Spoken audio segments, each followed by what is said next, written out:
Ah, Scunthorpe. Aside from having a swear word in its name, Scunny's perhaps best known for steelworks. Or what's left of them. It's not the easiest of places to work, but there's a good laugh. We all got on.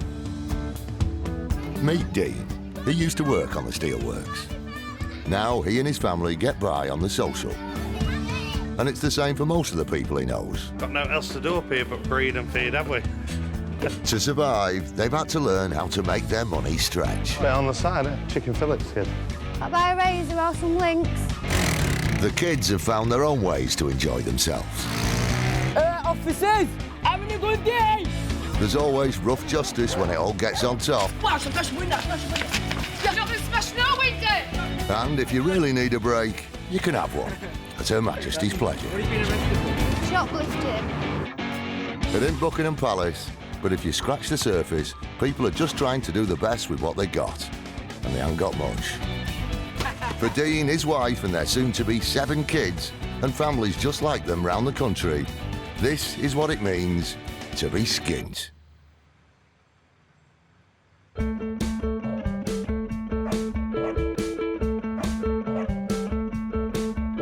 Since the steelworks started laying off, jobs in Scunny have been harder to come by. Worst hit is the Westcliff estate. Now, not everyone round here is on the dole, but most of the people you'll see hanging around are between jobs, as it were. And if you've naught to do, life here revolves around a wall where everyone sits, called the wall. Why do people gather here? Because there's nothing else to do around Westcliff. So everyone just comes here to chat and just, I don't know, just go to the shop, get a drink, come back here, just chill. Drink beer, smoke weed. Socialise. You can get anything at the wall, mate. You can, anything. Absolutely Class A's anything. to Class C's. It's an illegal shop. It's an off-licence. And when they say anything, they mean anything. Today it's some meat that looks like it's escaped from a local warehouse. So do you eat a lot of chicken? 15 quid. You get the more than half price easy. But I think a business, son. We got any left? Pop round, yeah? Yeah. Cheaper, innit, than the shops? Can't beat it. Back of a car, back of a van, so what? Even chuck the chicken in for now, bless him. Good lad. Dean's been on the social for a year now, and feeding a family, especially one as big as Dean's, on what the social pays is always a stretch. Oi! Shut up and get your tea. Both of you. Right. Start here. There's Danny. She's 15, she's my stepdaughter. There's Harry, he's nearly 8. He's my stepson. Leah's 12, she's my stepdaughter. What? James, who's 16, he's my stepson. There's Latham, 2-year-old, that is my son. There's Alfie, 5-year-old, he's my stepson. And there's Claire, my wife, and this is the next edition. All right. They do me head in, but I won't change it for the world. That's why I married her. Don't pass me to that because First time I met Claire, I was leaving the pub one night, just paralytic. I just said night Claire to her. She got talking to my mate who was still in the pub and said, oh, I won't mind meeting him. So he got her on the phone while I was pissed up, just trying to sort a one-night stand out for me because I'd just come out of a relationship and just ended up staying together, and that was just from saying night, pissed up. I mean, I take after my dad for the drink, obviously, but can't be all bad if I met Claire. I might just fall out. That is my only fault, drink. Make sure the kids are sorted first. If I can't afford food for the kids or the bills aren't paid, I won't buy a drink. I'll make sure that's done first. All the money in the world, I'm not bothered, I won't change them for the world. None of them.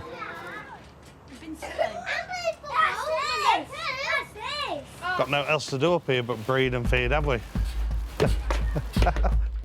Often the worst affected when there's little work are the young uns growing up. Easy to see why you wouldn't bother going to school if you can't see a job at the end of it. What's coppers chasing you? And that there's more fun to be had being naughty than staying out of trouble. What's coppers chasing you? Kids around here will always get in trouble. There's nothing for them to do around here, you know, to stay out of trouble. They're not all bad, but young Connor is definitely one to keep your eye on. Fuck the police. Connor's pretty well known locally. He lives round the corner from Dean with his mum and his little brother. What are you looking for? Telling you, Connor. How old were you when you first got excluded from school? Year 7. You were year 7. What's that? I don't know, like 12 or 13, isn't it? Right. And how old are you now? 15. Been kicked out of 7 schools. Don't go to school, I don't want to go to school, it's shit. I don't know if it's because he's slightly dyslexic, but he's always struggled with his work, which then he gets angry, frustrated, and then he lashes out.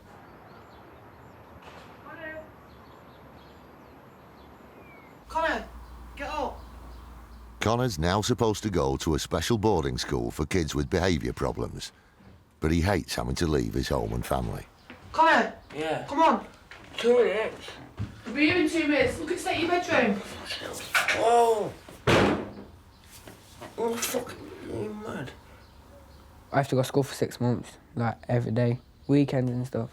All week, 7 days. I'm not going to fucking do schoolwork when I'm fucking weekends. My mum fucking makes about chilling and shit. Fucking stupid. I'm have to go mad. Just get up. You're taking the mick now. It's 8:15. Well, go then! Well, get up then. Go then! Fuck off! I'm not for fucking school. Get up. I'm not for school. Get up. I'm not for school. People are waiting. Fuck off! I can't physically get him out of bed. I've tried, but then he just goes absolutely mental. So there's only so much you can do, isn't there? What? Give me that phone then. No. Give me the phone. Get up. My phone. Get up. Well, move, Dave! Ow! What's this? What are you doing with me? Fuck off. Connor, I swear to God, this is the last chance. I've got 2 minutes. When I come back up the stairs again, watch. Get up. Watch now. You're going to school. Fucking idiot. Thanks. Thanks a lot, Connor. Smash a fucking... You what? Fuck off. You what? You both fuck!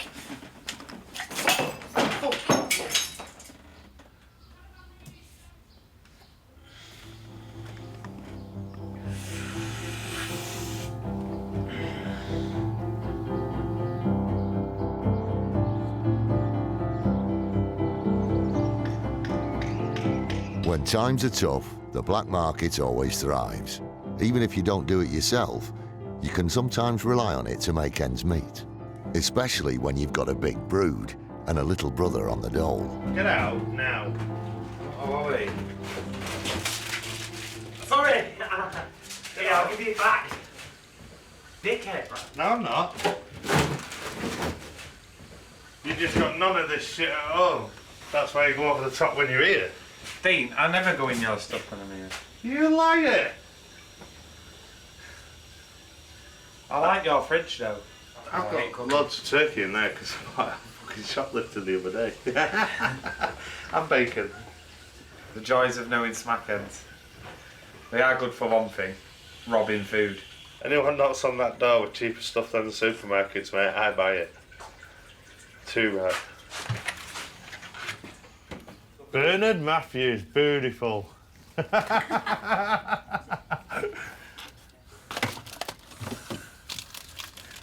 on. Do you want any cheese? And I did have 6 packs of them, but I gave Greg to take home with him. And some carrot cake and a full box of peas. Carrot cake, he took fucking box of me bastard tea bags to scram you. Yeah, well, you don't drink fucking tea, you alkies, So? It's easy to find the local shoplifters. There's some who nick to order, and others who just flog whatever they can get their hands on. He didn't get a graft, I did. 2 of the best known grafters are Tracy and Mikey. Some razors and some links. Them and some of them. How much will you get for them?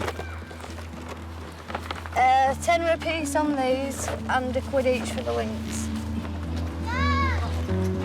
Don't want to buy a razor, do you? I'll buy a razor or some links. Nah? How many do you want? 4? Yeah, but you're going to have to go see for me. Oh, yeah. Avon. Avon. Here. Yeah. There you go, look. Even if I got done, I'd still fucking buy a phone. Oh, no. I need to. I couldn't keep my family going on the prices they charge. They all need deodorants, they all need sprays and stuff when they're doing their hair. They're getting to the age where they want to be looking nice. This is where so like Tracy's services come in handy. Yeah, she's good with the makeup and the deodorant side and the hairspray. Straighteners and the fucking curling ones. Yeah. The fee from the rich man to help the poor, the struggling. Good lad. Robin Hood style. Except for we're not in Yorkshire, mate, we're in Lincolnshire. Couldn't put it any better, Mikey. But Sherwood Forest is round the corner that way. Well, that was easy, wasn't it? Yeah. It's always that easy. No. No, it is with stuff that people want. Right, now we've got to try and score. And then it's think again where you can get some money from. Snakes and ladders. Up the ladder and down the snake. Game over.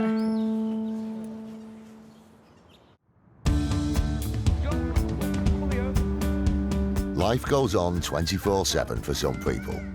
If you don't have to get up for work, why go to bed? It's the wee small hours, and Dean and the missus are just back from the hospital. She's dropped her 7th, a beautiful baby boy. My little chunk. Shiny, will you go in that fridge? Pass me the milk, please. Tell me who I'm looking at here. This is Hunter Dean Bell. New edition. Right. Just overwhelming. And don't get me crying. Because I'm trying not to now. Do you know, it's so emotional, isn't he? It's unreal. Danny was baby. Shut up. Yeah, the eyes are filling. It's black, isn't it? No, So, don't own him. Have you changed his nappy yet? Oh, well, you get a surprise, he's not like his dad. Fucking hell, they're massive. And a big No, willy. He's got a Even massive the midwife who was checking him says, well, he's definitely a boy, isn't he? She even made a joke about it. Can't be my fucking kid. Nowhere near like mine. Mine are all shriveled up and fucked off. You won't be able to ask your mum that question. You're not going to drive about anything by now, so.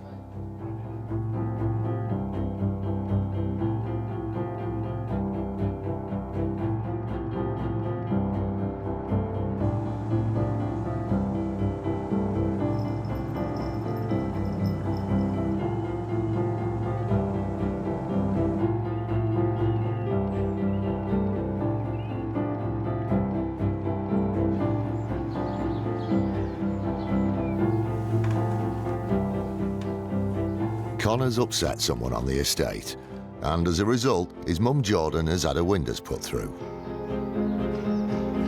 Lucky for Jordan, Dean's a dab hand at windows. Fighting, fucking and fucking drinking, that's all they do around here. They're both in bed still.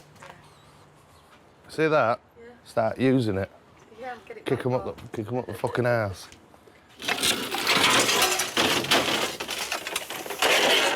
Go on. And what do you think your landlord would have said if you'd seen these? I think he would have asked me to leave. It's happened so many times now. Yeah. Fucking hell. Fucking beatings, fucking shit. Fucking screws in the bastard. Fucking spiders. Fucking hell, that's hard work. Bastard. That way. Fucking idiot. Don't let it drop, whatever you fucking do. You fucking arsehole. Oh, it's holding now, Greg. It's not rocking, look. Shut your mouth. Come on, hurry up. Done. Cheers, darling. Not a problem. See you later, look. All right, darling. I'm a Thanks, bit sweaty, be careful. Oh, that's all right, don't worry. See you later, look. Tell Swear I said hi. Pop round for a coffee. Connor. Yeah. Can you get me a fag? When Connor does make it out of bed, he ain't on his way to school. And the more time he spends out of school, the more time he spends with his mates. It's a black bear. Oh yeah, how much selling it? Yeah, it's a bold though. Yeah, well, that's shit, that, innit? Well, do you want to buy it? How much? 80 quid. Ah, you fucking idiot. These phones sort of fall into your lap quite often. But blackberries, every day. Every day.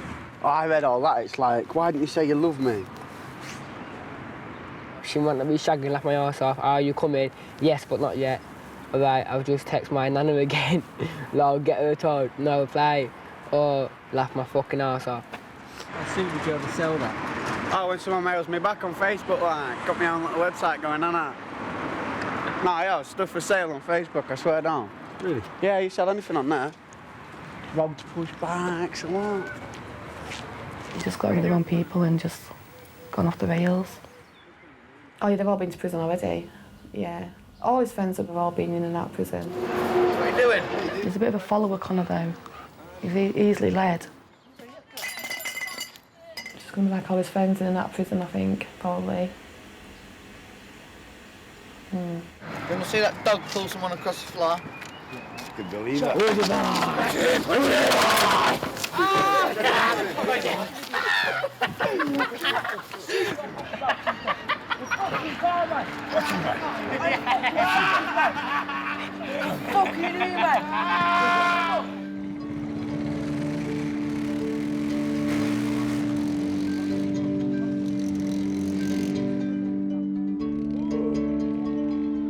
If you're unemployed and want money, it comes from one of two places, the social or a bit on the side.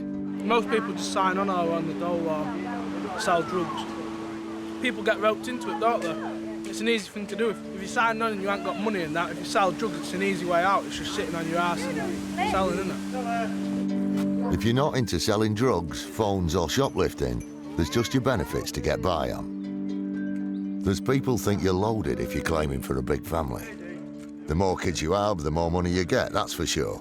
But it still don't go very far. You don't get rid of a kid just because you're worried about what people are going to fucking think how much money you get.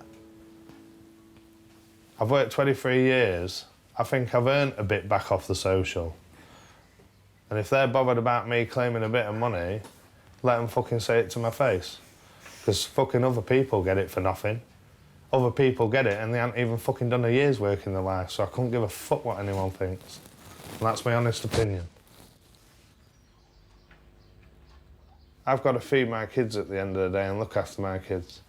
And I'll do anything for my kids. Whether it's legal or illegal. I'm not bothered, I'll say that. There's people who haven't even got a tin of beans in the cupboard. I mean, we're learning to manage. We struggled from July up till Christmas. And now we're just getting into a pattern of getting used to how the money comes in, used to how to pay in the bills, how to make sure we've got enough food in. So I'm used to it now. But if you have a habit to feed, your benefits are never going to cover it. I used to be a good shoplifter. I just get caught all the time now. Why do you think that is? Because I know who I am. And I take the piss. I go in a shop for the makeup and then they go check the shelf and it's all gone. You're not very subtle. No, I don't care. I just take it all. I need to take it all. And then I need to wait for him to stock the shelf back up again. To go back in again. Body shop, I'm banned out of there from getting makeup. Boots, I'm banned out of there for the makeup. I'm banned out of there from everywhere. But when needs must, there's always the street. I mostly 15, 20 quid. I slam the car doors if they offer you a tenner. Some of the lasses do everything for a tenner. Need a belt on. Because otherwise they try and go down your trousers when they haven't paid.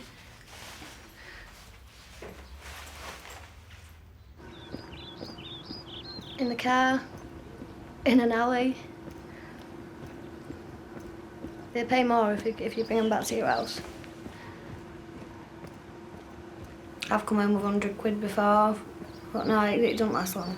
I'm lucky if I wake up with any money in the morning. Where does it go? Gambling. And that's it. Oh, here's another one coming down the road. That's the state of the road who gives it away for a tenner. Yeah, in a minute. Fox Street.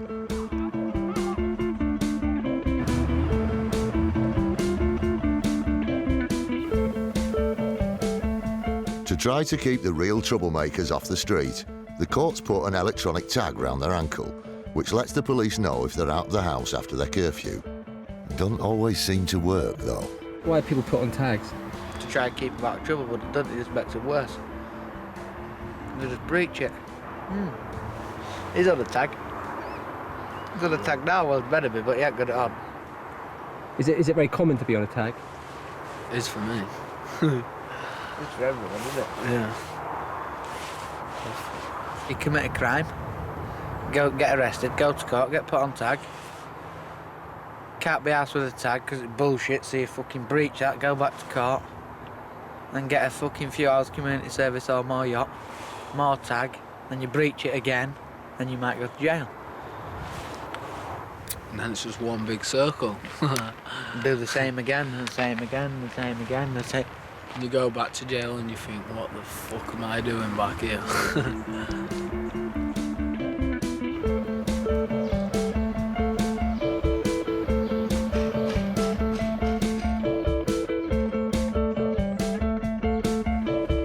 Connor's still not been to school, but he's promised his mum he'll stay in and not get into trouble. I mean, how does it make you feel when you see your mum, who's obviously very worried about it?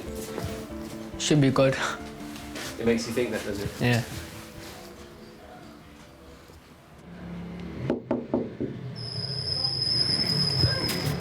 I want to fucking go out, man. Oh, my boys. Fuck, I can't go out the fucking house. It takes fucking piss. That's why I want to go out. Chill. Oh, coppers are chasing them. Go, go, go, go. Oh, shit. Coppers are driving on the path and shit. Fuck the police. Ah, look at them. Little mugs.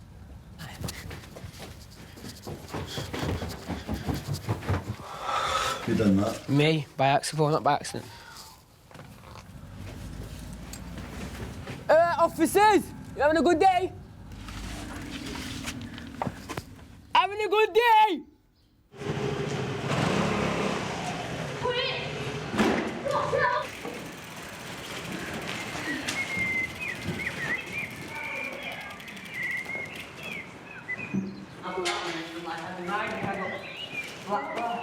Twocking bikes is popular with the young lads around here. And the kids all know the alleyways and backyards like the back of their hands.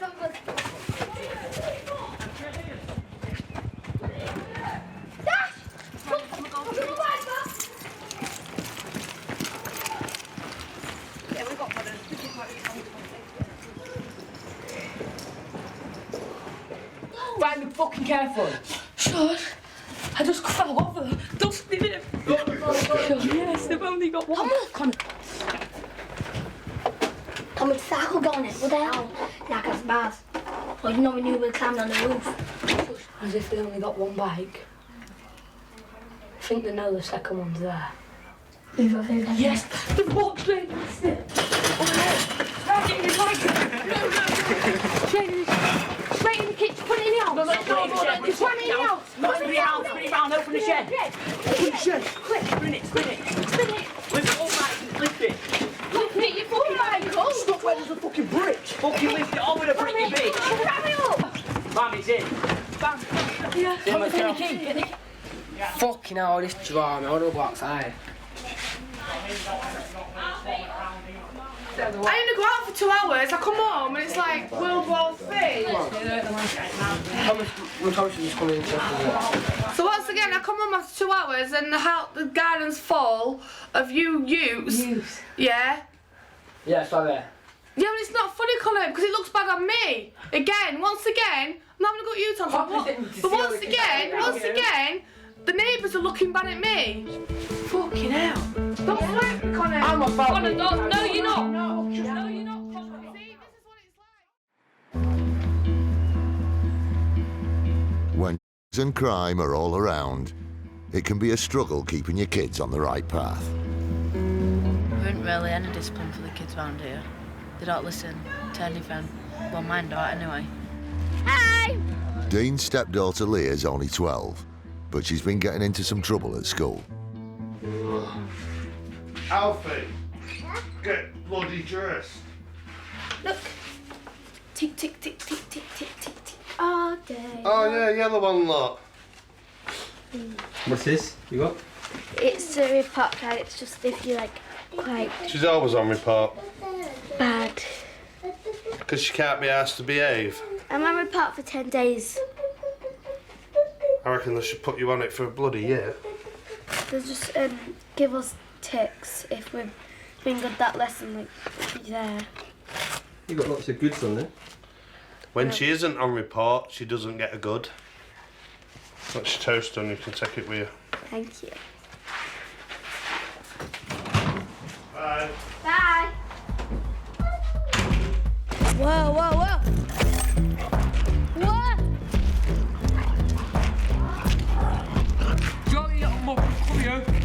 At least Leah's at school. It's been months now since Connor last went, and he's still hanging around on the estate with his mates. The only time I don't worry is when he's in bed asleep. And sometimes that can be 2 or 3 o'clock in the morning, depending on who he's hanging around with. Have any of you seen Spin's dog? No. Even in the small hours of the morning, it can be pretty lively round here. You want tag? Yeah. What time you got to be in? I'm not beaching now. What time you got to be in? 7 in the morning. Eh? What? Yeah. Are you fucking mad? I used to be a prolific shoplifter. So they lock me up, they keep me in during the day, so... the shops are shut at night, Yeah, fuck it, just turn into a burglar, innit? Say crime don't pay, and it does. Crime does pay. Crime pays better than a fucking proper job. That's if you got the balls to do it. Fuck the police, see the police, don't chat to police. See the police, headbutt the police. Connor's mates can see he's heading for trouble, and they reckon he won't like where it leads. You cry, Connor, trust me, first time in jail, everybody cries. Ask anybody that's been to jail, they cry the first time they go to jail. As soon as he gets arrested and goes up to court saying, you're going to jail, when he comes down, that's when you want to be filming it. He'll be on his knees, crying, please, don't take me there. Trust me, I know what he'll be like. Would I fuck? Connor, you're a lot younger than me. We're doing push-ups and so it's like, come on, you You're fucking too bastard. confident, mate. We'll see. It's a bigger thing than what everybody thinks.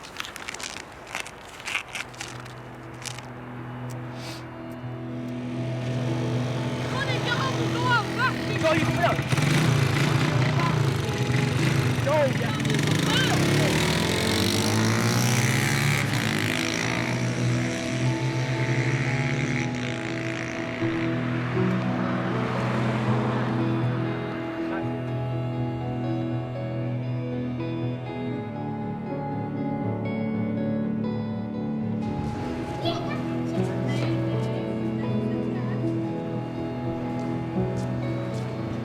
What have you been arrested for, Tracy? Shoplifting.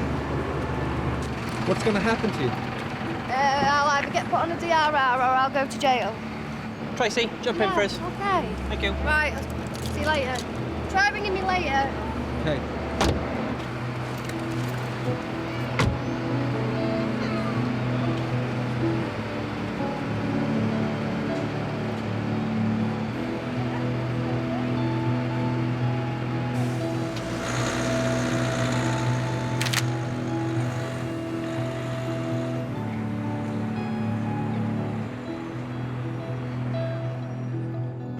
Back round at Dean's, Leah's been in trouble again, and not just at school. I think she's had a couple of fights with kids. But it's silly stuff, just a mouth, just gobby. Think she's, do you know, like they tell her to She's just a bit clever with her mouth, but she's not like... I don't know. What is she actually getting in for, Dean? Shoplifting, love. Well, why ask me? You was at the meeting yesterday, you fit cow. No, I'm on about school. God's sake. School is a behaviour. Not willing to work in class. Yeah, not wanting to talk to the teachers Listen with to respect. Yeah. Then out of school, she's pissing thieving. Yeah, she got caught shoplifting with one of her mates at Co-op. She's grounded. As soon as she comes in from school, she has to go upstairs, get in her pyjamas. She's allowed down for a tea, and then she goes back upstairs. Whatever homework she's got, she gets done, gets in her pyjamas, and stays in her bedroom, tidies her room, or whatever she has to do. That's what Claire said. Yeah. But we'll see. See how she gets on by the next interview. If it's not no better, she's got a long time in her bedroom till she leaves school, hasn't she? Are you grounded at the moment? Mhm. Tell me a bit what's been going on there. I can't. I don't like it. I shouldn't have done it in the first place anyway. I mean, I know why you've been grounded. Yeah, but I don't really want to say it. No. Is it a bit? Is it something that you wish you never did? Yeah, very, very, very. Do you know why you did it? No, I just my friends do it, so I just copy it off them. I know I shouldn't have done it, and if I can go back, then I would actually not have done it.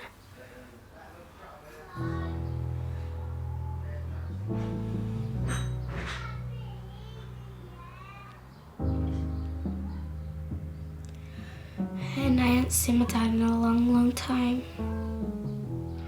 I mean, like, I've texted him on Facebook and I've texted his girlfriend as well. But my mum thinks that now they've got the baby, they're not really cared about his other kids. Now that he's got his own baby. I'm sure he loves me. I'm sure he loves Harry and Danny still.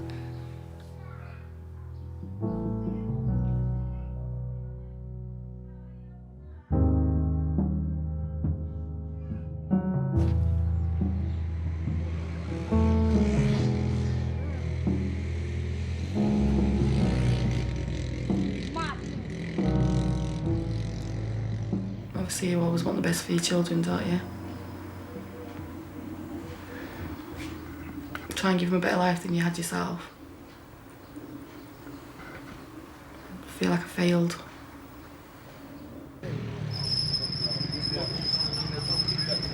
I've just got this fear that he's gonna die young. That's how I feel back on it.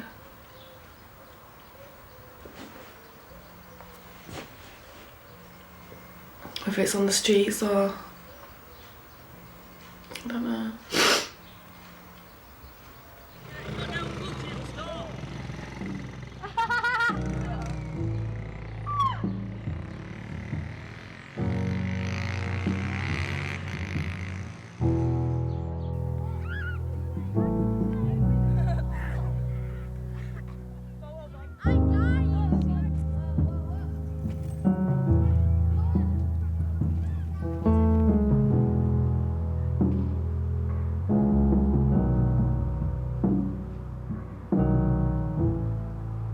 Why'd you get into trouble, Connor? Nothing to do. It's shit. That's not an excuse, but it ain't nothing to do. Must be good.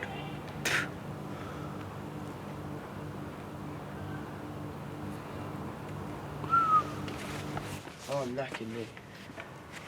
Just wanna go to sleep. Get 2 blankets, go to sleep.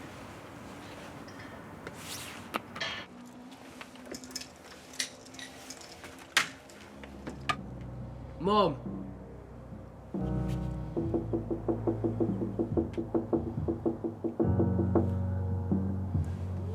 Where's Mom? Let me in.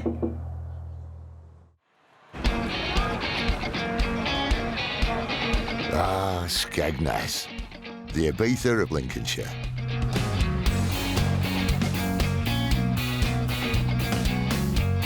Dean's wife Claire is in Skeggy for a hen do and has got some time on her hands. This is about the 5th time I've come to see the gypsy, which is good. It's got a few things wrong, like, but no one's perfect, are they?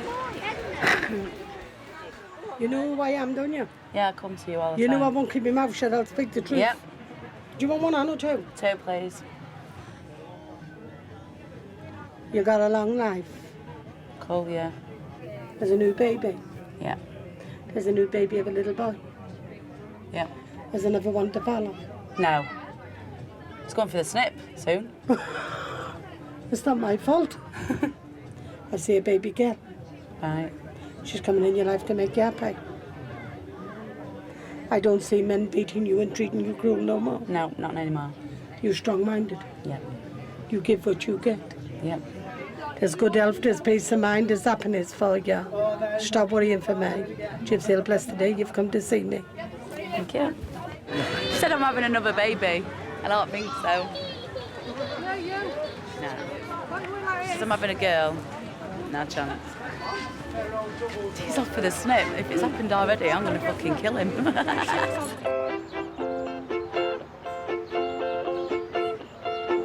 Until Claire gets back, Dean's stuck indoors with the little uns, and Leah, who's still grounded.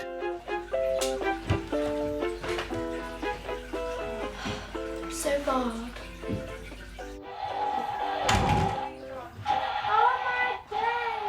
Oh yeah, that gypsy said that I was going to have another kid. Fucking and I was no. like, no, I'm not. I said, off for the snip. And she started laughing. And she says, no, you're having a girl. I felt like saying, yeah, you fucking told me that No before. chance. No chance. And then I'm out last night and I had to go to the toilet and I threw up. And Vera was like, you're fucking pregnant. And I went, am I? Fuck. Fuck off. I said, I'm not. I said, we've been careful. I was not going to get pregnant.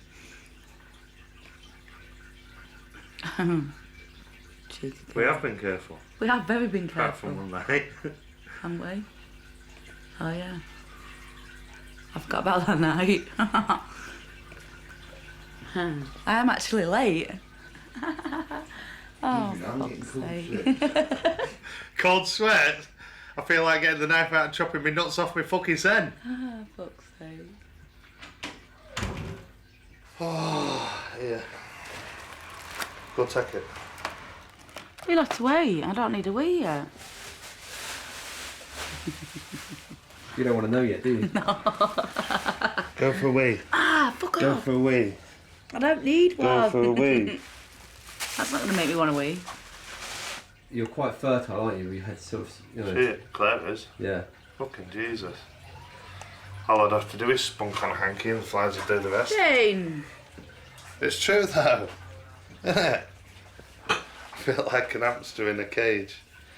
Every time we fuck, we end up with a kid. Well, yeah, I'll get you some in a minute. Thanks. Oh, you've been nice now, you want something? I'm on toilet. Watch what? You alright? Yeah? Fine.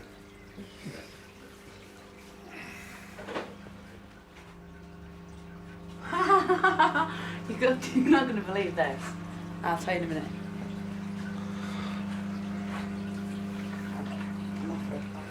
Can't find my fucking...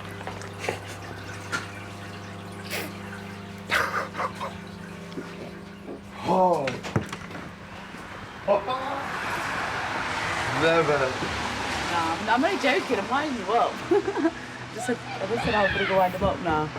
It's negative. I just thought I'll wind you up and give you an heart attack. But accidents can happen, and neither of them want another mouth to feed. See people are nearly like 9 or 10 kids. It's like, why would you want 9 or 10 kids? Won't take that far. I could just. I think the most is about 6, not 9 or 10. No, someone on Zoe's close has got 8 kids. I think it's 8. I don't think people get slated round here for having loads of kids. No, it's just if they can't handle the kids, then well, they don't get slated. Just honestly, people don't really like them.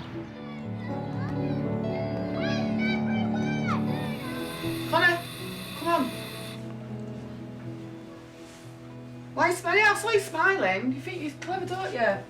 Go outside and get in the car. Go on. Today is Connor's last chance to get to school. He's had a letter, and if he doesn't go, they're going to come down on him and Jordan like a ton of bricks.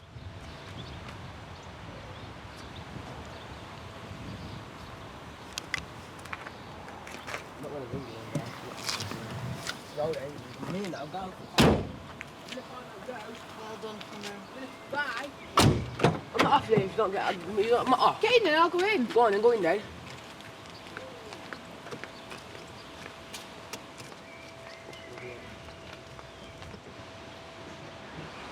He hadn't been for 4 months, so he's going to be a bit nervous.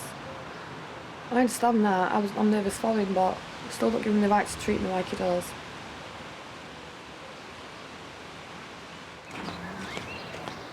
Come on, what are you doing? Get your leg in the car, please. Close the door.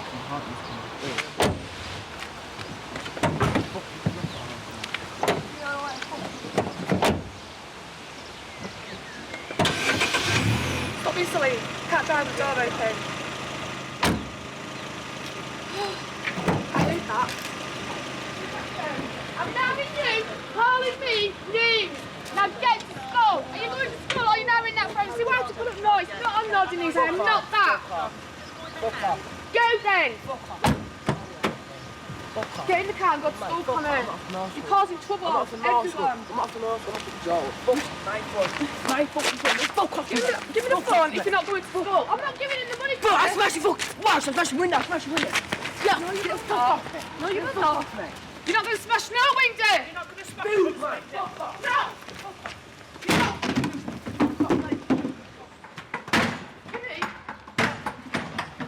Bringing the police, Jordan. You know what, Connor? You're not coming in my house. Good. See you later.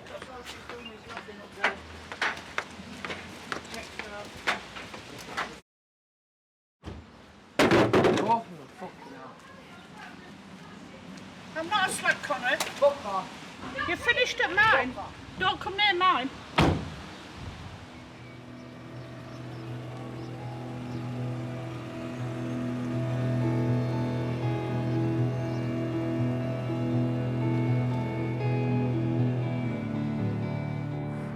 Just feels fucking numb. After their pregnancy scare, there's no doubt in Dean's mind 7 stepchildren and 2 of his own are definitely enough. So he took himself off to the doctors for the snip. Whoa, watch me, you're hitting. See you later. See you later. No. April, come here. Can't clean around Daddy's legs today. Hey. Daddy's got parley. Yeah, Daddy's parley. Yeah, I'm not very well, mate.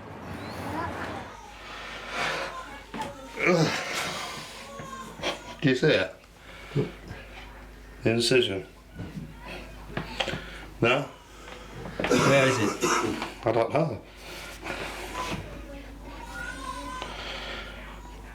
What am I with? I've got to wear these tight pants to hold my nads up so that. Just wait a minute. So that. Jesus! How fucking small are these kegs? I've got to hold my nads up. Fucking spiders! I made a Speedos, but fuck me. That's ridiculous, isn't it? They said the smaller and tighter the better, so if it holds you up, you'll not get any pains as much and it'll stop your balls swelling like footballs and shit. So, it's do better. It does actually. Feels more spotted. Not that I have much to fucking cover anyway.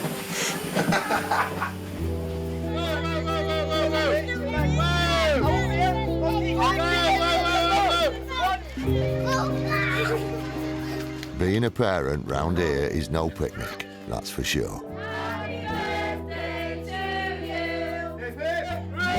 It can be a struggle keeping your kids on the straight and narrow, especially if they don't see any point in trying too hard. Connor, what do you reckon will make your mum happy? We didn't quite catch that. Can you say it again, Connor? Because of the lorry being good. And once you've got hooked on that cycle of drugs and crime, it can be difficult to get out. I've been branded, haven't I? You get branded something. How can you change it? The only way you can change it is to move away. But just like the steel that this town's famous for, people round here are tough. They keep fighting, long after they might have fallen. They don't give up.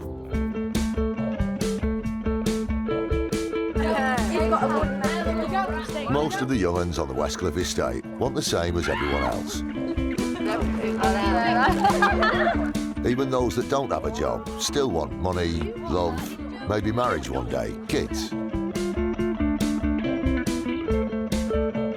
But the more Skinton area, the less likely they are to have their dreams come true. Except for the kids bit, that is. Baby season's like the fashion to have a child young, like everyone wants them. Do you think it's harder bringing girls up than boys? You worry about girls, Mark. They're going to end up in the same boat that most of them are around here. Pregnant. No career, no prospects. Dean's wife Claire got pregnant young and wishes she'd waited a few years. So how old were you when you had James? I was 19. I was 18 when I got pregnant. I was 19 when I had him. To be honest, at the beginning I was a shit mum. I think I was anyway. Yeah, you didn't even look after me. My mum had him most of the time. I'm a better mum now than I was. Got more time for him than I did. You know what I mean? I was too young. And I was 19. I wanted You wanted to go out getting pissed? Compared to nowadays. Claire's got 2 teenage daughters and worries about them following in her footsteps. Especially Danny, who's been spotted driving around with older lads. 15, you don't want to be driving about in cars. Kids at that age drive crazy. I was driving in one car. You're making out I've been driving around in loads of different cars. How did you know I was in Lewis's car anyway? Got me mountains. Obviously, yeah, clearly. Who is this guy you've been seeing? Who, Lewis? Just guy. But is he older? He's not as old as Dean's making out. He's not that old. Dean's like, oh, you should be doing stuff. I'm not like that. How old is Lewis? 17, nearly 18. Shut up.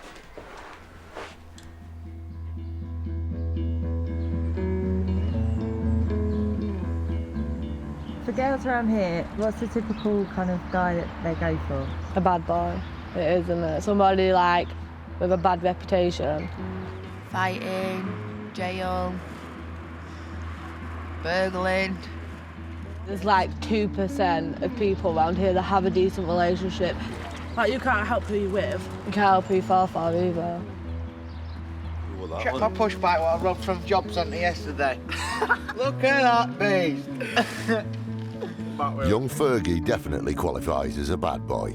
Right now he's wanted and he's hiding out from the police. He's no stranger to jail, but this time going inside would mean leaving his new girlfriend Zoe behind. Do you think you get out? No, I don't know. If I get charged with it, then they go to court and all. But I'm not guilty anyway, because the description what they give's not me. So they can fuck off. I tell him all the time. Daughter. Are you doing that, Joe? What? No. And if he don't go down, he's got to sort his fucking head out. All comes down to this. And stop smoking so much of that.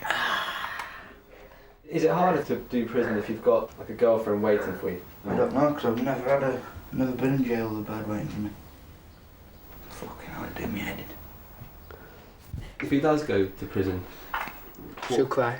How would you feel? I'd bail my eyes out. Do you feel it's come at a bad time? Yeah, it has. I'm still got college for me, I've just got myself a bed. I mean, I'm trying to chill out when this has come up. How long do you think you'll get? Good 2 years. Yeah, a couple of years. I've been done for robbery before as well. Fuck it. I don't know what I'll do if he goes down. No. Will you stay with him? Yeah.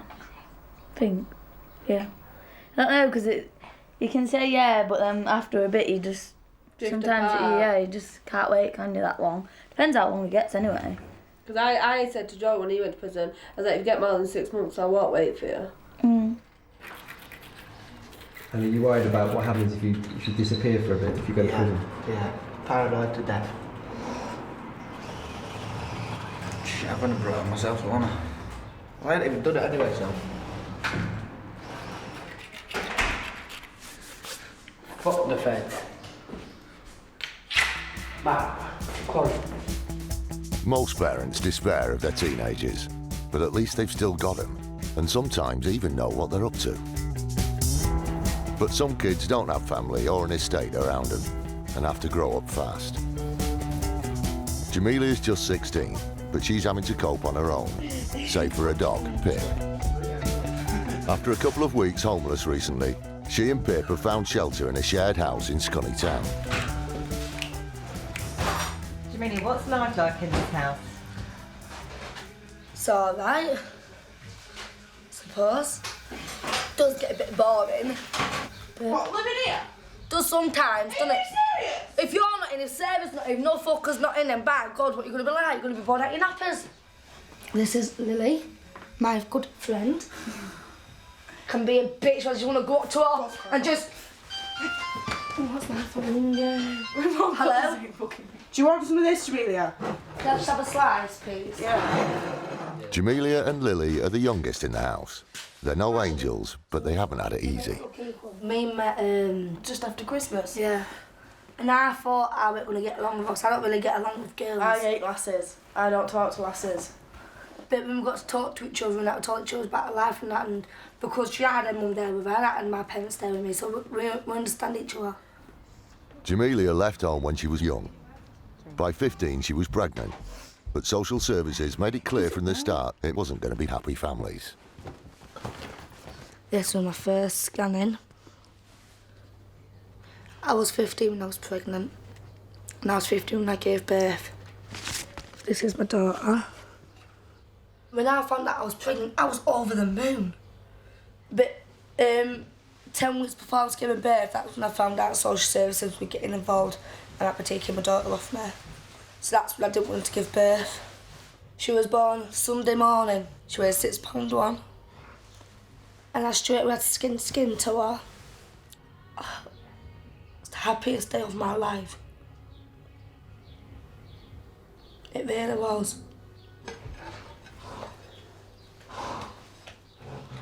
I don't like social services, they took my little girl away. The baby snatchers, people call them baby snatchers, to take your baby away.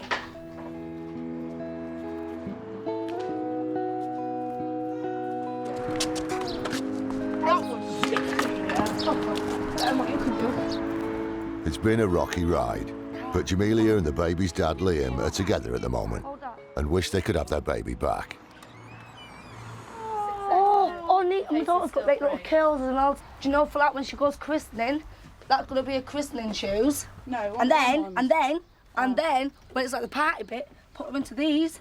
My special day. Teething and all, so that'd be good because she's teething. I just don't want to leave this shop. Let's go. See ya. And it'd just be amazing if, do you know, like to say you could have her back. That'd be the best thing ever.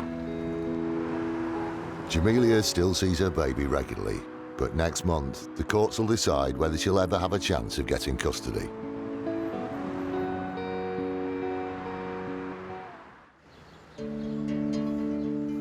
Rich or poor, young or old, everyone tries to do the best by their kids. But it has to be said, some girls seem to be starting younger and younger nowadays. Why do people have kids around here? Well, benefits. No, Do it for the money. Some people do it for the money and some people don't. Like if you get like most people just get caught pregnant, but they don't intend to get pregnant. But if they get caught pregnant, they will have the baby.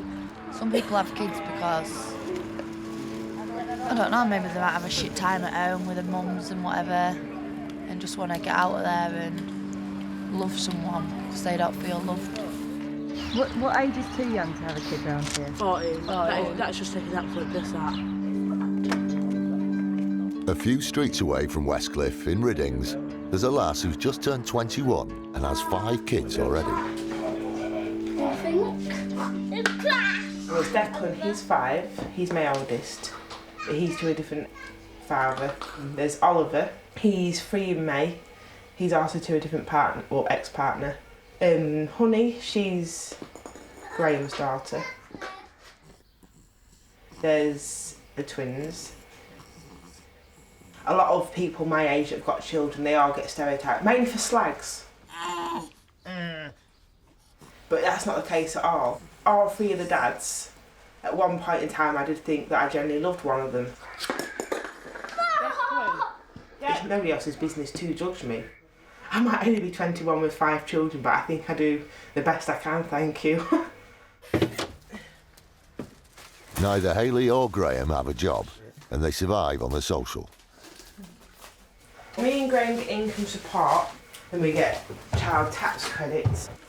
A month I get a total of £1,600. My rent gets paid for me through council tax. Even though you leave them? You are getting paid just to basically sit on your bum. And I can understand where people at work get angry about it, but then they also need to realise that they've never been in our situation. I'd love to work and go out and make a living, but you just physically can't. There's no jobs available. It gets me down because I can't provide for my family, but you have to make do, don't you? Lots of people always go to me, why would you have 5 children at 21, and especially when you don't work? I don't feel that people should just stop having kids because they don't work, and I reckon we're well in our rights to, just as much as anybody's working. They may be young, but Hayley and Graham take their commitment seriously, and now they want to make things more permanent. When we say we love each other, we always say forever and always to one another. So that's what we're getting today.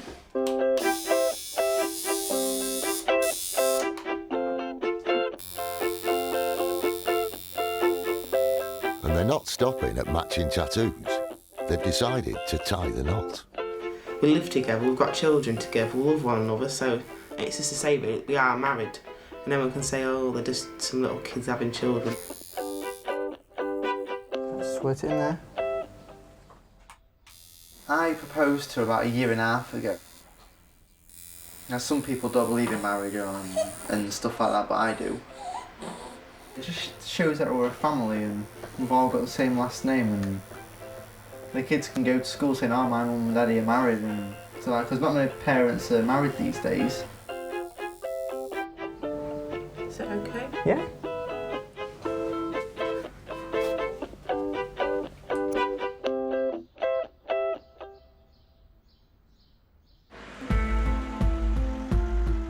Back on Westcliff, Fergie's still hiding from the coppers.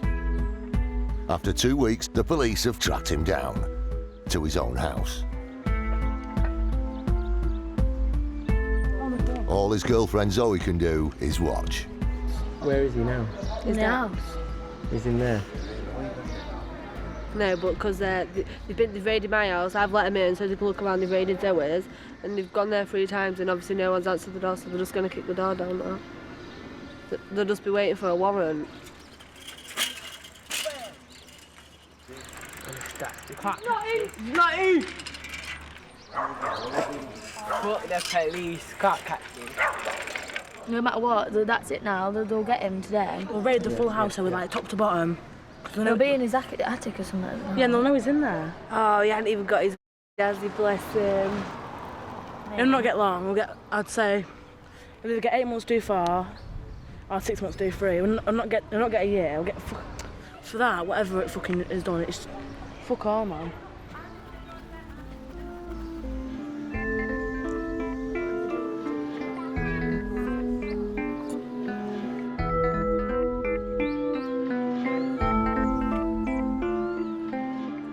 Did this happen quite a lot in Westcliff? What, people getting arrested? Yeah.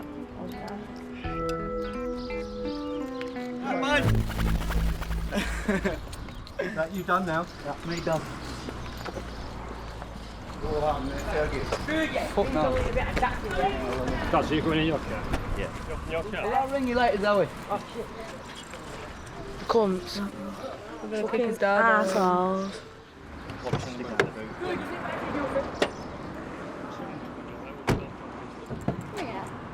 Fergie, safe, yeah? See what it was like last night with his piss. He's like, I love you, Zoe, and shit like that. He's his first proper girlfriend, isn't it? Obviously, he's had pussy before, yeah, but obviously it's his proper girlfriend. He's funny, innit? He's funny. He's not bad. He's good. He just does bad things like everyone does.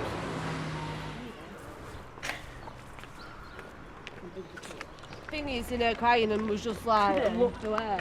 Like, he's like, here, say bye to your girlfriend, and he just put his head down because he wouldn't have been able to look at her because he would have started crying.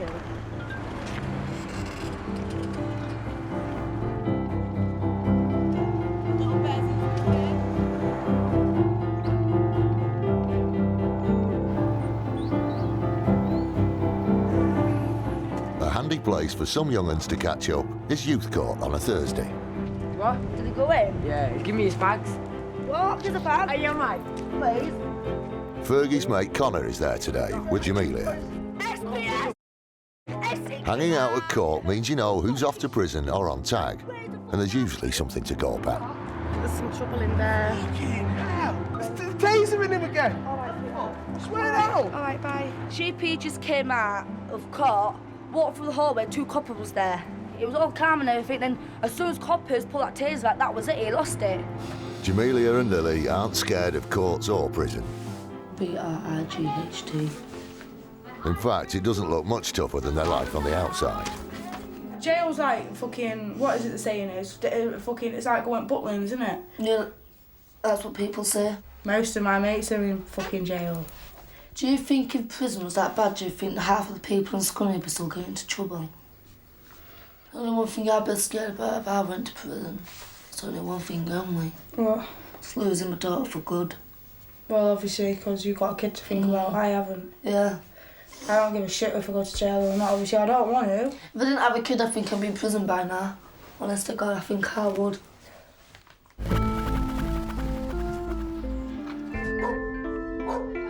Get your stuff on. Get the police and everyone. My house. My house. Shut your mouth. I'm fucking getting counsel, and I'm not thinking nothing threatening. Jamelia's in danger of being kicked back on the street. She's been in the shared house for a month, but hasn't paid any rent yet. Jamelia's getting kicked out. Why? Because she's not paying rent or she ain't got a tenancy out here. Touch of a landlord threatening a 16-year-old girl, eh? Lily, can I put my stuff in your room? Yeah? My stuff is going to be in Lily's room. Well, I've already rung them myself. Trespassing. So 1 minute, first you want me to get my stuff, but now I'm trespassing. Fucking hell! You're kicking a young child on the street. Coppers are All here. they can do By yourself, I bet you take some all over. Just be nice. Oh, fuck that. It's them 2 fucking nasty coppers that arrested me ages ago. What you're saying, but don't Yeah, go they off will on afterwards one, when be I only nice. spoke to him. Yeah, and filled him in loads of shit. I'd go up there, mate, just be nice and just say, can I have a room with you, please? Just be nice. Don't shout. Manners. Please, can I have a word with one of you, please? So I've been there for a month and a half. We'll pay that back pay. And also, when we get mouth and benefits and that, I'm sorting it all out so I can rent that room out. You know what I'm like, so you know what I mean? I said, don't have a cut me, and he goes, don't get out, Ab. I'll be honest with you, alright? I'm not going to drag you out and kick you on the street because obviously you're 16 years of age. I can't do that.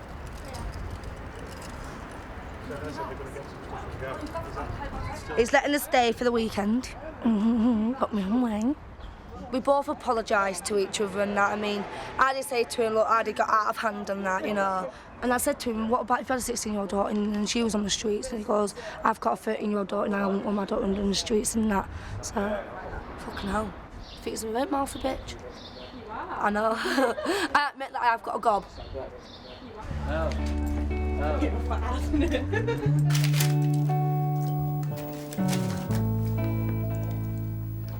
Were you worried earlier? Not really. But been on the streets before. Slept in Dad's back garden. Me and Liam. In the freezing cold. Do you ever regret leaving home? I didn't leave home. Kicked out. But I understand now why my dad kicked me out. Kept getting into trouble, bringing coppers round and that, putting stress on the family. I just want to settle into a home. When I'm going to be there, get it all decorated, looking nice. Get my daughter. Don't want to keep moving about like I'm a dog. One day I will be that happy girl with a nice family. Having one big mansion full of kids. This is my song, Joe Chipmunk, when it goes, sometime in life you fall apart, sometime in life you break your heart, but one day you'll realise you'll be alright.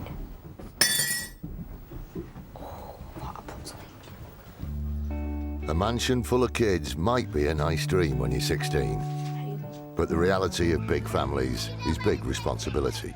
And if you're relying on the social, then you're at the mercy of the social too. Dean's applied for some benefit, because Claire's had a serious illness on and off for the last few years. Complex pain syndrome, it comes and goes. She's had it, what, 4 or 5 times a year sometimes. The worst one was about 8 months stint. 8, 9 months. We had a nurse coming in 3 times a week. Enjoying that. But they've just heard, and it's not good news. So we're not allowed it. She can do everything on her own. Which, the right in a way, because I can. When it does come, bloody hell, I can't do nothing. I can't even wipe my own ass. Fucking arseholes, to play Russian roulette with your fucking life, it does your head in. Who are they to fucking flip a coin and say, no, you're not having the bastard? It's shit, innit? I'm getting fucking madder and madder here. Fucking hell. Alright.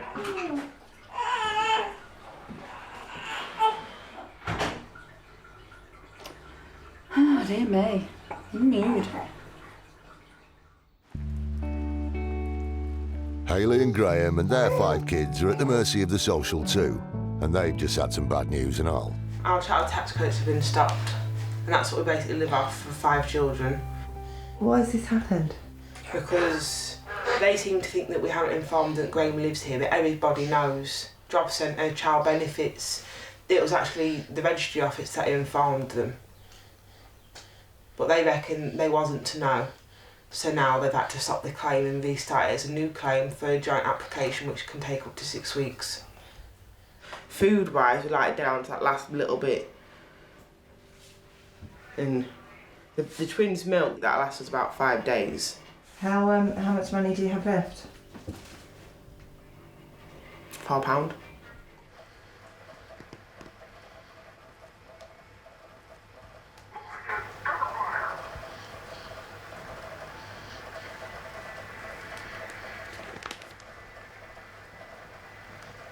If we can't feed our kids or if they haven't got nappies on, that'd be us that's in trouble because we've let that happen. But I don't see how we've let that happen when it's the stupid government that's let it happen. And the fact that we rely on the social, but the kids rely on us, they don't understand. So if they're having to go without, it is kind of our problem to fix it. The social don't care if they go without. I understand in some ways because there's some people out there that have got the money but they just try and fob the social off so that they can get the extra money so they can go out on a piss and stuff. But for us that don't do that, and we have actually got nothing,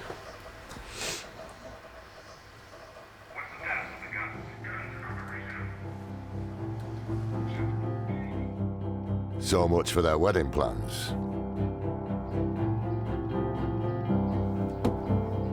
Jemelia's sorted her rent, so she can stay in the shared house for the time being. And the oldest housemate, Sarah, is trying to make it feel a bit more like home. You got a picture of me fucking letter? This is our home, not a DOS house. Can we all stop making it? Feel like a shithole. Feel like a shithole by putting rubbish in bins and... Stick together in making a home. Who wrote that? Sarah. So you're living like a tramp.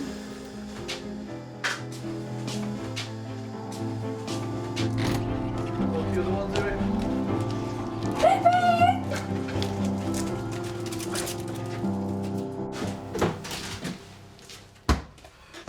Went to see my daughter today.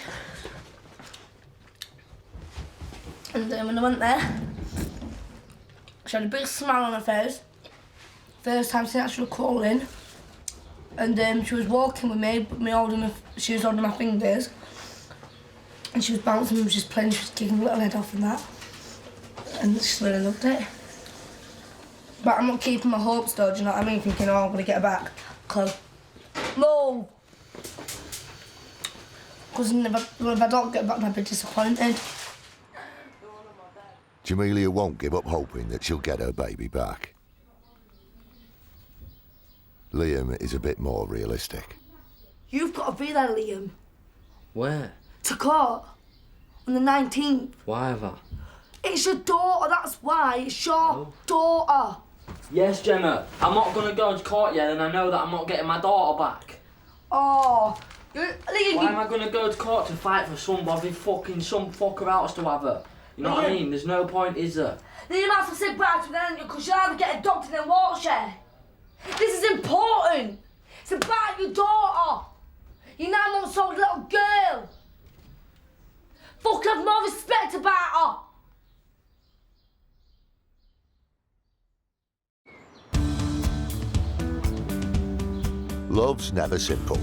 Whether you've been together 2 months or 2 decades, you can never really understand it.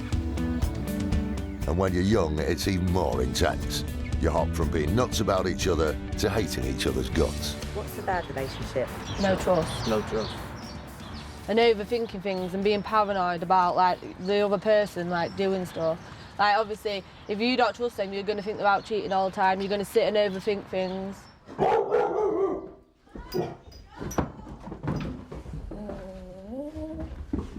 This is what I made. Jemelia loves Liam. 1 month we got together. We kissed and it made me feel like I was flying.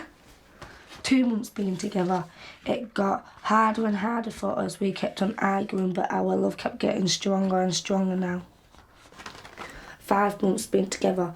On the 9th of September 2010, you asked me to marry you and I said, yeah, that was the best day of my life. Thank you for making me the happiest person in the world. Love, Jemelia. We split it up for 5 months and it was hard. But I think that was for the best because we did used to fight. Sometimes it's over jealousy. Sometimes because we're just mad, eh? Well, I love him so much and I hope he loves me like I love him.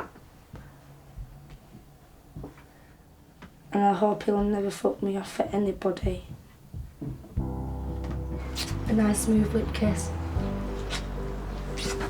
Right, back in a minute. Pip, in! Come back. When you're living on the edge, it doesn't take much to tip you over.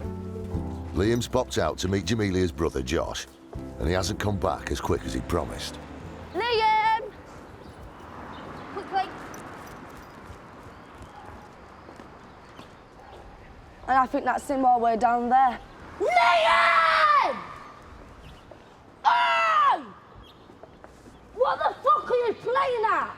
What? You need to argue for fuck's sake. Shut up, Josh, right, yeah? Why are you going down here for? Don't stand there, yeah, and shout, Liam! Why are you down there? We said gonna be over there, you said gonna be 2 minutes. Hey, not come because down Josh was here. walking down and we went and tried and got some fucking shit off that guy. If you didn't lie to me, I wouldn't be like this. Josh, shut up. Lying about what? Oh, Annie, that'd be different. Yeah, I said just nip it there for 2 minutes and I go somewhere else. Shut the fuck up, mate. No, I won't shut the fuck up, Liam. No, I won't. Do you stop fucking bullshitting to me? Fuck you. Who the fuck would want to be with you? You said right, yeah? You come back here. And you did say, oh, I'm going to the lighthouse as well. That's lying. Look. That's what he's lying about. Josh, shut up, man. Yeah, I won't talk to you, Josh. Talk. Oh, man. Shut up!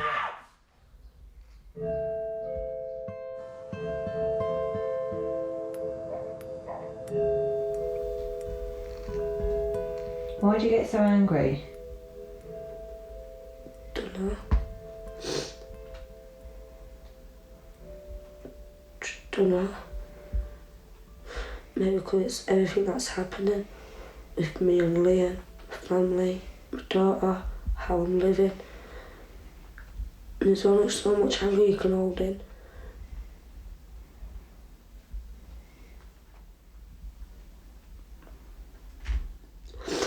Everything that I have good of just seems to get. Because it's me.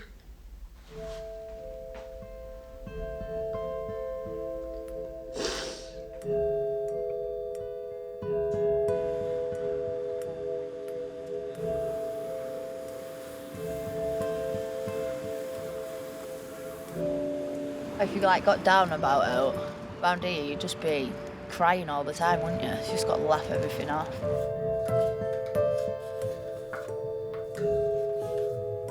The socials still haven't sorted out Hayley and Graham's money, and they're struggling to feed their kids now. They're not going to survive the next 2 weeks without some help. Thank heavens for charity. You want to take a seat? Awesome. This is a Christian organization, so we just offer prayer. Is there anything we can pray for about or be thinking about for you? For these last 3 weeks, we've been living off £60 a week. Really? For the 7 of us, as Wow. well as paying for bills. Okay. And they don't seem to want to do anything for us. This was my last resort to come here. Yeah, yeah. We can definitely pray for that and pray that things get better. So. Well, I hope it works. Yeah, yeah. So since it's you and 5 kids, you can grab 3 or 4 of these. So, you know, a couple things of toothpaste, maybe a couple shampoo. Oh. Good choice. Thank Great you. choice. And then you want to grab like 4 bags of crisps. Oh.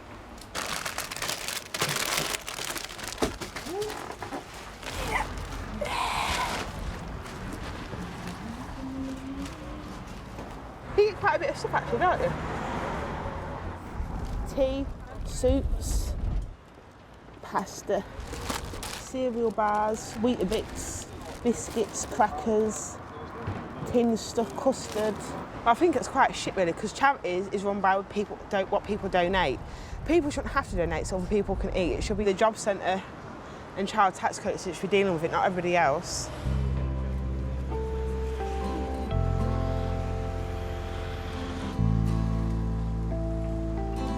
Jemelia's shared house is becoming more and more like a doss house, with extra bodies bedding down in the living room.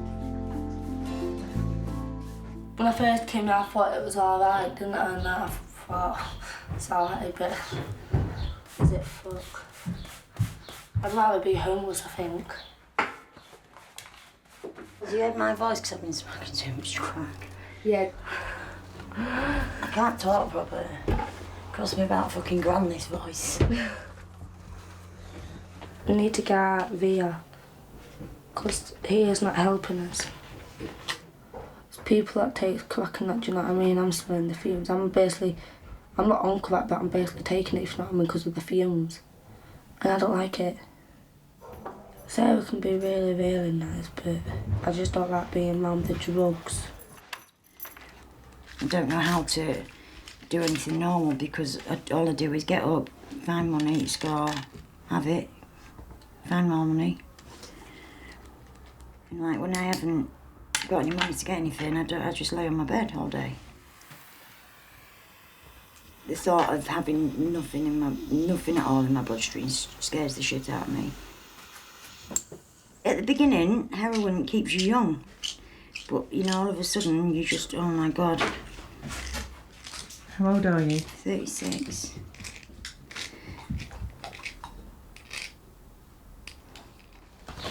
His keys, Poppy. Yeah. I need fucking keys to get out. Cut that. Come here. Look. It's all this brown stuff.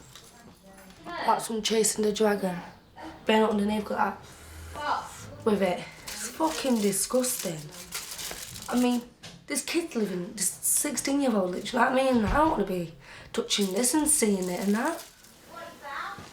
Underneath that settee, Sarah. Can you just help him goes in there at you? They're going to do this shit and that. You know, put it in the bin. I should have to be picking that up, yeah, touching dirty stuff up and that, yeah. I'm saying that, but look at the state of it anyway. I know, yeah. You know what I mean? Yeah, but there's not fucking smacking that. Alright. Fucking hell. Don't even fucking live here. Go to your fucking place and do your fucking dirty shit. Not fucking in this house.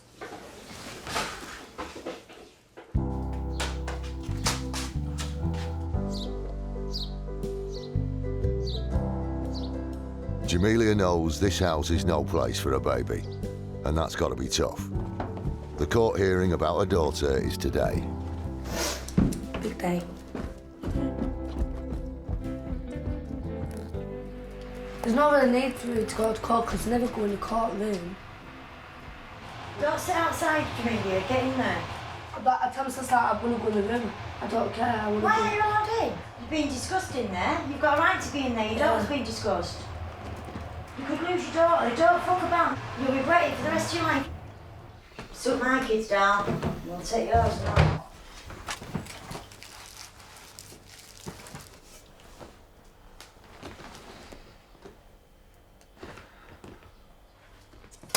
Is it important that you're looking good today? Yeah, because if you look good and you're showing up and that, it's going to look good on you. But if you're going rough and that, they're going to think, then what is your kid going to be like? But if you look decent and smart, you're going to think, well, at least look after themselves. So why can't I look after this baby? They're dressing decent and that. This baby's going to dress decent. You know. What are you hoping that's going to happen today? I'm hoping the judge turns around and goes, I'm sick of all this. Send them back to the parents. There's no need for this. Liam, but do you know if you was a judge, then she would say that I'm nicely dressed.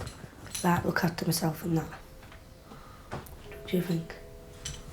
I'm wearing these shoes, high heel shoes, and I'm wearing these baggy leggings things, grey top, and a grey cardigan. With a black headband.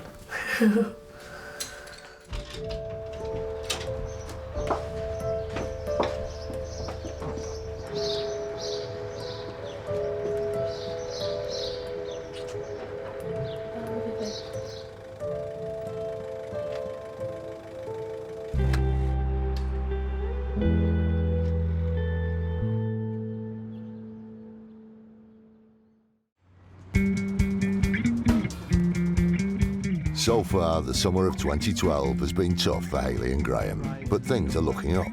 The social have started paying them again, and their wedding's just a couple of weeks away.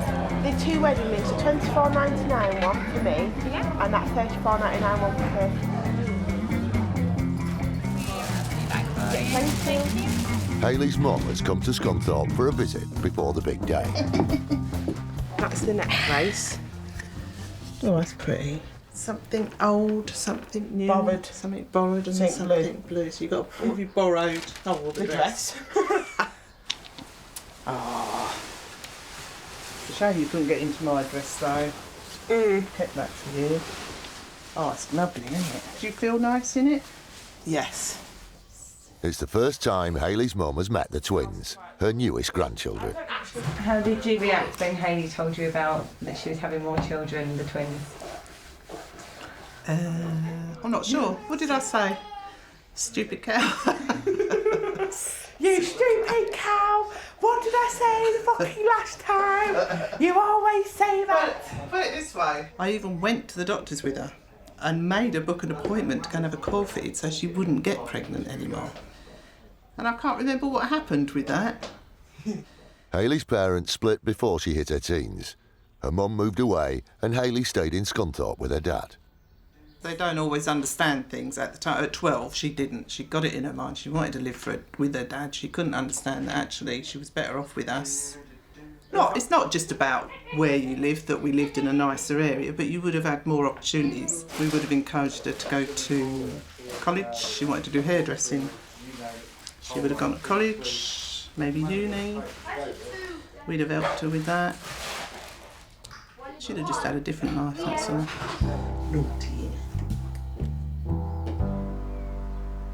Back round at Dean's, Danny went against his advice and has been going out with that older lad. And it turns out Dean was right. He was a fair bit older than her. He was 19, not 17 like she said. Anyway, she's finally seen sense and given him the boot. How come you split up? It's complicated. He was jealous. Very jealous. I didn't agree with the fucker in the first place. I thought he was too old for her. But that's just my opinion. I'm only stepfather. You try to let your kids make their own choices. If you can only advise, you know what I mean? You can't tell them what to do. If you tell them no, you're not fucking doing it, they'll only go do it anyway, but... I just don't want her to end up like me, fucking 7 kids and married to a bell. Married to a bell? I'll never... Could have been worse, couldn't it? Yeah, it could have been a lot worse. So you're happy she's split up with? Yeah. At least she can be a kid now and enjoys that. Too controlling, possessive.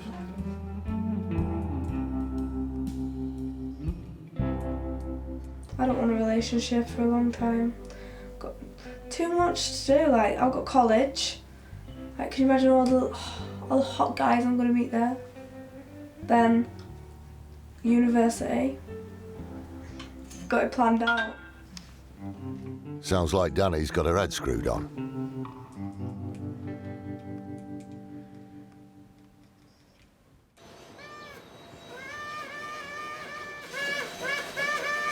You wouldn't wish it on anyone to never see their kids again.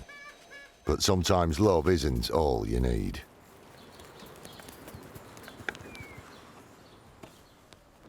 Before court, did you think that there was a chance that you'd get your daughter back? Yeah. And that disappointed me that I couldn't. But I'm not ready. I know I'm not ready now. I mean, look where I'm living. I wouldn't want my daughter living here. Is there any way you can change what the courts decide?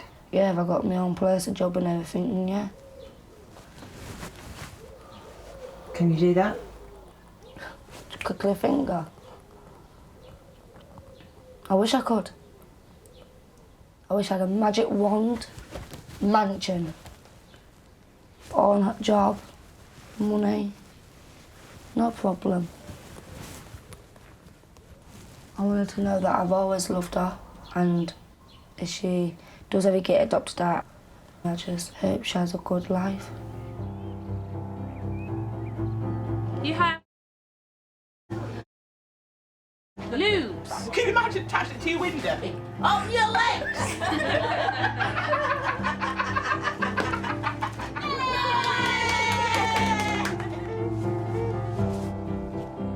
Has Graham ever seen you kind of dressed up? No. He's never seen me with a dress on, so that'd be quite amusing. I am shizing myself. I would be, mate, I would be.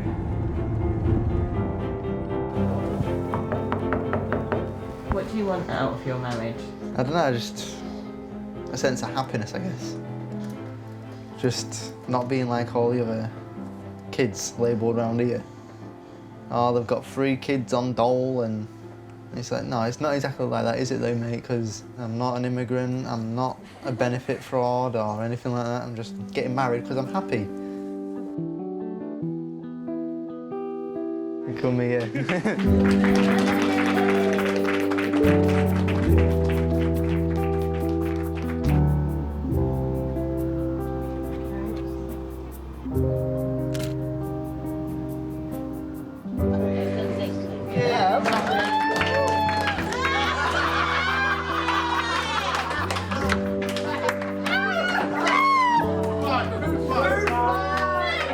See?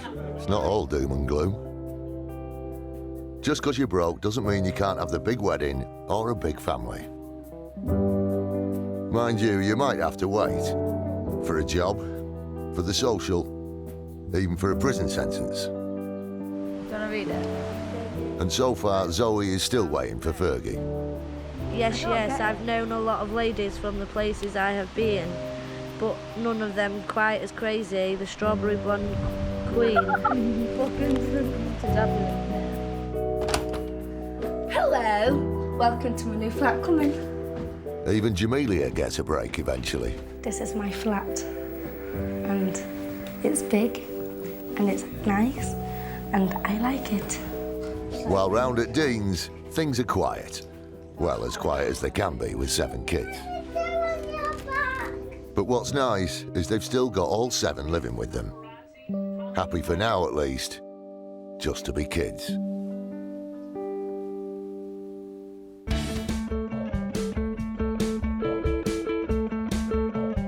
At the heart of every community, there's a pub. On the Westcliff estate, it's the Desert Rat. In the last year or so, there's been so much trouble in here that the landlord gave up and closed it. Now Dean's wife's cousin, Denise, is giving it a go. And tonight's opening night. Dean! Yeah? You coming tonight? I'll be there. Right, baby. The reputation it has got a bad reputation, and I'm trying to get the good reputation back. I want the bad ones out, the good ones back in. I mean, the sign alone has made a big difference. It really has made a big difference. Hopefully it will stay in the Desert Rat and the letters won't get took down. Is it good to have a community pub back? No, it's good to be cheap beers. No chap. That's going to cause some right. That's going to cause some right mayhem. Everyone will get in there early morning, pissed up all day, out here, arrested, jail. They've been out there since 11 o'clock this morning thinking I was opening early. So yeah, there'll be a good crowd in here tonight, definitely. My phone's never stopped. What time you opening? What time you opening? It's in the benches around the back. Yeah, they've got benches around the back. They'll be glued to the floor. They'll get unscrewed and robbed in a couple of weeks. I know. They're in Westcliff. 2 pints and I'll be fighting. In your dressing gown? Maybe. Depends what time it opens. The youngest of Dean's kids is only a few months old. So, as you can well imagine, Dean and his wife Claire don't get out much. Is it difficult being head of a large tech family? No. I just shut off sometimes. That's why I drink, but I've been a good boy, actually. I ain't had out for 2 nights. Have I? 2 nights. 5 of the 7 are off to their dads tonight. So for once, Claire and Dean can have a proper night out. You meant to have it open. It's trendy, funny.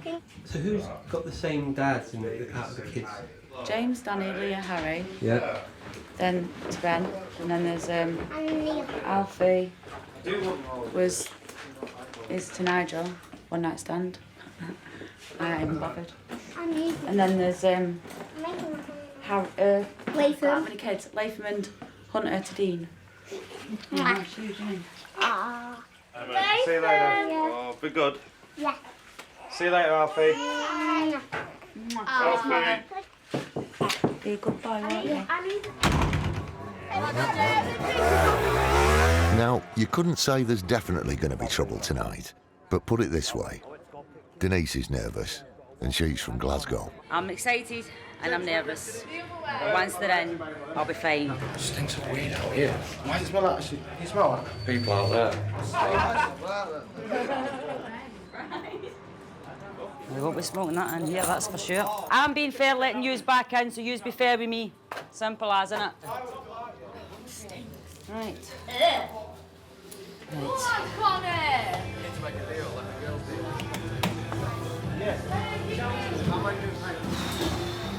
You ready for this?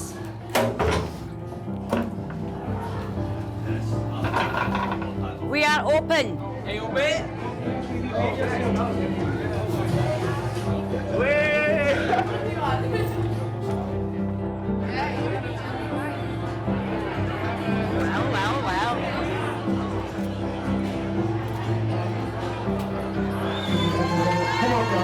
Welcome back!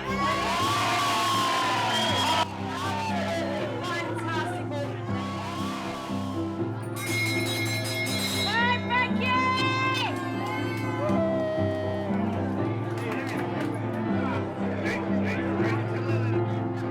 Let's hope Denise can keep the peace in here, for everyone's sake. To be honest, all the wee hooligans that everybody thought were going to cause trouble were spot on. They were absolutely spot on. Very proud of them, and I just hope they keep it up. It's great to see so many old faces in here. There's people that's not been in here for years come in the night. It was brilliant to see them.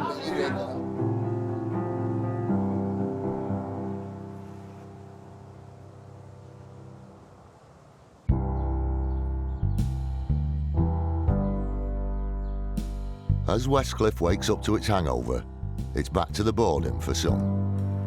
Outside the pub, there's a low wall where everyone hangs out. It may be small, but it's a big part of Westcliff life. What happens at the wall? Everything. What doesn't happen at the wall. Everything and Come anything. at 9 o'clock in the morning, you see everyone cash the gyros. They have all the money out, so they fucking queue up on the wall, wait for the drugs. Drink the beer. Sit on the wall and gouge.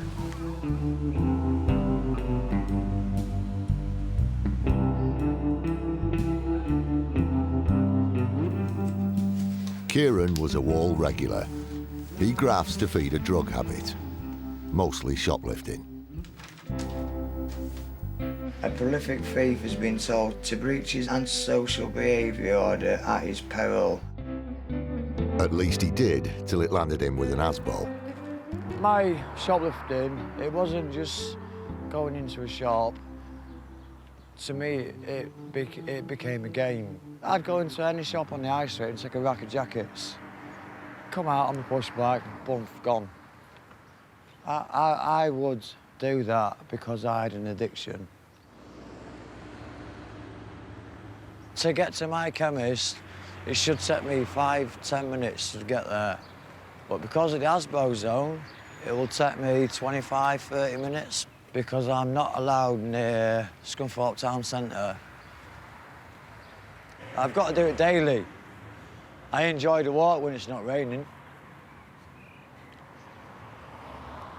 This side, I'm allowed on, but that's a breach. Half the road. I breached it.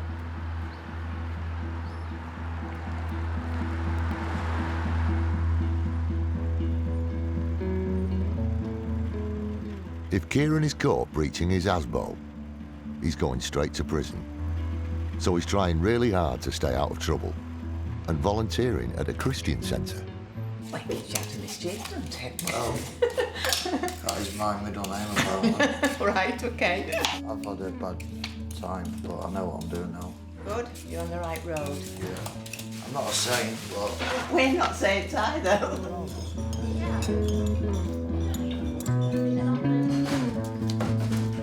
An activity a day for me will stop me hunting drugs, stop people coming out. I just avoid people.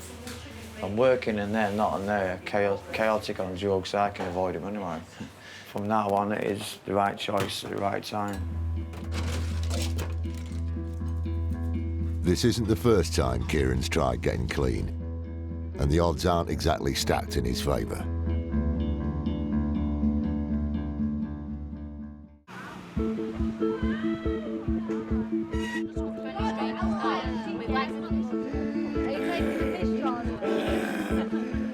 Is there work in Scunthorpe? No, just be a druggie. I don't think so. Smoke weed, smoke crack, take a bit of gear, drink beer, and you're good, all good. It's basically, you have to do what you have to do, don't you? To earn money, do whatever, people work, people fucking screw the social, people do whatever, you know what I mean? I'd rather work for a living, get a nice wage at the end of the week, but at the moment, there's just not many jobs going about, you know what I mean? Dean may not have a job just now, but he's definitely a worker. And he expects his kids to be workers too. And they can start by helping him out round the house. Normal people get pocket money. Yeah, but normal people tidy the bedroom. Yeah, I do. Do you, Leah? I do. Right, should we go upstairs then and have a look at your bedroom? No. And why? Dean, Leah wants to know why she doesn't get pocket money. I don't know. Really? Why don't your dad give you pocket money? I don't know. So why should I give you pocket? Why should I give you pocket money for doing fuck all? I don't see why they should come home from school, sit on the settee watching telly all night when they could be tidying the room, or do you want the shoe cupboard tidying, do you want the floor brushing down, just to help me out? I would give them pocket money. Harry used to get £3 a week for brushing the kitchen floor every morning. Now he don't do bugger all. He can't be arsed. Didn't you, Harry? Yeah? So is that sort of work ethic that you sort of trying to breathe, like drum into your kids? Yeah, you don't get nothing for nothing, do you? You get me? I don't want them to be slaves or anything like that, but earn the money. It's only fair.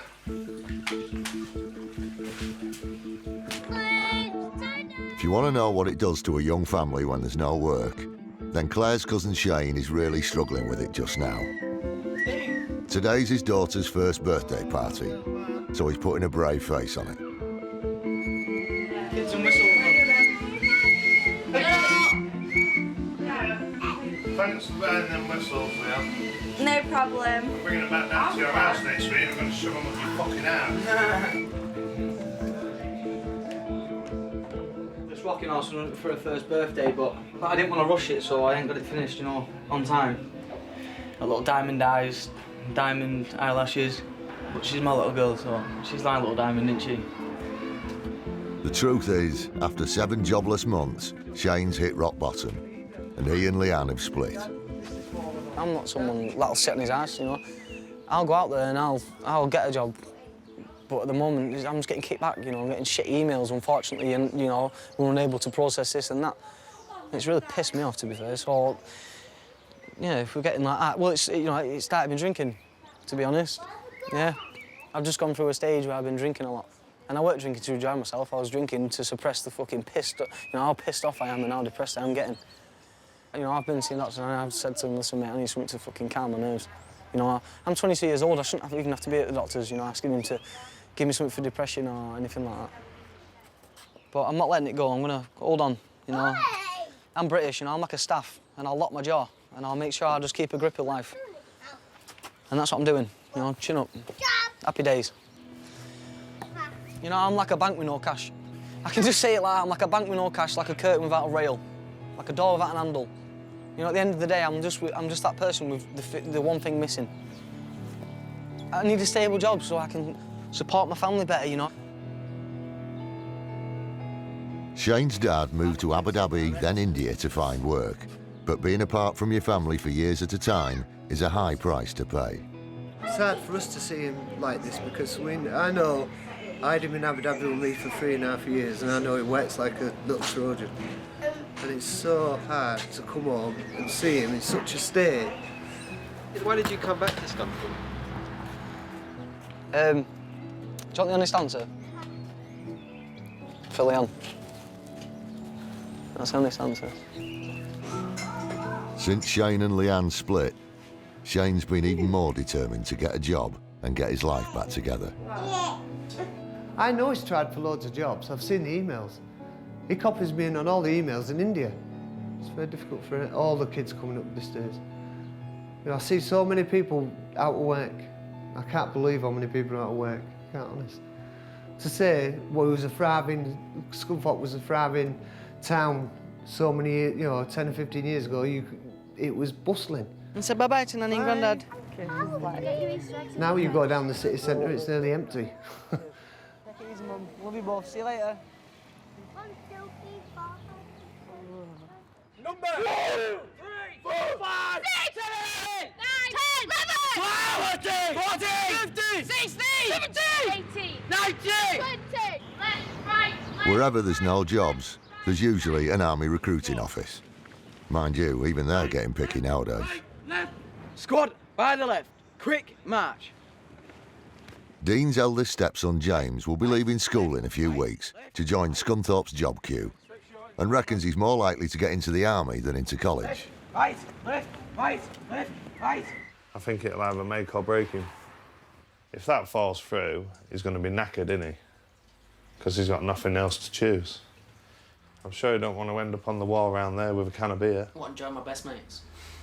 Yeah. You'll be laughing, mate. If that happens to you, what are you going to say?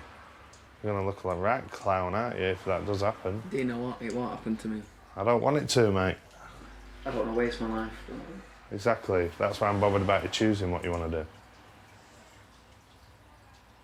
Maybe we don't get on sometimes, but when we do get on, I want the best for you. No one teaches you how to be a father, you just have to figure it out for yourself. It's a learning curve.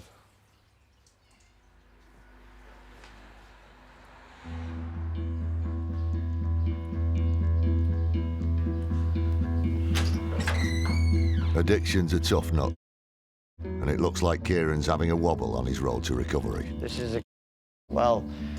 someone in recovery showing you how stupid it is to smoke and waste it and how quick it goes. This is how quick I could burn my money if I was a...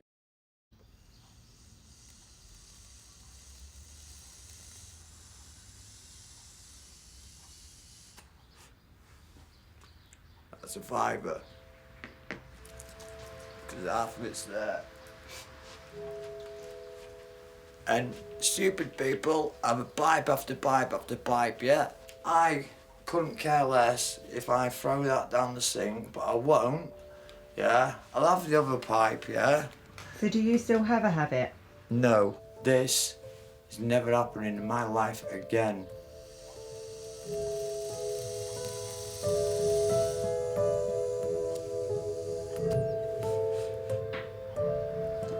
Bye-bye.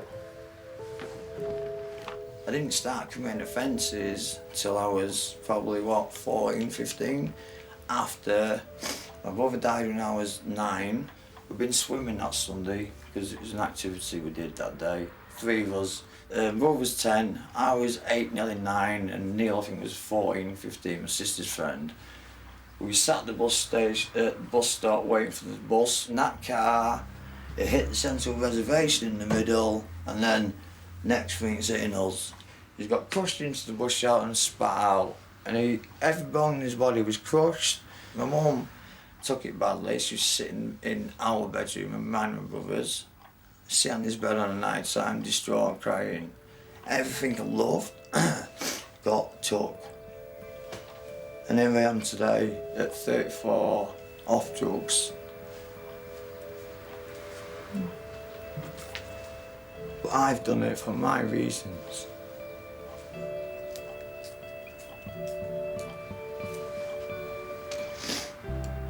You can stereotype all you want, I'm clean.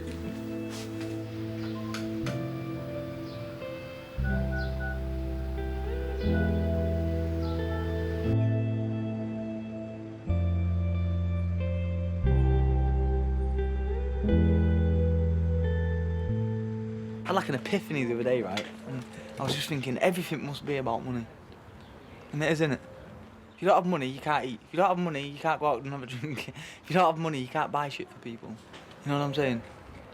So basically, I've worked out that people say life's not just about money, but that's bullshit. Because life is about money, and that's the fucking truth. The problem with having no job is that you've got time to dwell on what you haven't got, whether it's money, girlfriends or drugs.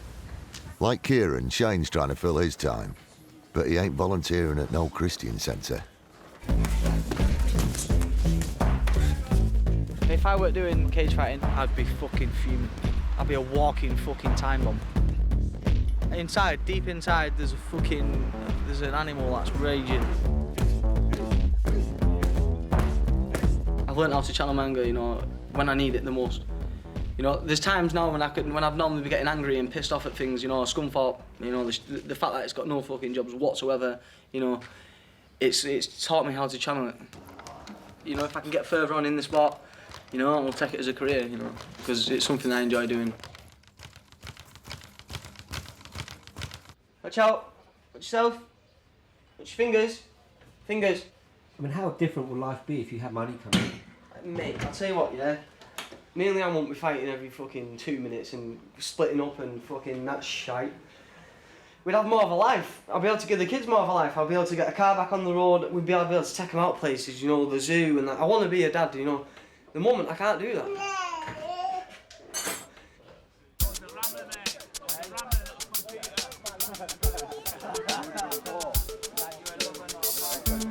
Gypsy, get up!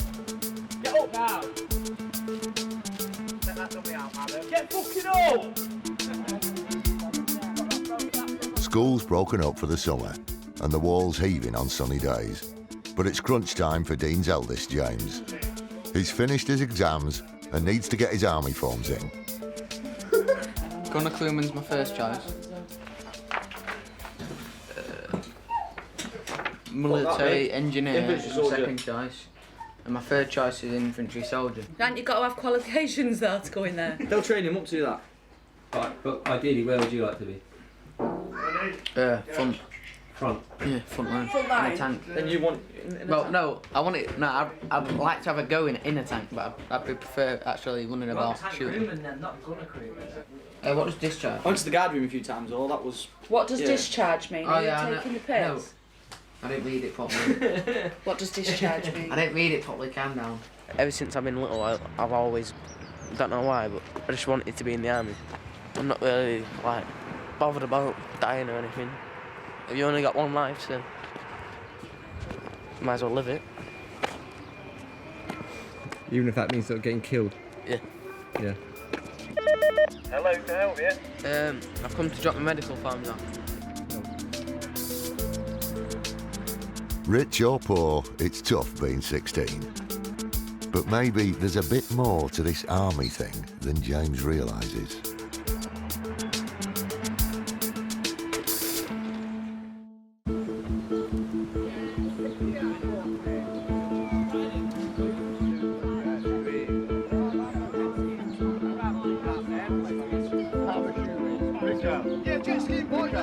The Desert Rat has been open a few months now. But Denise has had a hell of a rough time of it. I've been attacked. Daughter's been attacked. Window's been smashed. Twice. Just because somebody's naughty boy telling me go to the pub, they don't like it, so they think I'll go smash my windows. I mean, these are my lovely 4 windows that was all put through before. I've kept them for 7 years. Do you know what I mean? Yeah, stupid idiots. This is the one that's got me mad. I mean, it just looks to use like a normal window, but this actually leads up to my home. And obviously, if we were walking through with the tills, my daughter or anybody, this whole place was just covered in glass. So we could have all been shattered with the glass. They just don't like to be told what to do. They don't like me going up and saying, get out my pub, because in their eyes, I think I'm better than everybody else. No, I don't. I'm doing a job. And I'm working my tits off to try and keep this pub going, trying to get everybody back together. I don't know what they want anymore. They just want to be able to go drink, drugs, fight.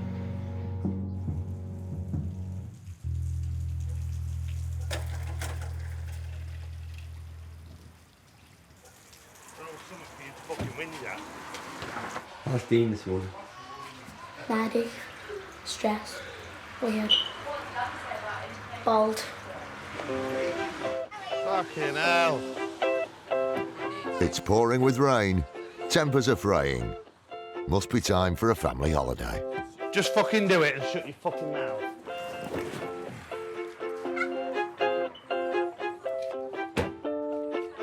Fuck off. Fuck's sake. Fucking bollocks. Alright. Then? You're not taking a fucking football. Fuck off. Fucking idiot.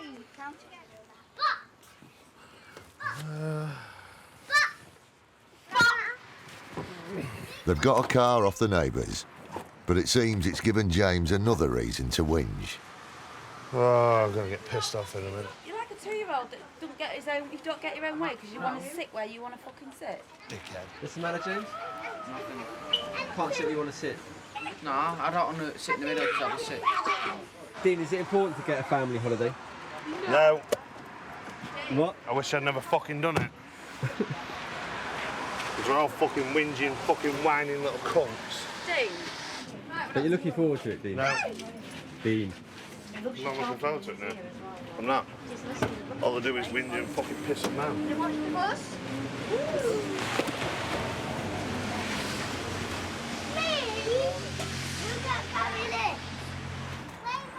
It's amazing how many people can fit in a caravan, trust me. Yeah? Just like, sleep where you're dropping it. How many we had in the car? We had 15 in last time, didn't we? James can sleep underneath the caravan in his sleeping bag, he'll be alright. And I'm sure Dean will fall asleep pissed up on the toilet or something, so...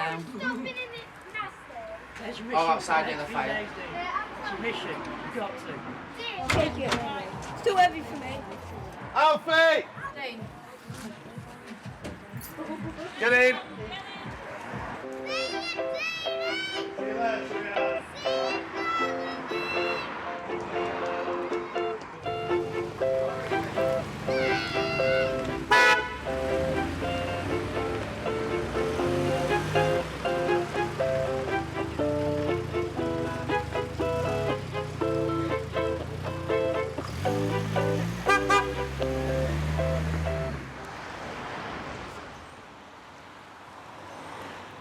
As you can see, you're making loads of progress.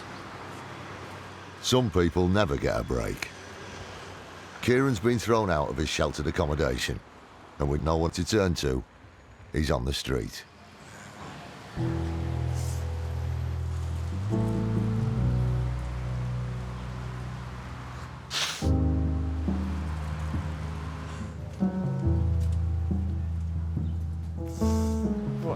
If I wasn't bothered about my life, I wouldn't give a fuck. But progress I make don't make me fuck all to people like that. Hatred, that's one of the big things that go through my mind.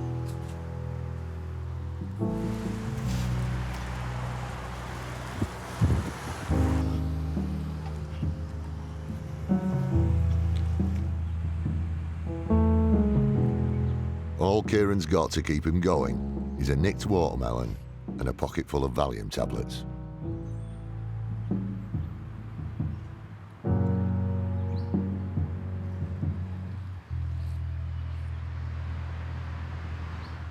I'd have preferred being in prison rather than being out here having all the bullshit with the housing, the petty rules on the housing, stuff like that. My ultimate goal is to be away from heroin, away from the chemist. I can then get a job, I can then get everything else that I want, not my dad, my sister, my other sister, my nan and stuff like that. I want the family unit back, which I haven't had for years. But within a mile there's 4 deaths in our family. And I don't want to be one of the 5th. I've tried.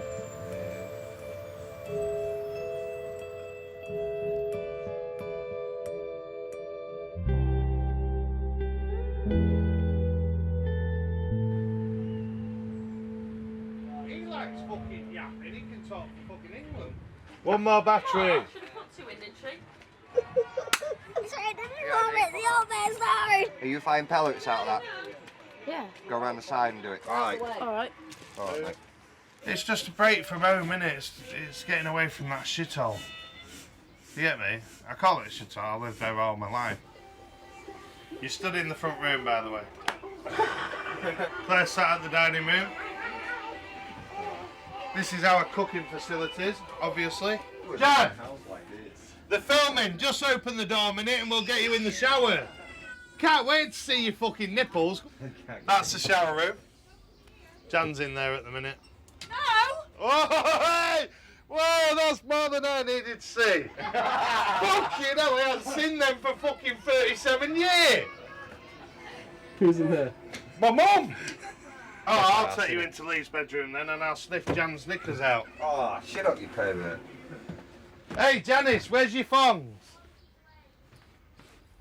Oh, found your bra. Hey! Yeah, this is Lee and Janice's rooms, the spawny bastards. Didn't even offer no cunt else. Me and Claire slept on the fucking floor last night. Do you want me to take over for a minute? Yeah. Oh, this fits me back.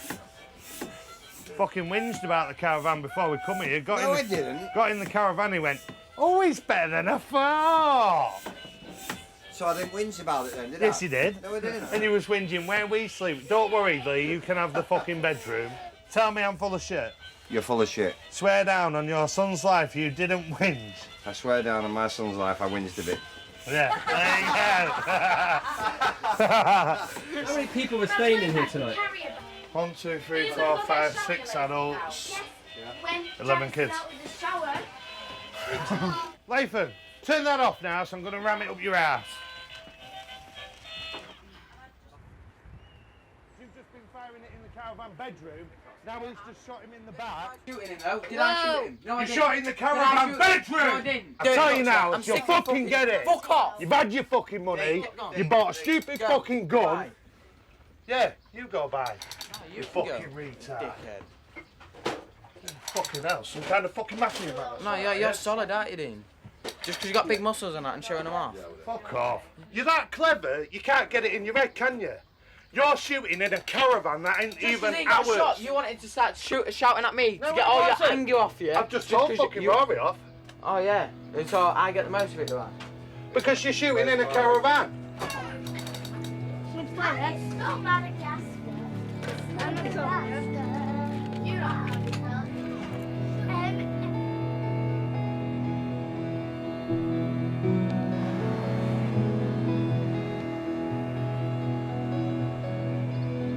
This way. Thankfully, Kieran's got himself together enough to borrow a tent. Who did you borrow the tent from? My mate Zippy. 2 biscuit bags, which is always helpful.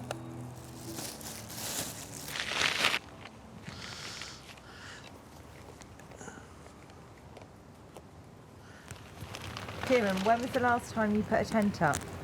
I was about 7.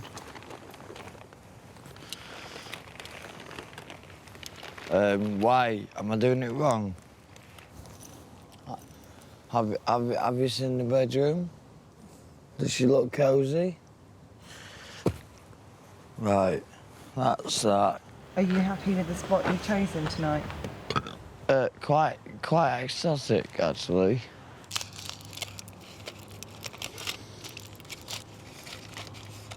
Volume.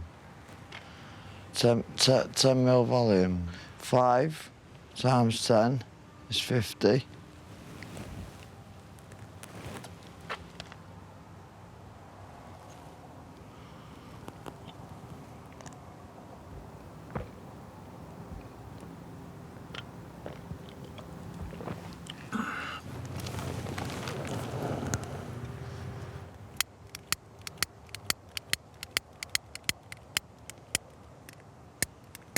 Come on, you're electric.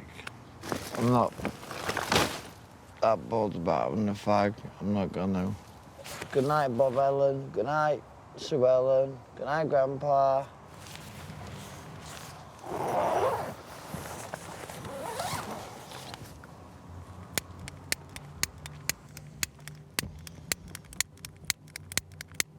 Forgotten words.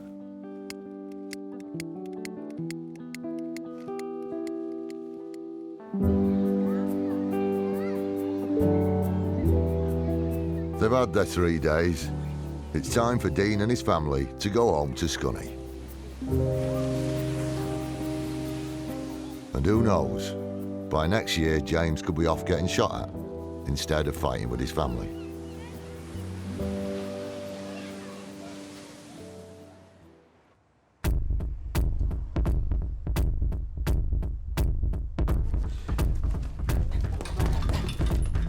Shane's cage fighting is getting more serious. He's got his first amateur fight in a couple of weeks. He's progressed really well. You know, I feel good about Shane going out there and being able to show what he's capable of doing. It means a lot to him. You know, it's a step in the right direction for him. Ever since he got on the MMA mat, I think it's given him a kick up the arse. It all boils down to him just having a real good focus. He's very explosive. Kid's got heart, and I think he can do very well. Seems like Shane's finally found his calling, which is more than you can say for James. He's the first of Dean and Claire's brood to leave school, but it looks like he's fallen at the first hurdle. How did you do in your GCSEs, James? Not well. Not well. Not well at all. As well as getting only 1D, his army career is on its arse before it even began.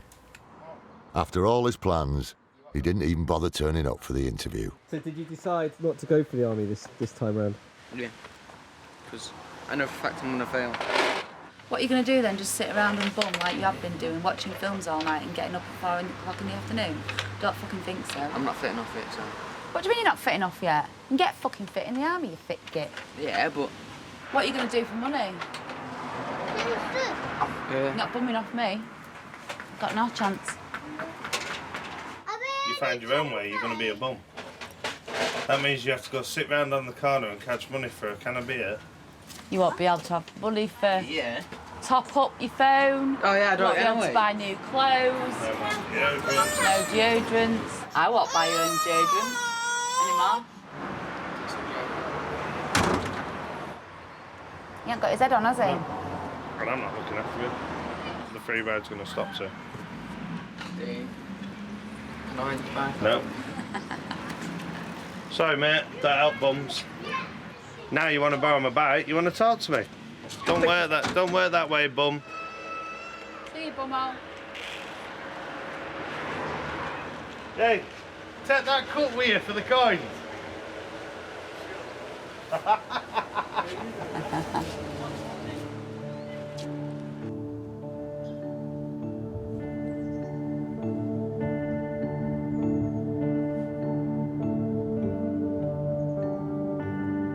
It's the night of Shane's big fight.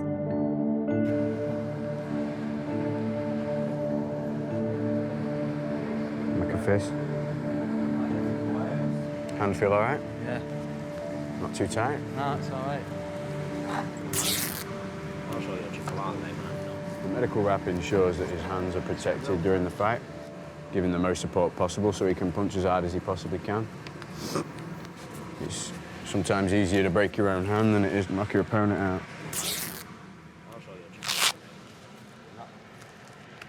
They all think I'm a pretty boy, you know, too pretty to do it, but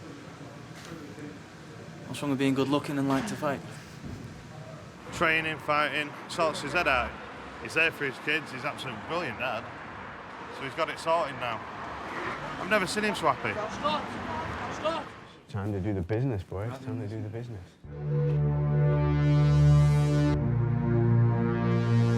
Would you all please welcome the first fighter into the cage, Shane Dent.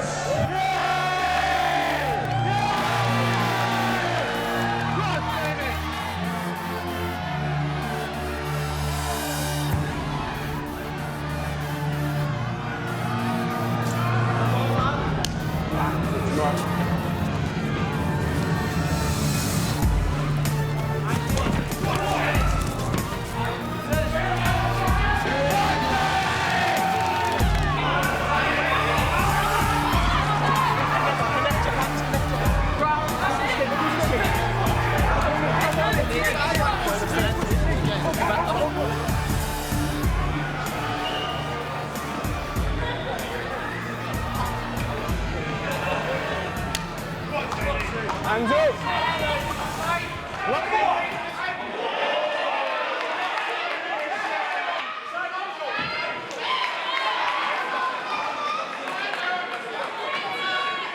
Rock might be under the chin there. Could be all over here for Shane Dent. He's looking to punch his way out of it, but I don't think it's going to work. That choke is tight. He could go out here, Jay. I think he's going out. There we go. The fight's over. He's asleep.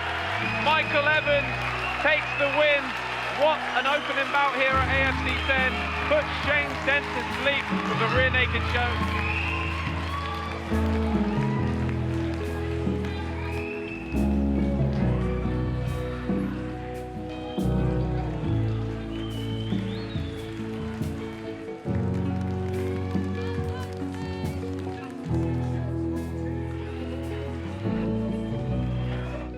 Best. Good fight, mate. I'm fucking proud of you. Yeah, I don't like that. Good luck, man.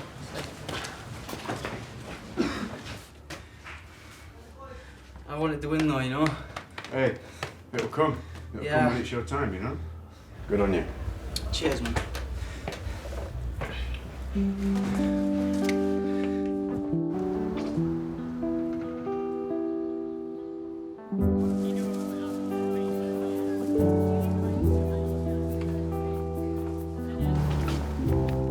Kieran's finally got a drier roof over his head. He's been rehoused in a shared house, but it ain't all good news. The other residents were arrested for drug dealing yesterday, and a previous occupant has left some belongings behind. Hang on.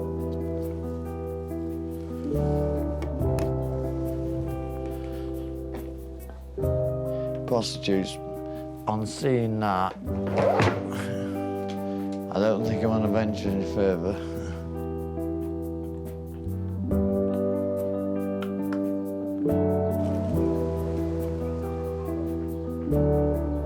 It'll be easy to judge them on the wall, but it ain't as simple as that. What else is there for them to do? There's no jobs, no prospects of getting a job. They just sit here, have a drink, dwell over what they can't have. It's their way of passing the time. Do you worry that James might end up here? Not if I've got out to do with it. I will give him that kick up the arse that he needs soon. I'm letting him have his bit of freedom, so he says he wants, but he'll only push me so far, and then I'll give him that kick up the arse. Even his mum said we're not bringing a bum up.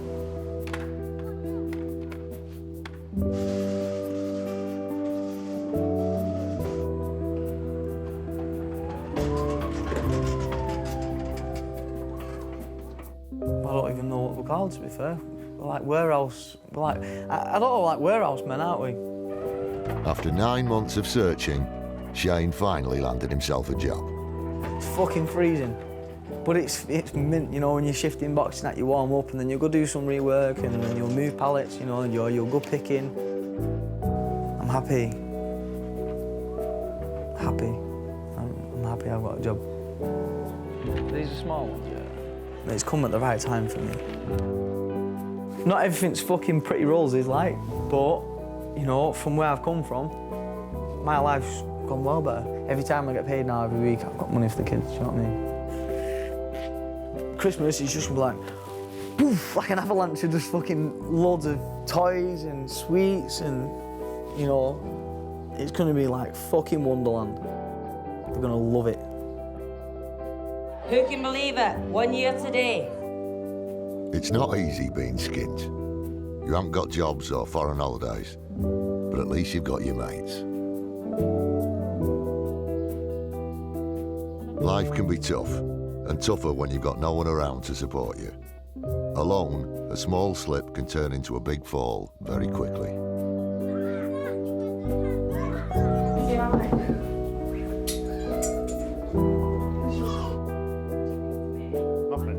No one can say family life is easy, but for all the dramas and the rows and the fighting, you'd always rather be with them than without them. I tell you which one. Did you go grab it like that?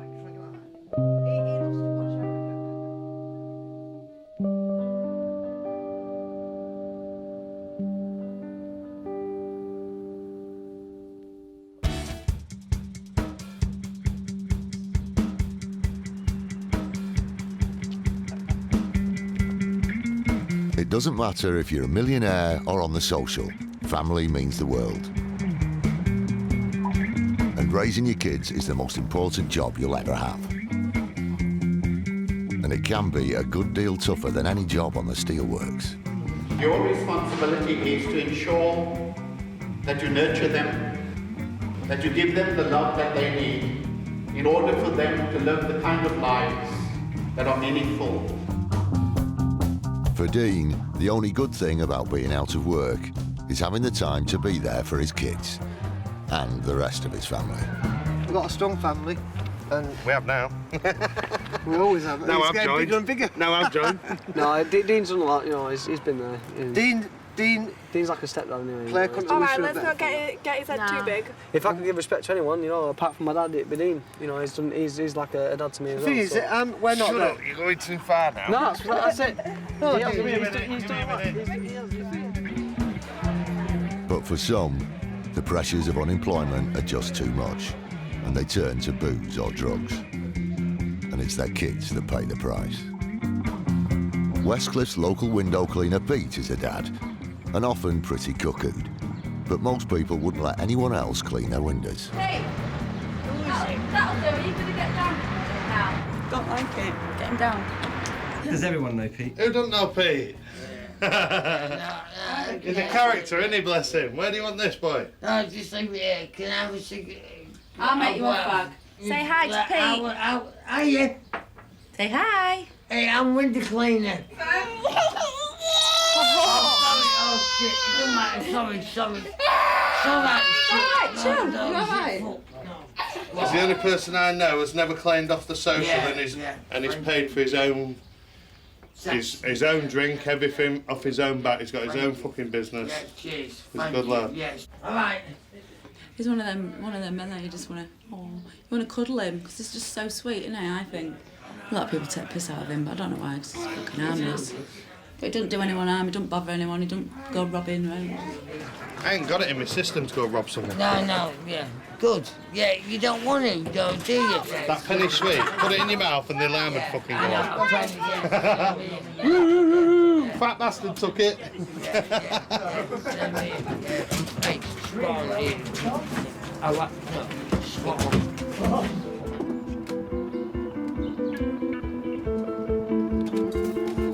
Pete's 1 in a million, mate. 1 in a million. He's so proud of his little boy. Oh, it's so cute. Yeah, so he should be. As well as paying his own way, Pete also provides for his girlfriend Emma and their son Ty. All right. Emma used to work in insurance, but had her own run-in with drugs. She kicked the habit when she got pregnant with Ty and has been stable on methadone ever since. What did you get your sticker for? What are you doing at school? Tidy. For being tidy? You? Tidy? Best boy, aren't you? Go on, flick it. I tidy, yeah. Yeah, there's another. Pete definitely still struggles with his demons, though. I went to the park with them. Pete was all right with Ty, so I said, right, I'll go get a bath, bring Ty back in an hour. And Pete came back in the hour, but he didn't have Ty with him. He was well out his head, proper. I mean, he could hardly stand up. And I'm like, where's Ty? He's like, I don't know, over there somewhere. I goes, what do you mean you don't know? He's like, don't know, over there somewhere. I goes, well, who's he with? Don't know. And he really didn't know. So I went upstairs, got dressed. By the time I come down, a police car was pulling up outside. So I start crying automatically. I'm like, oh my God, where's my son? Pete had left without Ty, do you know what I mean? Just forgot Ty was with him or something. So obviously Pete got arrested for being under the influence and in charge of a minor. And then obviously they had to ring social services. And then obviously because of that, Pete didn't allow Ty on his own. And it was all right, but it could have been worse, couldn't it, baby? Yeah.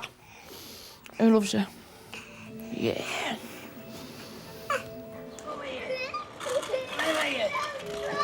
I'm his dad, you know what I mean? Like, is that dad? I want to go with dad, you know what I mean? How do I explain? With Emma's history of drugs and Pete being off his head a lot, social services are keeping a close eye on little Ty, making sure he's in safe hands. Can I have a look? Look at that. Is that you and me? Me, yeah. Hiya.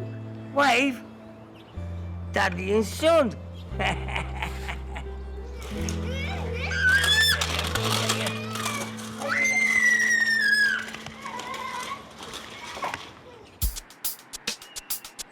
When Pete's not up a ladder or playing with Ty, you can usually find him at the wall.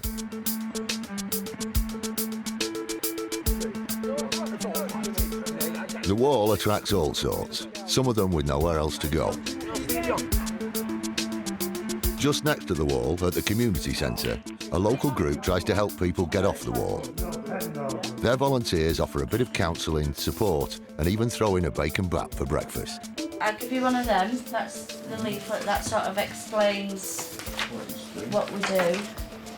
You know, we don't judge anybody, and we take them how we find them, and that's it.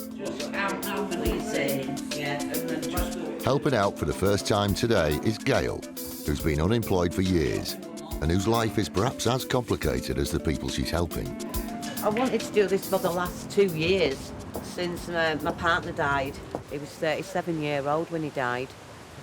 And to see him come off heroin and get his life sorted out, and then to go on drink, and then to die through drink, it's hard. It's really hard.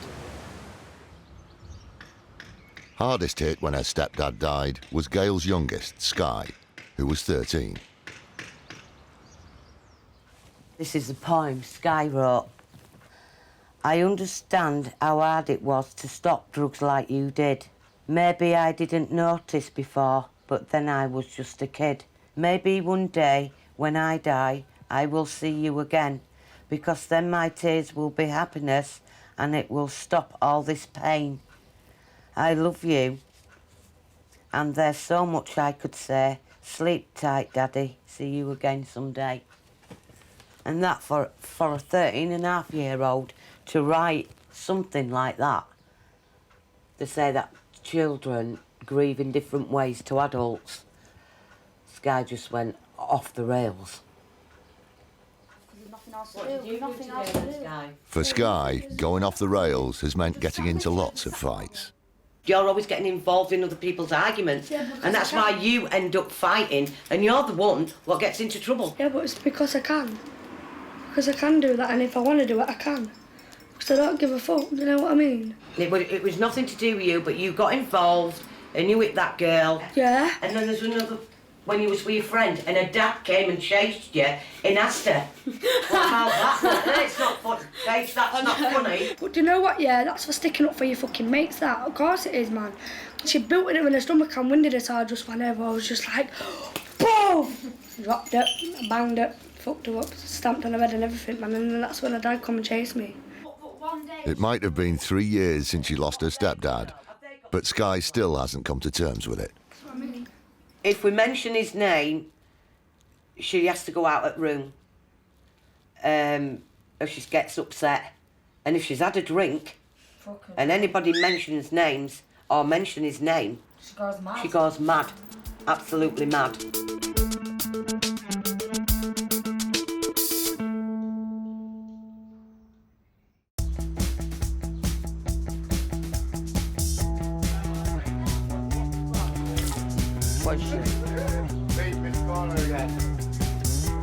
The Westcliff estate was built for the steelworkers, so it's no surprise that as the works have laid off, Westcliff's taken a bit of a beating.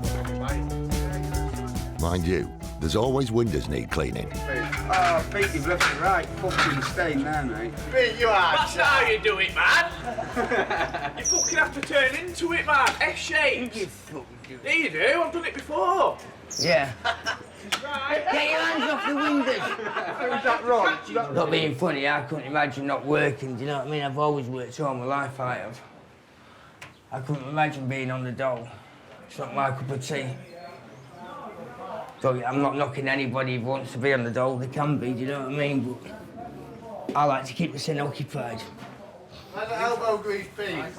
You hear them all whinging at me, do you know what I mean? But they all like to do what I'm doing, do you know what I mean? Like, you feel better, like, if you're getting money for something, what you do you know what I mean, than just bumming it. Dean's little brother Greg's been bumming it for months now, but he's not sitting on his arse. Okay, thank you, bye. Well, unfortunately not allowed to take anyone on board that's colourblind. Well, why did you say out, you fit cunt? Because if I take a job and I end up killing somebody, and it comes back... What is it? Firefighter. How can you... You won't fucking get that wrong anyway. You know what a fucking fire looks like, you daft cunt. Dean. You defeated the job before you even fucking rung up for it. Yes, but Dean, she says, do you suffer from any eyesight problems, health, or Get out, whatever? no. And I have to tell her that. If I don't You tell do her that, I suffer can't from lie. health problems. Been a thick bastard. Okay. I'll ring staff force, see what they say. Fucking hell. Dean might give him a hard time, But Greg is trying everything he can to get a job. This is like CRB check my criminal record. What's your criminal record like?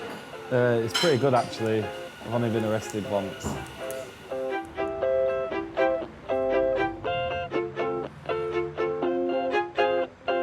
It did say, like, you didn't need, like, previous experience, do you? Yeah. I need previous experience. It'd be nice. And how many jobs do you think you've applied for? What, this month? Yeah, this month. I'd say about 30, 33.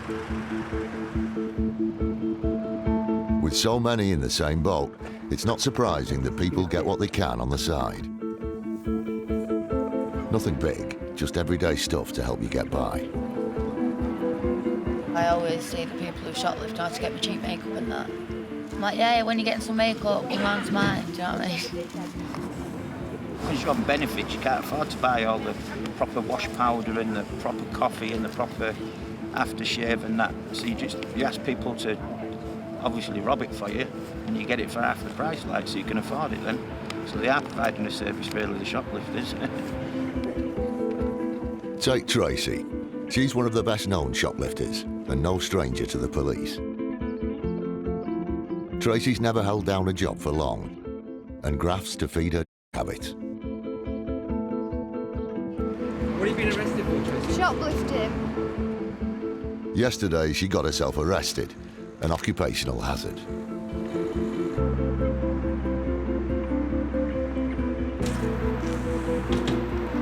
Six-month supervision order. What did they get you for? Just some bedding, just 119 quid's worth of stuff. There's our bus. After a night in the cells, the first thing on Tracy's mind is scoring. Oh, I feel like fucking shit. It's not a good day. How long do you normally go without for? Taking anything? Yesterday I had 7 bags in the morning, within 4 hours. The gear's shit. I've had a mouth swab in the police station, it's come up negative and positive. Now look. Negative for opiates, positive for...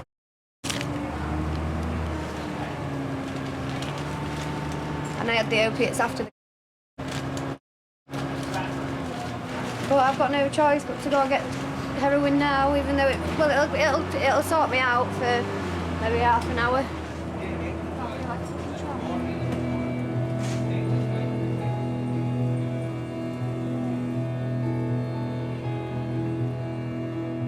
Tracy's not just known for shoplifting, but for something much, much closer to her heart.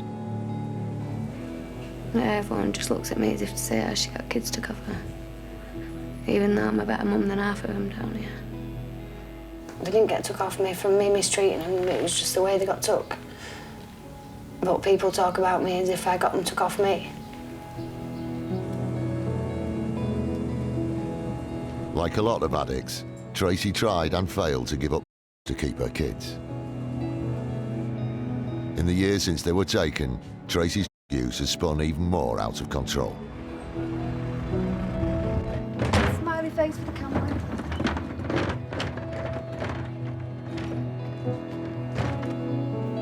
Unlucky for Tracy, she's picked a bad day to be scoring.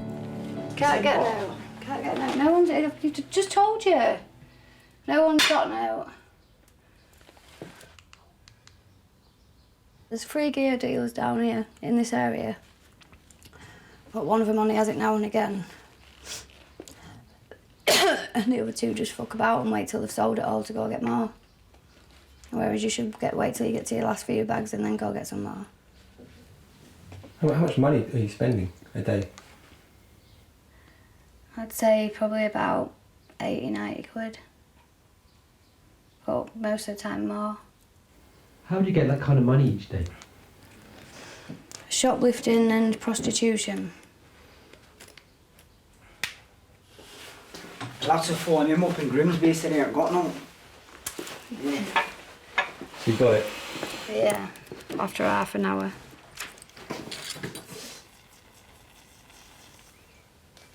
Breakfast, dinner and tea. Right now, I'm afraid you'll have to turn the camera off. But why is that? Where do you enjoy it? And if you want me to pull my pants down, you'll have to charge you.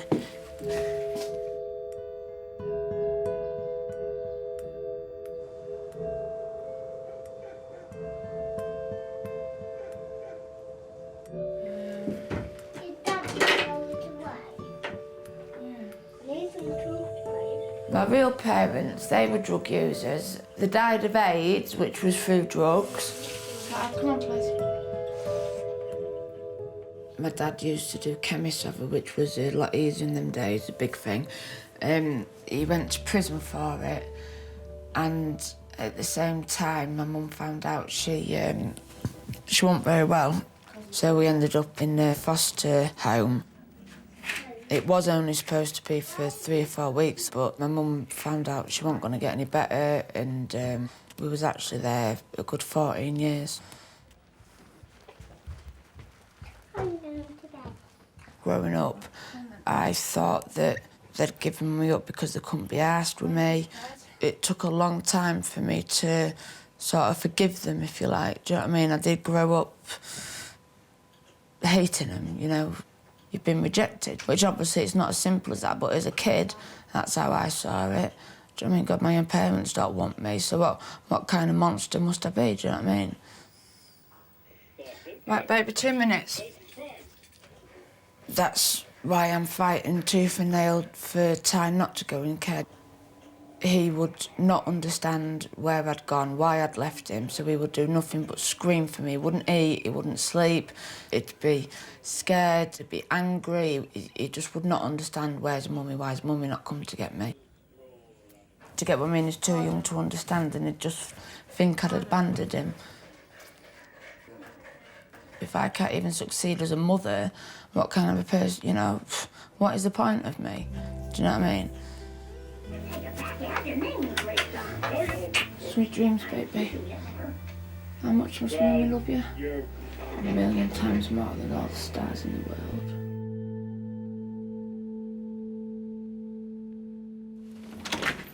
Hi, come in. How are you doing? I'm all right, thank you. Good. Well, Emma and Paul from Humber Care. All right. Nice to meet you. Hiya. Sorry, I'm just eating a Jaffa cake. Do you want a drink? No, I'm all right, thank you. OK. Emma's asked for some help in her battle to keep Ty. She's been given a charity support worker to help her with pretty much everything, starting with her debts.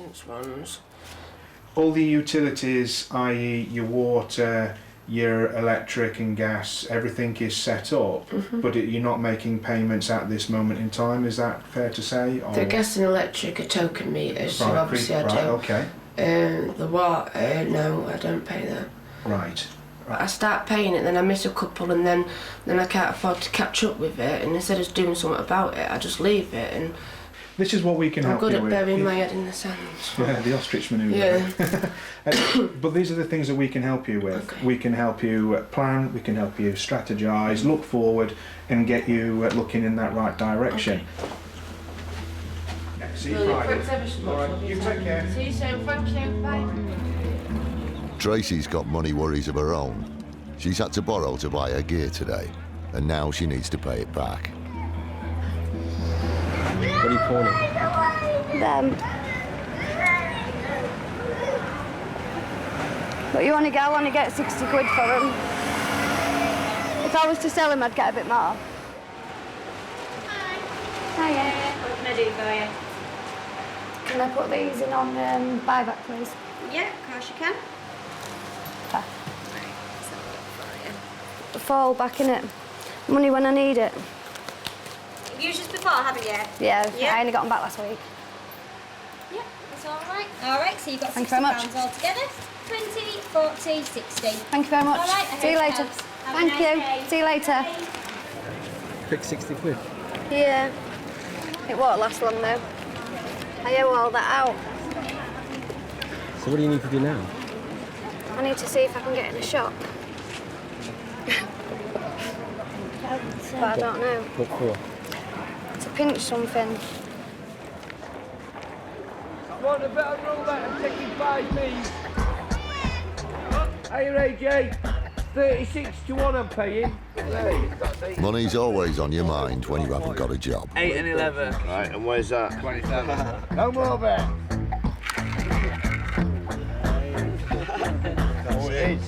Got it! Get in there, son! Fucking come to daddy! If you're up against it and the banks have turned you down, you can always borrow money from the wall. It's not exactly free, though. If you need cash quick, they'll just come to the wall and just lend double bubble. Loads of people lend money around here for like double bubble and that. Do you know, like you have to pay double back? I don't do it myself, man. I'd rather not, but I know people that do. Double bubbles, you lend 20 for 40 back, or like 40 for 80 back. What happens if they don't pay it back? Then it just gets doubled again. And then if you don't pay it back, you just get a kick in. What sort of people use the money then? Smackheads, weed heads, alkids, doll dossers, even people who work. Dean! Where do you want the telly to go? Up here, from rooms upstairs, yeah. Dean's been able to steer clear of double bubble. But he still ends up paying through the nose for stuff he needs. Their toddler has broken the telly, so they're upgrading to a bigger one on the Never Never. 3D cinema screen. It's an LG 3D cinema screen, 47 in. Don't forget the smart bit. Smart, sorry. That's one hell of a TV. Yeah, it will be. Anyway, just check it, pal. Oh, as you can see, that pal's all fine, yeah? See you later. Cheers, lads. Well, we're having to pay for it weekly. By the time we finish paying for it, £2.5 grand.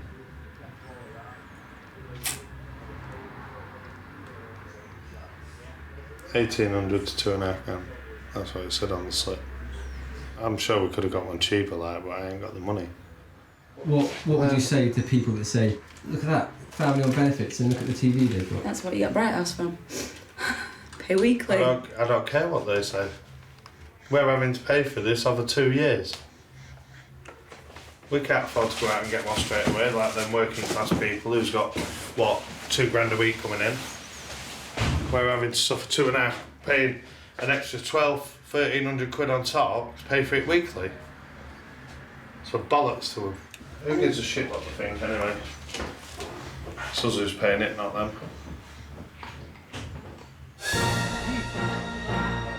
There's nothing beats watching a 3D movie with surround sound from the comfort of your own sofa.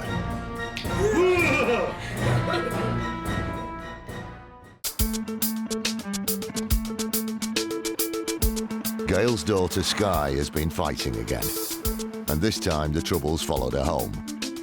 People want to know, you know, who live around here, and that's what's happened to your windows, what's happened to your windows. Well, what does it look like? You know, it's not a new fucking trend, is it? All your windows smashed. Oh, what's that? Oh, they're just boarding it up. Oh, they're putting them boards on. We've been told to. Eh? We've been told to. Just the broken ones? Well, they're all fucking broke, aren't they? Yeah, we've got to do it, haven't we? Eh? No, I don't fucking think so. You haven't got to live here, have you?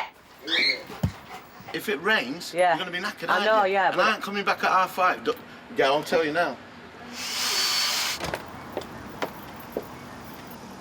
Look at it in here, fucking hell, I'm gonna have to put all my fucking lights on now. They take the fucking piss, he did. Fucking hell. I shouldn't have to live like this. I know she's my daughter, but I wouldn't dream of going round to someone's house and doing this and coming in your house and all. You know, they come in and all. They just didn't do then. They started kicking all doors off. Well, they did that. They did that. Right, and they did this. Kicked that off. Kicked that off there. This one. We've done to that, look. From the other side.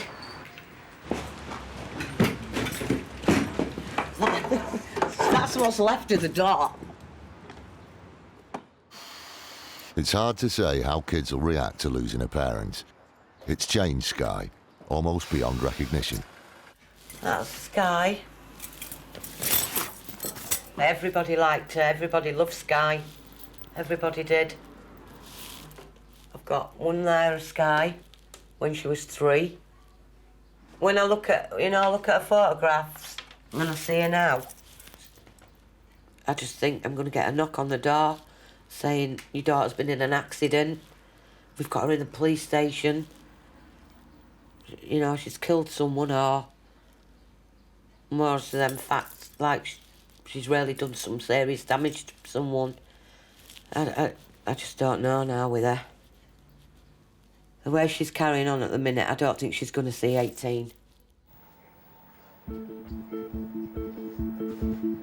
Gail's lived in Scunny for 18 years, but the attack on their home has shaken them so much that Gail reckons there's nothing for it but to move. What are you going to do this afternoon, Pete? I'll go pick my little boy up with Emma at police at 5 o'clock time.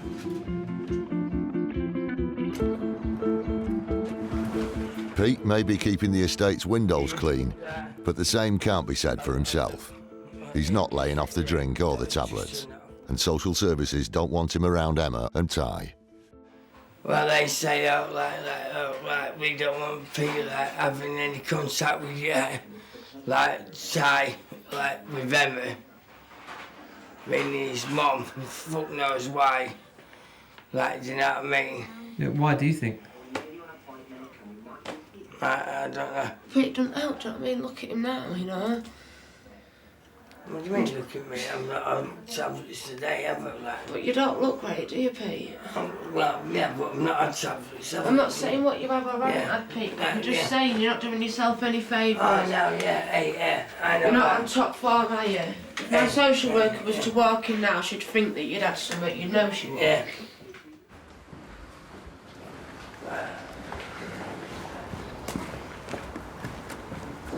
Pete knows he wasn't supposed to be at my house if he'd had a drink, and he knows he wants to stay at my house. He doesn't care. Well, he still comes, you know what I mean? Drinking beer, coming up to my door, Spider-Man, Spider-Man, singing that stupid song. Might as well put a notice, Yucca, I am out my head.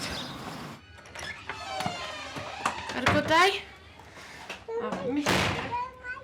If it come down to it, where the only way I could keep Ty was to give rid of Pete, then I would. And Pete knows it, it's not a secret. Ty means the world to me. Thank you. I couldn't go to bed and get up in the morning knowing that I've had him and I've lost him. As awful as it sounds, I'd rather not had him before. I couldn't function with my life knowing that I've had this beautiful thing as part of my life, and then all of a sudden it's not. It'd kill me. I'd rather not live.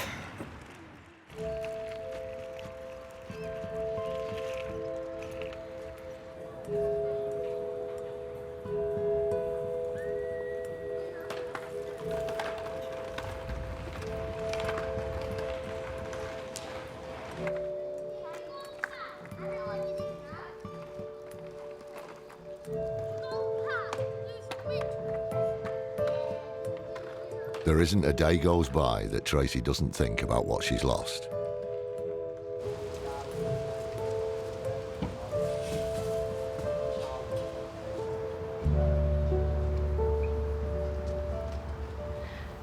Me and my boyfriend was both wanted. The police come to arrest him. I wanted him. I didn't have a phone or anything. So the police said I had 20 minutes to get home, to get the kids.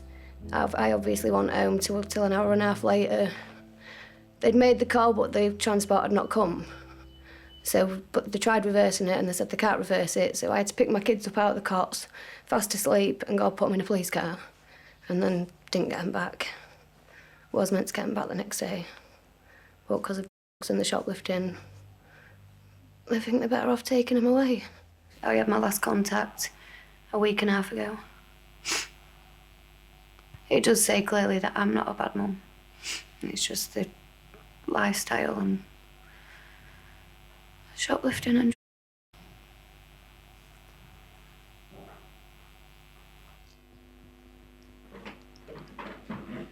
I don't really see the point. There isn't no point in life, is there really now?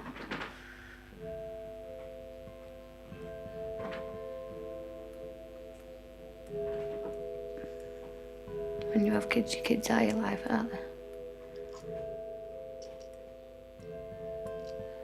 Take away them and you ain't got nothing left. And that's what I feel like, anyway.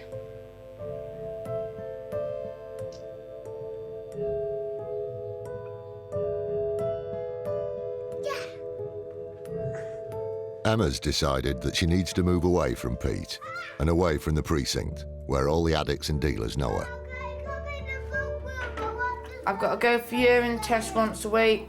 First dirty I give, Ty's gone. I've been told Pete's not allowed at this house.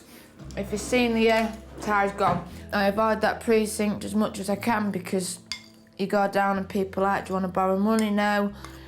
Do you want to buy this? No. If you buy it for me, I'll sort you out. No. If I've got some, let me come to your house and I'll sort you out. No. Do you know what I mean? They just don't, it's like uncomprehendable to them that I'm putting my child before drugs. Do you know what I mean?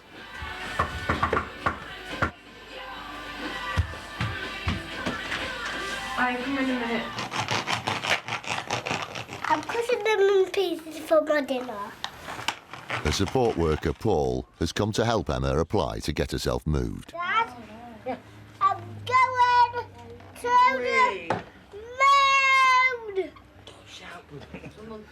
Looking for the future, it would help my son if I was to move. Yeah, given the opportunity, I like it, yeah. To move. Therefore, make a fresh start. Yeah? Yeah, which would enable me to make a fresh start, yeah. I think if Emma gets a new place, it'd be good for her. Yeah, definitely. Yeah, So you support that one? Yeah, definitely. Once you get away from me, it's a start. Well, So on to the next section. 2 minutes, baby. Are you angry at yourself? yeah. Now there's nothing else I can do. I've got to concentrate. Yeah, definitely. Thank you so much for your Silly, help. do you know what I mean? How old I am and that. Kate, this is my under care worker, Paul. Hiya, mate, yeah. Hello. So you worked earlier, didn't you? Yeah, you did, yeah. Like, you're trying to get them help to move and that. Yeah. That's the plan. Anywhere within North Lincolnshire and anything in the North East Lincolnshire. Yeah, I get what, like, So it could be a way away, but... You're in the step in the right direction. You've done a good thing today. Thank you ever so much. All right. Well, you did the most of it, but thank you. I really do appreciate it. I know Thank you do. It's all right. Right, thanks again. and I'll come see with you back and go back. Obviously, the best thing is for him to have his dad about, but when his dad's been how he is at the minute, that's not the best thing at all.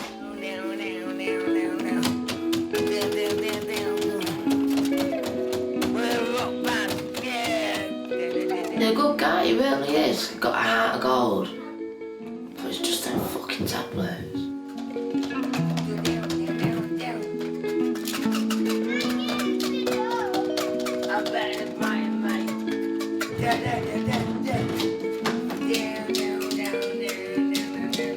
Come here.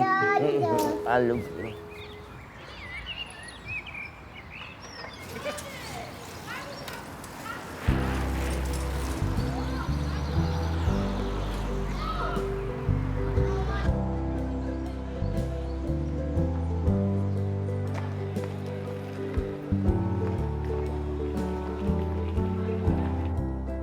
Since I've lost my kids, I don't care anymore.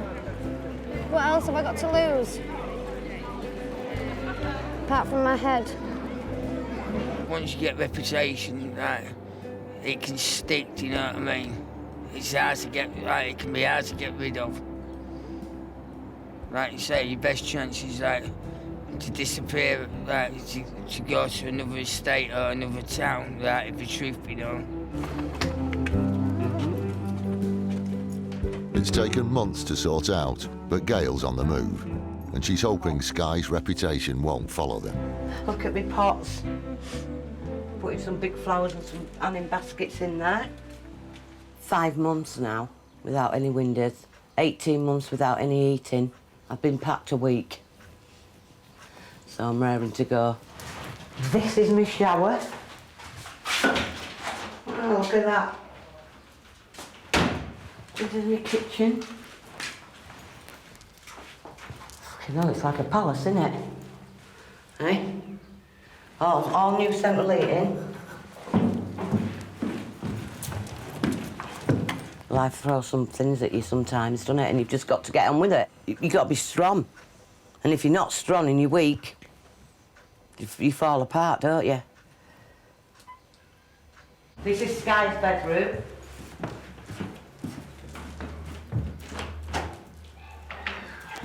Oh yes, I'm all chuffed. But before she can start a new life, she's got to pack away the old one. With all her kids coming to help, it's brought the whole family together. Put the bags in first, he said, didn't he? Nah, the bags have already Right then. What the fuck up? You're my fucking head in. Don't even go down, man. Put the thing back on. I'm not putting it back on. You can fucking suck my fucking cock, you fucking lazy fat cow. Oh, that's going to have to be sorted, because I don't know how that goes. Come on, boss. Good fucking riddance.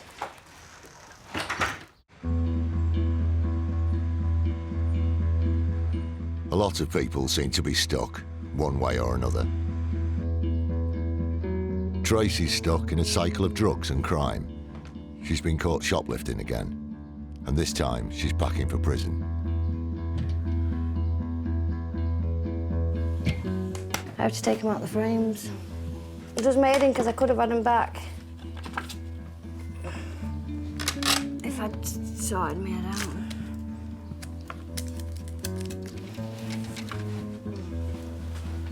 How do you find being in jail? I'd find it all right. The only thing I miss is being able to have a joint in bed. If you could smoke weed in there, it'd be a luxury holiday. I mean, it does do your head in being locked up behind your door and not being able to go where you want to go. But I suppose at the same time, I'm not shoplifting or prostituting, am I? I'm getting 3 meals a day, showers, telly. The bed isn't very comfy. If we had nice comfy beds, it'd be all right as well.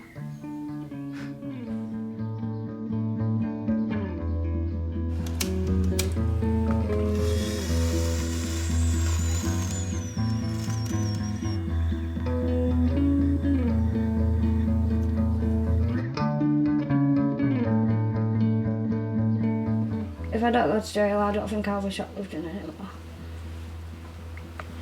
I'll just have to do my other fucking occupation.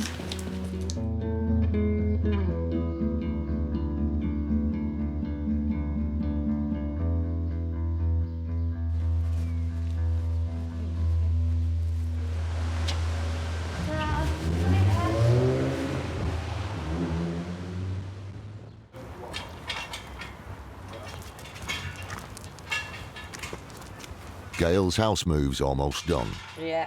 but sometimes you're stuck carrying your trouble around with you. What are you looking at? Oh, Fucking Billy's police guy. bastards. Why, police, why? What are you looking at? Why, your job finished? Your mate's your looking. job, all right? Yeah, but your mate's looking at me. You thought, what? Look it, please. Look at that mess. Why? Look at all that fucking mess there. Why? It's disgusting. Why? What do you mean, why? People's got to walk past, haven't they, with the kids and that? I don't why. Why problem? Because it's a fucking disgrace, that's why. Cheeky bastards. Do you want to carry a bag? Why? Clean it all. Yeah, why? I'll give you, because are it's crazy. awful. Everyday crazy. Well, fuck off back to your own fucking country and make a mess there then. Where you fucking come from. Bye. Treating a mess, Bye. Bye. I love you, bye. Yeah, you fucking perv.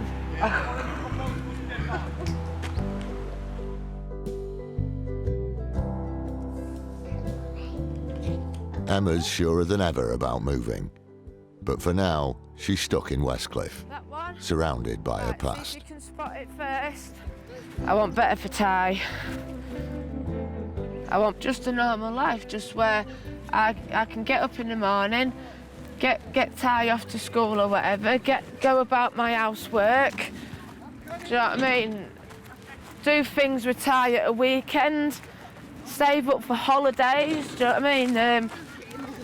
I want it to be where eventually I'm off the methadone and everything. Maybe even go back to college, do a counsellor's course, or get a little office job or something. Just normal, do you know what I mean?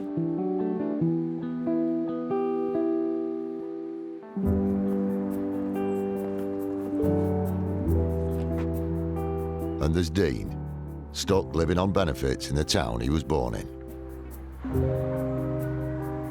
Go back a few years and Scunthorpe was booming. I think it was the steelworks that made Scunny, wasn't it? That's what it's the steelworks that's made it.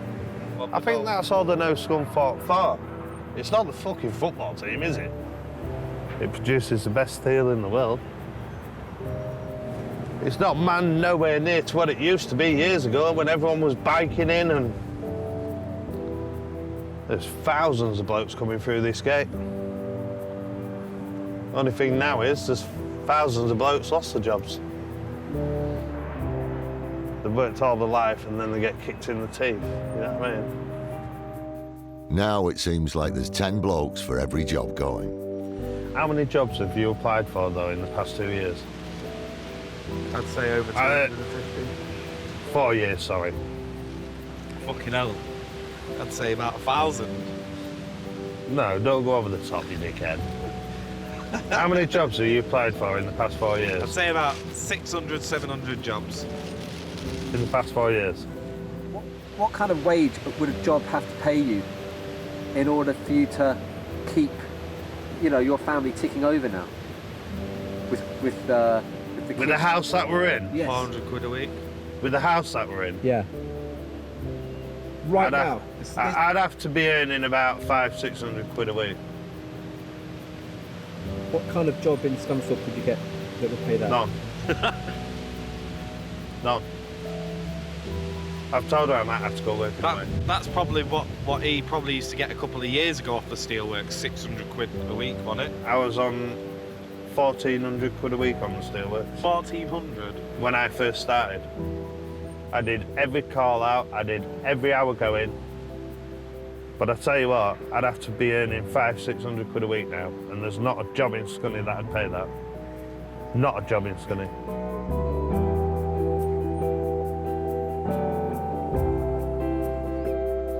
Look at how romantic that smoke looks coming out of the cooling tower. It's like, I don't know. Shut up, Greg.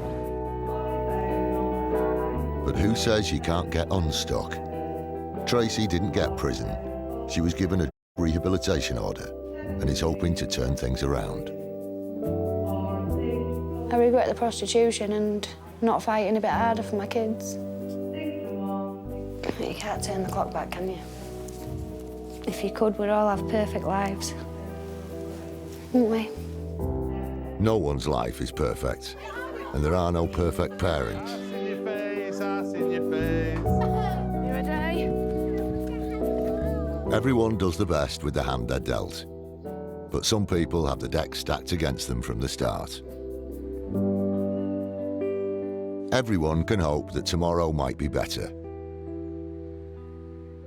They might get that job, make that change, even have that new start.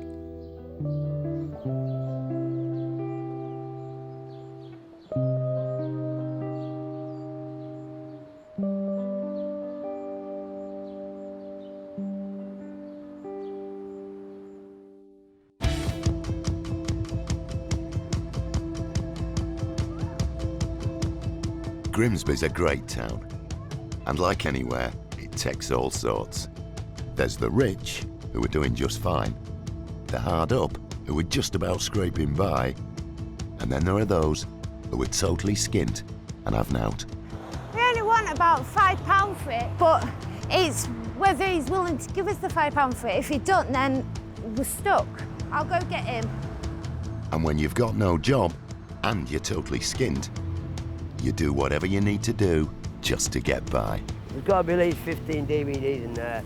If that fucking site passes up by it'll give me a quid, maybe.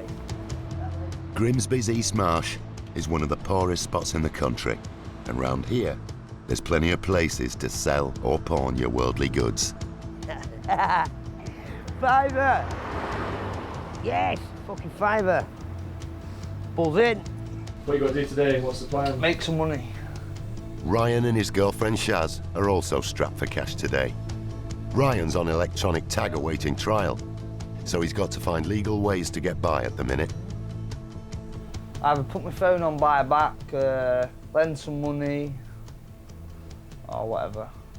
But the only way you can get cash? Well, no, I could do it the fug way and go out and do some fucking crime and that, but with a tag round my ankle, will kind of be able to pin me to the fucking crime, so it's kind of, but that's a long shot, so I'd rather put my phone in for a couple of days and just deal with it. So what do you need the money for, then? What, the fucking common stuff? Gas, electric, fucking food, ganja, shit shave in the shower, then we'll go. Sony Xperia. So basically put my phone in, get paid my dole money, then go get my phone out. Quite complicated. All right, I better go put it in.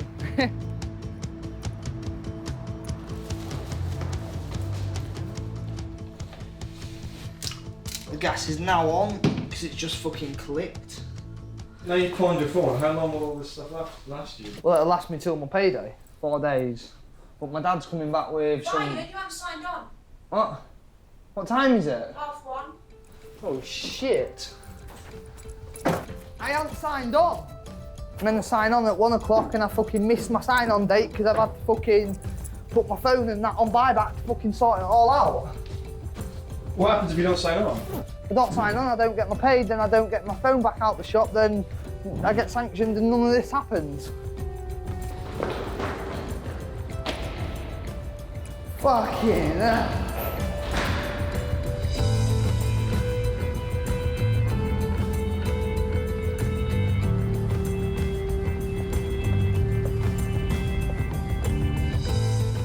Finding jobs can be tough round here. And when you're trained for work on the high seas, it's not easy to adjust to work on dry land. I know what I'm doing at sea, and I get by there, because I know where I am. But you put me in a factory or something like that, I don't know where I am. Jeff is one of Grimsby's last fishermen, although he's been off work with a broken hand recently. He's staying with his fiancée, Becky, and he's getting restless. Do I look like him off Miami Vice? Yeah. I want to go back to sea. That's all I want to do. It's all I've ever wanted to do, is go back to sea. We're going to get Jeffrey's passport and then he's off away. Why do you need a passport to go back to work? Because it won't be in this country. Because this country has turned its back on fishermen. She don't want me to go back to sea, she likes me here. She likes to fucking torture me and things like that. What? Even if I'm in dock for a couple of hours, who's there with a bag of oranges, bananas, grabbing me in front of all my mates, giving me a fucking kiss and all that shit, aren't you? Make me look Honestly, you're full of shit, aren't you? But actually, yeah. I Go like and get me some I like joggers it. and There's some nobody else oranges gets it. from fucking Asda. Hey, sweetheart, nobody else gets it. She'll give me a kiss and she'll say, "You fucking stink." Hey, second words. Well, obviously you stink. You're working with fucking fish, aren't you? You've got to be tough to be a fisherman, and that's still true of a lot of people on the East Marsh. They go their own way, the young'uns too. Right! You lot! That lot over the park! There's only one place to hang out if you're a kid round here, the Shalom Youth Centre. It's run by the Canon John Ellis, who lets the kids be kids under a watchful eye. No one disrespects any of the staff, because they're not really staff, they're more like friends. John's fucking sick. He's a legend. The fishermen used to say they take a boy to sea and bring him back a man. Nowadays, there's just the Shalom. Oddly enough, adulthood is something you have to learn. You get 40-year-old, 50-year-old, 60-year-old, 70-year-old children running around the community. And they're a nightmare. They're still operating the same level as this lot. So what we do is we try to model adulthood. This is what an adult does. This is what an adult is. I reckon if a council turned around and said, Shall Youth Centre is shutting, everybody would just go mad. And I reckon it would turn into a riot because it's what everybody's grown up with, what everybody needs to grow up with, I reckon, round here. If you aren't growing up with Shall, your growing up's been shit. If your growing up has been shit, then you can move on or be dragged down. And if you're going down, then will certainly hurry things along. Oh, I'm jealous of her hair, man. I had hair like that. Why not? Mine fell out. Because I'm mad. A few weeks ago, Kaylee's life was a chaos of drugs and homelessness. Crazy. Mentally disturbed. No, it just fell out because of silly stuff. Oh, why did it? No, seriously? Because of the MCAT. Why, is that what that stuff does to you? Yeah. Does it, Kay? Seen the doctor. And what's he said? Stay off the drugs. Hi, Eric, hello. Moving in with her mate Corinne has been a lifesaver for Kaylee. I'm going to pierce the fucking mouth shut. I am. Why? Because she fucking talks too much. Is it going to hurt? No, it will just go straight through. Oh, am I going to bleed? Listen, once I put it in, you got to bathe it with salt water and that.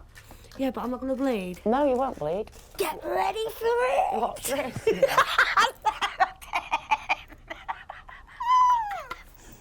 Come on, are you having it done or not? Right.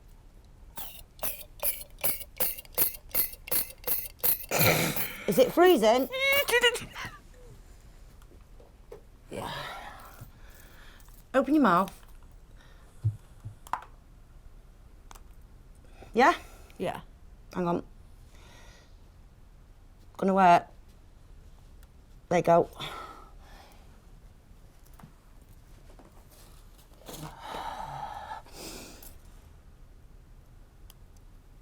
There you go.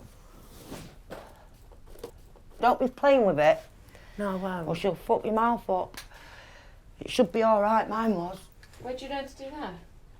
I got mine done in jail.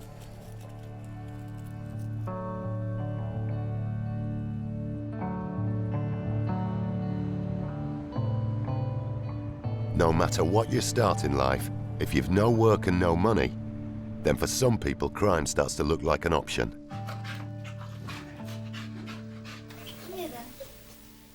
Everyone is doing something to make a bit of extra cash. Everyone. I know, I'd say 1, 2, 9. There's 9 dealers just round here. And that's in the space of a 2-minute walk. You've got to have the money to be able to live a decent life.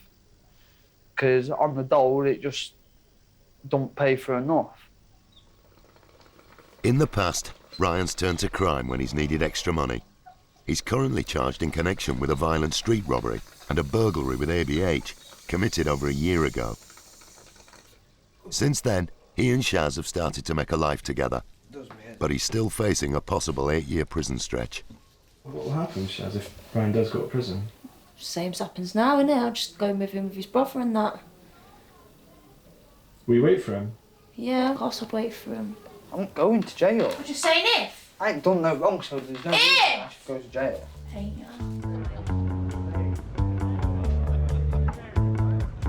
Drop a pin in any big town in Britain, and you'll find a patch where people are really struggling. In Grimsby, it's the East Marsh. And when you're skinned, it's best to keep yourself busy. What do you think East Marsh and Grimsby would be like without the Shalom? Crime rate would probably go, because it's where all the kids are. If we went to Shalom, what would you be up to? Causing trouble. Really, would you? Probably. Why is that? Why would you cause trouble if there's nothing else to do? It's just a habit. Touch me, yeah? I swear, I will fucking boot you. Go straight on me up. In an attempt to impress the courts, Ryan's been sticking to his tag, and his girlfriend Shaz is sticking by him, even though it means staying in 7 nights a week. What do you think makes someone posh? Money, Fucking having a rich money. family. Going Yeah, to growing up with everything. Have you seen it? They've got to have different shoes to walk into different rooms in some posh places. Yeah, innit? It's fucking pathetic. You've got to have about 3-4 different forks to eat different things with. You just use fucking hands, didn't you? You fucking fork. Fork's a fork, innit? God made us who we are. Deal with it. Could you imagine me with someone posh? None of the posh know what a real proper life is, do they? What would you guys class yourself as? What would you We're class? middle class. We're not middle class. No, we're bottom, aren't we? Middle class would like at least have a plasma and We're just normal, sane people. Aren't we? normal couple just trying to get on with life. If I just wanted Marry me. a decent house, enough money, decent job, basically just decent life. To have a little girl. That's all I've ever wanted. I'm trying to like keep out of shit and that.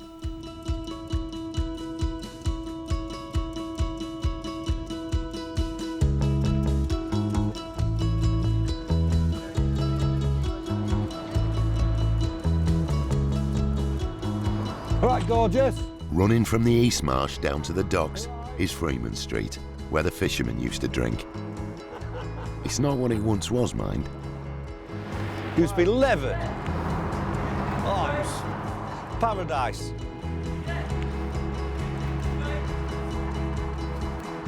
All the pubs full. There was loads of pubs. Hardly any now. Not a lot of money about now.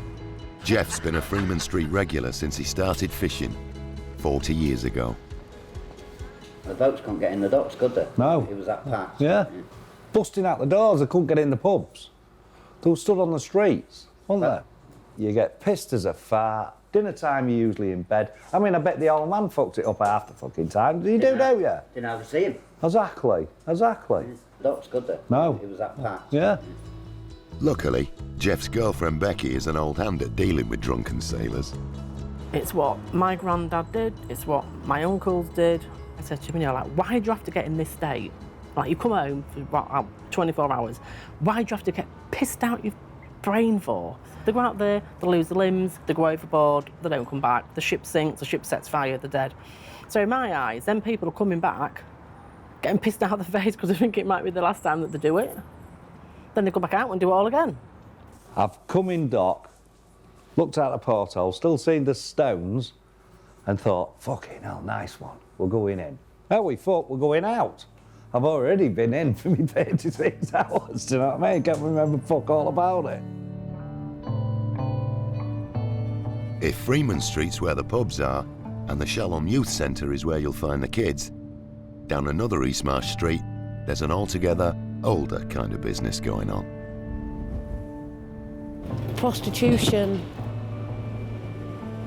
And it's been in my life from a young age, a very young age. It's the quickest and easiest way to get money, other than committing crime, and I'm not doing that. Why don't you do crime? Why don't I do crime? Because I like my freedom too much. That's why. And I'd be pretty shit at it. Why would you be? Because I'd get caught. I don't know how to be sly.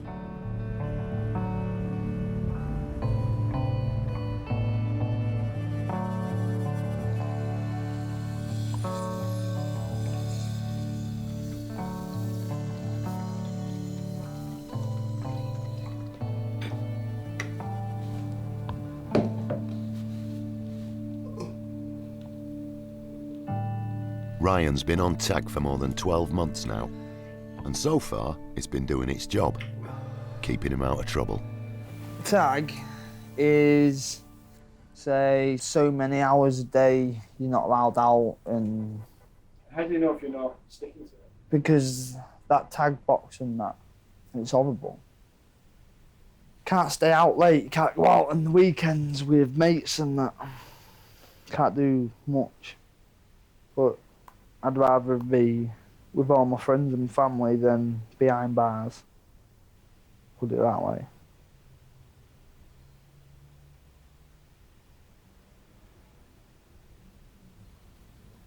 You make your own life and then choose how to run it.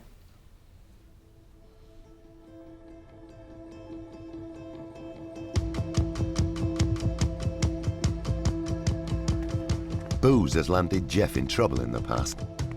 And while he's not at sea, he's most likely in the pub or round at Becky's with a can.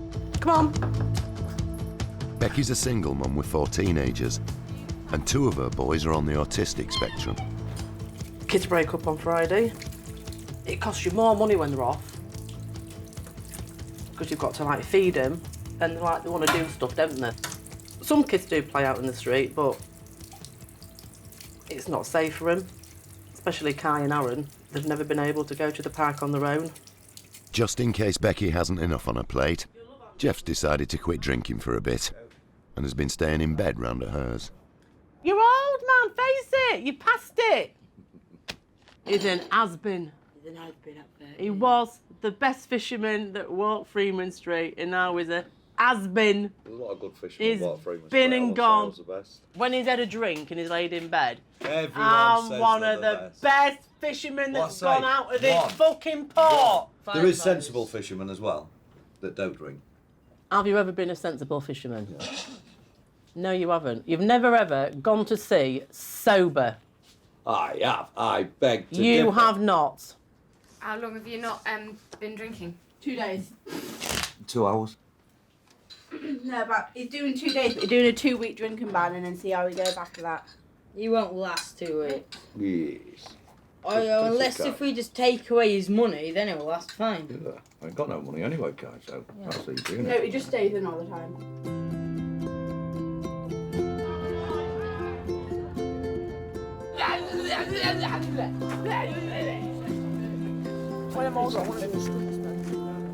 Do you think people deserve a second chance in life if something goes wrong? Depends what they've done. It really does. It's all down to what they've done. Really? Yeah. What are the things that you don't get a second chance for? Being No, if you have made a wrong time in your past about doing drugs and that, and you are trying to make a change, and you do deserve a second chance.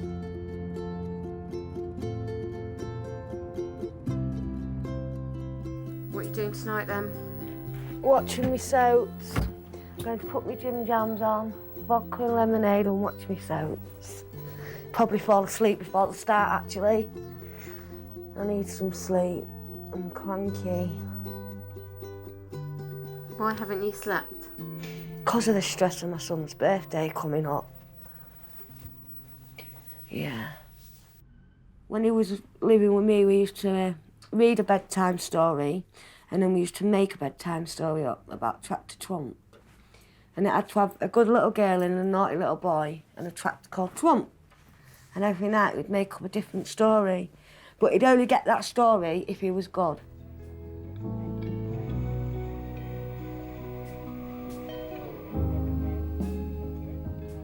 At least I know they're with someone that's going to give them that love that they need. They're getting the love, attention and support that they need at that age. And I wasn't giving them that. I was just scatterbrained for the drugs. So I did the right thing. I know I did the right thing anyway. It's just hard to believe it.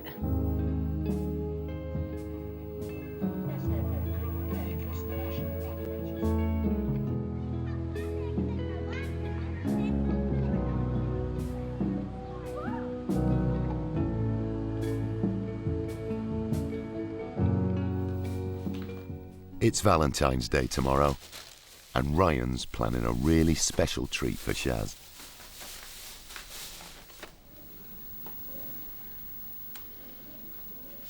It's a big effort, this, for you, isn't it? Yeah.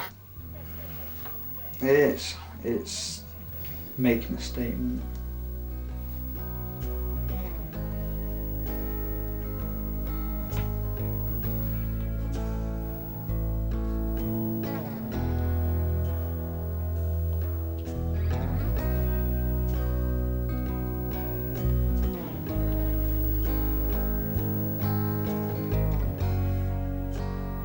Follow your heart, not your head. Lasting relationships, yeah, okay. Everyone wants it, and me. Honestly, I want us to last. No matter what, I'll keep fighting for our love, as you should know.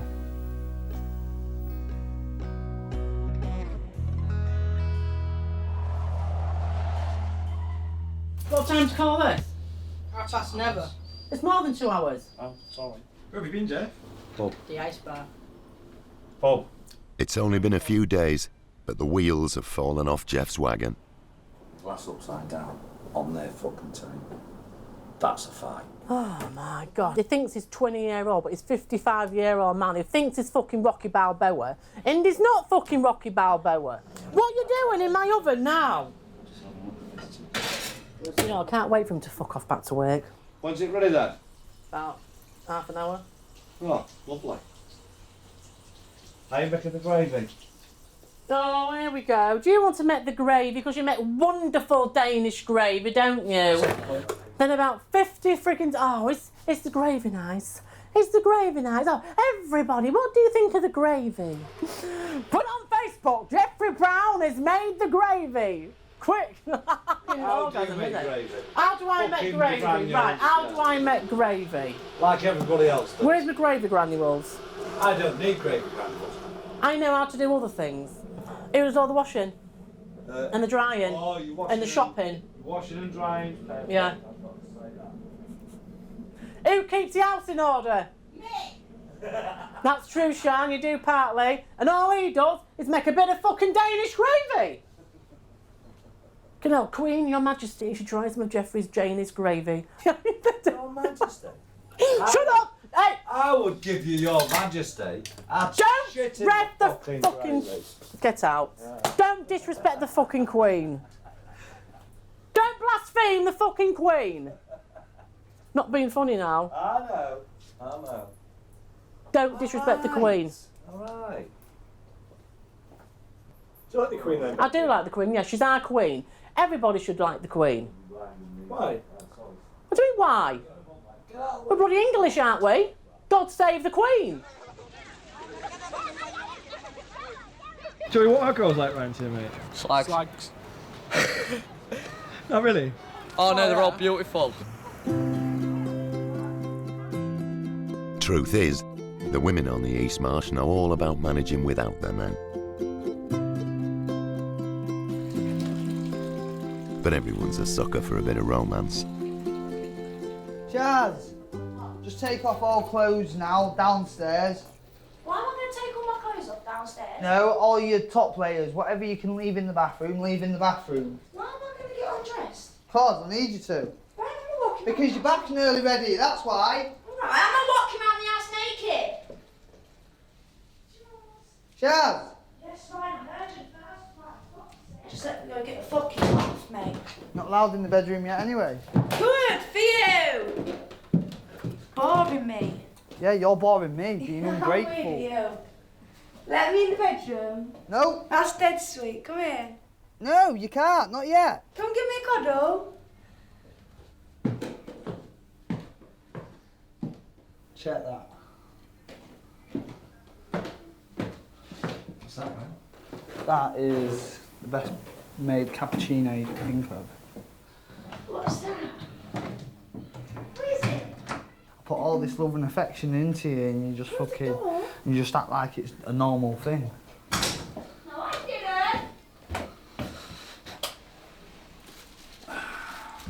Women do my fucking brain boxing. Proper bad. I love my cock, mate.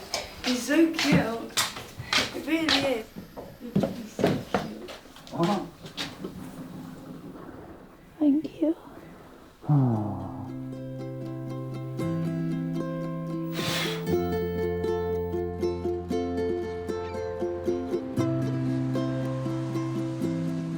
For every person who's taken the wrong path, there are many hundreds of others who are struggling, but doing it by the book. When it comes to Christmas time, you get a loan and you make sure your kids have got what everybody else has got or whatever they want to give them a good Christmas, and it takes you all year to pay the loan and then you get another one. I think that's in a lot of places. That's the way we have to live. There just isn't enough money to save up. So that's what's wrong with the kids today. Think you can't smack the fucking ass. I'll tell you something. Like any good fisherman's missus, at home, Becky holds everything together. I could not have asked for a more loving, better father than I've got with my dad. Now her dad's been told there's something wrong with his heart, so Becky's moving him into the spare room. Anybody can be a father. It takes a real man to be a dad. You do love your dad. I worship my dad. You respect your father. So what about Fred West then? No, I mean that. Well, don't be so ridiculous. You're talking silly now. Why am I talking silly? Yeah, but the same because we're mothers. Some mothers bloody abandon the kids. What? Every. What are you not Britney Spears for? She's a good bloody mother. No, and if she uses her baby as an ashtray. No, she doesn't. No, she has used her baby as She has not used her baby as a bloody ashtray. Yeah. Don't be so ridiculous. Stop being so stupid. Stan, you've moved in, have you? Just for a few days.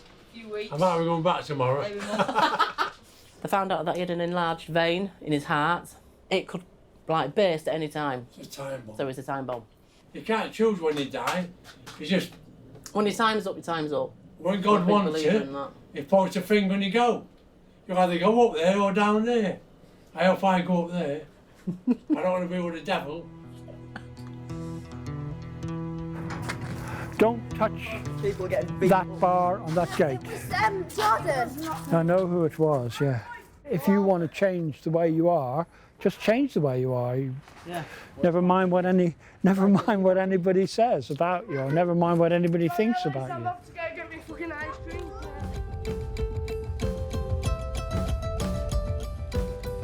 You're doing something today, aren't you? Quite a big deal. Well, yeah, I've got a fucking eye-to-eye appointment, fucking try and get me to work at fucking staff force and that. Ryan's troubles aren't behind him yet, but he's still trying to change his future. Today, he's signing up with a local job agency. They just keep putting me back because of my tagging shit, and I don't see why they're doing it. You know, just because I've got a tag around my ankle, it just don't mean I'm a straight-up thug. Fucking hate being on the door. Come on then, let's get to it.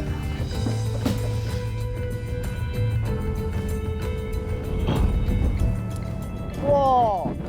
Coffee's blowing out my hand and that. Well, they're pushing me forward for everything, basically. I've got to go in Friday for basically a couple of inductions for a couple of different places. My tagging kicks in at 5 in the morning, like, and then I'm allowed out till like 9 at night. Yep, all right, cheers, love. All right, bye. Good news, right? Good news, fingers crossed, I'm gonna start work by next week. If you want something in life, you've got to get off your ass and get it. Ryan and Shaz have been living in his dad's spare room, but with the chance of some work, they're trying to scrape a bond together for a flat. How are you off to, guys? Cash converters. After that? Housing place. What for? Get a house.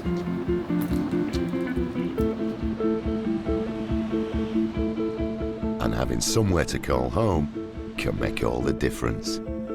When I come here, the only thing I had was what I had on. But now, as you can see, I'm building it all back up again. Starting to look healthier. Just everything's starting to look positive. And Corinne and Kaylee's little family is expecting some new additions today. Oh, titties, look at titties. I think she's in labour. For the first 4 or 5 weeks, you don't really see a lot because they're asleep all the time. But when they start opening their eyes and running around and that, they're brilliant. She's a good mum. Oh, I know. All right, darling. All right, darling. Push. Push, baby. Push. I know. Push, baby. Push me. Oh. All right, baby. Oh. Good girl. Good girl, Minnie. That one. Good girl. Oh, well done. Minnie, baby. Get her out that sack. Oh, look, it's moving. Oh my God. Good girl, Minnie. I'm a cat nanny for her. She's a canny. I'm a canny nanny. She's a canny and I'm a canty. Mummy, have a look then, Meanie, now. Why are you happy enough for one? You can't. put it into words. Oh, you're a remarkable little one, aren't you? Eh? All that pain you go through, but once that baby's in your arms, that pain is forgotten. Oh, it's an unbelievable feeling. You can't explain it. We've got all this again, haven't we, Mimi? Do you know, like, do you know on New Year when you're all celebrating and then fireworks are going off and you're all smiling, your hearts are going and, oh, it's just like one big firework that just doesn't seem to go out. It's amazing. All right, no one can get on.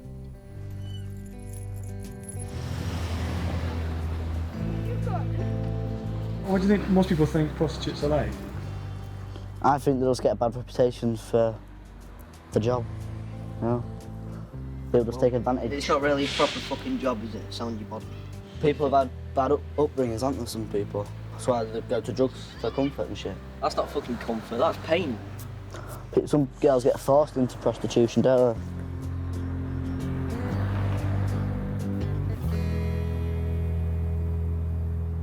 When did you first take? When I was 9 and when I was 12. What process?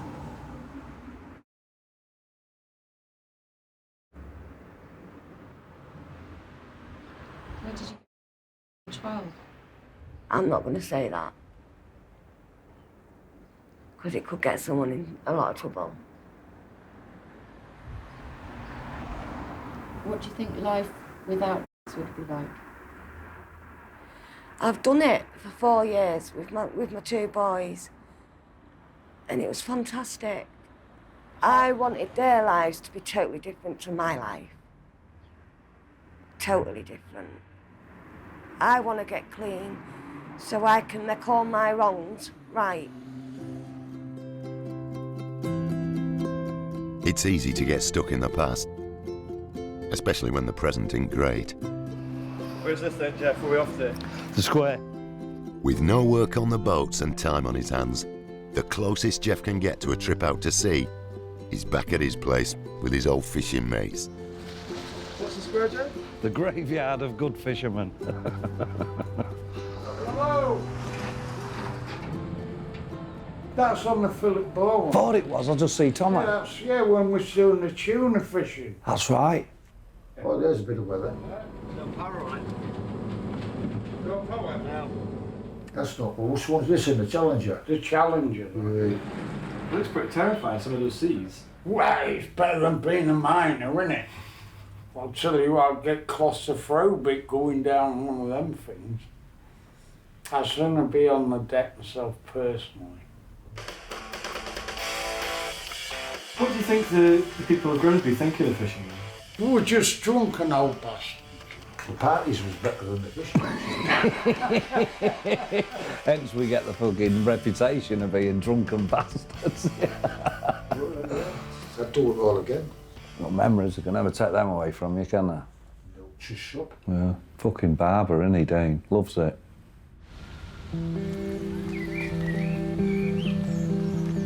I will go back to sea. And I will sail on seas again, off the shore. That's my life.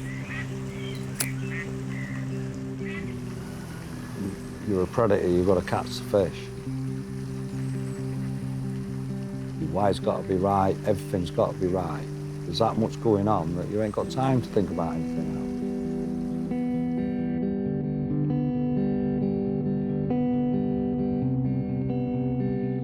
Ryan doesn't want to get stuck in his past. He's taken Shaz on a day trip out of Grimsby to see how she likes the countryside. Fucking bullshit. Well, aren't you a moody little bitch? Moody? You've brought me to it's not even like there's lots of ducks or there's a park or woods or anything. Should we jump in? We're off for a swim. I'll jump in. Come on then, come down here. I bet you go dipping. Come on then. Fuck Well, yeah. I'll fight with you down here. Silly cunt. I bet Piss you go off. in. What's nice about here? The lake, the schools are nice. Schools are pretty good. It's just a quiet little town, really. good if you want to settle down, basically. Oh, stop being grumpy, woman. What is there really to see? What? What fun is there we can do here? Not much. Yes, exactly. This is my point I'm making, mates. It is crap. Yeah, it's because you didn't live any of these lives. What the fuck would I want to live this life for? Why the fuck would I want to live a life?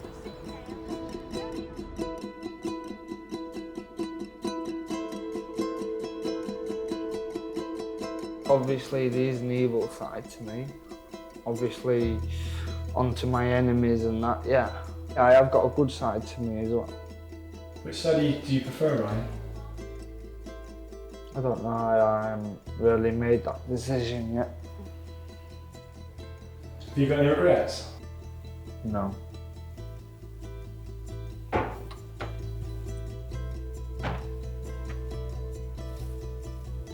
No regrets. But the future is hurtling towards Ryan and Shaz in a way neither of them could ever imagine.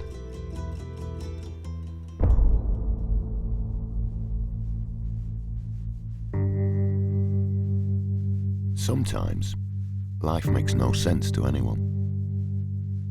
With only a few weeks to go before Ryan's trial, he and Shaz went for an early morning joyride with some mates.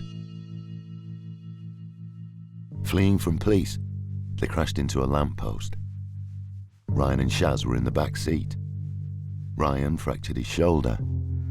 Shaz wasn't so lucky.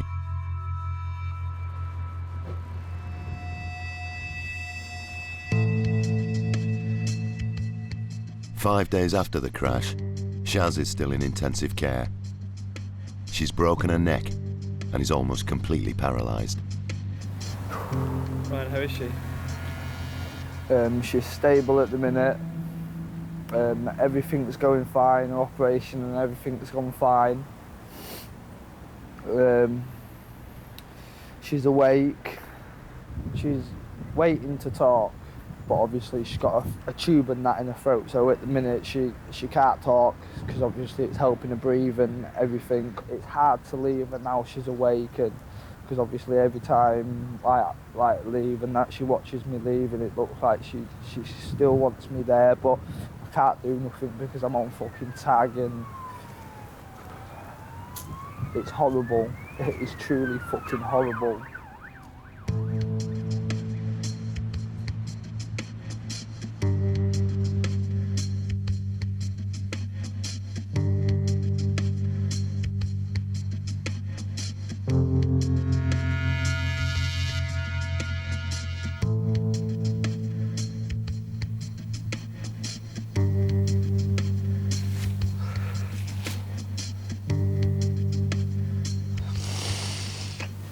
Fucking bullshit.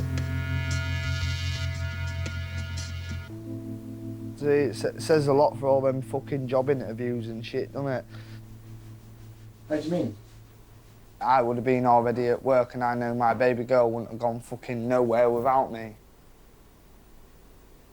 So if I would have had fucking work, then how I look at it, fucking this wouldn't have happened. Are you regretting your lifestyle a bit, Ryan? Yep. I regret a lot of things in my life now. Could have done this, could have done that.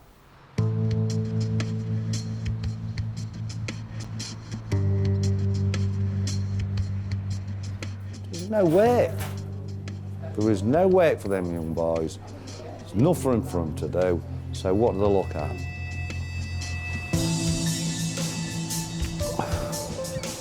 QI. That's what it's all about. We went to sea on these boats and just here now, doing nothing. This is one of the ships I used to go on, the Skilnetter. Just a trawler. Doesn't trawl no more. No quota. I feel for the young uns, got no to do, no to look at.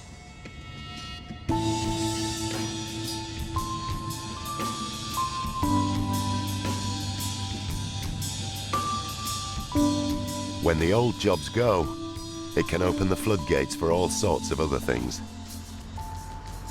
Some people get the new jobs. Others get caught in the riptide of drugs, crime or prostitution. Both Kaylee's grandfathers were fishermen. This is how it is, look. The dirty old buggers.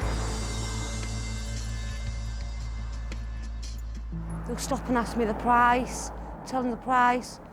And if I say yeah, I get in. If I say no, I come back to my spot and wait for the next customer. Are they always old buggers? No. Get some dead nice looking ones.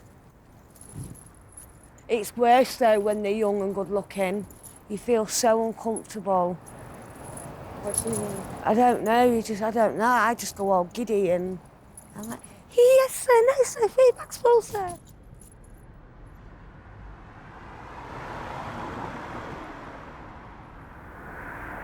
Do you think they come because they want love? No, they just want a shag. Just want to shoot them up. Get the job done and that's it, see you later. No.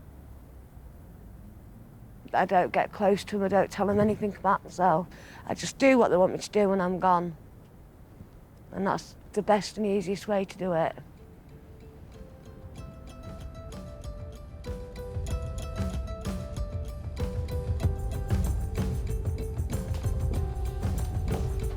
Time and tide wait for no man.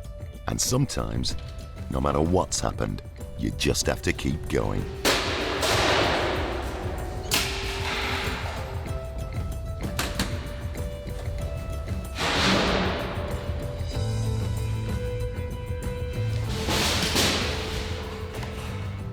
Why are you hunting your house anyway, Aaron?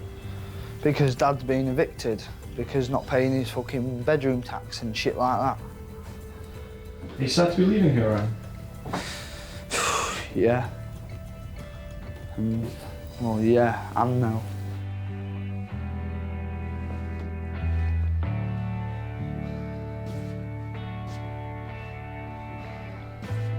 Yeah.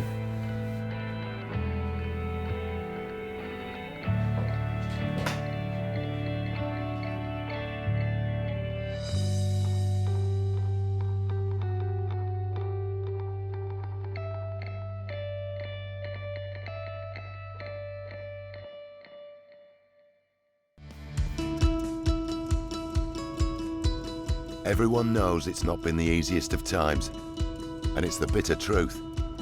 In parts of the East Marsh, nearly half the people who live there are on benefits. So where once wages were from the fishing, now a lot of them are off the social, and even that's not a sure thing. Post office.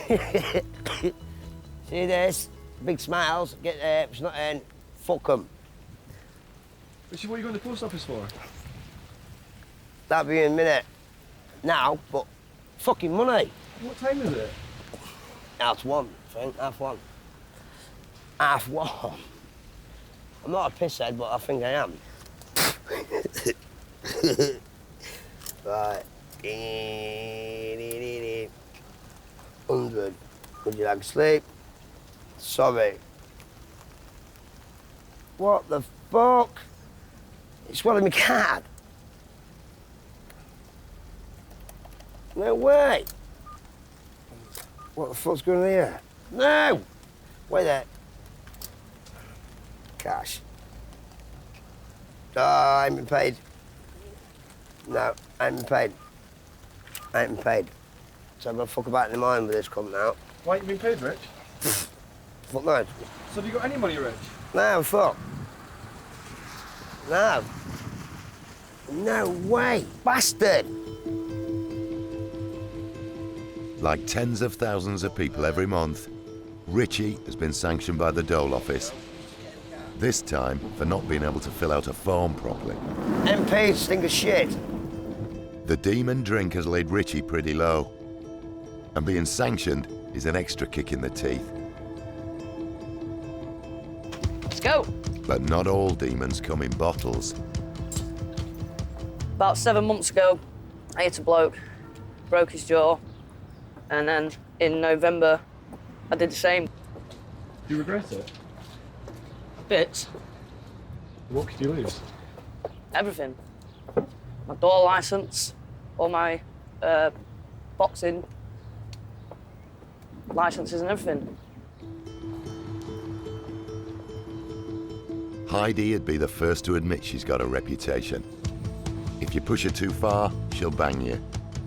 She used to work as a bouncer, but now she's awaiting sentencing for GBH and she's lost her job. Hey, why'd you go to the boxing gym? Because if I don't, I go insane.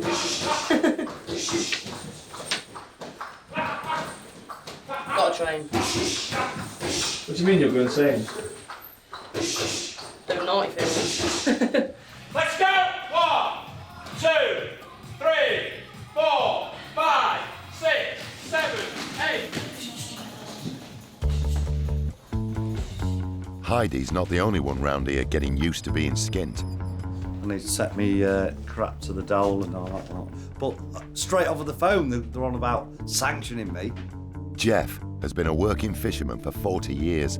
Back in the day, one of thousands on the East Marsh. But he's not been to sea in months. The Poles are there, the Latvians, the fucking whatever, got the fucking jobs already. I am signing on today because a Polish or Latvian bastards down there are taking my weight. Fuck 'em. You're an horrible person, you are. You are a horrible person, yes you are. Yes you are. You're a horrible person. Fuck 'em. Have you ever signed on before? Very rarely. Just look at you as though... You piece of shit. Yeah. It's not nice, is it? Yeah. I do all my own funding, I do all my own fucking training and everything like that, and I am good at what I do. I'm a professional at what I do. And yet they'll look at me and say, you're not fucking looking for work. If you don't look for work, we'll sanction you. So they're going to sanction me straight away. And then they're not going to pay me, they're not going to do this, not going to do that. It's the government's way of saying, fuck off.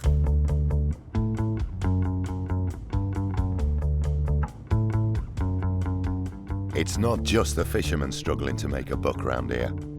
John runs Grimsby's last youth centre. It's always strapped for cash, and now one of its buildings is paying the price. The roof fell in. No way would we have funding to repair it, so it just had to come down. And Danny over there, who's demolishing it, was one of the original space cadets because he got himself in trouble at school, and now you're pulling it down. Yeah, pulling it down. Yeah, not too bad. The kids around here, like, they're good. There's a few of them that go off the rails and whatnot, like, but like I say, that could happen anywhere. What is there for kids around here? Is there much?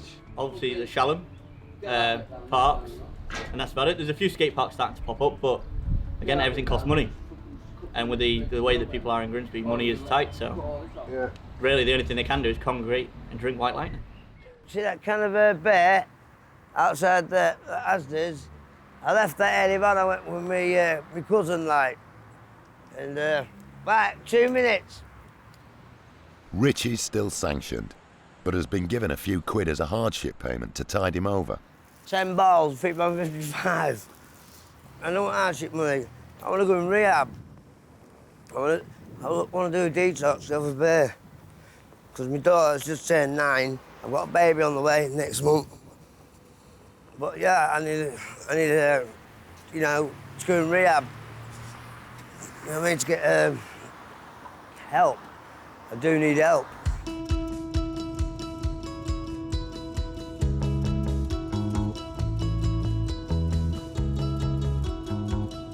Sometimes you just have to take what's coming to you. Heidi's pleading guilty to the GBH charges. And while she waits for sentencing, she's been bailed to her nan's house. I dropped it from the Section 18 with intent to a Section 20 without intent. So that's fucking nice.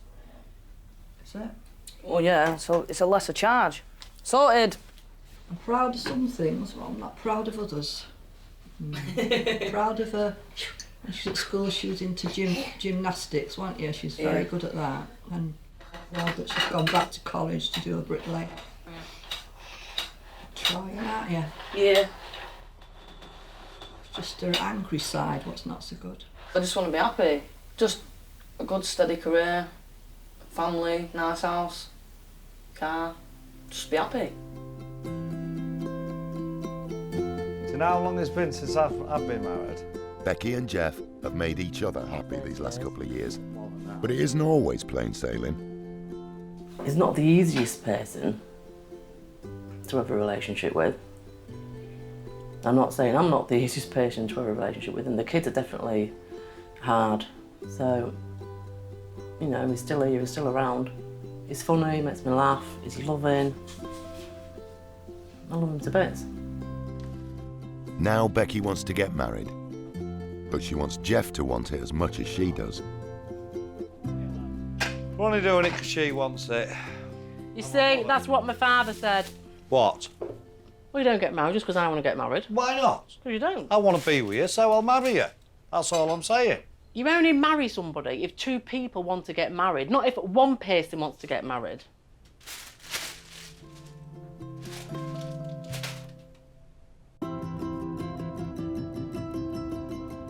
Getting married's not for the faint-hearted, especially second time around. Jeff's got a week on his own because Becky and her kids have gone caravanning, so he's got plenty of time to think about it. If we don't catch, I'll show me ass in Asda's windows.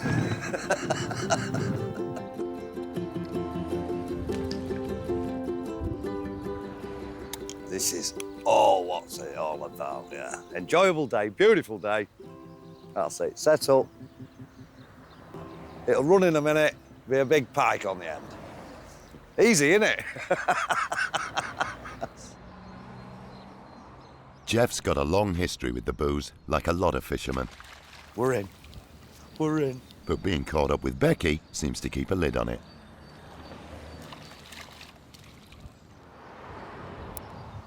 Lovely, isn't he? He looks ugly little shit though, doesn't he? Just a little bit like me. Good boy. Come on, man, mate. Tanner. I'm a fisherman, but I love fish. It's weird, isn't it? I'd love to throw them all back, but you can't. Some people like to eat them. Being loved by someone can make all the difference when you're battling your demons. It's about 5 or 6 years on my own, like, just basically just pissing it up all the time, like, no better to do. And then I met Debbie and seen the light, as they say.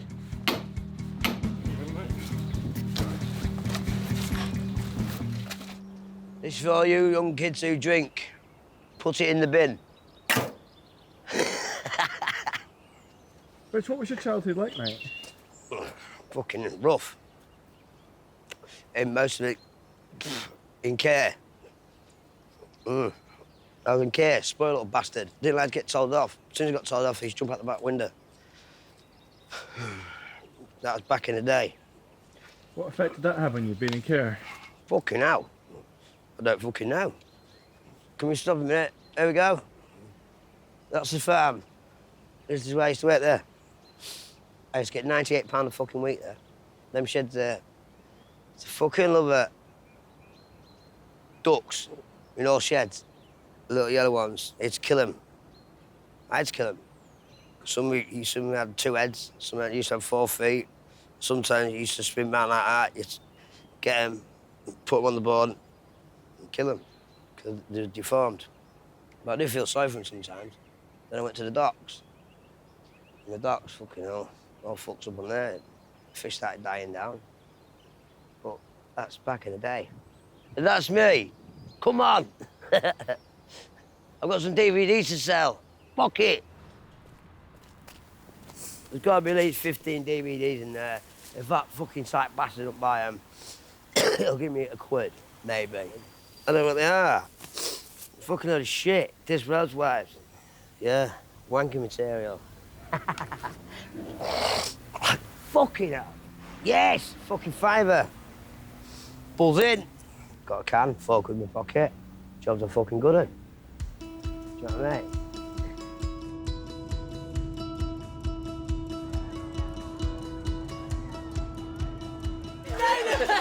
Jeff's girlfriend Becky is a single mum with 4 teenagers. 2 of her boys are on the autistic spectrum, so a charity has given her a holiday voucher. Fuck off, you big-headed shit! Shut up! She's rented a caravan with a mate 20 minutes down the road in Cleethorpes. Aaron, get off him. Aaron! Dead relaxing in the caravan. Peace and quiet. Dead relaxing until them two wake up. Hey, we're fair. Go away, I know likes you. If I won the lottery, I'd buy a caravan. The plan was like when Jeff was working to save up to get a caravan, only a second-hand one, nothing like this. And he had £4,000 saved up and he put it on an horse and blew it all. On one horse. On one horse.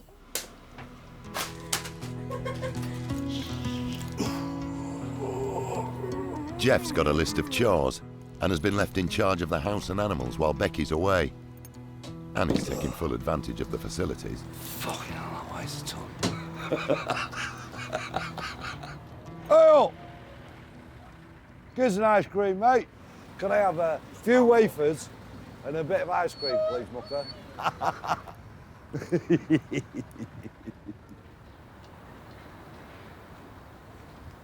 It's ice cream, mate. Dogs like ice cream, Jeff.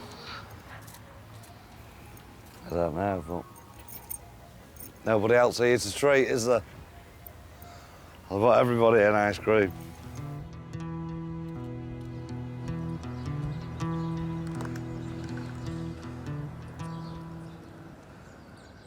Fucking bill. Oh, no. Richie's drinking has landed him in prison and in debt. Reminder. It's a rut he can't seem to find a way out of. I don't like undoing mail. I hate the cunt. I'm scared. I basically use it for ass fucking paper. That's the truth. Hang on. What's this about? Council tax. Oh, God. Hospital. Reminder. What's that for? Water bills. Am I seeing mate? 1,051p. Fuck off. Water falls out of the sky. Should be free of charge. That's the truth. But how are you going to pay that off? I fucking ain't paying the cum. No way, what's the point? What will happen if you don't pay the money, Rich? What am I going to do? Take me to court? Oh, what? See, I can't do this. Wanker.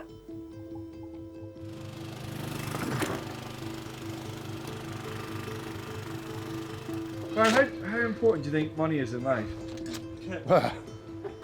Yeah. Not at all. I've never got any, like, so. I've never gotten it. The missus has all my money. Sometimes your demons just creep up on you. Other times you can run and hope they don't catch you. Hi, mate. This way, then.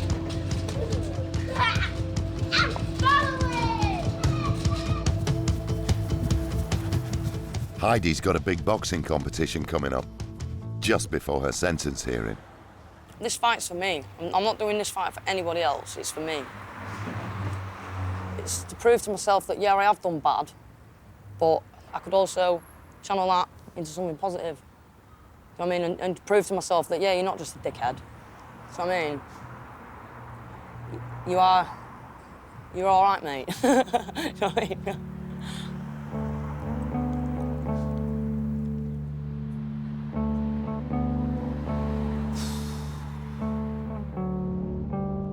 Richie's got something to prove to himself today as well. His ex has had their baby, and he wants to make a good impression. He hasn't had a drink today. People say to me, where's your can? But I'm starting to realise it's not a joke, it's fucking serious. That bear staring me in the face. Can of Coke? Beat that bastard. And it's not even 5%. But I'll be happy with that. How's that taste, Richie? Well, I'm still waiting for that little taste of alcohol, but yeah, at the moment, yeah, I think it's fucking shit. No, it's not. It's pretty good. Fucking hell. If she's there and sees me sober, she'll fucking hell, so him. That's thinking of bear.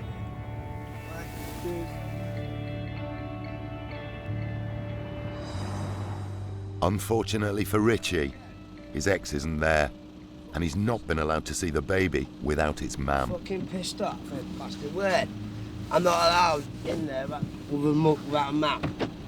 Bullshit. Fucking bollocks, that. So I'm not allowed in there. Fucking good. Fucking wankers. Fucking shit. But don't run to the bottle. Yeah, I want to get fucking hammered now, but there's no fucking no questions of that, is there? That's me mate. No, he's a fucking demon. Yeah, he's a cunt. Jeff's falling back into old habits. Becky's away, he's stuck on dry land, and he's boozing. And he's letting his house sitting slide.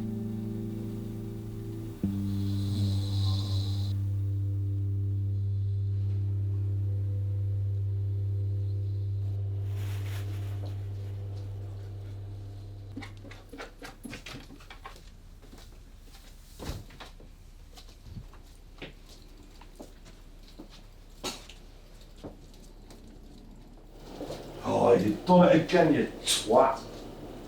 He's fucking pissed again, hasn't he? Piss and shit. Is it nice to have a bit of freedom?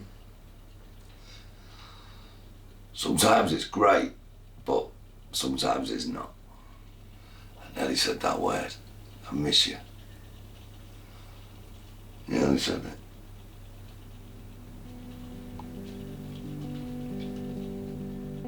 She'll go mad at that. If I get down the end of the fucking... There's dog hairs, she'll go fucking mental at that. Fuck's sake. Come home soon, kidder. Come home soon.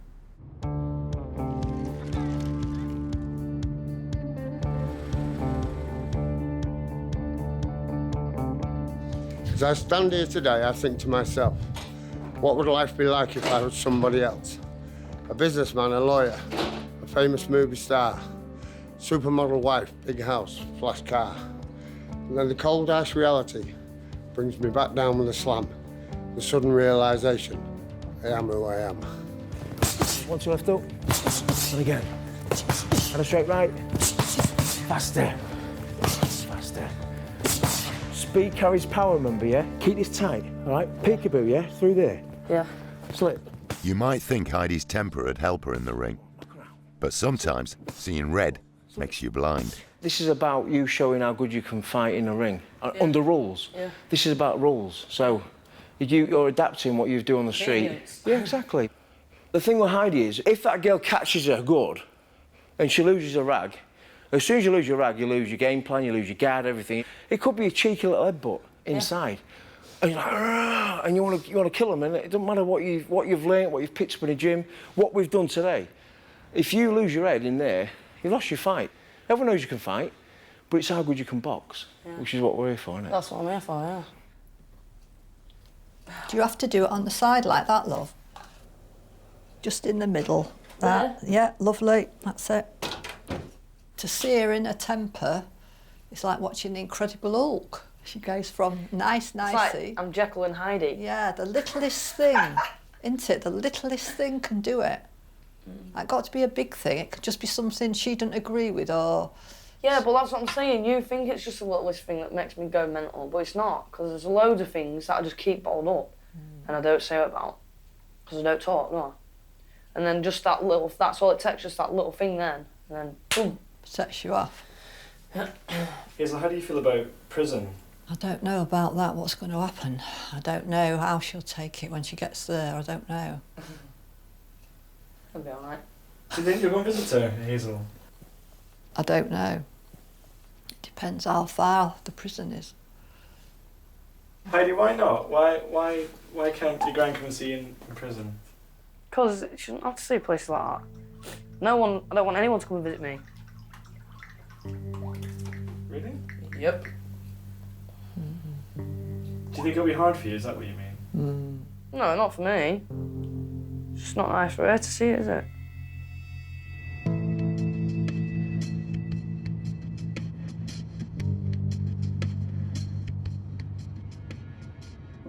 Is it hard being in prison?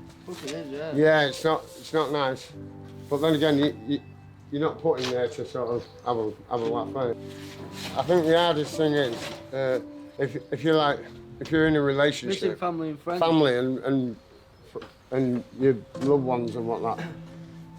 Everything else you can cope with, like. What? Thundercats. So you sit there, well, lay there, and stare at the wall. When you're depressed, when you've been sanctioned again. Yeah, that's my daughter's. That's her hair grip. That's her hair. Tied it not by accident, I think it was my fault. She had cat plait hair. But I save it, memorabilia. She's my daughter, she's my baby. Because he's missing, I want my fucking kids here. I want them. But I can't fucking have him. Fucking dad's been an alcoholic. What does it take to be a good dad, Richie? Fucking hell. Just provide for him. Dad, I want this. I give him it. I'd give him anything they want. What if they want you to be sober? I give him it.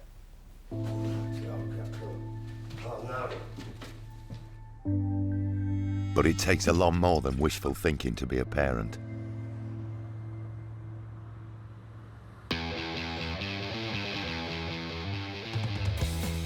Squash bananas in the bin. Waste of food. Do you know what I mean? You buy food and it's expensive food and they just piss about with it and waste it. Oh yes, come into the house. Hi Mum, how you doing? What's for tea? Thank you, bye. So what's for tea then? Right, go over there. Sitting here. Sounds like we're in trouble. What do you think? Bananas. Do you think I buy food for the fun of it, for you to waste? Give a banana, I opened, then a duck bit my hand. So you're eating a banana and a flying duck. Shut up. A replay. This is the duck. This is the duck. This is the fucking banana. Who's the banana? Duck attack. Duck's turn a corner and running. Oi, pack it in.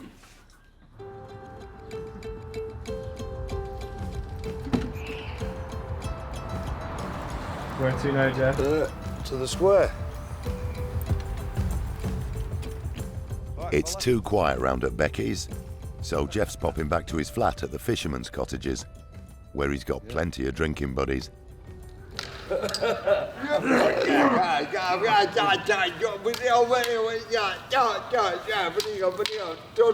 mum know you're right? When did you go fishing, Gray? 66 to 70. 4 years. I've done 40 years all my life. I went in March. I know you did. That's what I'm just saying. And I travelled the That's fucking why. world. Exactly. It all. And do you know what? And look at me now. I'm well out. I am, honestly. You know, like seeing a sunrise and a sunset, or exactly. You know, and storms and hurricanes and typhoons and all the rest of it. Seeing the lot, seeing nature in the raw. You know, wow. Them typhoons, you won't want to see them. Good man. Hola. Yeah, well, I've got my last pair of jeans on and that's it.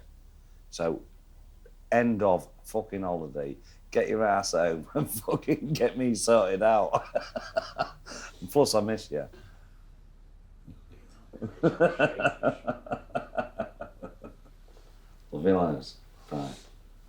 Who's that, your missus? Yeah, she's saying, are you good? Are you getting on all right? But I'm not though, great. I'm getting on all right because I'm pissed as a fucking fart and I have been for fucking a week while she's been gone. We take them for fucking granted, Gray, don't we? It takes a strong lady to be a true fisherman's wife. It does. Kai, your best mates are back.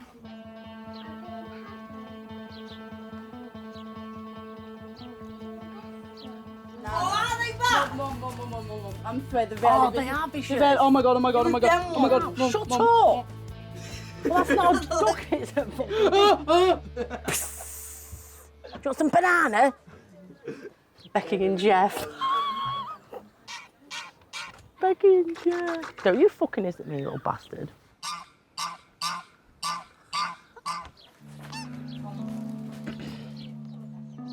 Things I do for you. What behind him? Heidi's fight is tonight. It's her big chance to prove she can keep a grip on her temper. I'm always worried about you, aren't I? Why? No, it's all right. See you later. All right. Be good. I will. See you later. I knew that I was different. I told them one day I'ma be the best, but they ain't listen. It started off as a dream, I turned it into a vision. The passion made me consistent, so now I'm on. This is about you showing how good you can fight in the ring, under rules.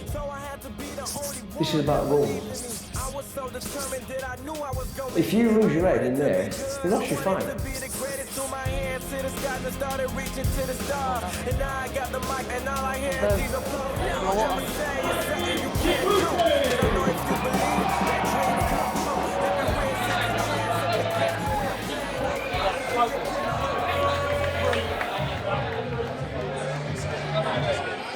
Yeah, come to lose, I'll tell you that now. Yeah? ABC, Heyley,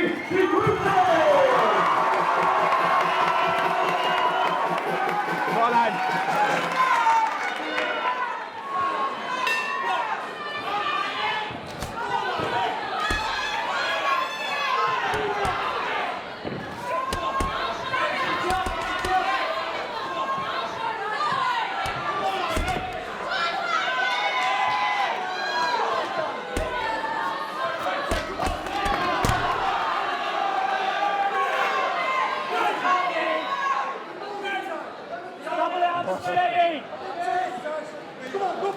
Double that jammer, put her on the back foot, double it, double it.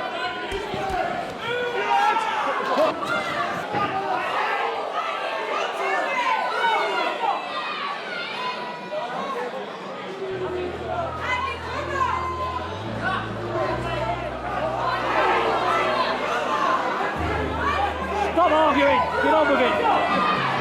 She's going to get thrown out if she does that again.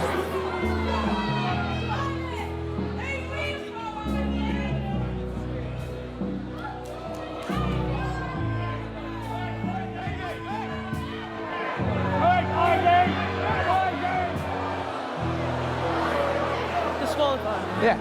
Hey, back it in. Come on. Fucking bit. Come on. I want her changed and I want her out of the building now.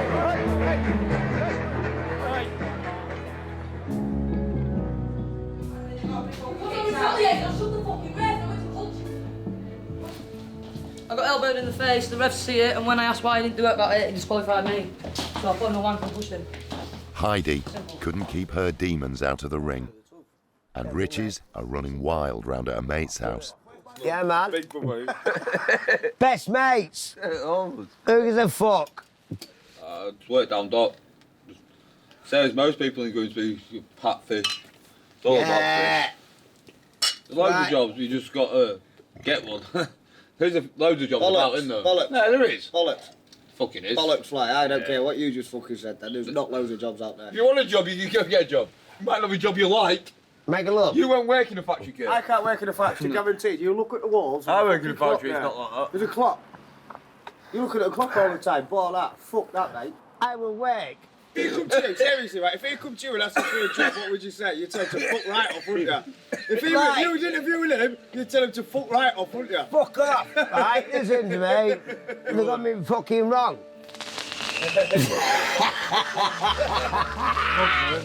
Drugs are in. 325, 325. You go straight on What's the that phone about? now. Who's that? Who's that? Drugs are in. These are drugs are in. As soon as that goes, mate, drugs are in. What's the point in sending loads of texts? You send a few fireworks, mate. Every fucker knows. Who's that?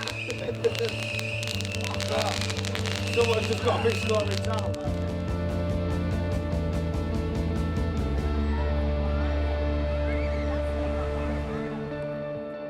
When you're making big decisions, you need some big advice. And for Becky, that's a chat with her dad, Stan. What do you think about me and Jeff getting married? A friend of mine was living together for over 10 to 15 years, and they got married, and within 3 months, they were divorced. It's a big step when you get married. How long was you married for? About 2 years, wasn't I don't know. it? Yeah. And how come you ain't got married again? No one would have me. You've always loved Mother, I know that for a fact. I've never loved anybody else. Jeff's got no money sense. He's a fisherman, he earns good money, and he come in and put £4,000 win on a horse, and it's still running. He just chucked it away. Why is he backing horses like that? You're going to put that down on a house. But if you want to get married, I mean, you're the one, I'm not marrying Jeff. You are. Getting a bit cold now, isn't it? It's cold, isn't it? Yeah. Oh, come on, fucking freezing. Oh.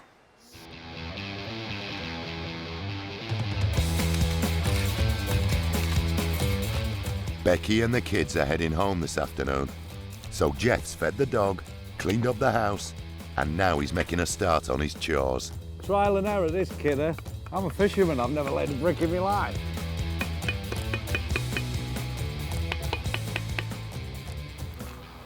We're getting there, aren't we?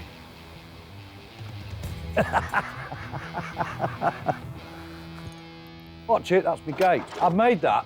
What's that? It's a gate. Forming a gate. What do you mean it's a gate? That is a gate. What's that going anywhere in my frigging yard? And that, painted, is going here. What? You haven't hardly done anything. I want my wall to be higher because I do not want to see people fucking out there, and I don't want people to see me in my garden. So, do you want me to carry on with this? No, that's shit, that is. Absolutely. If you can get that abominable thing out of the way. Can't win, can you, Kim? Do you know what? Good to see. It is amazing. No shops, no money, don't need nothing. Get fed 3 times a day. You might work hard, but so what? No women. Well, there is women on some ships, but stay away from them, don't you? You know what I mean? Yeah, I'd be a captain if I went to sea. I'd knock everyone out. Beat them up.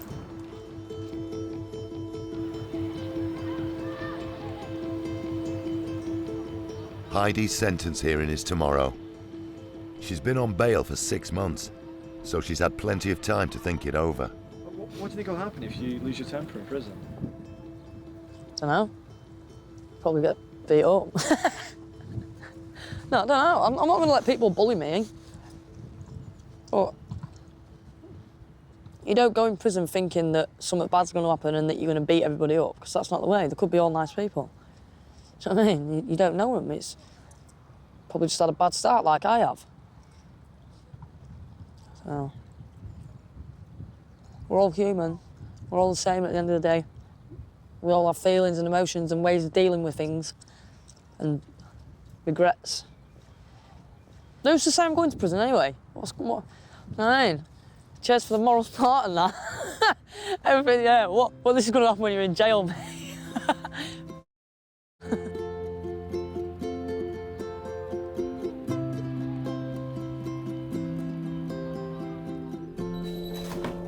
What's that beeping?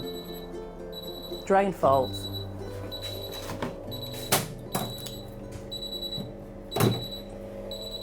Now Becky's back home, Jeff's back under manners, and it's their own special kind of domestic bliss. I think I put a bit too much soap powder in.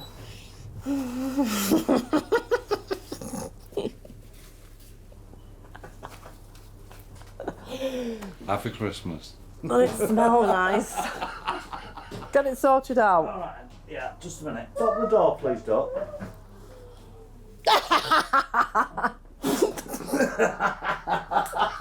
I'm forever blowing bubbles, pretty bubbles in the air. They fly so high, they reach the sky.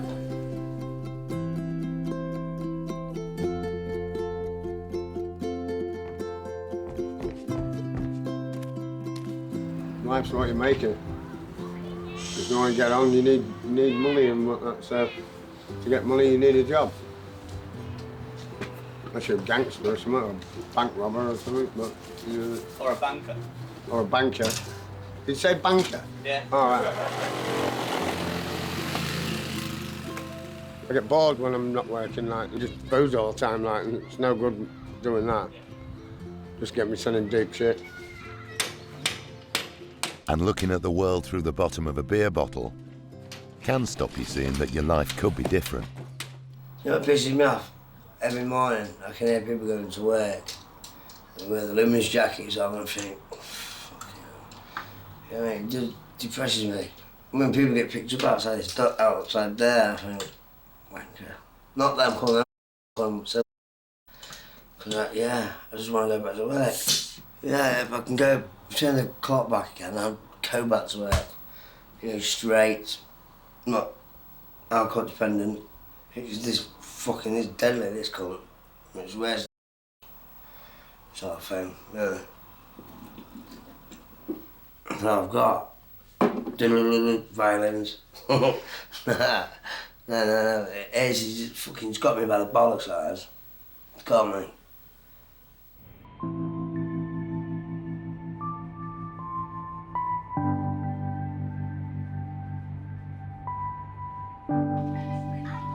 It's sentencing day.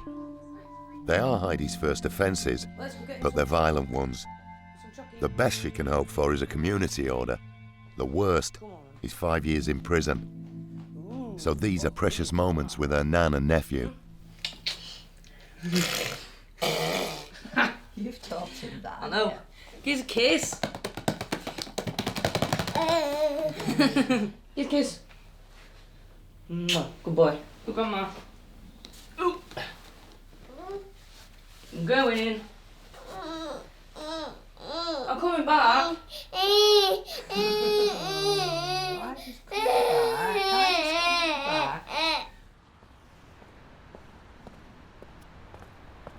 You know, you said today that to your nephew, you said, oh, I'll be back in a bit. Yeah. It's not entirely true, is it? No. Definitely not. I don't want to film that.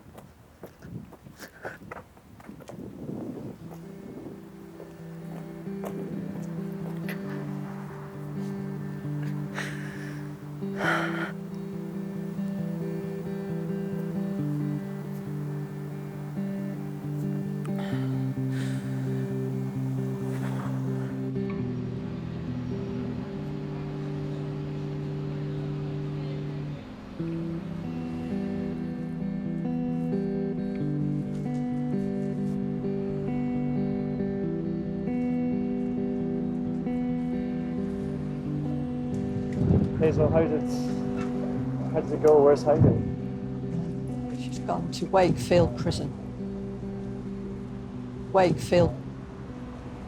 That's where she's gone. A year. She did it to people, so she's just got to take the punishment, hasn't she? How did she look before? She looked upset. Do you think it's do Heidi some good going to prison, or what do you feel? I don't know, because she was getting her life back on track before this. So I don't know if it'll put her back or... I don't know.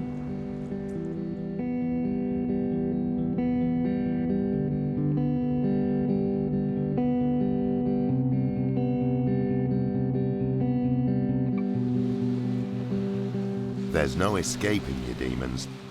You have to fight them. And if you don't, they'll get you in the end.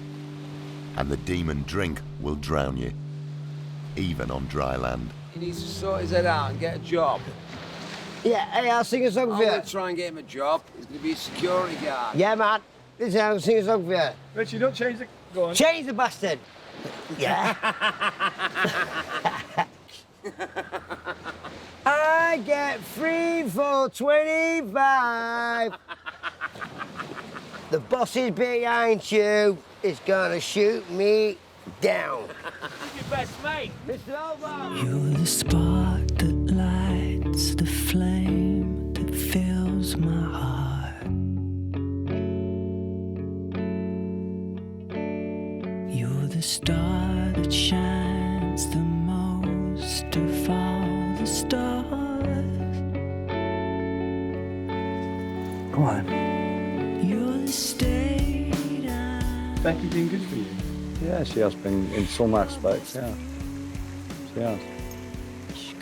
No, she hasn't saved me. Well, maybe she has, maybe she has. And what has she saved you from, Jeff? Booze.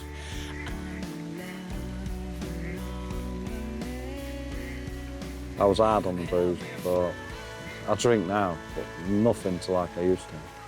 I just live for it. I was a total fucking lunatic. Lego, pissed up, fucking didn't give a fuck for nothing. I was horrible. Not a nice person. So is Becky and the kids giving you like a purpose, maybe? Yeah, probably giving me a second wind, as they say. Maybe giving me a second wind. There are those that swim, and there are those that sink when they're skinned. And if you're one of the lucky ones, family and a job are the life buoys that keep you afloat.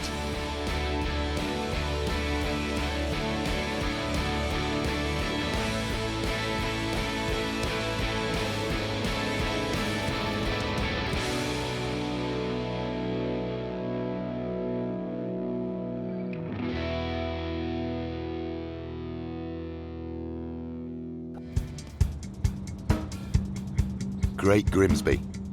It was the largest fishing port in the world. But a glorious past doesn't necessarily make the present any easier. And it's toughest on the East Marsh. Everyone says it's dead easy to get a job, but reality is, it's not as easy as it says, you know. There is no work. There is no work. No one gives us a chance because of how we've been. Honestly, mate, there's no jobs at all. It's shit. It's proper shit. Yeah, people say that it's all the immigrants and stuff like that, but personally, I bet they're doing a job I don't really want to do. So what do you have to do to survive? Graft. The quickest way to get a few quid is to sell something. And what doesn't feed us or keep us warm goes first.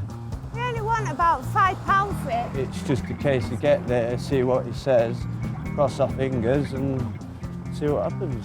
I'll go get him. Will and LaKella have joined the thousands who have hit rock bottom. They've missed their appointment at the job centre, so they've been sanctioned, and their dole hasn't been paid. Fucking about with furniture and carrying it. So I'm going to try this guy here. No, not till Thursday when he's back. Have you literally got nothing? Nothing. My fridge and my freezer's empty. We tell a lie, we've got about six Croquettes. Potato croquettes. 2 tins of soup, and that's about it. And 2 tins of soup, and that's it. So, plan B for us then? What is plan B? I'd rather not say on camera at the minute. I've got ideas, but I don't really want to speak about them at the minute, because it might involve me having to acquire some food, shall we say. Right, we'll sort some. Love isn't easy when you're skint, and money worries have hastened the end of many a marriage. And if you're both out of work, it's hard not to get under each other's feet. Man and his dog is his best friend. Oh, yeah. Neither Jeff nor Becky are working at the moment. Jeff is a fisherman, but hasn't been to sea in months. And Becky is a single mum with 4 teenagers. I've got some bacon and mushrooms. Yeah, I do. I fancy a nice bacon bun. Wash your hands. What for? So I do the fence, and now I'm the cook again. Well, you are a cook, aren't you? That's the only thing. You are a good cook, so you should do it. Here you go. Mushrooms, bacon. Fishermen are a 2-minute millionaire. 1 minute they've got it all, next minute they've got naff. And you get used to it, do you know what I mean? She's not going to help me, is she? So I'll do it all. But I wish I was at sea sometimes, I do. Yeah, don't we all? Yeah, right. Do you know you can buy day trips, like to go in a hot air balloon? Can you buy day trips to go to sea? I could imagine you can do, yeah. Yeah. We'll all put together for you to go to on the fucking boat. All right then. So you ain't got tin foil? What do you want tin foil for? Because you need tin foil. Always get tin foil. Do you know what I mean? That's what he does. He cooks breakfast and it's like, where's this, where's that? If you was domesticated, you'd have all this ready. What do you mean if I was domesticated? Well, kitchen's the pots have been washed right. All relationships have their ups and downs. But adding drugs into the mix certainly adds fuel to the fire. When did you last open your letters? About 6 weeks ago. Kaylee's sofa surfing at the minute, so it takes her a while to catch up with her post. This one's from my ex-partner. Why did you split up? Because he went to jail for 12 years. It wasn't a good relationship at all. It was a train wreck. It was the MCAT, both on drugs. He's a partner sat at home while I'm working the street, bringing in money and drugs in. What man lets their woman go out and sell themselves to keep you happy? What were you selling yourself for? For drugs, for money for drugs. To keep him happy.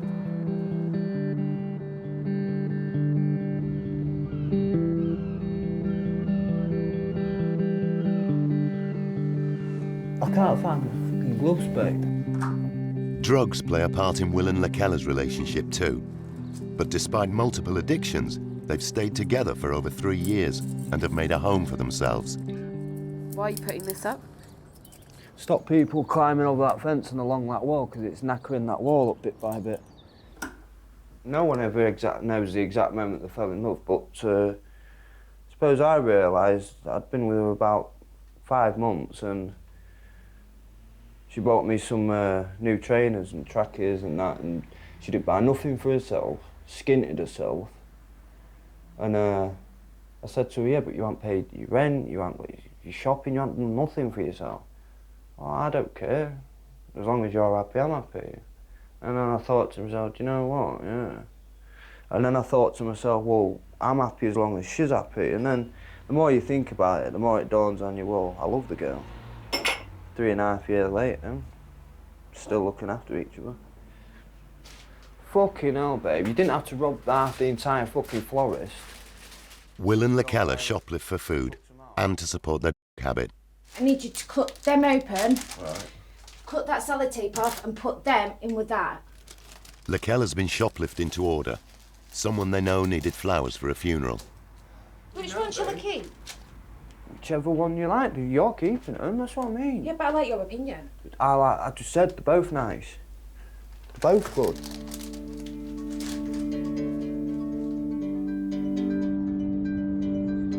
All relationships give us something we need. But the greatest relationships bring out the best in us.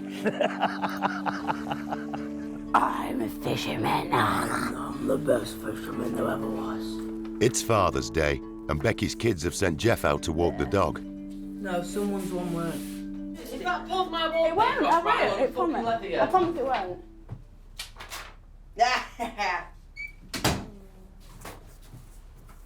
That is beautiful. To someone special. Well, Sean wrote that, I That's wrote lovely, the that. so... We all made it. You know that card I told you? Oh, thank you very much, sweetheart. That's nice. That's lovely, that. Just a minute, Grandad. Yours is bigger than mine. I'm better. Oh, yeah.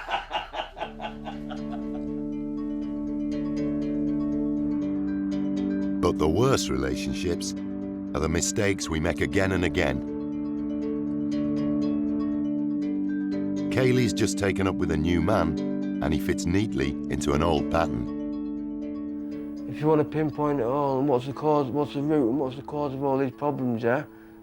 Well then, all you've got to do is fucking, in big capital letters, D-R-U-G-S. Big capital letters, yeah? Is the root of all evil. Drugs. Do you know what I mean? Don't get you nowhere. 1 minute you got the high, next minute you got the low. And before you know it, do you know what I mean? You're either brown bread 6 feet under, yeah? Or you've got a fucking jail sentence hanging over your head. Kaylee and Pez have only been together a couple of weeks, but they've already had their fair share of dramas. Pez is on electronic tag for attempted burglary.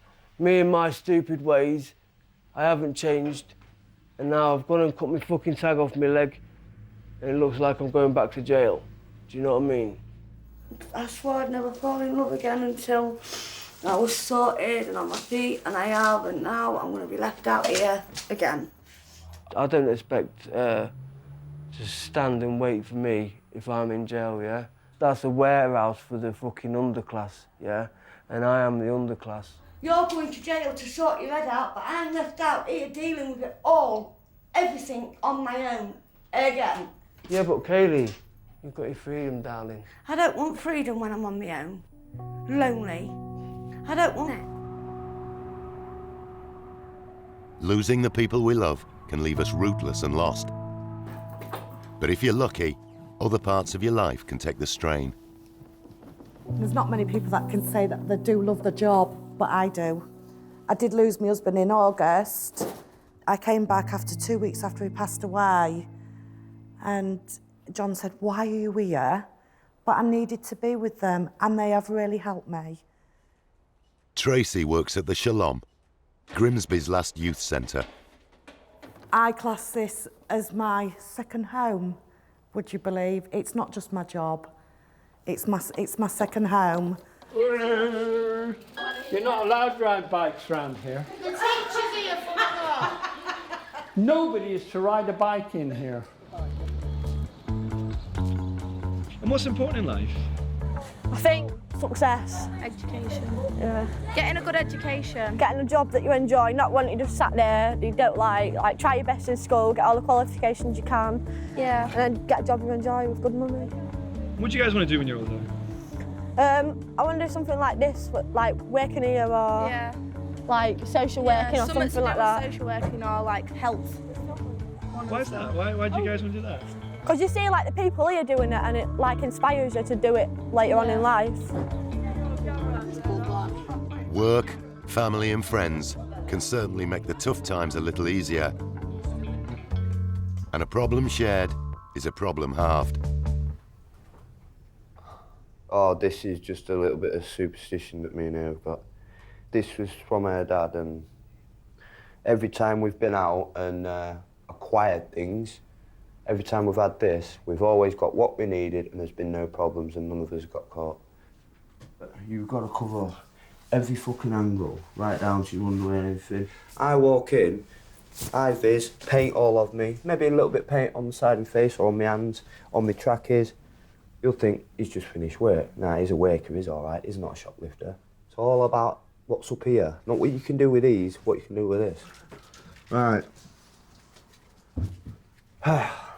Let's get to fucking work. Can you tell? Right, no, I need to change my mindset because otherwise I am going to get fucked up. Right. Love you. And whatever happens, just fucking remember that, yeah? Right, I've got to go, otherwise I won't get gone. Money comes and goes. Sometimes you've got it, sometimes you haven't. But the people of Grimsby are known for their generosity, and charity starts at home. Phone, headphones. Where's my high vis? Have you got a toilet roll? Yeah. Jobless fisherman Jeff might not have cash to splash around, but him, his girlfriend Becky and her daughter Sian are doing a 28-mile walk to raise money for a local hospice. We're going to have fun, we're going to have family time, we're going to do something for somebody else, and we're going to get knackered. I had to go and pick him up last night, physically remove him from the pub. So I was not fucking impressed. You don't know why I think it's funny. When you got fucking like liver failure, then you go to tell me that it's not funny. We'll see that today. Old boy like me will piss this. I might even run it anyway. Should we run it or should we walk it? Which way is it? This way. Are we ready, kiddos? Come on then. I've got a little bit of fuel. Up, 2, 3, 4, here we go. I don't know, because we're doing slow.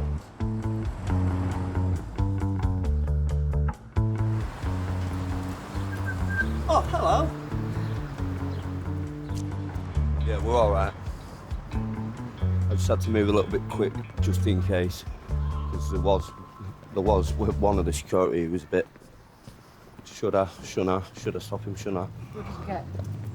6 Lynx deodorants, and I nearly got an aftershave set as well. So there's about tenner. There's a tenner easy. Fucking great big boulder of block like that. Cheese sells well. Cheese, coffee, bacon. No, I don't like this fucking lifestyle, do you know what I mean? Yeah, it helps us survive, but I don't like fucking doing it. When I get my birth certificate, I can finally get my bank account set up. Because if you ain't got a bank account, you can't work. Oh, that's what I need. We won't give in, kid. Shan, this is the most crucial bit. We've been on here for ages. No, it's not. Sweetheart, once you've done this, you will never, ever give up in anything in your life. Never give up. Always start somewhere and make sure you do it. Oh, John!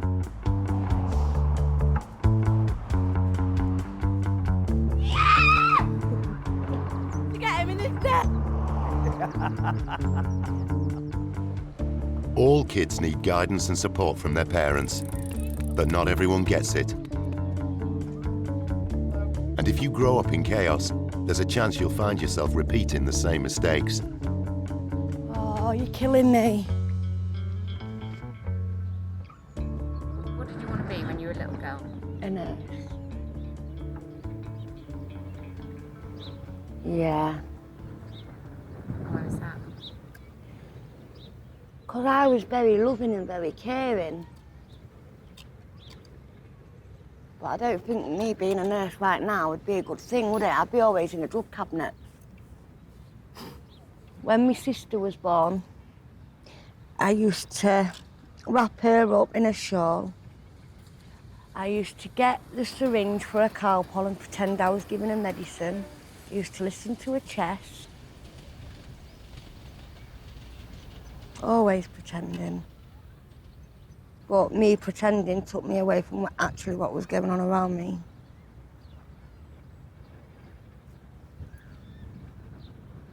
And what was that? Domestic violence, drugs, domestic violence, men, and more men. Domestic violence. You know, I thought to myself the other day, I thought, yeah, I'll go in hospital because my legs was bad and my mum will come and visit me and I can start building on the relationship with my mum.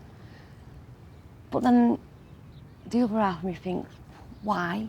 But then there's that 1% of me that just wants to put my arms around her and her arms around me and just feel that mother and daughter thing for that just split second.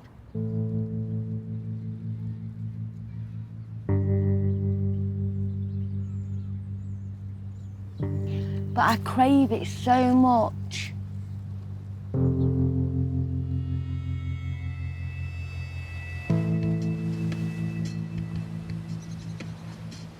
I always think about what's outside this town. But other things just get in the way. Daily.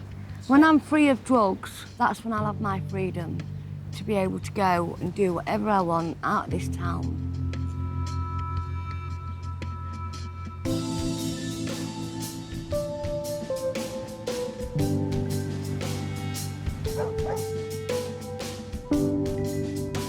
There's no avoiding the fact that parenthood and drugs are a bad mix. They're dead. Yeah, my pride and joy, Tig. Breeze. The bully of the family. With the boggly eyes. Yeah, boggly-eyed bully. Everyone. That one is actually after my our daughter's daughter. fish. It's my little girl's fish. We named it Mimo. No, they're my babies. 2 years ago, Will and LaKella had a baby girl who was removed by social services when she was a few hours old. That's why these two pictures mean the most to us. and that's why it's in like our little memorial. This one in particular, the Keller actually made it, didn't you, darling? I did. When she comes looking, at least there's something there she can turn around and look at and think, well, at least I never forgot who I was. And when we lost it and I got the fish, it was more like... Something that you could get attached to. I found something else to give my love to and express my feelings and my love towards them like I would have done my kids, but... That's why she's forever saying, oh, night. I always tell them night, I always give them the breakfast. Name. I always say good morning. They're my babies. I'd never... Anyone ate them, anyone... Bear go my house and took them, I'd go mad. Something else that I can look after.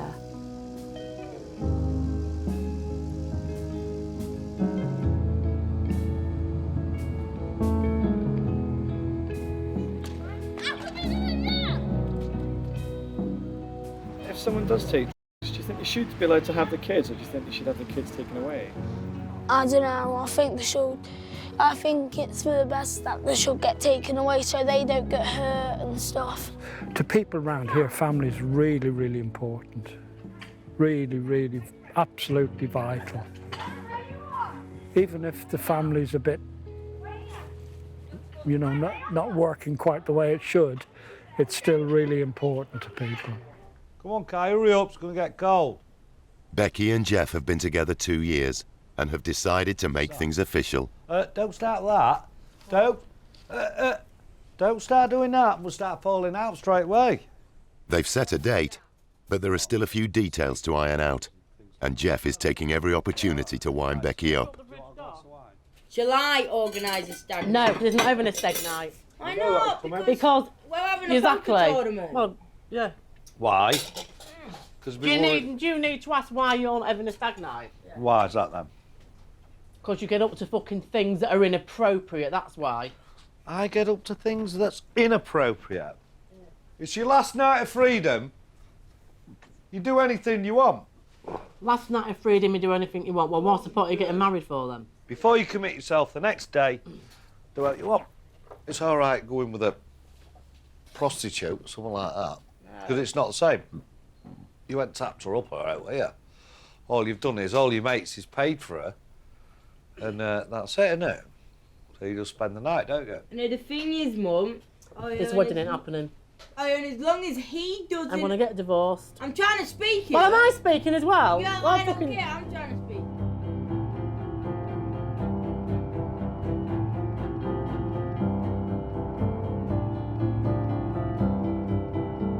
Don't be sitting here all impatient and that. I will be as quick. As quick. Stuck in the same old pattern, Kaylee's off out to work. Well, you look all right, Dad. You look really nice. Yeah, well.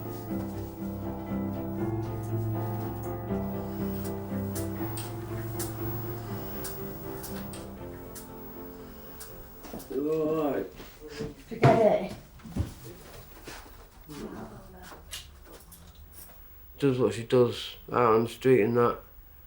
She thinks that's all I want her for, but you know what? I don't want her for her money. I want her for what's inside here. But there's not a night that's gone by here that she hasn't gone out there and fucking earned some money. I can do night skint.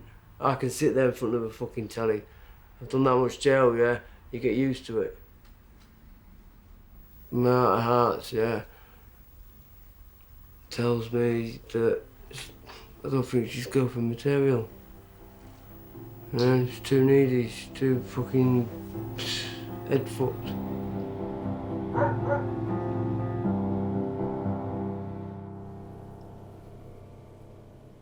The night before, well, whenever you have your stag do, you can go fucking shag as many people as you want. Of course you can. Then you're going to spend the rest of your life together after you've said them words. Right, well, you won't be saying them words, well, you're not to me anyway, so... I'm just joking with you. What have I said wrong now? Nothing, why? Well, I hope I haven't, because that's why it is. I hope I have not said a thing wrong, because I don't want to say a thing wrong, because I love you to bits. And that's it, end of. So I don't give a fuck what happens as long as I'm with you.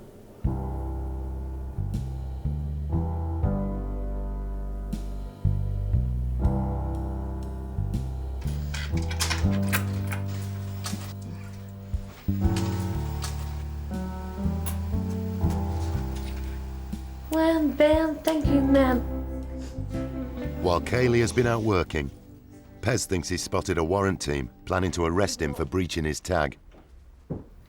Where are they? There. There's nobody there. Right, calm yourself. No, because I'm going to lose you. You don't understand, do you? So what are you smashing my house up for? Well, fucking come here and calm down then. This could be the last 10 minutes we've got together, and this is how it is. This is how it is. Not bothered about me, he's just bothered about getting something up his arsehole. I'm going to Bryce. Pez goes. And Hayley watches another man walk out of her life.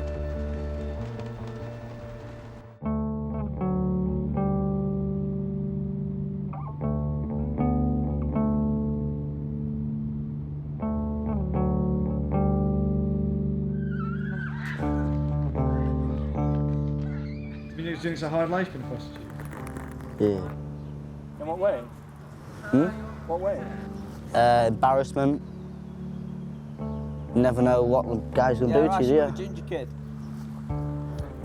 Someone could kill you or something, couldn't they?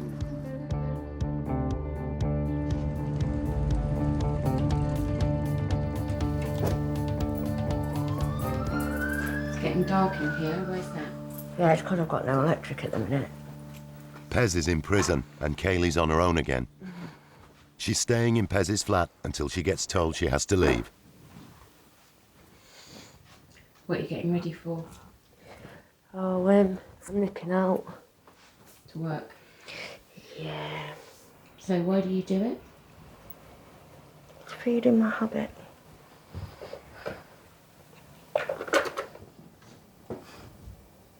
What do you have to do to attract the customers? Dance. Pretend you're listening to some music. Just move about a bit. It just brings attention. They'll look at you because they'll think, oh, what's she moving about to? But they don't know that you're not listening to music.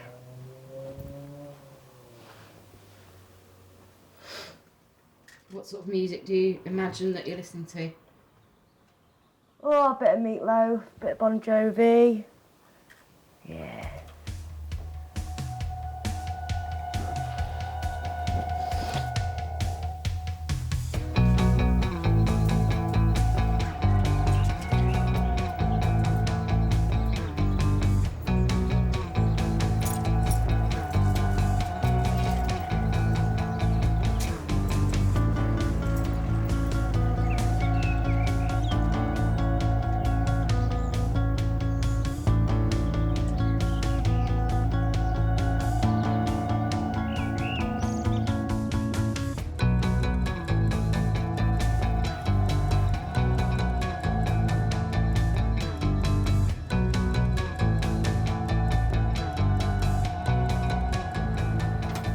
Can I draw the balance out of this one, if it's there?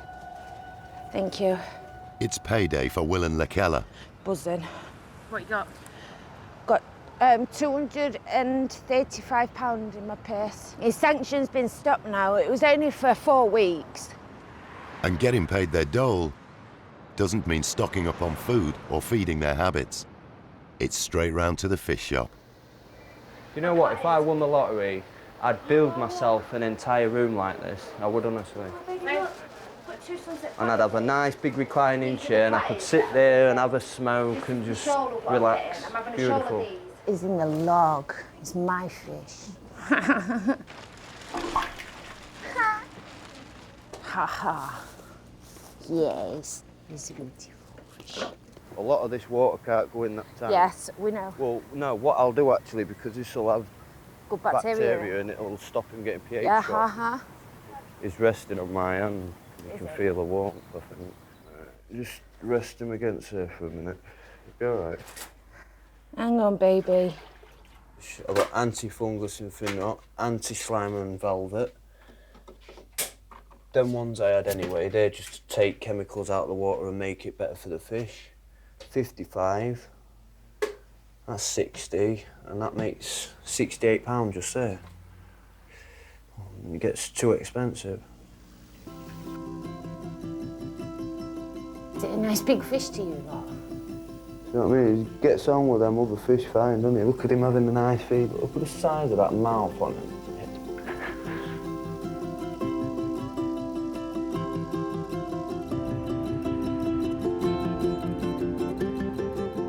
Jeff and Becky have opted for a humanist blessing, and with the big day coming up, Becky's taking charge. The first thing on her to-do list is to sort out Jeff's outfit. Those blokes are nice and simple, aren't We are, aren't we? See what we want, bish bash bong, job done. Put your arms out then, let's give you a quick measure. So adjusted on the side. Yeah, it's got an adjustable waist for fatties. Yeah, slim lad. I had him one before. I'm going to be nice and slim and he's going to be a little porky pig like that. You look like you belong to somebody, dear. Yeah. Are they for sale, or...? The cufflinks are, yeah. Are they? Sorry, yes. Well, which ones are you looking at? Bloody Man United ones. I knew we can't sell them this season. Can't get rid of them. Oh, yeah, yeah. What are you, Chelsea fan or something? I am indeed, yeah. This is for size, but we'll go with the grey for colour. I found the love of my life. And my soulmate, yeah. That looks funeral. Or Dormany. It's not a wedding need. The grey is a wedding suit, isn't it? Cheers, See you later. Becky's budget may be small, but that doesn't make the planning any less exciting. This is how she's going to pay for her wedding, so we've got to do good. There we go. What, rainbow spider, wabbit foot clover, you've won. Oh. It's black. Yeah. You can get married in any colour, really, can't you? Don't have to be. Well, I definitely won't get married in white because I'm not a virgin. It was 40 quid. Get another cheap. So I thought, you know, I could wait for Halloween. Yeah, well, if you're going to be a witch. Am I talking? Everyone needs someone. And if you've lost all the people you love, life can feel pretty grim. I just feel so alone. Oh. Yeah? Yeah. No stability, no security. But it's all getting on top of me now. Reality is just fucking, it's too much. And I'm not a quitter.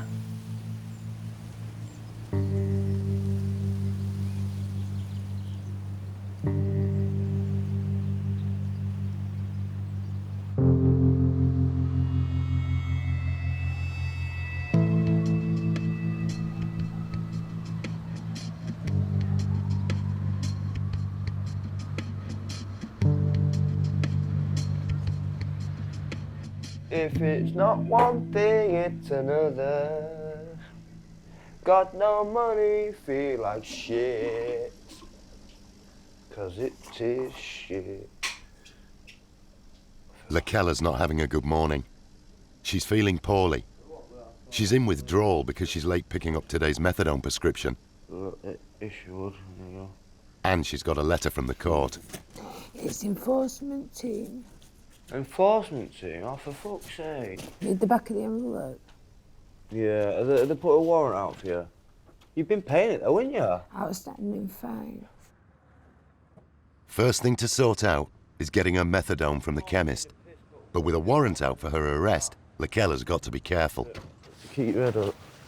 Even if you have to zip this up a bit, because that can cover your mouth as well. In fact, that'll cover most of your face like that. Because then if you're coming up riding on the bikes or whatever, the cat can see you. But I'll fucking grab him and you just fuck off, right?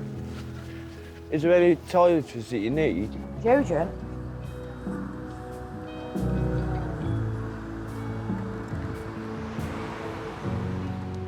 It's Becky and Jeff's big day. Jeff got his stag do in the end. You all right, Jeff? Oh, dying, mate. So he's starting the day with a traditional hangover. Are you prepared for today? Yes. I've got to when I've had a few of these. Downstairs, Sam. What do you want to get downstairs? Try and let the dog out. Come on, get the boys up, please. Boys! Go on, boys. When I get out of the shower, you best be up. On my wedding Well, day. that's just my husband wouldn't be in the house. I'd have a nice pretty frock dress that went in and went all the way out. Then I'd have about 10,000 bridesmaids. We'd go on a holiday and for like a month after. What's this? That's what we did to Jeff last night when he come home. Do you like the eyebrows? It's his face.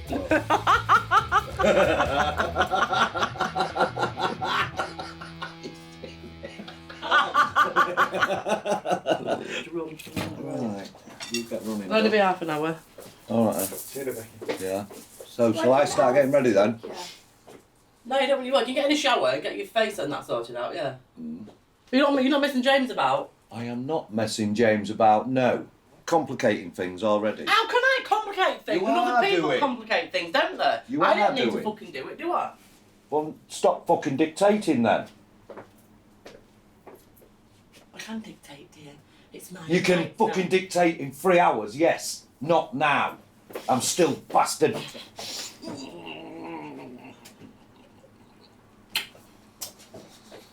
William Wallace. Freedom! Right, I won't be long. I won't be long. I'll come back. Oh, beautiful. Won't be long. See you, Becky. Aaron, get up and get in the shower. You made me shower tonight, come back.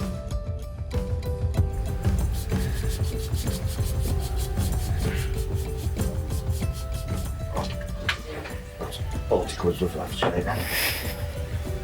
That is the boy. How are you feeling? Right. All right. Just reassure her, just tell her that I didn't want to see her getting ready and, do you know what I mean? Where are you off to then? Where am I off to? I'm off to meet my brother and my last 2 minutes of freedom. See you in a bit.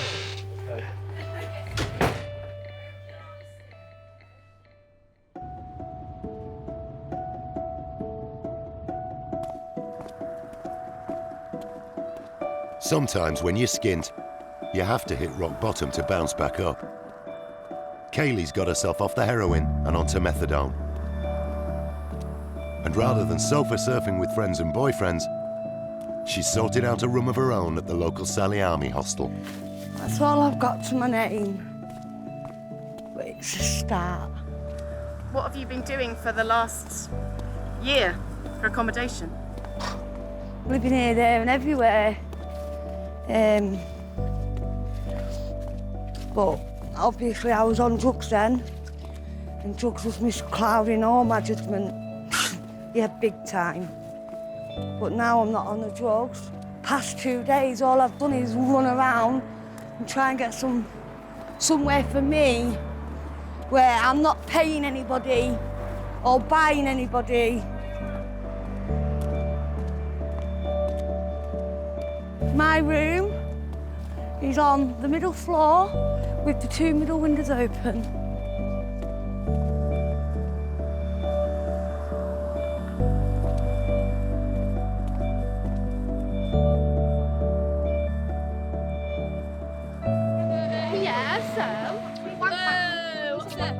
Can people change, do you think? Yeah, if they want to, but nobody else can tell them to change. It's entirely down to themselves. How do you get that strength to kind of sort yourself out? Learn from your mistakes, don't you? But learning from your mistakes can be a lot harder than you think. Fuck. Will was late for a court appearance and has been sentenced in his absence. By about 4 o'clock today, the police will have a warrant for my arrest for failing to surrender to court. How can anyone fuck up so many times with the same fucking things? I mean, I've been out of prison not far off 4 years now. And yet even after 4 years of keeping out of shit, I'm going back to prison again. How the fuck have I managed it? Excellent. Right, it's them 2 in place and tight. Just these 3 now.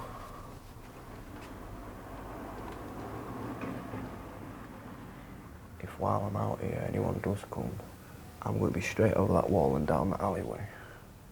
One of the best golden rules in life that my dad taught me. DTA. Don't trust anybody. I used to think that's a bit of a black view of the world, but it wasn't until I started maturing and growing up to be a bloke that I understood that if you don't trust anybody, no one can let you down. Dad did the best he could. He was a bloke on his own with 3 lads, you know? Where was your mum? In France somewhere. She came back at 4 in the morning. I was 7 years of age, right, when this happened. She came home at 4 in the morning, woke my dad and my 2 brothers up. I was stood at the bottom step. Then my next youngest brother, he was stood behind me, and then my youngest brother stood behind him. My dad was stood in the hallway, actually at the bottom of the stairs, and he turned around and said, "What's going on?" She turned around and said, "Look, you know we haven't been working, I'm leaving you.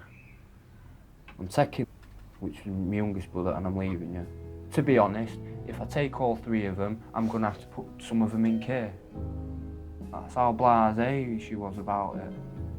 My father raised us the best he could, but it wasn't great. Every other night getting fucking full-blown kickings because I haven't done anything to that high a standard. Because he's ex-military. I mean, like the cleaning of the house. If I didn't have that house military cleaned, why is the grease under there? Whack, whack, whack. How come you haven't done the windows on the outside? You've only done them on the inside. Whack, whack, whack. I told you about half-hearted jobs. Whack, whack, whack. You do it to my standard. Whack, whack, whack.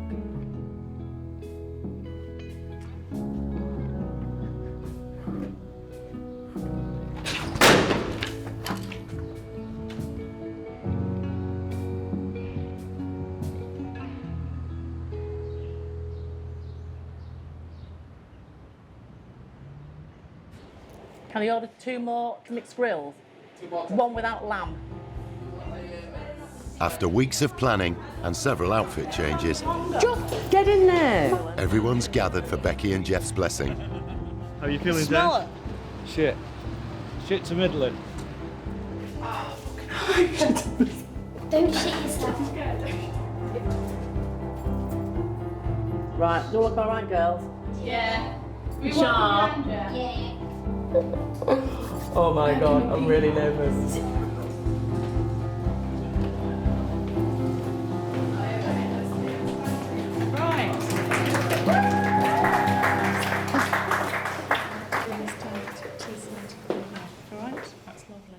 We're here today to celebrate and witness a ceremony which has been chosen by Jeff and Rebecca as their way of expressing their feelings about their love for one another and their hopes for the future. I choose you. I choose you to be no other than yourself. to be no other than yourself. You are my best friend. You are.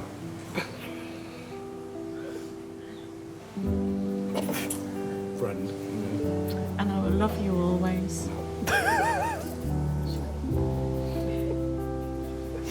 Oh my God, have I got to repeat that? Yeah. I choose you. I choose you. You are my best friend. You are my best friend. And I will love you always. And I will love you always. And now you two may kiss. Come and clap.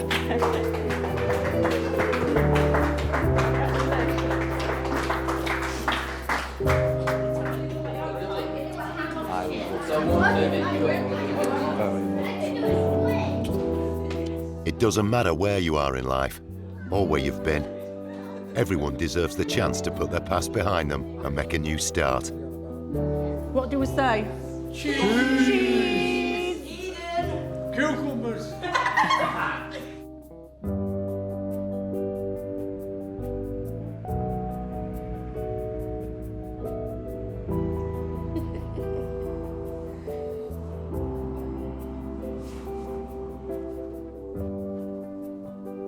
I could sleep in England.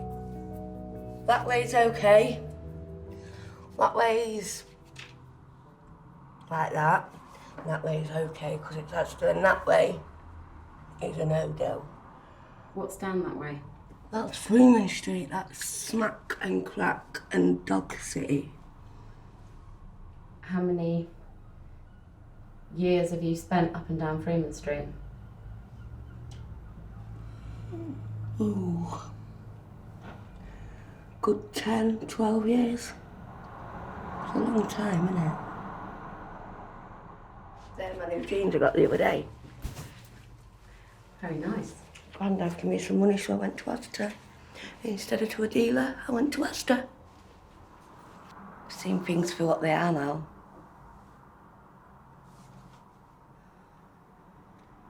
What are they? There's more to life than selling yourself for drugs.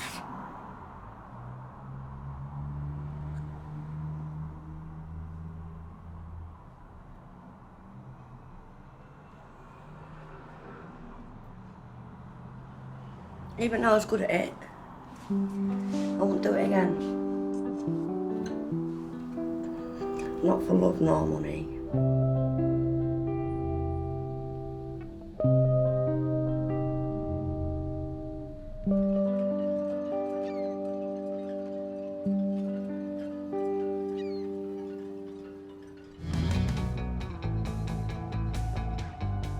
In Grimsby's heyday, its fishermen were known as three-day millionaires. One day they were loaded, the next they were skint. But it's not just fishermen who spend as fast as they earn. All over the country, people are struggling to keep their heads above water. But perhaps the East Marsh of Grimsby struggles more than most. Thursday, payday. Not really, I'm just going to pick my money up for the post office. Which normally is a nice day, payday. But then when you've been sanctioned, it's a bit of a bugger really, in a way. From 142, I get £76 a fortnight. But there's people out there in worse positions than me, so I count myself lucky, really, that I've got friends and family who will help me. Having family around when you're skint can make all the difference. See these nice pavements cost millions of pounds. That's a bit of the youth clubs, the money that could have gone to the youth centres that they're on about shutting down. Becky's no stranger to life on a budget. She's raised 4 kids on her own, and her partner Jeff's an unemployed fisherman. Luckily, she has her dad Stan on hand to help. Basically, I've asked my dad to lend me like the money to get my jewellery out, which was about 250 quid. So he's not very happy. I just went in cash converters and I told him to borrow. It's a rip-off, a big fiddle. It's a rip-off. The rich get rich and the poor get poorer. But if you have got no one left to help you, life can come unstuck pretty quickly.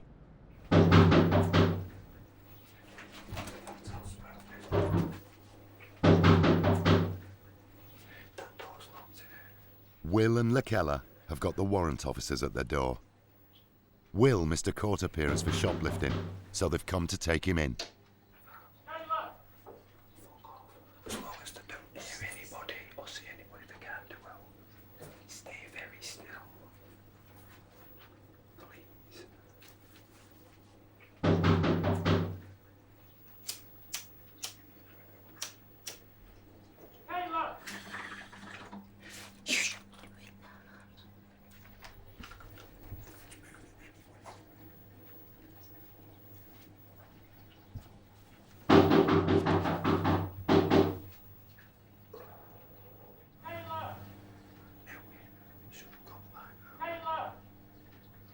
Will and his girlfriend LaKella are no strangers to drugs or the police. But in the 3.5 years they've been together, Will's managed to stay out of prison. Until now.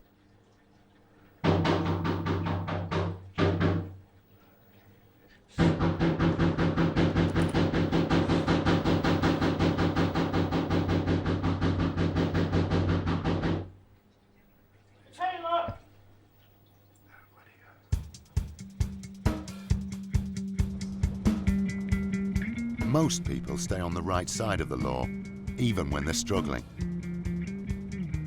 Becky's dad, Stan, has worked all his life. But these days, he's not doing so well. They found out that he had an enlarged vein in his heart. It could, like, burst at any time. It's a time bomb. So it's a time bomb. I'm going to Liverpool for my operation. So waiting to hear from Can you pack them. my bag without pack my Pokemon? Like I say, so it'll take about 2 weeks. Yes, I've got a little bit. Stan's been staying at Becky's while he waits for his op, and today they're getting the whole family together for a barbecue. What would you do, and if you woke up as God? I'd get rid of money. Yeah. Get rid of everything. And I don't know how it'd work, but I'd try and make it work, whereas everything was free. We've got fuck all, nothing. We've got a few burgers. Yeah. We've few got burgers, few Do you know bears. what? That is a load of bollocks. We've got each other, we've got family, and we've got a lot more than what other people have got. It's not all about money, is it? You enjoyed having Dan to stay. Yes, I have. I like Stan. He's a nice old chap. You can't beat being with your family, can you? It don't cost much money, does it? To get together and have a good laugh.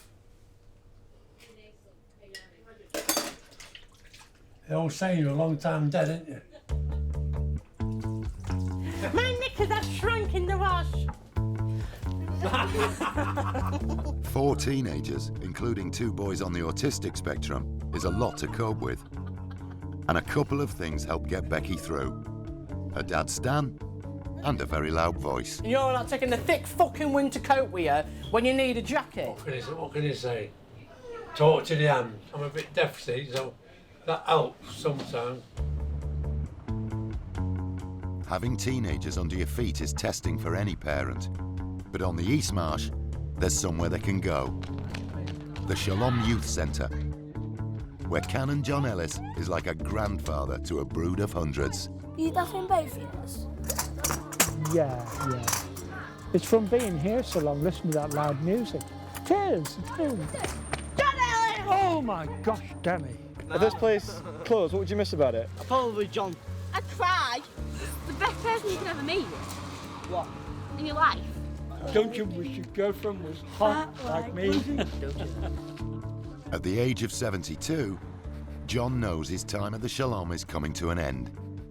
The end of your life, which mine isn't so far away now, like, 1 foot in the grave and that shit. When you look back, you want to have done something worthwhile, and this is, to me, is worthwhile. Simple as that. This is John's boards, right? And these are all members of people that's been through Shalom Youth Club in the past, and it's been going for 40 years. 40 years. I know the mussels are on here. There's some Russells on here, I know the Roundtrees. All these children, over the years, have membership cards. Since September, another 350 kids have joined the Shalom to be watched over by John and his deputy, Michaela. As a teenager, I was a bit off the rails, and this place put me back on the rails. And yeah, I felt part of the family even at a young age, coming here. And it's that feeling of family support that can help keep you out of trouble, especially when you're young. I lost a lot of younger years because of the path I took and the road I went down. But now, I'm back skating again. John left home when he was a teenager and started using heroin when he was 20. But he's cleaned up his act. These days, he keeps his mind off the drugs with a new, healthier obsession.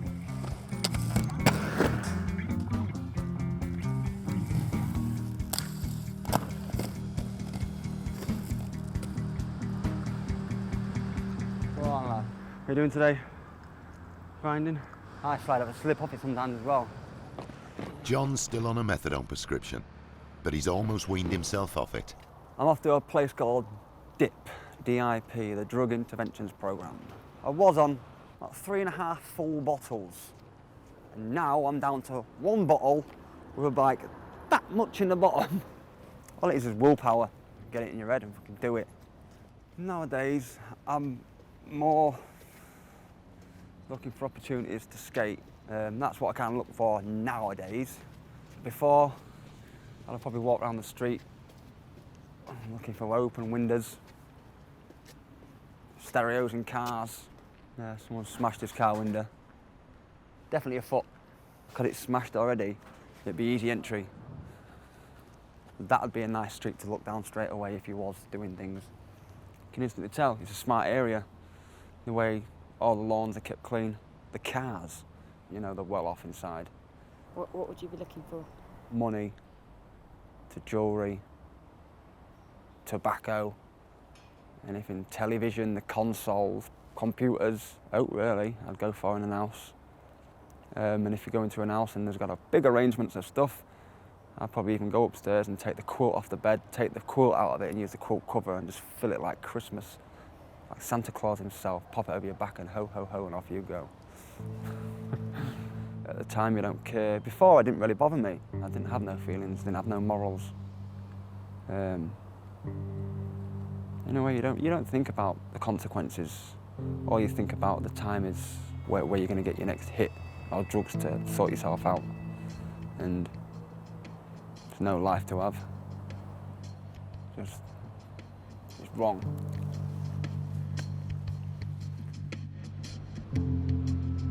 Crime and drugs often go hand in hand. And have certainly played a part in Will's offending.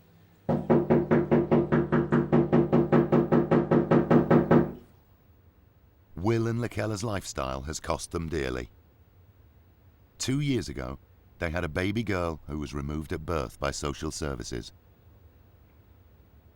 I can't seem to bring myself to talk about her because then all the failures that we failed her by come up, and it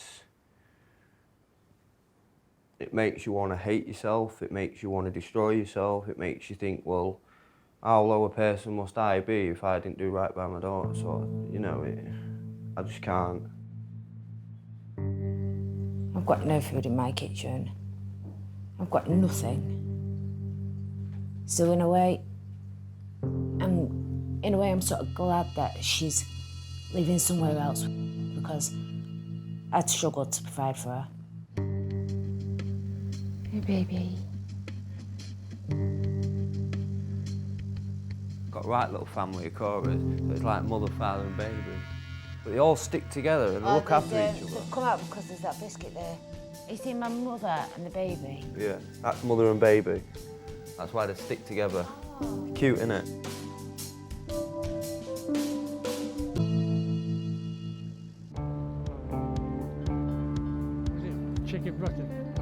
Stan's emergency heart surgery is less than a week away. So he and his granddaughter Sian have come to pick up some last bits from his flat in Cleethorpes. This is my bachelor pad. Shaving gear, Sian. Put that away. That's Rebecca. That's my daughter. A little angel there she was. And Uncle Terry. He's a great man, he was. What will you remember about Grandad? Strong, brave, loving man that gave his grandchildren whatever he wanted when they wanted it. Thank you.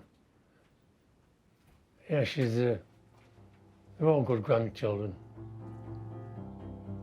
As I say, just I do my best. That's all. I do my best. That's all you can do, innit?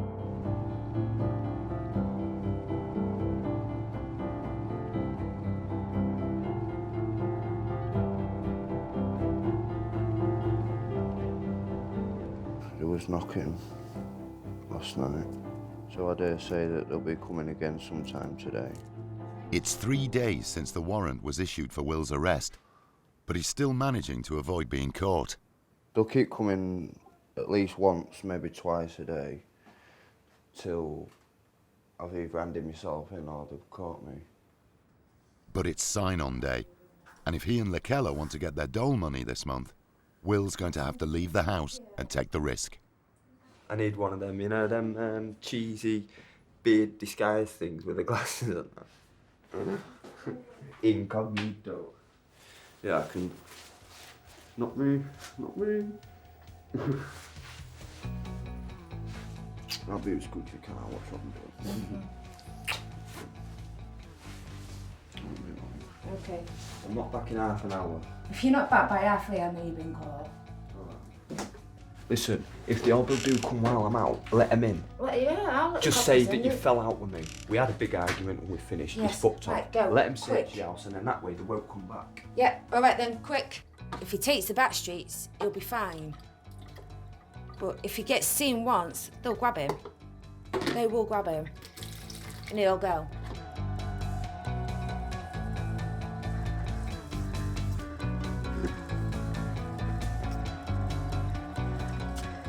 Looking out for our loved ones is the most important thing. Especially when we don't know how long we've got together. You don't do as you're told, do you? Why, what's the matter? Lift carrying things and running for the fucking bus and running across the roads. So we've been to his flat today to find out where all his things are, where his funeral plot is. I mean, a funeral now is ridiculous, isn't it? You're talking about £4,000 now. No, don't start going. Don't start going fucking extravagant. Well, I'm not paying £4 to get you buried. Just chuck me in a wheelie bin. I will chuck you in a wheelie bin, yeah. Look, in the old days, you used to burn them, didn't they? Well, you want burning now. He's watched Game of Thrones and he wants burning like one of them people. I want to be buried, I do, with my mum and my brother. So... Well, cremation might be cheaper. I don't want a cremation. Well, you won't know, will you, because you're not here, like you just said. No. As long as you put the ashes with mum and Chuck, I'm not bothered. I want to keep you at home on my I'll mantelpiece. come back and haunt you. I hope you do. Do come back and haunt me. Ooh. I reckon if you see a ghost walking about with some glasses on, they're mine.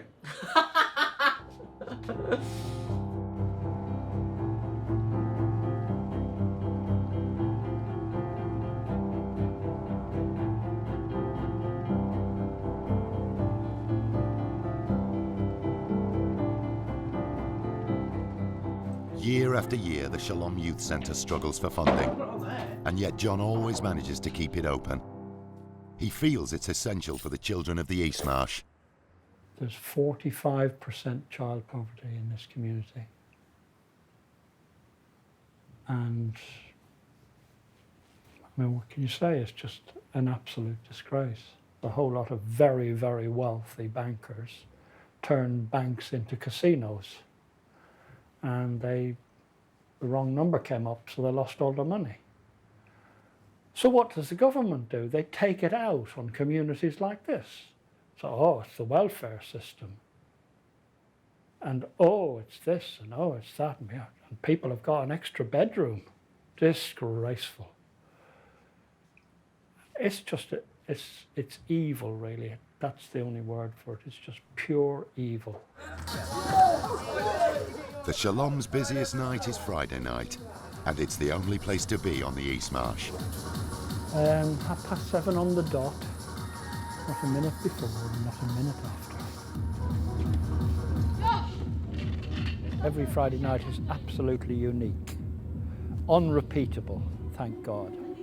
It depends what's happened with them during the week. That's right, because they bring all the baggage here on a Friday night, dump it on top of this place. She said, and then on on Facebook Facebook she said, and then she looked at me, and I said, what are you looking at? Yeah. And then we go, off we go, yeah. And she said, he said that, I said that you wanted to fight with me.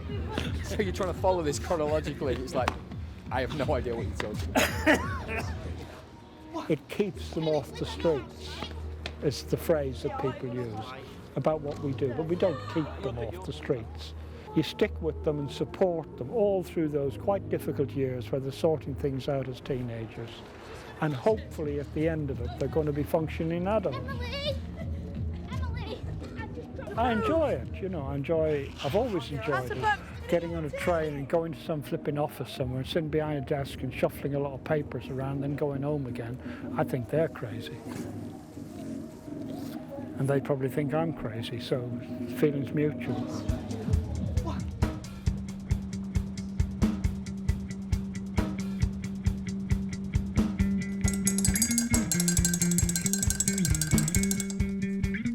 My last bottle of meth. It's D-Day for John's addiction. It's his last dose of methadone. Would you say it's been a friend to you, drugs? No. It's been a twat to me. So it's I suppose you could say it's kind of a friend, because it's always there permanently. You know what I mean?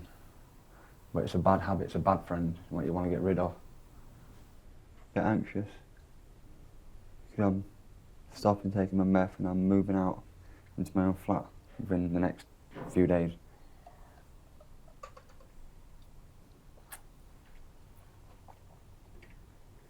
Putting a bit of coffee in my bottle to get it all out because I'm on so much of a low dosage.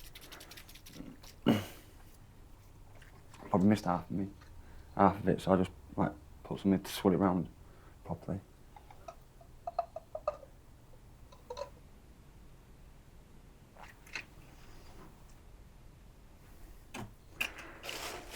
That's it. I'm taking no more again. John's surrounded by the life he's leaving behind.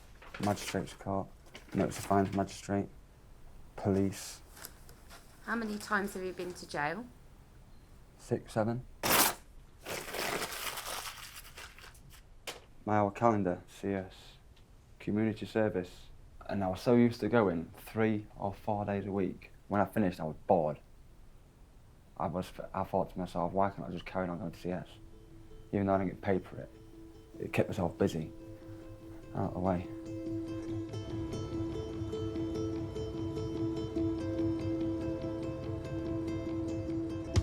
But sometimes, keeping yourself busy is just an excuse for putting off the inevitable. We've got one fish that bullies another one. Always, constantly chasing it, trying to eat its fucking fins and everything. Go on, thank you, got you. Now you're staying in the net for a bit, you little tart. Right, your fish have been told, yeah? Will's been on the run almost a week now. He's promised LaKeller he'll hand himself in. But not today. He's got too many chores he wants to finish off. Once this lot's dried, that's all your washing done, babe. Yeah. And then all we've got to do really is just wash and dry the pots, that's it, that's everything done for you. If you get me some of that Mr. Muscle oven stuff, you know, that glass, I'll spray it on, because that's baked on grease. That's it. Roast potatoes, chicken nuggets and spaghetti carbonara. Carbonara. Carbonara, whatever. That'll do. When you were growing up, LaKeller, who cooked? I was in children's home and foster homes, so I don't really like talking about it. You know, if I was in care, I wouldn't want to remember none of it. You know, because the first thing you'd think in care, well, I'm in care because no one cares about me. All her life, she's been let down. And people have said, oh, I'll be there for you, you can rely on me. And then she's gone to rely on them and they've let her down. So for her, me not letting her down and her being able to rely on me is a big thing. And now because I'm going to be getting taken away from her, she's going to see it as, oh, well, that's another person that's left me.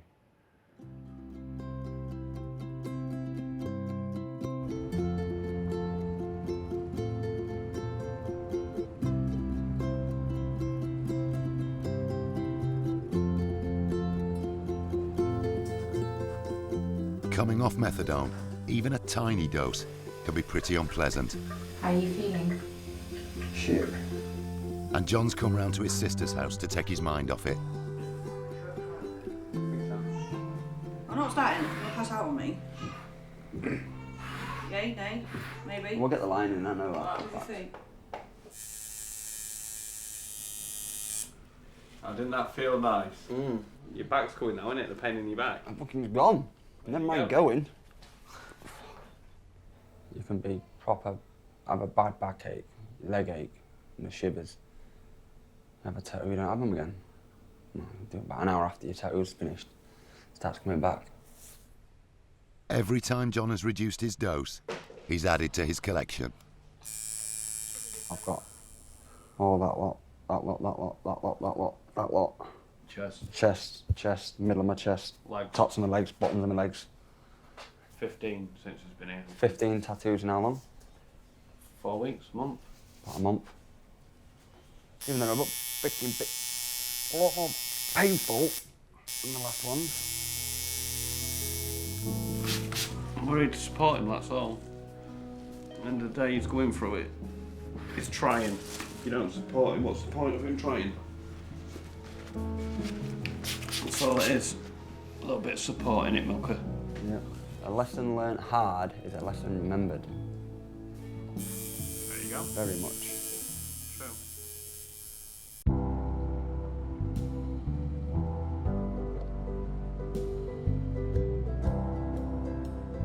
Rich or poor, life's what you make it.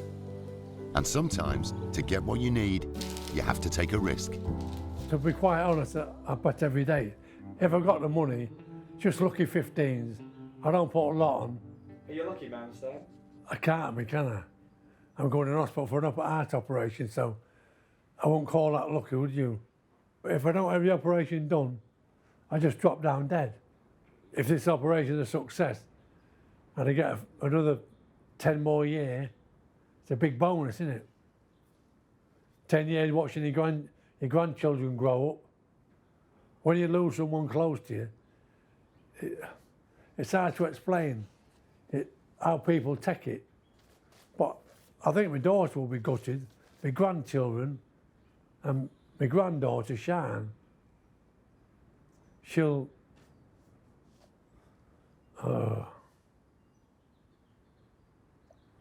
It's hard to explain now what I mean. I just hope to cope well. But after saying that, I'm going to live. I don't want to talk about doom and gloom. I'm going to live. With God's help, I'm going to fight it and bounce back. I hope. Are you worried? Yeah. He's wrote all the kids' birthday cards out for this year. So he's like, if anything happens to me, I've wrote the birthday cards out and they're all there on the windowsill.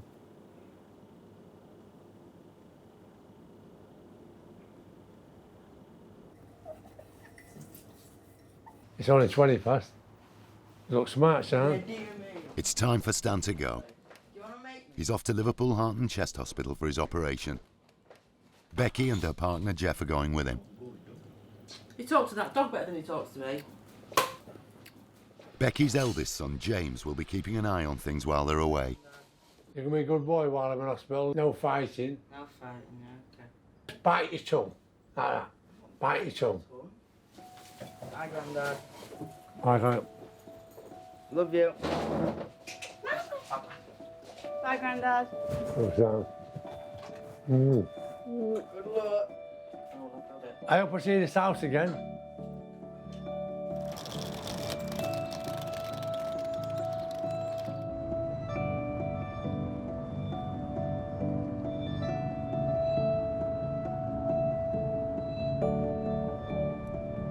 Everyone needs someone to watch over them. And if we're faced with losing that someone, the world can seem a much harsher place.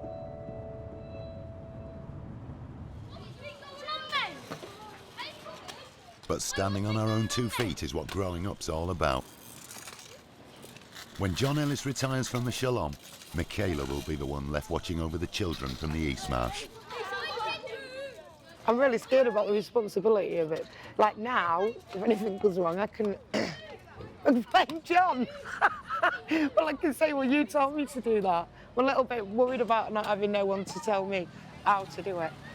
But I've had that many years practice, I'm sure I'll be fine. It means everything, really, helping the kids and working here. We're young people, if you go in and you're like, you've got to do this, you've got to do that, and don't do this, don't do that, it's not going to work, is it? Because we all learn by what we do wrong.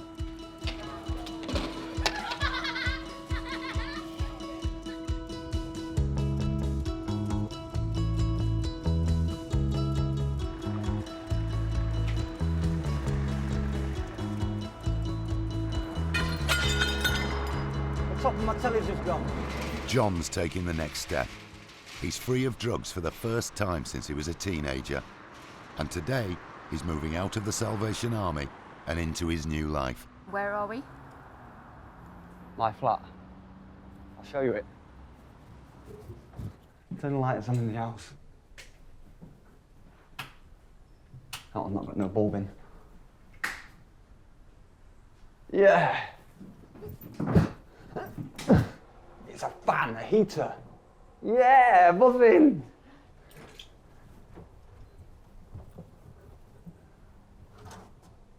Hey, look. Skate park. See people dropping their ramps, look. Some kid on his scooter. I like it, it's nice, isn't it? I liked it when I looked at it. Oh, I can let people in downstairs. Bing, bing. Not today, thank you, fuck off. Alright, I'll have to go sign on. You're staying here, bye. What are we doing? Job centre. I've been on the go since 10 this morning. 10 minutes late already.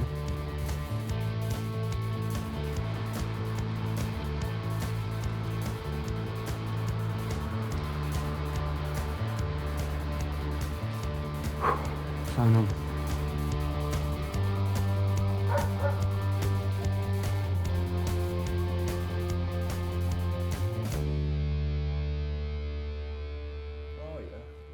Will and Lakella are having one last night together. Will's going to hand himself in the morning. Yeah. Right, you just think of it, right, is I'm not going to really get any fucking decent meals, right? So you're cooking me a nice, decent meal before I have to go without for a bit. So what do you eat in prison then, Will? Chips that you could fucking knock a rhino out with. The potatoes like you're eating gravel. The only decent food in jail, really, that's of a good standard is the chicken curry on a Saturday. Well, in all prison at Eden Road. And I'm telling you now, if they stopped curry day on a Saturday, I tell you what, there'd be a fucking riot in that jail. Thank you. Yeah, you're welcome. You've done well with this. You've done really well with it. Is it nice? Mm-hmm. The one and only thing that I reckon would have made it a little bit better, a little bit more seasoning. What, salt? No. Pepper? No, some bit of thyme would go well in it. Sugar, I should have got some cheese. Maybe a bit of rosemary. And a bit of parmesan on top, yeah. And that, yeah. We've had a good few days together, haven't we? It's, you know, the time we've had, we shouldn't have had, and it's been like a little blessing, sort of thing.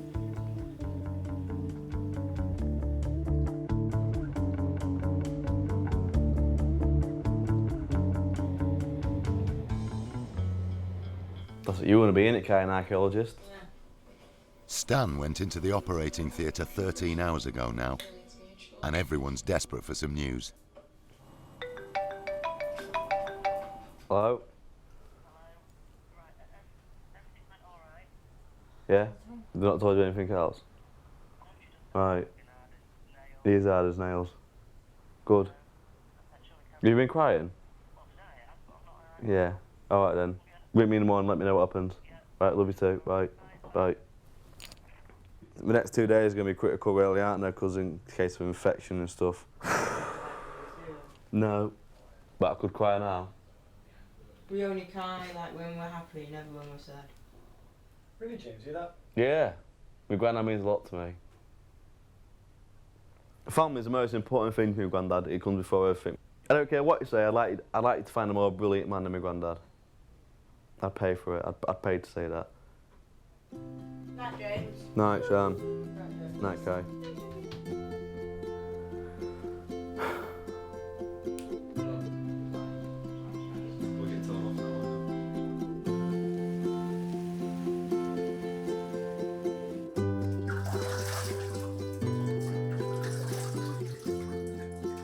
The laundry's done, the door's fixed, the plants are watered and the fish are fed. Will can't put it off any longer. He has to hand himself in. Behave, you little fuckers. Daddy's going away. I'll write to you as soon as I can, yeah? Yes. I'll see you when I see you, babe.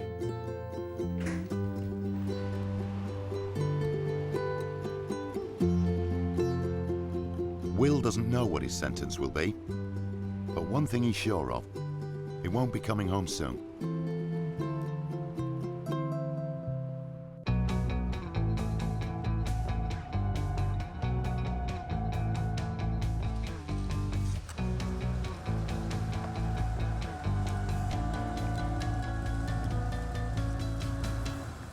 still sinking in.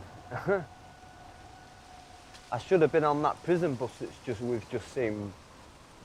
I got given a 3-month curfew. So all it means is basically I'm grounded. That's all it is. I've been told off by my dad and I'm grounded. And all that chasing about and all that just... You seem almost sad that you're not going to jail.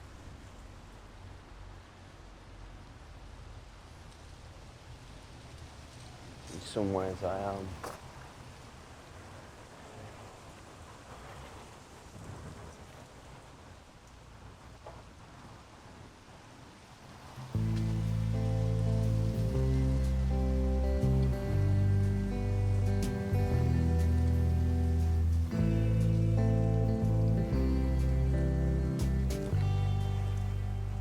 Why's that?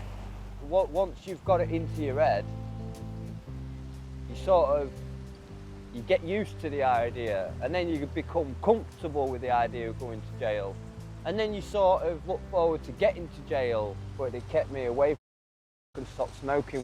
Could have even stopped smoking full stop. The other 50% of me that's like, fucking yes, as if I've just walked from that. I clean took the piss out of probation, and the court's just, you go on, you're grounded.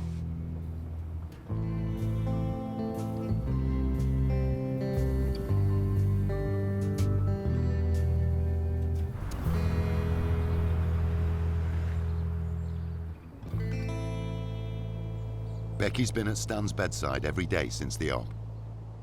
And while the procedure itself went okay, Stan's condition has started to go downhill. The replacement of the aorta, the replacement of the valve went fantastic. Then he got a really bad chest infection, pneumonia.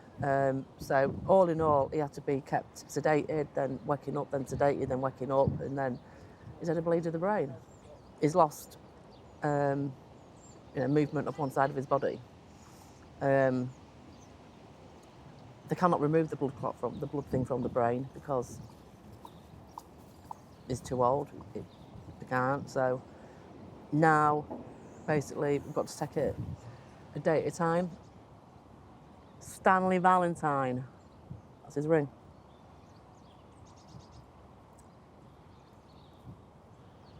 You've just got to cherish every moment you've got. Cherish every moment you've got while the people are here. And if you love them, tell them. Don't take things for granted.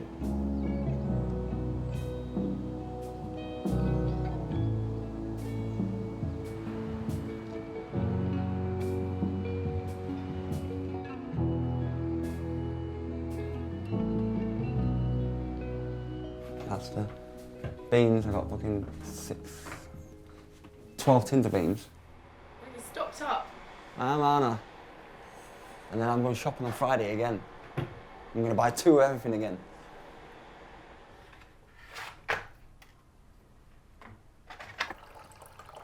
I haven't got a hob yet or an oven, so I've got this. There you go. Boil the kettle twice. Leave the eggs in there for about 5-10 minutes. Take them out, and you can peel them, and you've got hard-boiled eggs. Yeah, so. Where did you learn that? Jail. Where I learned most stuff. I can even light a fag off a kettle if I have to. I can run my telly electric off a light bulb. I've got a tattoo gun, rip an old stereo to bits, make a tattoo gun out of an old stereo. If it's boiled or near enough boiled, stand up. Boiled egg.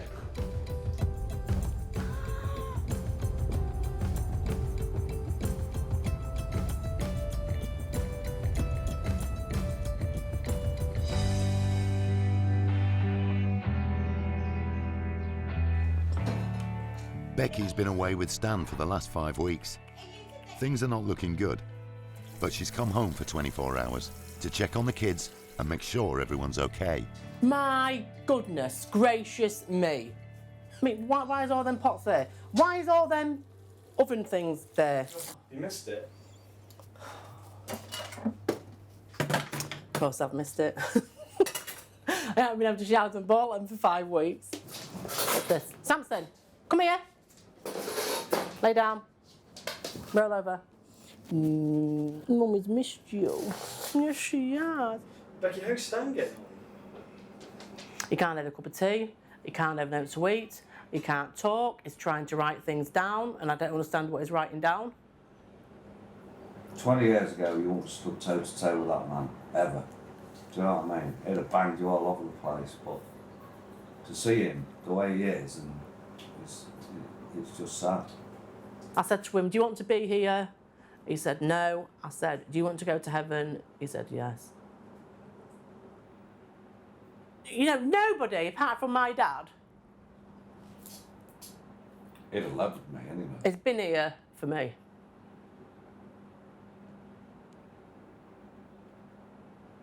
I'm here for What fucking good are you?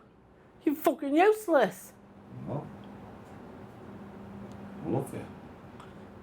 It's not fucking enough, is it? You made me cry now, haven't you? Come here. Hey, come here.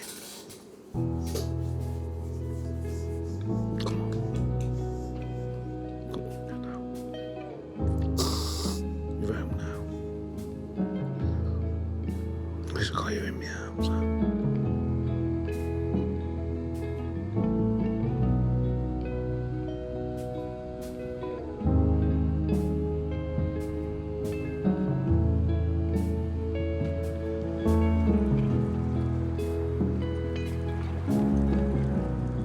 The local burglar becomes local newsman, a newspaper boy.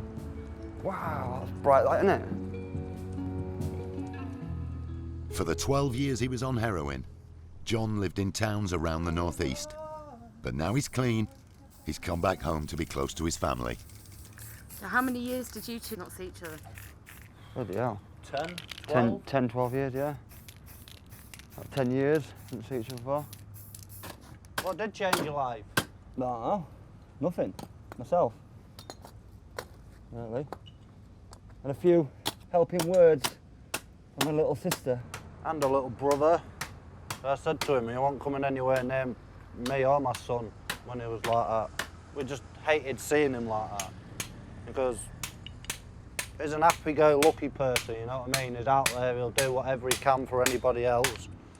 And when he was on that, he was just dead selfish. I think he was thinking more about himself instead of his family and everything. So, but we'll get sorted now, aren't we? Yeah. Not bad.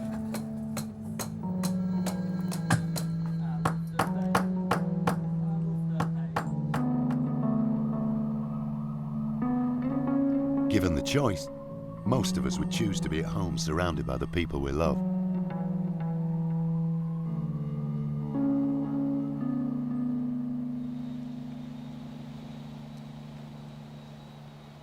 "73 years after he was born in Great Grimsby, Stanley Valentine asked to be driven home from Liverpool so he could spend his last hours in the town of his birth.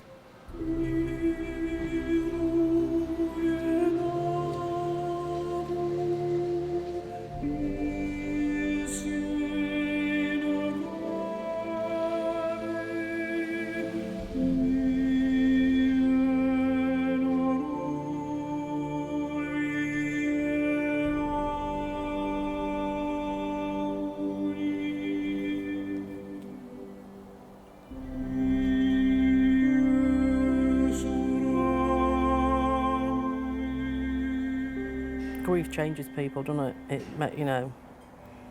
makes you bitter, it makes you angry, it makes you mad. Fantastic person my dad was. Still is anyway. He's up in heaven floating about somewhere, looking down on us.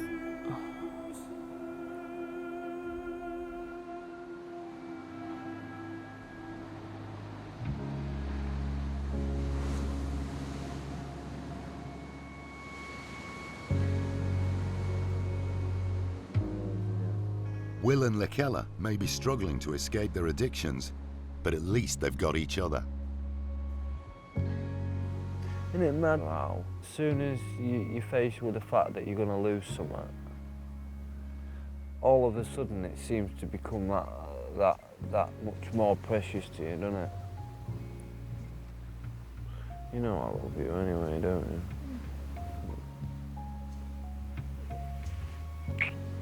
There you are. Look at the lovely suds. The suds is not a problem, is it? Okay? No. Are the suds a problem? No, they're not, are they? The East Marsh of Grimsby may have had more than its fair share of troubled times. But it's the way people look out for one another that makes this place what it is. I remember watching a programme on wine making, and they were saying the best wine comes from the worst ground. That the vines that have to struggle and fight for every drop of water and every drop of nourishment produce the best wine. And I think that's true. I think that's true. To the people here, it will always be Great Grimsby. Because wherever you are, there's no place like home.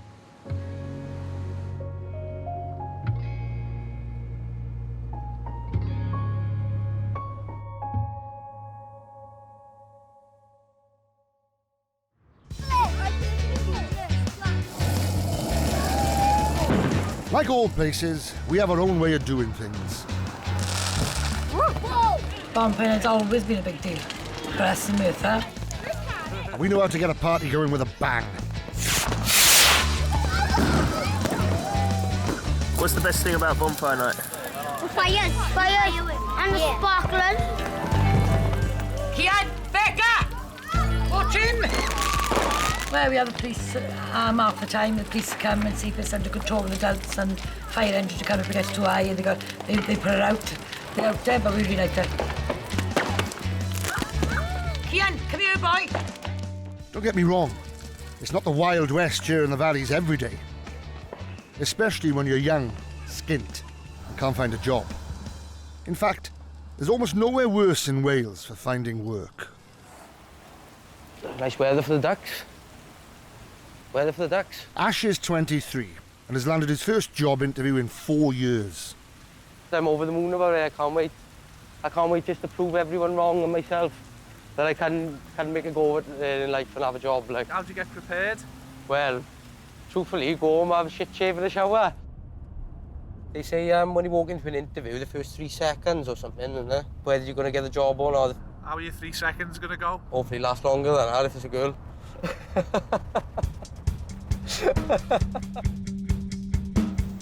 Jobs for life are a thing of the past. It's nearly 30 years since the mines and the steelworks closed. That just left the factories. And now, even they are closing. They're all gone. All the factories that we knew of, they're all gone. And now there's nothing at all. Nothing. We had Trians, we had the button factory, we had Delbys, we had Peter's Pies, we had everything. Just because you haven't got a job doesn't mean there aren't ways you can make money. What are you doing? Money in the background now, and people sit down there and lose it. Steve's 16 and a budding entrepreneur, Murtha style. Fuck all in that one.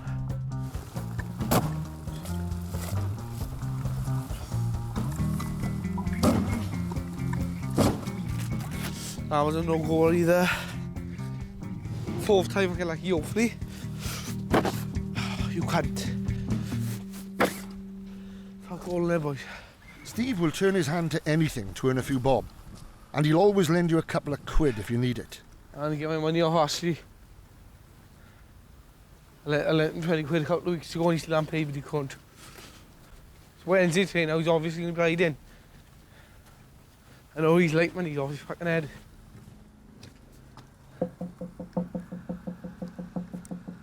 Yo!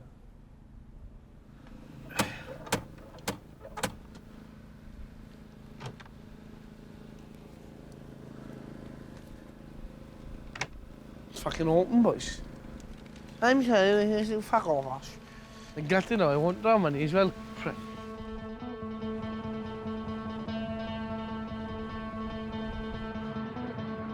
It's Friday night. Yeah, boy! Yeah! And Ash is celebrating just getting an interview for once. Guess where I've been, Chad? Chad, I've been on interviews, Chad, in Asda. You mad? No way. They're going to let me know by tomorrow morning, boys. I could be pushing trolleys by Monday.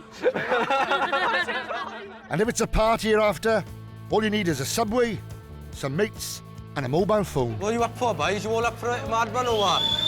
Yeah! Yeah! To all the boys of the SRB. Up a day! Up a day! Ye fucking yeah! And we live for the weekend. Live for the weekend! Once, and we've got to fucking live it. How did the interview go? Well, as you can fucking tell, boys, absolutely fucking shocking! I'm not ashamed to say it. I've been taking amphetamine, which is powder, base, whatever you want to call it. I've been taking that 7 years, and at the end of the day, I had to give it up because it ruined my relationship. I'd rather be pushing trolleys on a Monday morning, coming up now, fingers crossed. If you can't work, you have to get by on the social. But that doesn't stop you wanting the same things as everyone else. All my clean washing's on the floor, there's pop every fucking where. Tamping I am. Like most women round here, Hayley believes in running a tidy home. Oh my God, they're doing my nothing. Shut the fucking door now before I go mental. With 7 kids, no question she's got her hands full. We can get in here now! But this year she's on a mission to redecorate her house. Something stopping it. And her new sofa's just arrived. Should come in now, shouldn't be nothing stopping it coming in. Come on. Fucking hell. This is for the settee. Got that box? Yeah. That's how you pay for it. How's that how you pay for it? It's just a box. You put £24 in there a week to pay for your settee in that machine. If I don't provide money in there every week, my dad will go up and over to water. I'll have to do it for 4 years now, because that's how long it took me to pay us. It's not cheap being broke. Pay-as-you-view loans are dearer than most. I don't know whether I've made a mistake, to be honest with you, haven't I? Round here, you need to pay your debts on time. My band debt. Got to pay my cousin Kylie back. Because likelihood is, it's friends and neighbours who are helping out. Sharon's, Kylie's, Kevin's, Bandit, Emma. Together, we're the United Bank of Merthyr. We all just get by that way, you know, lending each other. Well, I'm terrible with money, I am. When I got to spend it, so I shouldn't leave myself short, but I do. When I want something, I get it. And whether I got to go skint for another week or not, if I want it, I'll have it. That's just the way I am.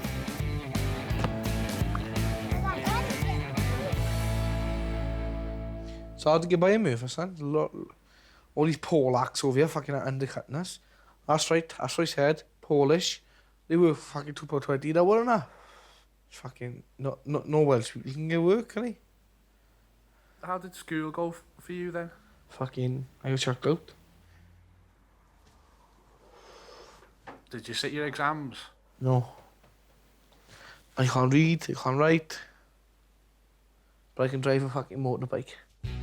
He might have flunked school and still be living with his mam, but Steve's got fingers in lots of pies, one of which is dog racing. How often did he race? Every week. 20 quid on a Thursday and 30 quid on a Saturday. So is this how you normally train them? Yeah. Come on, boy. Go for it, Trin. Go on, son. Go on, son. Best dog in South Wales. Come on, here. When he's not with his dog, he's got a horse too. Nah. No, mate. Somewhere. Bastard. They were pretty fucking dead when the fairs are about. I charged them a go fucking pound a ride. I earned a killing, like £100 a day, innit? All the kids here, you wanna go, you wanna go, you wanna go. You have to be self-employed around here. If it's a big opportunity for me, like in London, I'd fucking take it, like. But it'd be an odd decision for me, like. What would you miss? The valleys, my friends, my family, the women.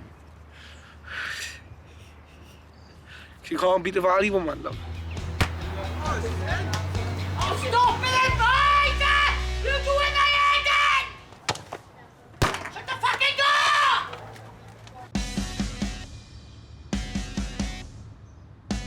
Our town was famous for three things: the mines, hard-working men, and boxing.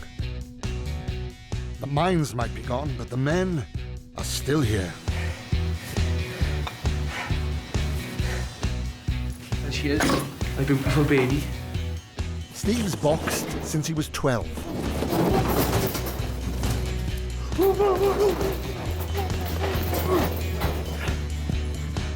You need some blood. You need some blood.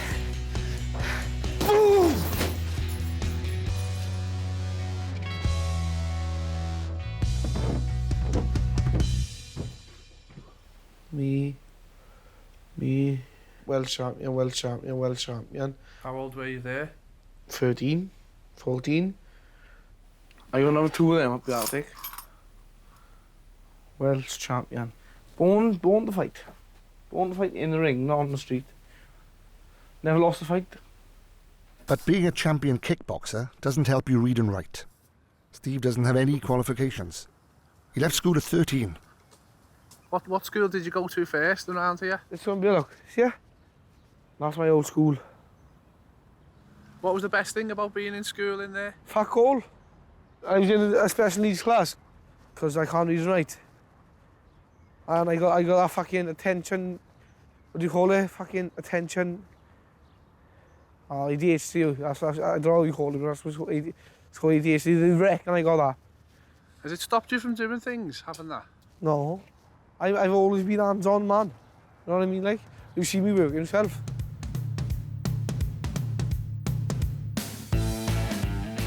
The Welsh Society was a mining society. I remember all the males in my family going down the mines. What jobs are there? Do you know what I mean? Like for girls, there's nurses and there's secretaries. There's more girl-based jobs, really. Not necessarily, because that's being a little bit sexist, really, isn't it? Because a man can be a nurse. Grass cutting, that's a job for us. Any job I can get, I would. Any job I can take. Yeah, but what kind of jobs? Any job. Yeah, like what? Like, you ain't gonna walk around there cleaning toilets around, are you? Well, I wouldn't mind if you paid me, I would. People ask why more of us don't leave when there's so little work going. But the truth is, you can take the boy out of Merthyr, but you can't take Merthyr out of the boy. Can you turn the water up a bit? Martin left the valleys when he was in his 20s and married an English girl. Come off. How much that cost? £3. Take it back. But 20 years on, his marriage hit a bad patch and he came home. And now, his English wife and kids have followed him and moved in down the road. What if the baby don't like it, Leanne? Within 2 months of arriving in Merthyr, teenage daughter Leanne fell pregnant to local boy Rob. I bet he's upside down now. Lisa, are you happy that baby Leo will be growing up in Merthyr Tydfil? Yes and no, really. Yes, because of the as I say, the surroundings. No, really, because of the opportunities. At the moment, no one in the family works. Mam Lisa has always been the breadwinner. And with Leanne's baby on the way, finding another job is more pressing than ever. A job would ice the cake right now. I don't care what it is. I'm even willing to retrain, clean. I'd do anything I'm offered. Whereas at the moment, no job. I'm not actually providing financially for them. Kenzo, I'd offer you a job. I'm already a job here, your mummy. But I don't get paid for that. I need to bring some money into the house. You get paid with love. Yeah.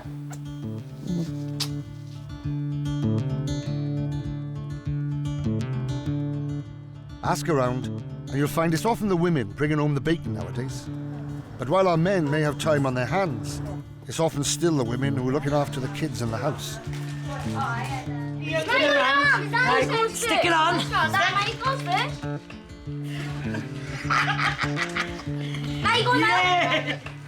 Most of them, my kids, because I got 7 of them, but they friends, girlfriends, boyfriends. I just like it. I don't like being knowing you. It wouldn't be at my house if it was knowing you. I open, I'm old and grey, they're all still coming back and forth to see me. All of them. And welcoming in so many friends and family takes its toll on her tidy house. That's all I ever do is clean. My life it is. The only thing I keep it in there is my big telly, my new sofa. I get everything new one. New curtain, I'm gonna buy, new rug, new lamp, new settees here. Is it because you're stuck in the house a lot as well? I think, because I can see it every day. Perhaps if I was out and about, I wouldn't notice it so much, do you know what I mean? Hayley ran pubs until agoraphobia put an end to her pint pulling 15 years ago. Since then, she hasn't ventured much further than her friend's house over the road. And most weeks, she doesn't even manage that. I don't go out. I haven't been out for 15 years because I suffer with panic attacks and agoraphobia. I do it every week. Say I'm going out, get ready, get dressed, and I don't go. I end up going to bed, I guess, you know, put my pyjamas on and go to bed. That's probably what I will do now. Couldn't even go to my own brother's funeral.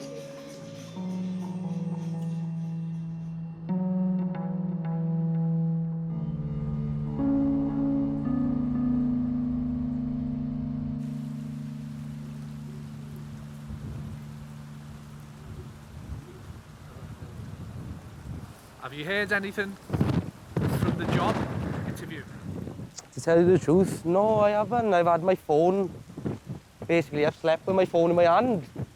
And still nothing. No return call. Right, beautiful.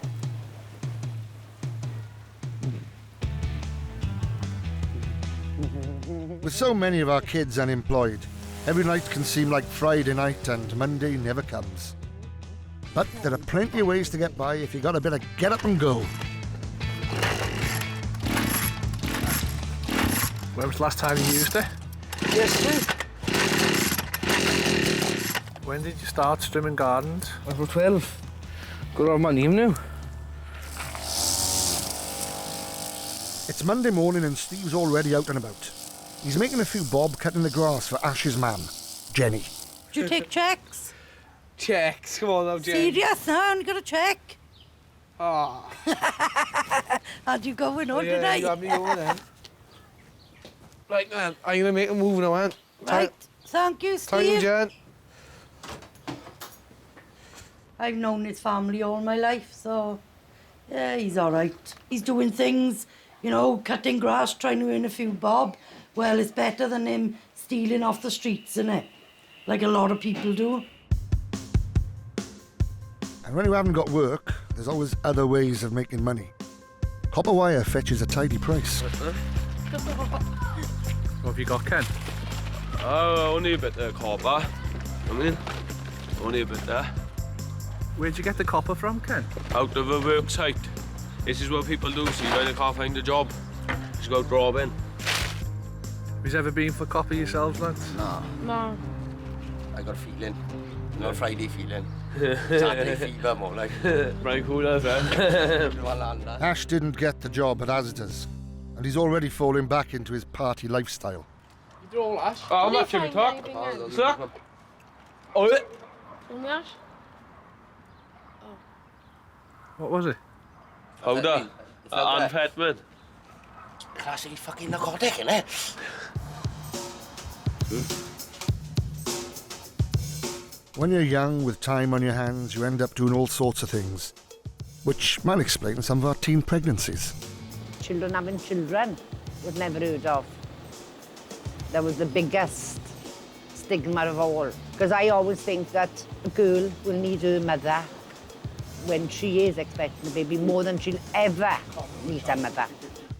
Mum, it's postnatal after the baby's born. Yeah. Post is after. Then if it happens, I can just say, Mum, help. Lisa's got a lot on her plate just now, what with 3 kids and a grandchild on the way. But that's only making her more determined to find a job. These are all the jobs I've applied for. I have a cleaner, forklift truck and stock control, bar staff. You name it, I've applied for it. Whoever wants my teeth owes me £2. Charlotte, I'm busy. Coffee demonstrator. Now, I'm good at that. I love coffee. Mummy, you need to do my back now. Can you ask the... I'm busy. That's one application. Keeping a home together when you're skint is a struggle. But where there's a will, there's a way. time consuming this is going to be. Kids will pick all these off, man. As well as redecorating the house, Hayley's preparing for her son Kian's 4th birthday. I'm going to cling film though. It's not going to keep, is it? Hayley's agoraphobia means it's down to Kian's sisters to get the party food and take him out for the day. You are soaking now, and if you come in here now, you're going to be...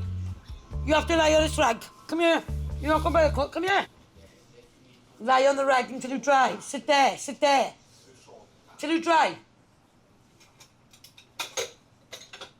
I've always felt that birthdays are important since I was young.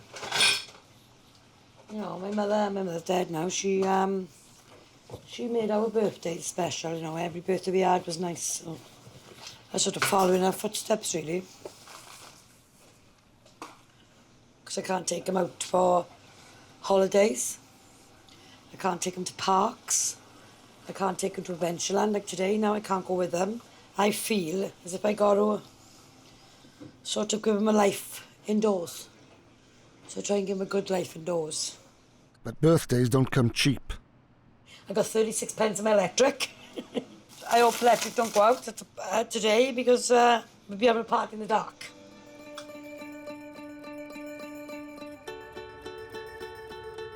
Lewis, you owe me 50 pence. Money, canty. Give me a drink there now. What do you want? Oh, you're going to have to get you two. I can't Coke, son. Diet. You want to go Pepsi in there, no Coke? I'll do. Hang on, son. Oh! It's months since Ash's Asda interview, and he's lost all hope of finding work. Today, Pepsi's not enough. He's in search of something a bit stronger. He's a powder monkey, he's a fucking fullhead. The full fucking powder monkey, Ashley is. Looking for a boyfriend? Twins looking for stepfather? So where'd you go, up your estate? Yeah. I thought you boys had been told you couldn't hang out together anymore. We have fun, and we... We don't give a fuck, or do we? Who says you're not allowed to hang with each other? His mother and my mother. Yeah, families, innit? Yeah. Right, catch you a bit now. Boys are going to shoot that. Boy's never done day's work in his life. You don't need to throw what work is, man. He hasn't got no money, and I feel sorry for him. And I pay for his fucking night out. I'll lend you 20 quid there, Ash, yeah. And he does pay back, I'll give him he will pay back, but I'd like lending money, like, I'd like paying for nights out, to be honest with you. If you fucked, you gotta rely on people, but I'm an healthy boy. So why should I rely on people, nah? I look after myself.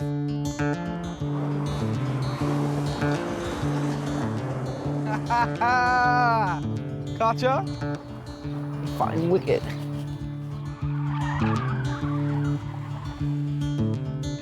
The Wanderer returns. It's 3 days since Ash has shown his face at home. He's now taken up with a different group of friends, and his mum, Jenny, is not best pleased. You haven't been home for days, boy. You got my friends? Everything all right up there? Well, not really, boy. I mean, you know, when you tell me you're coming home and then you don't show up. No, but sometimes I tell you I'm on my way home, right? Just to shut you up, because you're always asking me, well, how long are you going to be? Where you going? I don't mind you having friends, Ash, you know. but you always seem to hook up with people that have got dramas going on in their own lives that you don't need to get involved with. You mean drink, thieving... Yeah. So what am I supposed to think? Well, hang on, my son is there. What's the attraction? I am not an heroin addict. I am not whatever other are out there. Yeah, I know. I've got an amphetamine problem. Yeah. I can't help. All my friends are the same as I am. They like to drink, take drugs, have sex. I know, but this is what I'm saying to you. Right now.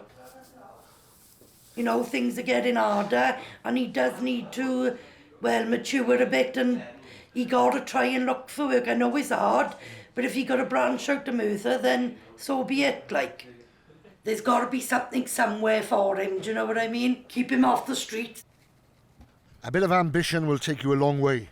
While Ash is heading for his bed, Steve is expanding his business opportunities. There's no windows cleaned.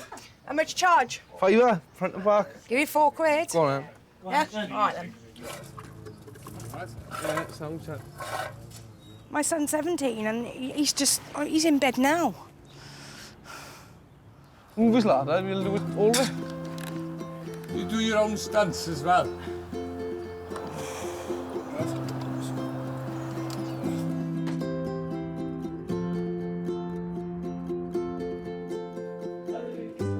But sometimes being too ambitious trips you up. Hayley's overstretched her budget. And with the kids due back any moment, the electricity's run out. And with it, the hopes of a perfect party. They thought it would have lasted till Monday morning. Hello. I'm fell asleep in the minibus. Tired as a boy. Let's get in it. What these? Papa's. Oh, I love these. I said these. You know, cake. And the little birthday boy is all done for the day.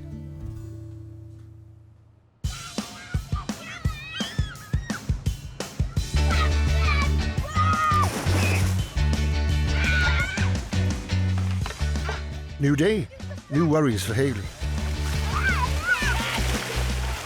The kids are playing up, If they had normal kids, it wouldn't be so bad. They're not normal. and the social have messed up on the loan she's applied for, which she'll be paying back out of her benefits. What it is, I put in for a loan the last week, well, a week before, and I put in for £1,000. You sent me a decision back saying that you, on the 9th of April 2014, you applied for a budgeting loan of £199.99. What will happen now? You'll change it to 1,000, will you? Is that? Just phoned them, they said it was a printing error, yeah. That's what he said? Yeah, so they got extended me the £1,000 one back now, but it'll be another week. Useless bastards. Oh, it's really freaked me out, that I really want a loan by next week, like. Hey, what do you need the loan for? I have new stairs carpet, change all my purple stuff in my kitchen, have curtains and boys for in there, and rug and cushions, new vases. I'm gonna have done.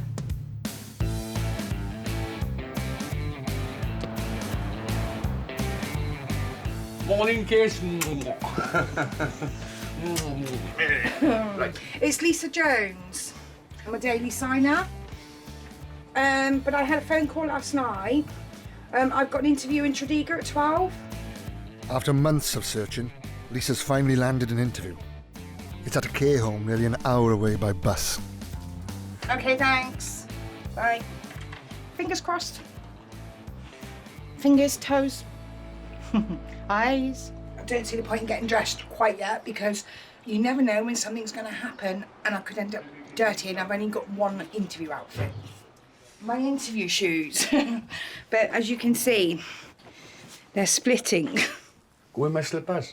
I was wondering whether I could actually get a needle and cotton in there, you know, just to repair it slightly. Give me that spray glue. And there. Give me that spray glue. See, surprising we could do with a bit of carpet glue, innit? See, I should have my own little TV show how to repair shoes when you're on the dole. Looks like I just come out the shop now. You don't get a job today, it's not because of the shoes.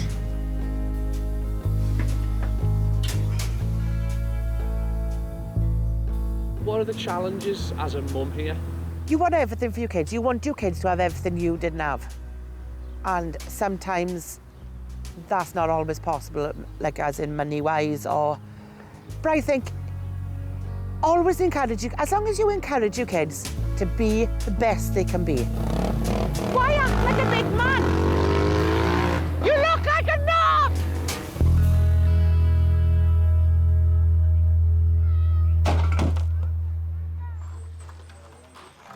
Are you dressed? Yeah. Should we come and join you wear?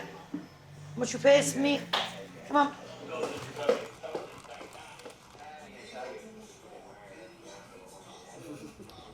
Go on then, you can go now, you little baka. Rich or poor, there's one thing every valley mum can give her kids, and that's the great outdoors. You can't put a price on freedom. What's rich? What does rich mean? You'd be a king. Which means when you have a mansion and you've got millions of money.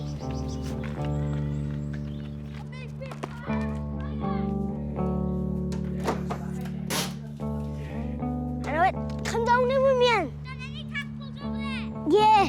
Oh, fuck's sake. I think it's frogging you. I saw one. Oh, I almost got him.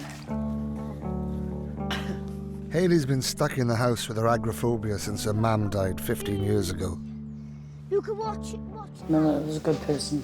She died at 49 with cancer.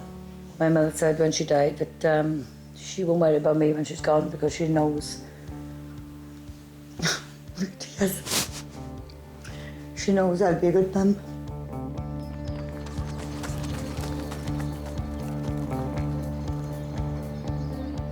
Yes, we have trees, mountains and lakes, and we love it. But the truth is, we're an hour too far from the jobs, and our valleys don't pay the bills. If you know where to look, mind, they can at least put food on the table. Steve's hoping fishing will make him a few quid today. He knows a couple of locals who will buy the catch. You have to get early in this fucking town to earn a bit of money, Sam. It's arranged he's eased off it, isn't it? He's got a licence, but only to catch 3 fish. Number 4, and he'll be poaching. What's the biggest fish you've ever caught? 16-pound carp. Good duck. You go into your line now, watch if it goes into my line, and you'll catch it. Fuck off.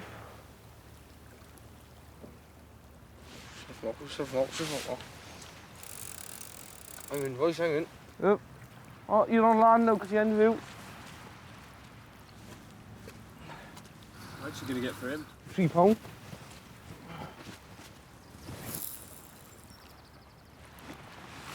Fuck them. What would be your advice to younger people who are in school now? Stay and sit the exams. And don't be a fool like me. It was shit, but I wish I could go back and sit my fucking exams. 3 cans back. That's a tenner, boys. 3 fish, not a bad day, boys, is it? Dead on kicking the arse. I'm poaching now. Looks like I'm on my limit.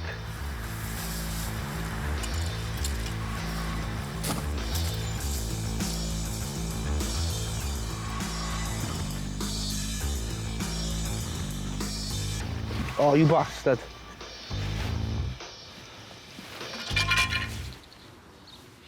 Can't sell them now, can you? Of course I fucking can. Where was it for you? Supposed to come fishing? I had a few like, I had a free one. I had to take a picture of it with a trout. Free, yeah, I nearly had 4. Can't like dinner tonight, me and you, is it? Yeah, definitely. Where were you, Ash? Me. Where were you? Right off it. Off it. Ah. I finally went to sleep 5 o'clock this morning, son. Finally went to sleep, blood. Are you on one right now? I'm on one now. Give you a ring in, right? Come on. Ciao, boy.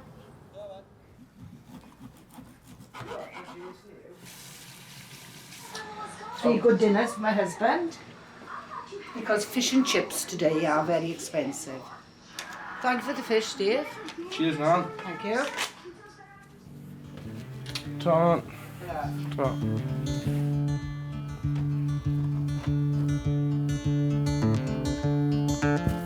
There are tons of ways to get your hands on some cash. You can work for it, borrow it, or if you're desperate, you might even steal it. But the saying is, don't bite the hand that feeds you. No, you shouldn't. No, you shouldn't. Shit on your own doorstep. I agree with that. But you have, haven't you? On more than one occasion.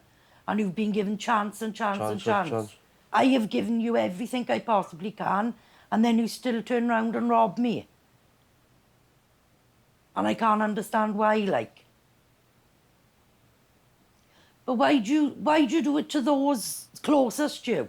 It might sound a bit sick and harsh, you know. In a way, it's easier. It sounds wrong, but that goes for anyone, I bet. I don't want that kind of life, do you know what I mean? I don't want my son robbing off me. It's terrible, like, if I'm going out the kitchen to put the kettle on, I got to take my bag. Because I can't leave it because I know he'll take it. Where's the money getting spent that he's pinching stuff As from? far as I know, it's on powder, which is speed. It'll be one more incident for him to rob me or to rob the girls, and I gotta put him out. Whether he's homeless, people can think, oh, you know, like she's seen her kid on the street. But at the end of the day, if he keeps robbing me, I'll have nothing to keep myself going. Ash has promised he'll decorate a room to keep his mam happy.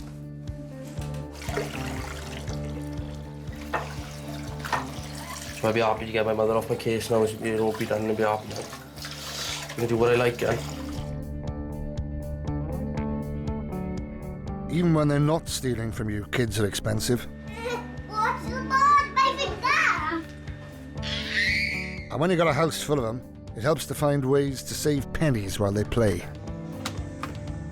Sally, why have you got this box? I just bought it. I paid £100 for it. It's a good saving device. Because you could save money in it, can't you? Because you can undo it, open it with a key, cycle key. And you can play it, and it's nice to light up, and I love it, I do.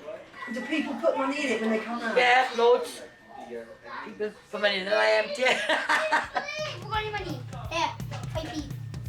Here, you can win £1, £2, anything.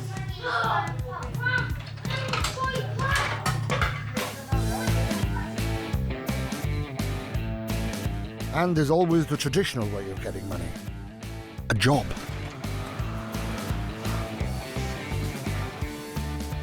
Lisa's back from her interview.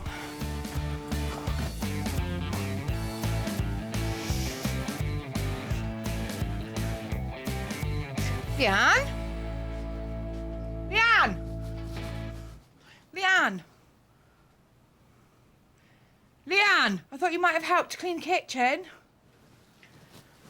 How'd you get on, Mum? I got a job. I start training next week. Where? Working in care homes in Merthyr. It's working for an agency. When he actually said to me, the fact that you haven't done it for 10 years doesn't bother me. He said, you've got the experience there. And I was like, wow. And someone can actually see what I have achieved in my life. We all know experience counts. But when you live in a town famous for youth unemployment, and you've got no qualifications and no job prospects, there's a fair chance you could end up on the wrong side of the law. Drugs and crime and unemployment, but all that comes from unemployment. And they see, if these people were unemployed, they wouldn't be taking drugs. They'd have something to live for. If you was 18 and you thought, oh, I got no future, I got no hope, I'm going to be stuck in this town for the rest of my life, how would you feel about that?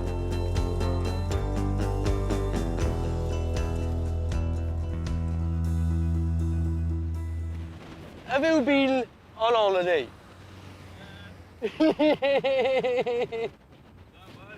You've been on holiday, haven't you? Yeah.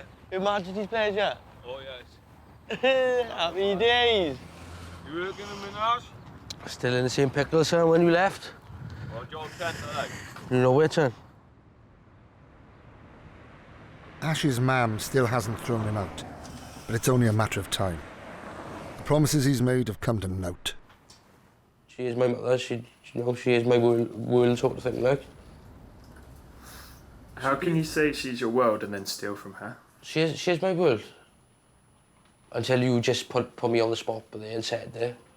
That's when the guilt starts setting in. That's when I do feel ashamed. I'm still taking amphetamine. I'm still thieving.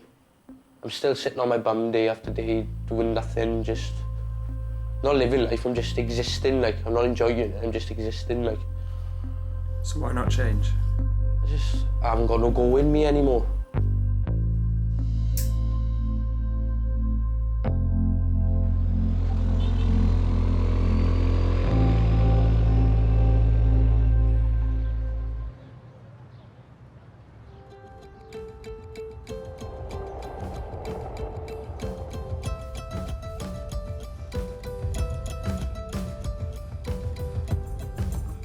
After 2 years of signing on, Lisa's back as the family breadwinner. I think I've been ready for a long time. It's just finding the work, you know. Quick cigarette, and I can go. Today is her first day. got a perspire on. She's going to run the house while you're gone. Well, they'll all have to muck in, won't they?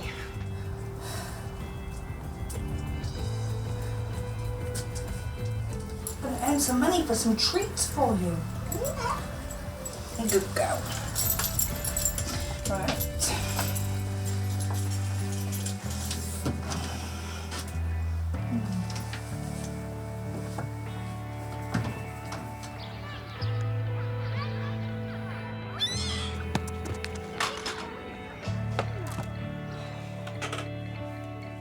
Hayley's home makeover is done, and as they say, tidy house, tidy mind.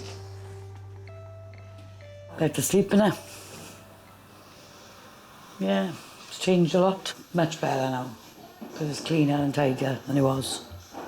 It was doing my head and it was a bit grubby. Kian, please. I'm on the blanket. Yes, you are. Come on. There you are. Up we go. Maggie Boo. Looky poo. Maggie Boo. I love poo. I don't want to always be like this. So one day I would like to go out and have a bit of life. The way I'm feeling at the moment now, I think it's going to get to me so bad. I'm just going to say, I'm not going to swear, but I'm just going to say in the end, I'm going. That's it. I've had enough. I'm going out and out I'll go and I probably won't look back. I don't know. One day, you know. One day. Ash has finally burnt his bridges. He kept on stealing from his family, and his mum has kicked him out. Where have you been living at the minute, With my nan. At the moment, like. Yeah, things weren't working out too much at home, like, with the rest of my family, so we thought it would be for the best, like. Well, I had no choice. I mean, he robbed us blind, not just me, his sisters. He took everything we possibly could of value. I'm surprised yet he haven't carried my cooker or telly out, but that's another story. I took him to the doctors, I've took him to drug age for counselling, but he's not bothered, he's just not interested. At the end of the day, he's not a child anymore, he's an adult. It's up to him now. You know, I can't hold him by the hand anymore.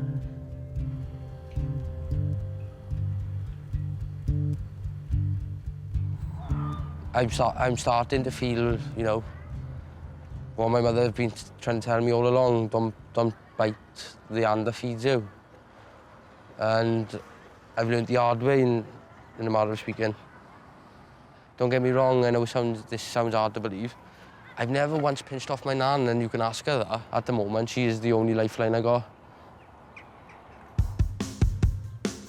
Truth is, some sink and some swim round here. In the end, you make your own choices.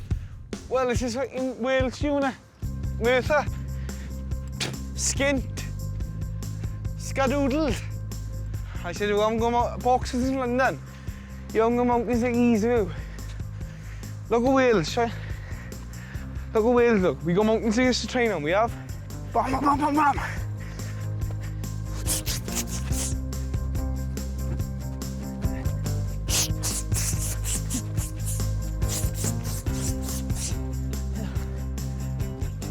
This is a beautiful Wales too. I love it, I do. What do you love about it? The mountains, the training, the fucking heritage, everything, yeah. I'd never move out this country, I love it. I'm born and bred, yeah. What do you say to people who say, oh, it's shit in Merthyr, you know? I say, fuck them. Merthyr is shit, yeah. But Merthyr shit because of them. And if you're willing to give your all to Merthyr, Merthyr will give it back to you in spades.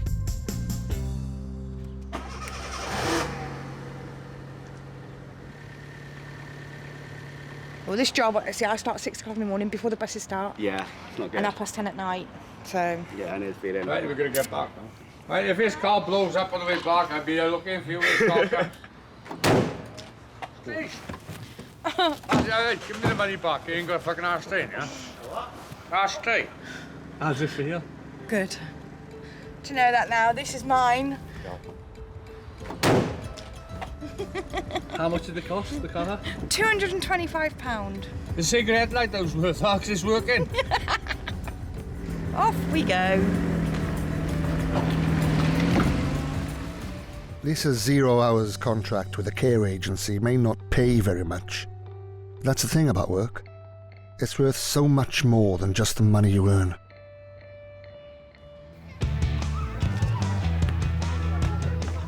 You may say we're a tight bunch in Merthyr. Down the pits we had to be. Now with the mines closed and the jobs all but gone, we still know how to pull together. That was a fucking waistband, though.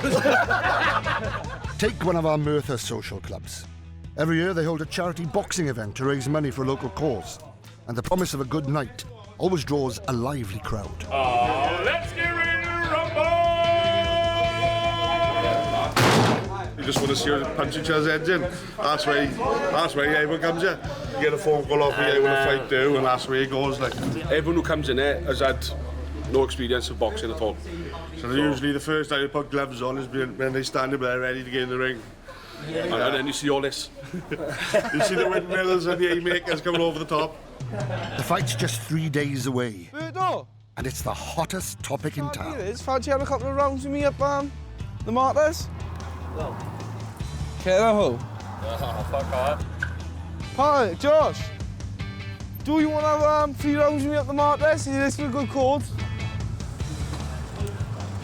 All right, babe. Have you seen Kelly round there? Right, Rich, you want to do this? Do what? Boxing up the Martyrs, Up the yeah? Martyrs, yeah. How's that? Bom, bom, bom. What could potentially go wrong with this fight, though? Could knock my fucking teeth out. I won't be happy with that. I'm gonna have to fix it then tomorrow in the night. Do you want to cross over, love? Do you want to cross the road? No? Go in running now, ready for the fight of the Martyrs. See, smoke a fag and then I go running. Here's my warm-up. Go on then. Rachel's one of life's fighters. 1, 2, She's Merthyr born and bred. 5, 6. 1, 2. For the last 10 years, she's been battling with addiction. Yeah! And right now, she's winning. Oh, fucking ants, don't crawl on my hand. Voila! Can you see my designer window? Come on in. Don't be shy, your mother wasn't. Rachel used to live with her girlfriend and stepdaughter, but addiction got in the way. That's me. That's my stepdaughter, Aisha, when she was about 15, and that's Tracy. If I could turn back the clock, I'd turn it back to them days. That was the best time of my life, that was. Completely drug-free, alcohol-free. What went wrong with you? What changed? Just got in with the wrong crowd, innit? Just went downhill. I've always been addicted to something, whether it's been the bandits, drink, drugs, the horses, college, anything. I've always been addicted to something. Do you know what I mean? Like a while back, I was addicted to church, going to church constantly, going to Bible group constantly. Do you know what I mean? But now I'm trying to just get on the right path. If you want a fresh start, it helps to have a job and somewhere to live. But when you're coming out of prison, they can be hard to come by.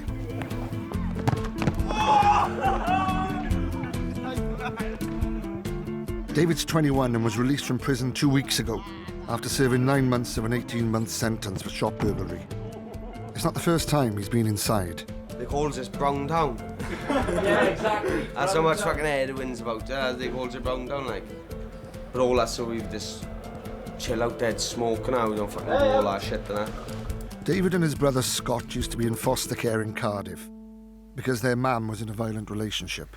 As soon as I turned 15, coming up to 16, I started running away, running back to my mother. And my mother said to social services, right, something happens to him while he's running away, trying to get back to me, I'm blaming you. And then as soon as he started turning 15, 16, he started doing the same. And we both got back with my mother, like. Happy days, haven't it? Well, for the fucking 2 months, 3 months. 3 months, I was back in Merthyr, back in jail. But I haven't bothered signing on nothing since I've been out of jail because... You never do, do you? You never really sign on, do you? It's a waste of time. They have me do work in links now. Got to spend 2 hours on a computer. I don't even know how to use the computer. They should try and find other accesses to look for work, other than a computer. Obviously, shit happens, doesn't it? What's that? There are more job seekers per job here in Merthyr than anywhere else in Britain. And when you've got a new family to support, finding a job's more important than ever. How are you feeling, Leanne? Check over everything. Sorted. Unemployed Rob and his 18-year-old girlfriend, Leanne, have been together for 10 months. And for 9 of those months, Leanne's been pregnant. That is cool, isn't it? And today's the day. The waters broke this morning. But a baby on the way doesn't mean you can skip signing on. Well, I phoned the job centre, saying I don't know if I'm going to be there today, just in case anything happened. They said, oh, you got to go in, basically, no matter what, otherwise you can get no money.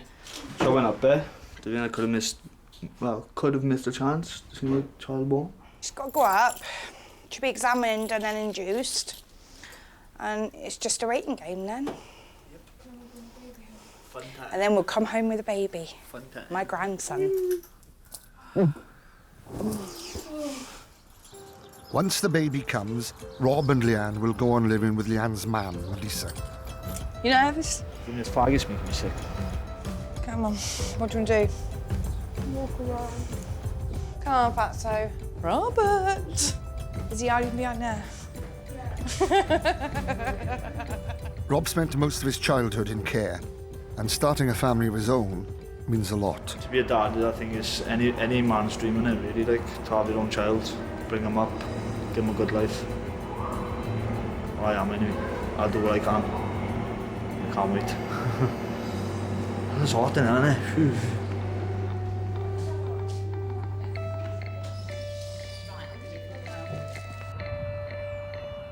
Happy?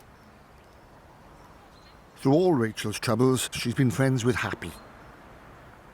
Hello? Look at his sexy body, bye! I don't know, I bet you could give half of these Merthyr men a run for their money. Oh, I don't know, not at my age. Oh, Happy, you crackers, do you know what? I used to do it, see, when I was a carer down in Cardiff. You still a carer now? I'm your carer, loving I? I look after you and you look after me up. So good I am, I haven't even nicked you. I love him more. I do. He's like my grandpa. When I surround myself with good people like Happy, then I'm in a good place. When I bother with the idiots, then I'm not in a good place. Don't push it too far now. You touched my bloody brain, then. No, I didn't. You got something in. Get a matchstick and do it. No, we're finished now. Yes. How does your face feel? Lovely. You right? Mwah. Do a nice cup of tea now? Yes. It's Sunday and the Battle of the Martyrs, one of the highlights of Merthyr's social calendar. The beer is chilling, the fighters are psyching themselves up, and the crowd are dressed to impress. It's a massive boxing town. With world champions, European champions, Welsh champions. I think it's in everyone's blood, you know, to love the boxing. Let's get ready to rumble!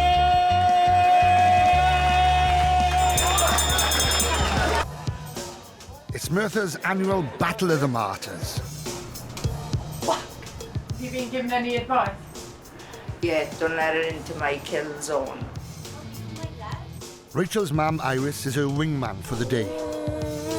You're not going out like that. Oh, ready, ma'am? Ready? Aye, I know. Can you manage, ma'am? Quick, because I got to help Happy. Go around the other side. Happy, we're right? Can you manage, love? Come on, box me. Oh my God, I'm going to get a lamp, didn't I? Look at them all. They all look like you know what they're doing.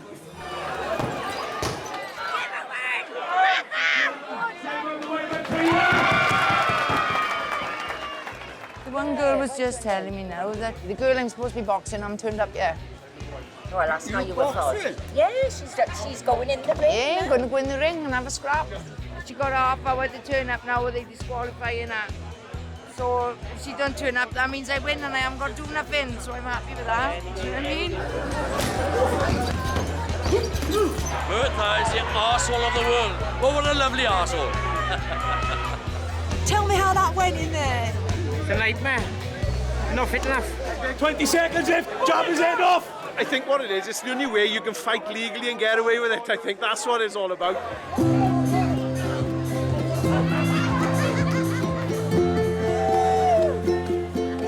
She didn't turn up because she knew I would smash her all over the place. That's why she didn't turn up.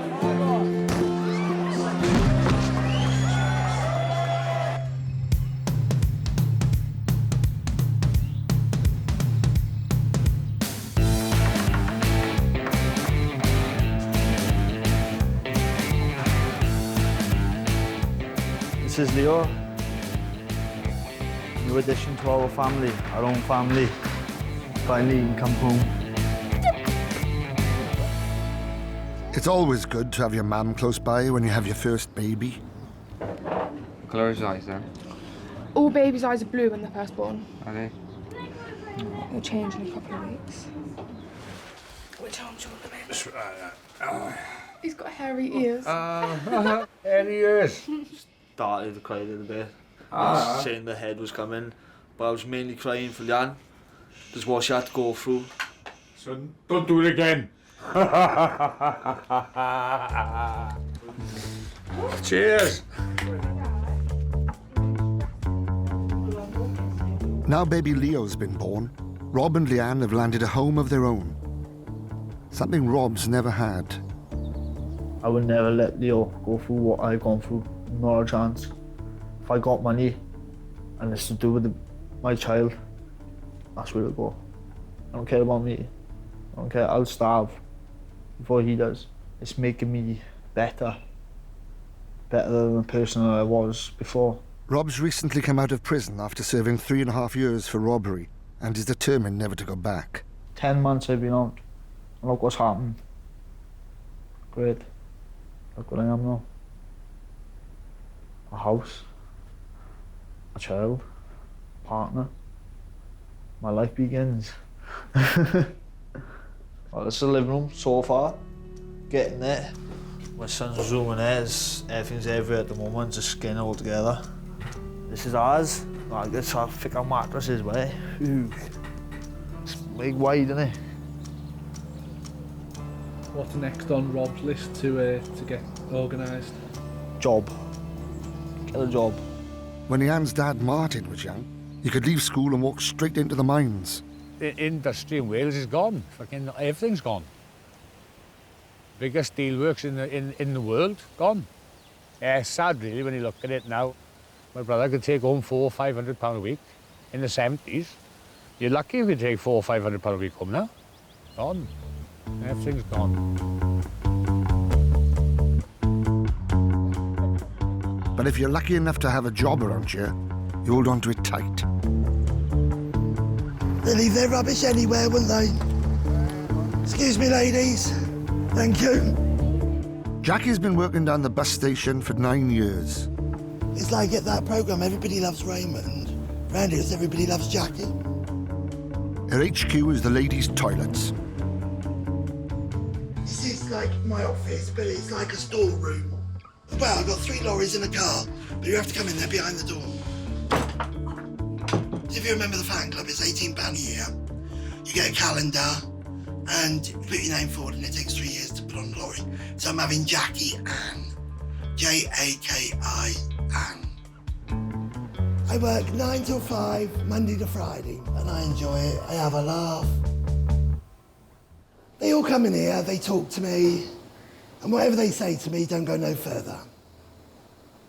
I try and help them with their problems. I'm a childminder, cleaner, litter picker, agony aunt, counsellor. I like to be active. I can't stay in the house. I like to be with people. I don't like my own company. Hiya, Sylv.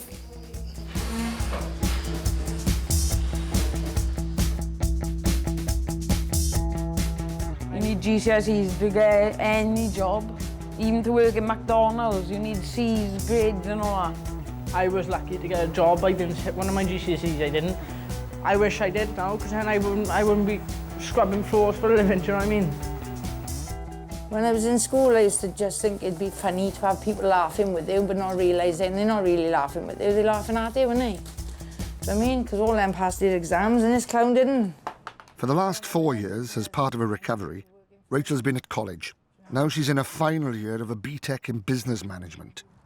But you need to be imaginative as a student to make a little money stretch a long way.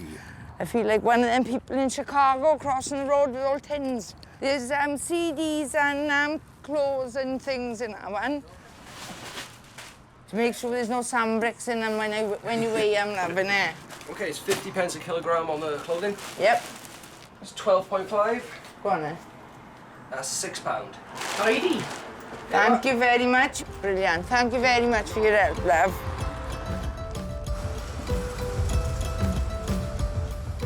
To buy my college things now. I bought a new book, as you can see, with all different compartments for different lessons. And if Rachel can hold it all together for one more term, she can apply to go to uni. They didn't think I'd complete the first year, and I've shocked them because I'm doing the second year. And they only thought I'd do level 2, and I'm doing level 3. That's how clever I am. You love college? I love college, yeah, I do. I do love college. Why do you like it so much? Because it gives me routine, it gives me structure, it gives me something to get up in the morning, something to do. Because there's no jobs that are about, is it? And the jobs that are about, you need the qualifications for. So by going to college, hopefully I'll get a job at the end of it then, innit? All right, mate, you want an hand with them trolleys? If you give me a job, I'll do them twice as fast. And no, I don't mean a... Why do they call it when they don't blow? Should we call it shouldn't it? Yes. But changing your life isn't ever easy, especially when your old life is all around. Since coming out of prison 4 weeks ago, Dave is back together with his on-off girlfriend Shannon. What is that? These? Yeah. Valiums, MSJs. But that's what people need to cope in UEFA. How many times have you been to prison? 9, 10 times. My brothers, they're good boys. They all going through college, you know. They all trying to fucking make something of it, innit?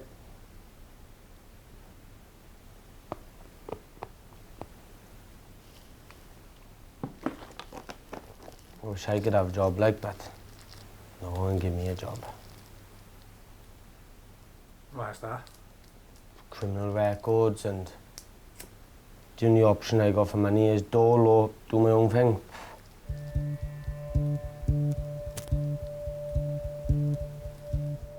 But the first parents I was in with, I was over Romney, they were good to me, like, very good to me. And when I went foster care with him and I was playing fucking, I used to fucking run away, and he said, I can guarantee you, you'll be in prison, back in and out of prison all your life. And I was like, no, I won't.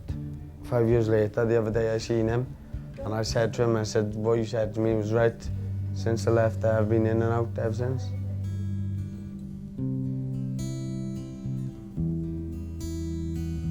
Coping with life on the outside can get harder with every term you serve.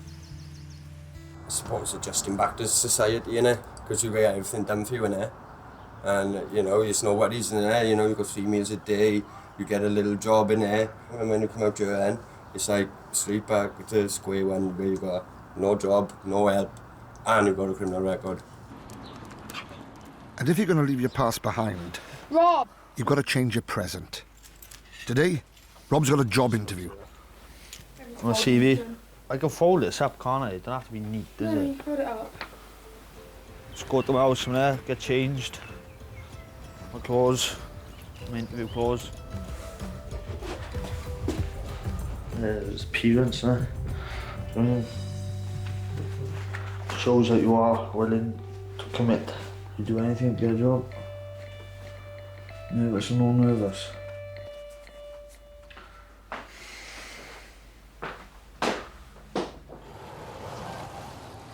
I've left my CV there. Left my CV in the house.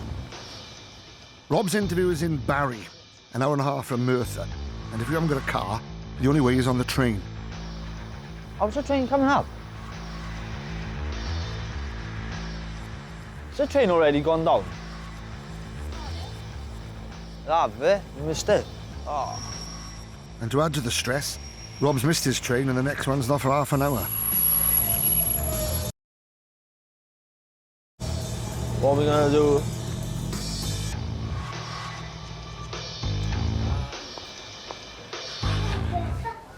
Can you still whistle? Good boy. Comes on my bus in the morning, he's learned how to whistle. Hey Ellen, you seen this then? Jackie's had some bad news. Oh my God. It's finally in here. The council are closing the public toilets, and her job goes with it. And it's not only us, it's the library, social services. Oh, it's disgusting. Get a lot of them out. Council cuts. Oh, hell. Everybody's going to miss me, they said. Yeah? Arnie will be back. I'll be round. Ta-ra, my love. Right. I'm going to hand a CV into Poundland, and I'm going to have a look around, see what's around.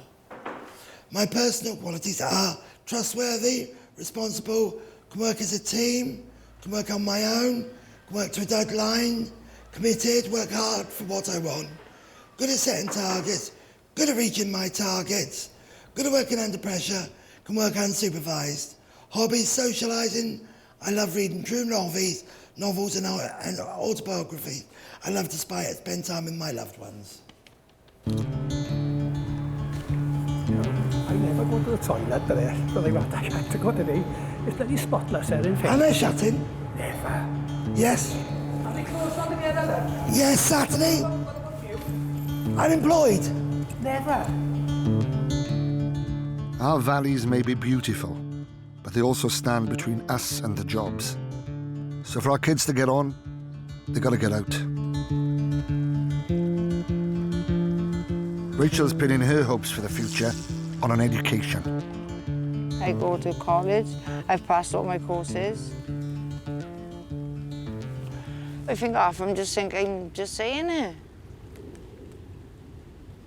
Because the first thing some of them said was show me the certificates, but obviously I haven't got the certificates yet, do you know what I mean? But when I do have the certificates, I'd be getting them photocopied and sticking them all around town. People think, oh, because I was an idiot, like all them years ago, that I'm still the same person now, but I'm not. People do change, do you know what I mean? Most of them would be in psychiatric hospital rocking if they lived my life. Just wanted to numb everything, and I certainly didn't want to feel the pain, man. Do you think that's why there's so many people here who do take? Yeah, because loads of them got bad experiences and that, innit? Do you know what I mean? But it's how you handle them, because we could all just think, oh shit, our lives are crap, do you know what I mean? A year ago, when tragedy struck Rachel's family, she needed all the support she could get. Rachel's younger sister, Joanne, and her 4-month-old baby were found dead in their flat. Nobody knows how or why they died. That's the day she gave birth to Harper. Literally just had Harper. That's the last picture I took of Harper in that pram. Just don't make sense, it really don't. Because we don't know how either of them died.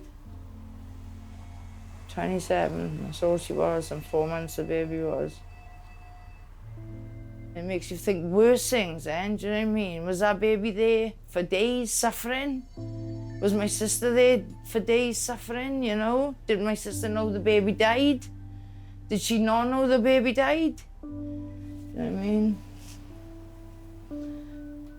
Yeah, there's the last picture I took of my sister. Outside Wilkinson's, and she wouldn't smile. I said, Joe, quick, I gotta go back to college, please smile. She said, I'm not feeling very well. I said, just smile and I'll leave you go. And that was it. That's the last picture I took. I hate the fact that she's not here. I hate it. But there's nothing I can do about it, innit?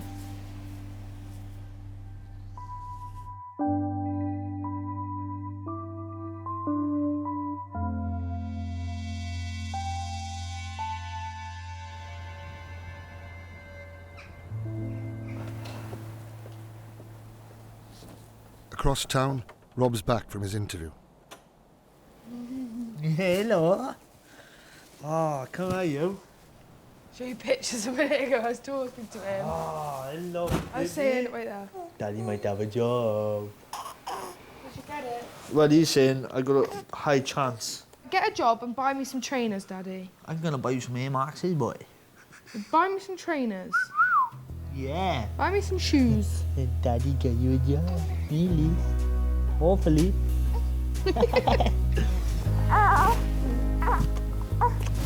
He's really grumpy now.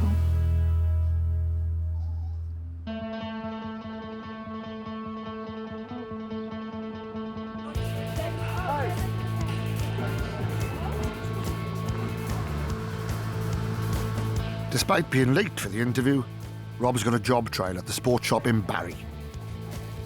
Everything okay, yeah? Yes, thanks, yeah. Any problems, just give us a shout. You right there? Yeah?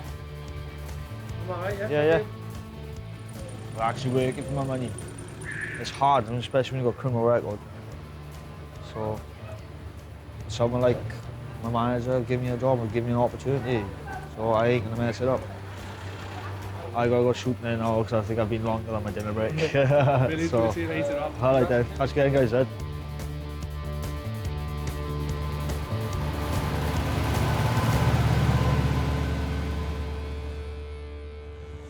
Oh, my mother stresses me out no end of time. Honest to God, she do. Tomorrow would have been Rachel's sister's birthday, and her mum, Iris, is in a bad way. Come on then, let's go and get her. All right, love. Rachel is tracking her down and taking her home. Don't be sorry now, come on. Oh, I'm drunk. I know you're drunk, Mum. You're pissed, not drunk. I'm sorry. It's my baby's birthday tomorrow. I know, it's your baby's birthday tomorrow. Don't cry now, come on. When I'm sober, right? Yeah. It hurts so much. But it still hurts when you're drunk because you're still crying. No. All right then, so I tell you what, I'll go and buy some heroin now, right? No. Because No way. Yeah, because no it'll hurt way. me less when I smoke heroin. It'll hurt me less No than way. what it does No when way. I'm straight. No Well, way. there we are then. What you just said is nonsense. I know that, love. I know. She would be 28 tomorrow. 28. That's what she said to me, right? I don't want to be 30, Mum, she said. And then what did you say? I'd want to be 60. I don't want to have be a party. 60, she said. I said, I don't want a party. I said, well, I may not even be here. I said, because Nanny died at 59. And she don't said say to that, me, Mum. no, she said to me, don't say that, Mum. She said, because I can't live without you. I can't. And I couldn't live without you. It's not fair.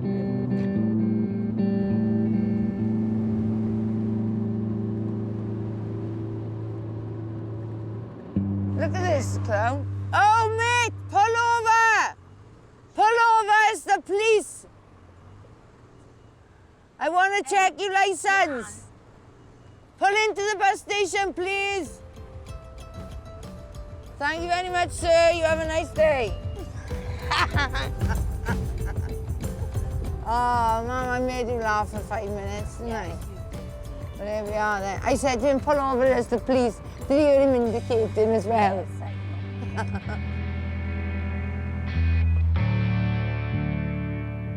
While most of us are born here, there are some who choose to make Merthyr their home. What'd you say? No. Tell that lady, who am I? Nana. Your kiss for Nana? Jackie grew up in Basingstoke, but moved to Merthyr nearly 30 years ago to be close to her family. Right, bet. Toilets are closing Saturday. I know that, dear, so, yeah. Will you miss me? Will you miss me? I would miss her. Thank you, I'm glad someone will.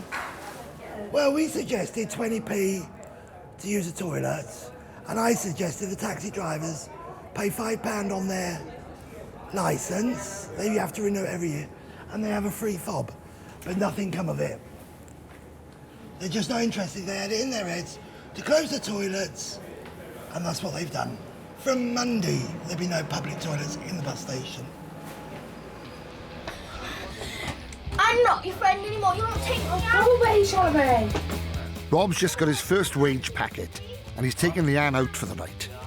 That's why I'm treating her. Do you know what I mean? She deserves a night out. The town that she's living now.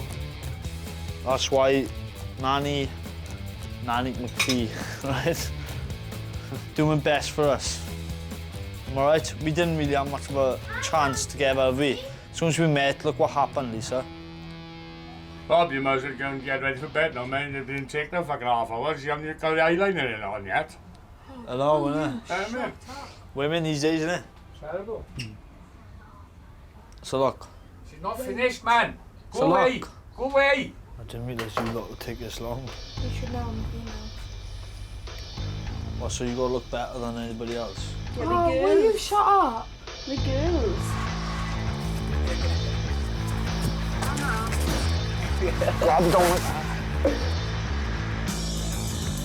Across town, David's on the run from the police. He's wanted in connection with another commercial burglary. So, police been asking about you as well. Me? When they went busting my house, they went into the bedroom. They wanted to know where you lived to see if they could find me. Being blamed for a shop.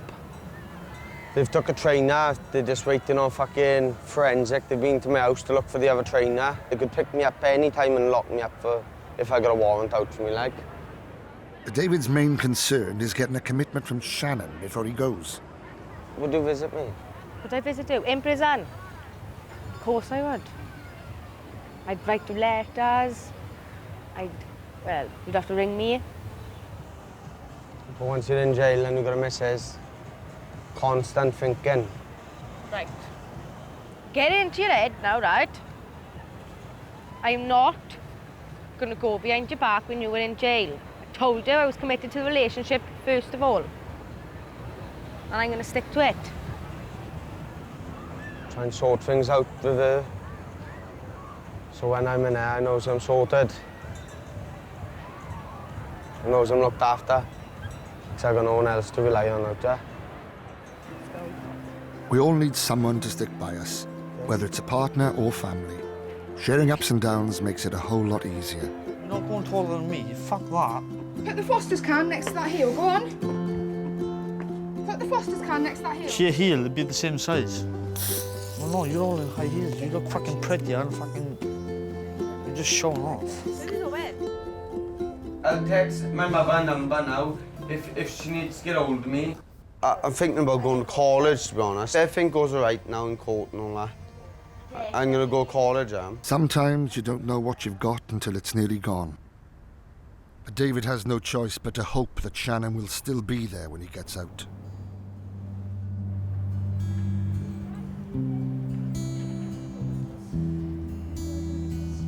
It's Jackie's last day at the public toilets. Very mixed emotions. These toilets are closing, and I'm breaking my heart because I'm leaving here. Luckily, someone brought me a bottle of vodka. That'd be fucking gone tonight.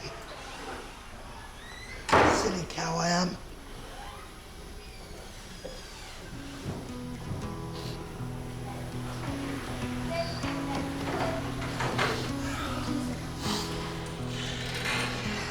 Nine years.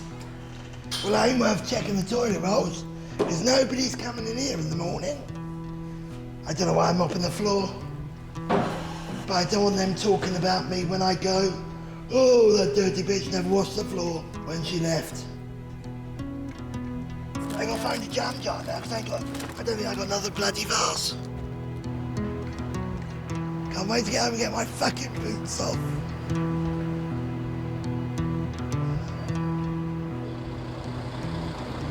She's gone to the pub, she have. Here she is.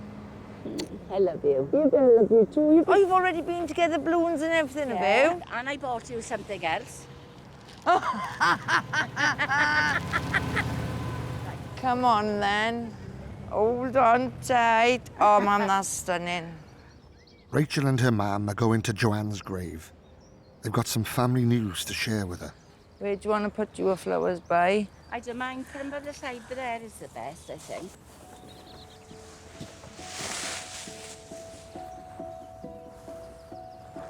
She loved balloons, Joanne will.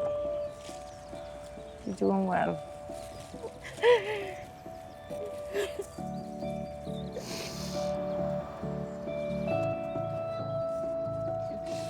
She passed all her exams, sweetheart. She did.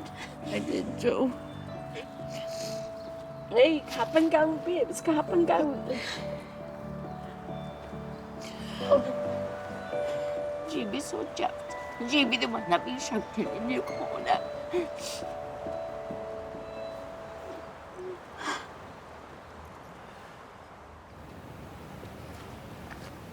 gonna have to run in a minute. Baby Leo's doing well and the house is almost ready. But the promise of a part-time job means Rob's run into problems with his benefits. Guess what the job centre have said to Rob? Kenzo, get down. They're trying to tell him if he's working 16 hours, he's got to sign off because it's full-time. Was it full-time, part-time? It's a part-time. When I was 16 hours, they said last class is full-time. And near enough, they weren't going to let me sign today. I mean, they're going to stop my benefits, just like that. What do you think about that? I think that's fucking stupid. 16 hours, he's near enough going to have to give me a full-time job. Otherwise, I say I can't do it. Oh. Well, it's best to get to work now, isn't it? Right then, let's do it then.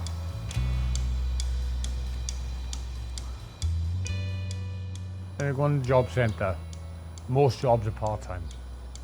I don't understand why they're punishing young people for not getting work when there's no work there to get. It's different if they went downtown tomorrow and there was 600 jobs going. But that's not going to happen, is it? I wouldn't like to be 16, 17 or 18 now. It's like we're in limbo. And something's got to give, innit?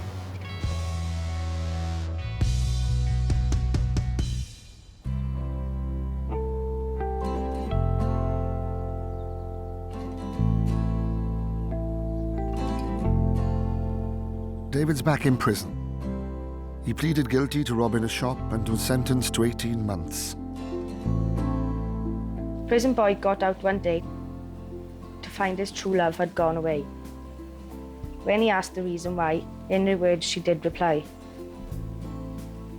"Dig my grave and dig it deep, place a rose upon my feet, shoot a dove upon my chest to show the world I did my best." So all you girls bear in mind, prison boys are hard to find. So if you find one, love him true, because prison boy will die for you. I had 18 months, babe, I'm gutted. I've got 8 months left. And when I'm out, I'm staying off the drugs. They're no good for me, babe. When I get out, I'm going to put a bond down on a house. Time for me to move out. Need to get my life on track. But the main thing is getting you back in my life. Let me know what you think about us. Love from Little Di. How does that make you feel? When I read it first, I cried. He was an amazing boyfriend. Don't get me wrong, he could have his tempers, like, and shout and whatever. I'd be the same. We were both as bad as each other if, when we got into an argument, but apart from that, he was great. He was lovely. You go down the wrong path, I'll try leading him into the good one, to the right one, like, and you just won't listen. I don't think it would be a future for me and him. I don't want a life where he's in and out of prison.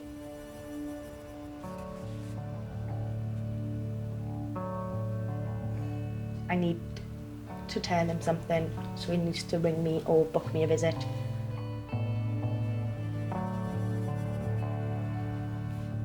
Look after yourself in there, babe. Hope to hear from you soon. I'll bring photos down then when I come down. Love you. That does it. What are you going to tell him when you visit him? That, I'm in a relationship with someone else now. If he asks why, I'll just tell him. And that I'm pregnant. See how he takes it. I don't think he's going to take it very well. But he's going to have to deal with it. Because if he didn't do what he did in the first place, it could have been me and him right now. But no. He chose to be stupid.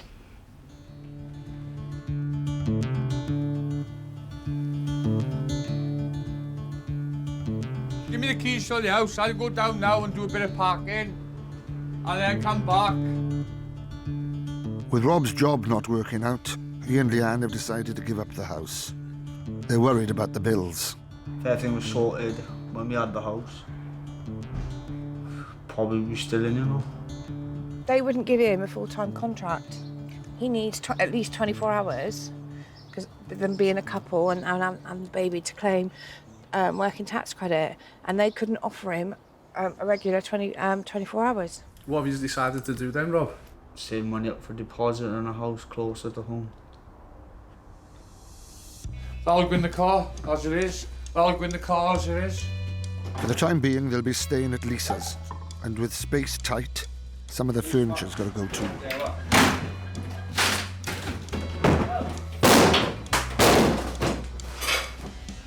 For you? You on about recycling? No, I don't.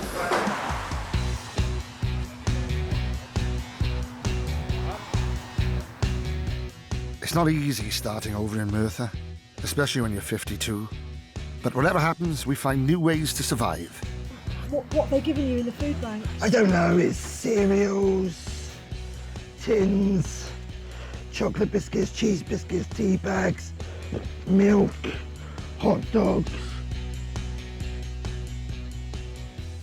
I just can't get used to being home. I really can't. I hate it. I've been putting CVs everywhere. On Indeed Jobs Merthyr, Merthyr Job Centre, even South Wales Police I went on, about PCSO, but they're not taken on either. I heard there's jobs at the meat factory, but I'm sorry, that is one place I couldn't work.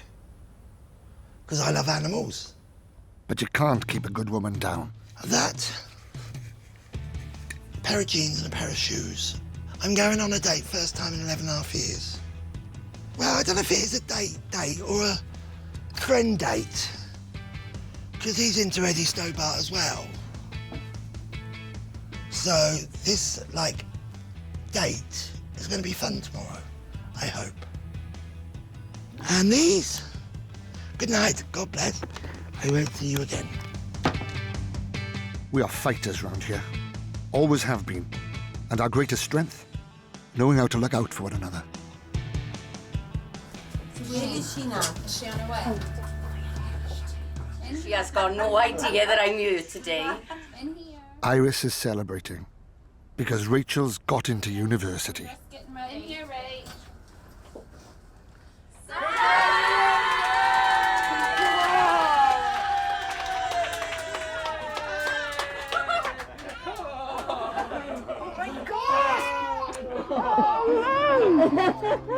She's not pregnant, I told her. See you. Congratulations. Thank you very much. Really good. Thank you. I thought no one cared. Do you know what I mean? I was sworn to secrecy last night. I knew yesterday. And you didn't say nothing to me? No. And we sat there chatting for hours. Yes. And I still didn't tell you. How many other secrets you got in there that I don't know about? Well, only this one, love. Only this one. I hope I make you proud. You do make me proud, very proud. That's okay.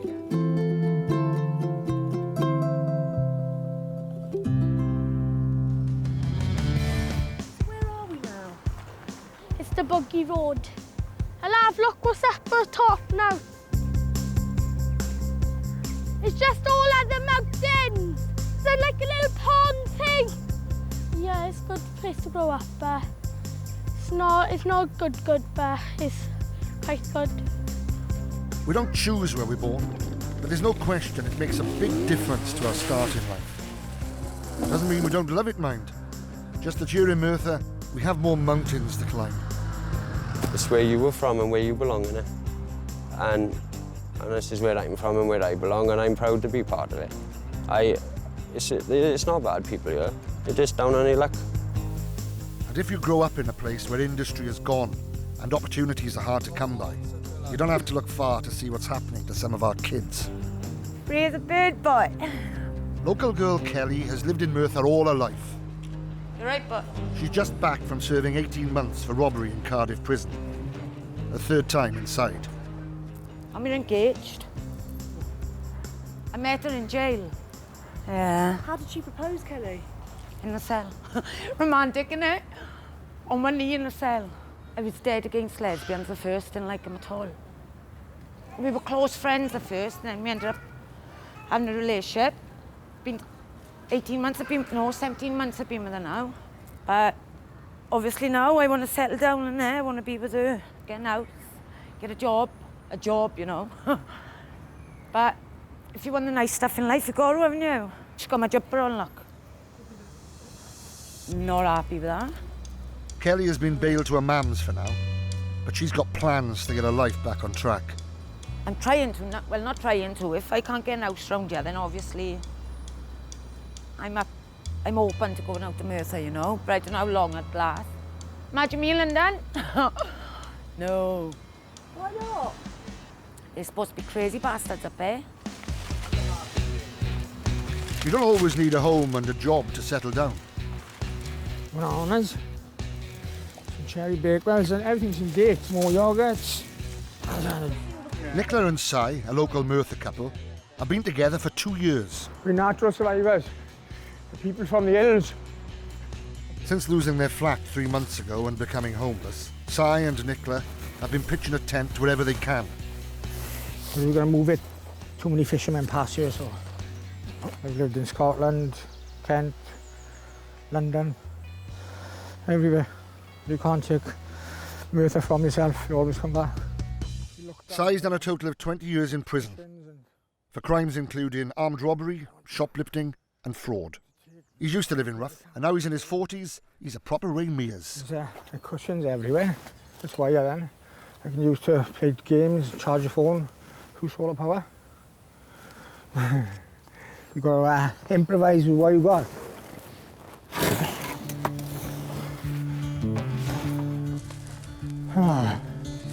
You right, babe? Yeah. You don't have to be sleeping rough to be homeless, though. Hate this road. Simon's single, 24, and sofa surfing at his brother's bedsit. Ah, fucking kidding me. No electric. We've got to be a light in this flat somewhere. No electric or not, I am finding a light in this flat. What the fuck do they do with them all? Oh, we have lift off. Ah. This is the meter. I'm under his roof. I pay some of the bills. That's how life is. Just get the meter, slide the key in, and just like magic. The bedsit's a local hangout, but only 3 people actually sleep here every night. Simon, his brother Scott, and their friend Chrissy. If I'm a worker, Chrissy's the housekeeper, and Scott, well, he's like the lieutenant, he controls it, he gets to say, oh, out. Some people might call it a bedsit, I call it open plan living myself, you know what I mean? Simon's the only one with a job at the moment, but that doesn't mean he has the most money. So where is it that you work at? Chocolate factory. They call it Willy Wonka. No, I'm one of the Oompa Loompas, I am. 0-hour contract, basically, means that I'm in full-time work, but literally I could go a week's work without having a shift. And if you have no regular hours, you can't pay regular bills. What happens if they only give me 2 shifts in 1 week? I am going to have to pay rent, eh? So it's just like catch-22, stuck in a circle. I need fucking away! Scott's bedsit isn't only for mates to sleep over. Come Friday night, it's party central. Oh, come now, let's go. Why? Because I get fucking chucked out, that's right. Just get out, yeah, fuck you all. Wait, you coming out then or no? I ain't going out. Take that hell out of my face, boy! Just gonna jump up there, you know?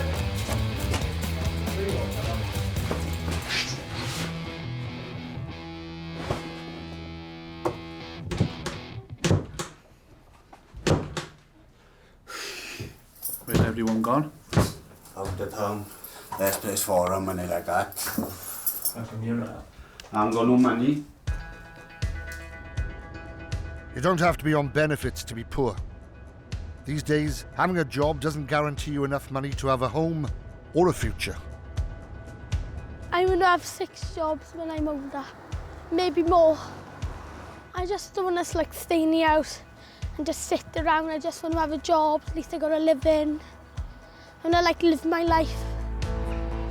Kelly's set on finding a job so she can get a flat ready for when her fiancé gets out of prison. Excuse me, can I leave a CV here, love? Ta. Can I hand a CV in, please? When I was in jail, I was doing the kitchen. I wouldn't mind doing cooking and I've got certificates, got all my certificates, done them in jail. Where can we stick this one? As you can see from my CV that I've got experience in the work that they want. Cover note to say I've been in jail and disclosure letter it is. Say what I've been in jail for, how long I've done, and then I ain't gonna do it again. I'm trying, and I... Finding work in this town isn't as easy as it once was. We were never out of work, were we? Because we had always had another job to go to. They take all the industry away and expect youngsters to look for work. You walk out of a job on Friday, starting a new one on Monday. Yeah, I did. Are you filming this? Communal sense of spirit. It's a second. It's a second. Mad in here, you want change? How old is our fucking car then? I'm 30, he's fucking older than me. Even when you're planning a future, round here, you don't have to go far to revisit your past. Kelly stopped by the estate where she grew up, 15 minutes outside Merthyr town. It is fucking pretty slow round here. There's fuck all up here. Used to be a shop, that closed down. They got nothing up here, the kids, and they haven't even got a fucking football turf or nothing like that. Nothing, only this. Yeah, I've stood here for fucking hours, believe me, I have, in these shops. Shane, come and tell them what it's like to grow up in Trek, baby, you're my age, you know. See, I was in the homes at 12. She threw me in the fucking homes. My mother chucked me in the homes, I fucking cried my eyes out again. She left me in there and all. Why did she put you in the homes? Oh, I was a bad girl. I was running away all the time with my dad. She's basically not listening. You going, babe? Where you going? Oh, yeah, boy.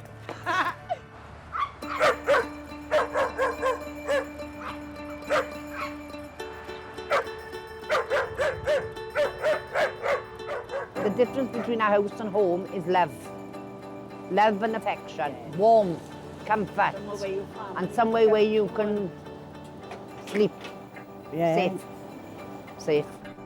But sleep can be a luxury when your home's not your own, your bed's the only sofa, and the party's turned into an all-nighter. Feel hardcore. You can tell I've been up all night. Oh! Lift it, Scott, you faggot. Simon's been kept awake by the partying all night, and his next shift is in 3 hours. In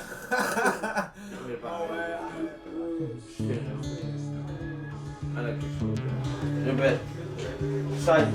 Yeah, lock up.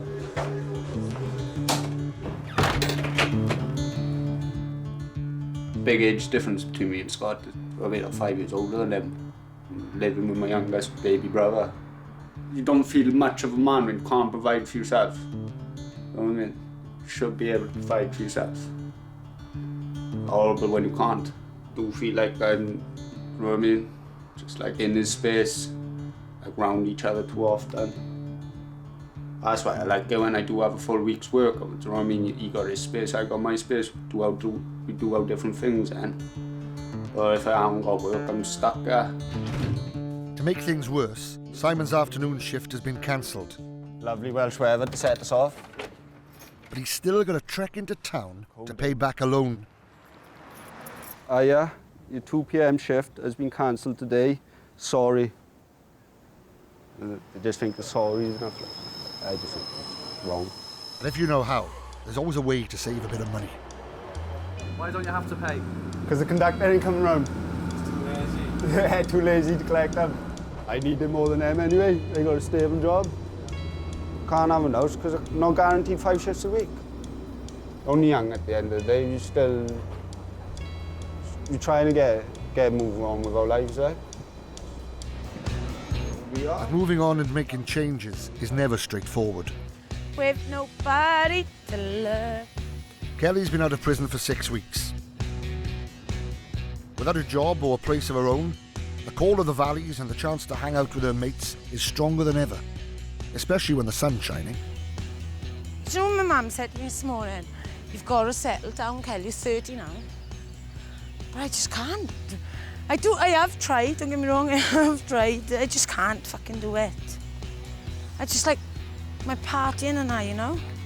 And when you're caught between life on the inside and partying on the outside, it's hard to make relationships work. Oh, I don't know. I wasn't even gay to start with. But she phoned the other day bitching at me, so I told her to jog on. It's just a comfort thing, like having that relationship. Was it real love or... In jail? Yeah. Do you know, I thought I loved her at one point. But obviously I couldn't have, could I? Because I wouldn't... fast thing. She loves me instead. No, I love myself, boys. Now she's hanging around with 18-year-old Dan. He's on the run from the police. I skipped court like an idiot. Oh, what was it you did? Breach. Breach of what? Breach of court. Breach of No, bail. wait a minute now. What was your charges for you to end up burglary? Gone for 3 years, You're going down. They won't bother looking for me. They're knocking your fathers every day. They know they can't catch me. If I don't want to be found, I don't want to be found. Dan, I don't want to lose my friend, like. If you have, you ain't going to lose me, Dan. I'm still going to be there when you get out. You never know, just might end up back in it with you.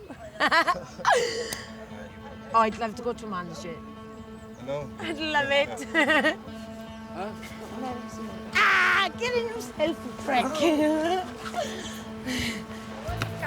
Yeah, boy.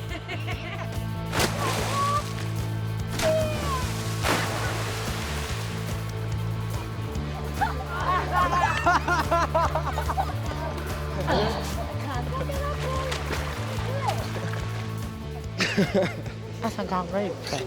I'm good back.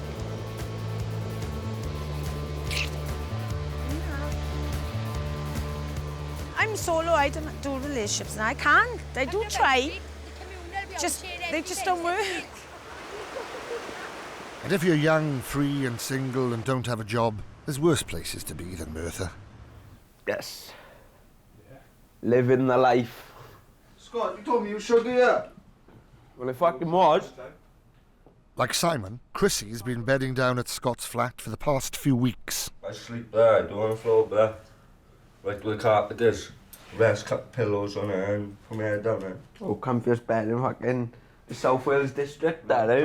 Miles come from a fucking settee. You don't get your head on that settee, there do I? No, what the fuck? Oh, you stupid. But Chrissy doesn't stay anywhere long. See you later or something, right? Yeah, I'll catch you later though, Chris. All right, bro. He's moving on to someone else's sofa.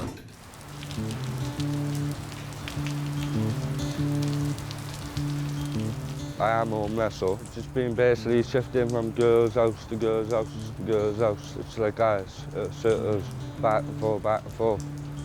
I went up the housing yesterday. I have a look to see what was on the forms, and I couldn't bid for nothing on it because they're all 3-bedroom houses. I'm only allowed to bid for flats. Chrissy's been on the housing list for 2 years. He survives on disability benefits since he was seriously injured in a knife attack, the result of some girl trouble. Oh, I made a mistake. I went with some woman, well, my best friend's girlfriend. But everyone makes mistakes. That's how you learn, innit? At least I know next time now, not to fucking pot around with other people's fucking girlfriends.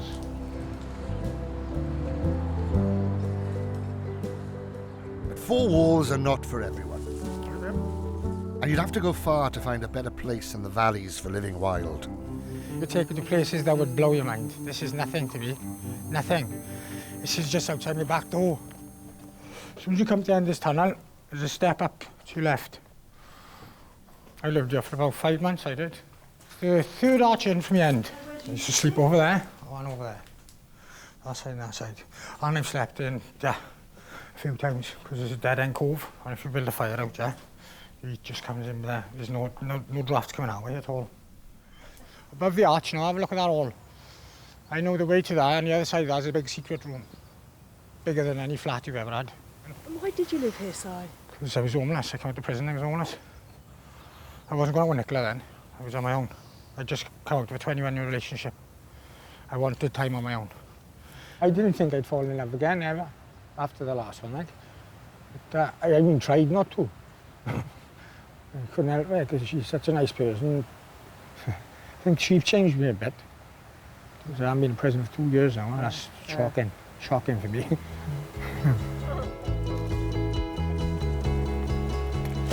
Love might have come late to Si and Nicola, but together they're making the best of what's available to them.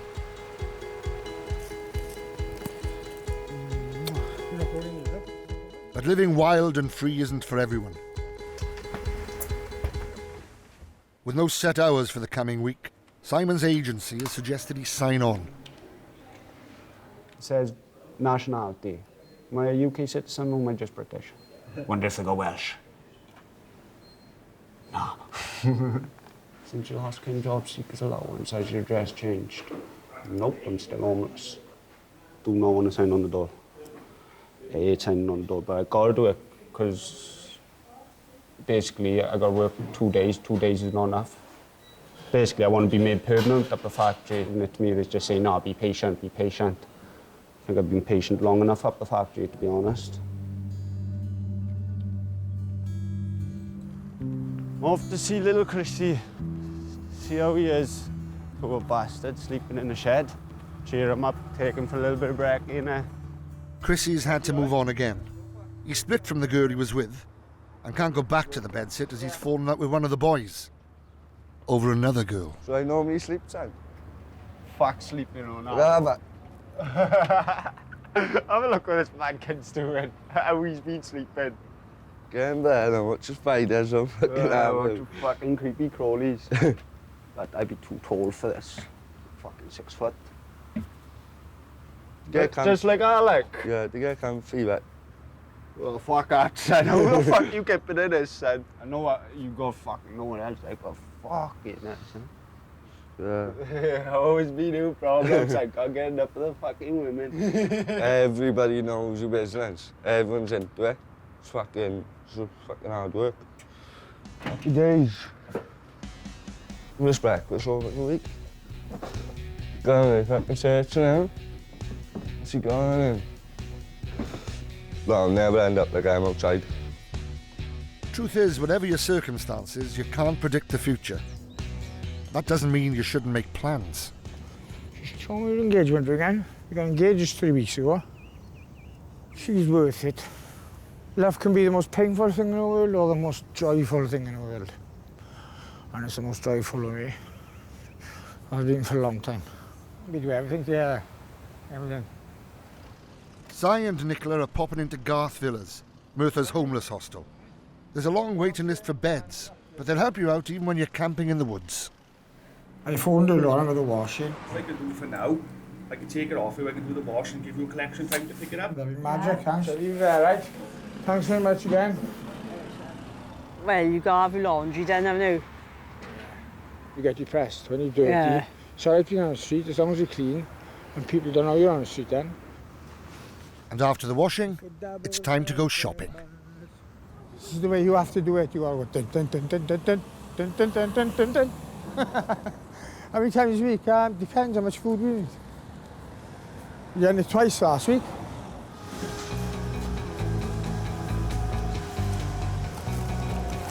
Empty one of them bags.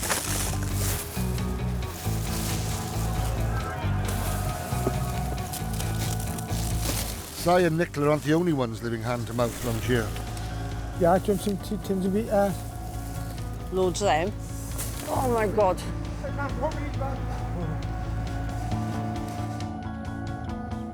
Jay! When trouble's what you've known, it's often what you look for. Oh my God, look how fat you've gone. Kelly's 2 months out of prison, but her friend Jade only got out yesterday and needs a bit of backup while she gets herself sorted. What are you going to say to her then? Love, where the fuck's my clothes? Where are you giving them away for? Are you? I bet you don't. Jade, what are you going in for? Where's that clothes? I don't know where that fucking clothes is. Lowry! Come here. She just said to me, I'll tell you what it is. Yeah, come. Will you come to crates with me? Back me up. You took one. Say why? Lowry got my fucking clothes. She won't give them back. She haven't got. What did Carol tell me? That's what the she other said to me. day? Yeah. Was that clothes? She said to me. That's why I come. No, the trainers carried on. She went like this behind. When you went, she went like this to me. And I went. Tell me you can shop. Where's the fucking clothes? No one knows where the clothes are. I don't know where that clothes are. Her clothes haven't got. I told you I haven't got clothes. Get in, Mal. We're off. Go. Right, Did you get your clothes? No. They're all gone. Oh, basically, Jade was a fucking pussy burrow and she. If somebody gave my clothes away, like I'd fucking strangle her.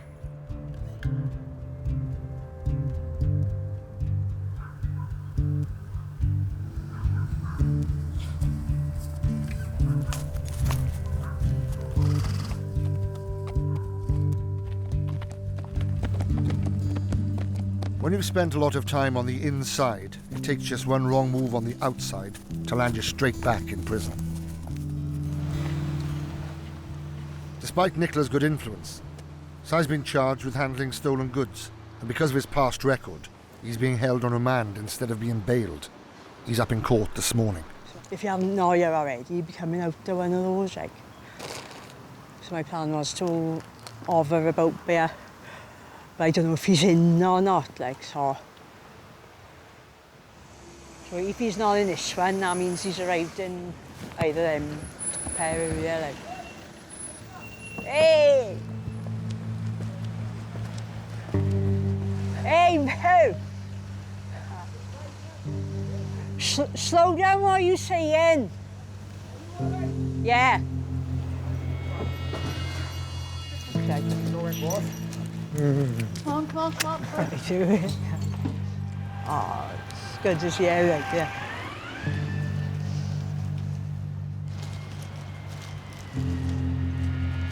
With Si locked up in prison, Nicola's on her own on the streets.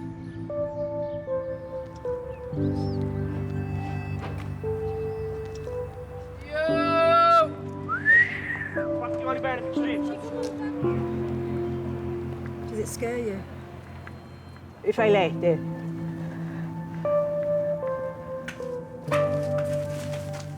Where is this, Nick?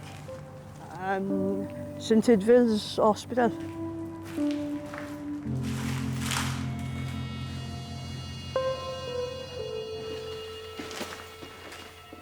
Yeah, I recognise this. You've been here before then? Yeah. No, dead end. It's like a maze, yeah?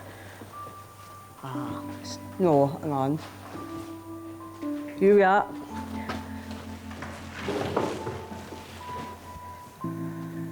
Aye, so I got a lock on the door. What do you think you'll do, Nick, if Simon doesn't come out for a while? I don't know. What is it? A Valium, or an MSG. So I'd probably keep this for an emergency.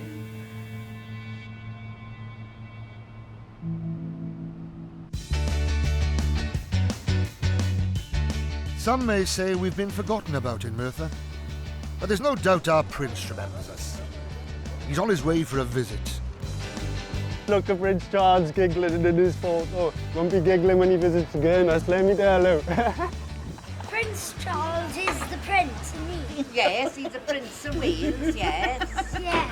Look at this fucking timing, is he? Fucking late, yeah. Fuck me, people don't work, like. In the glory days of coal and steel, a royal visit would have meant flags and bunting and Sunday best. He's getting definitely locked up today, isn't he? The fracking crowd estate. Simon's still got no work, and him and the boys have time on their hands. The Prince of Wales and can't even turn up on time. There we go. Because I'm not against him as a person, I'm against the monarchy because we haven't got any money or jobs, and then they are not paying any taxes. So Why have you think got such a nasty flag? Oh, it's not a nasty flag, no. Redistribute the wealth. I'm going to ask him and all, how's the way on the way? Oh, did he have a good journey? Yeah, journey. That's him. Oh, you got a police escort? Police escort? We'll now go there. Quick, boys, run! I haven't done nothing. jump in this Bentley. Oh, we're having his wheels off now. Thanks a lot.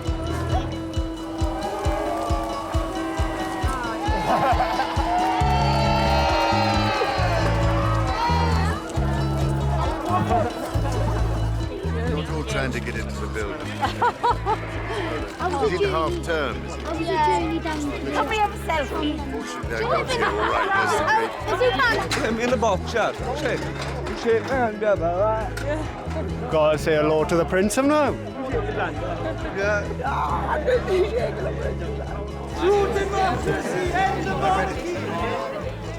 I bet he don't even give two flying fucks about the building, to be honest. No. You jump in his fucking Bentley now, spin off, wheels spin off all over our fucking brand new tarmac. What did he say to you? Just off my hand, so. Pretty ragging the fucking things out the way, out the way, out the way. Chucked his hand out like a bum.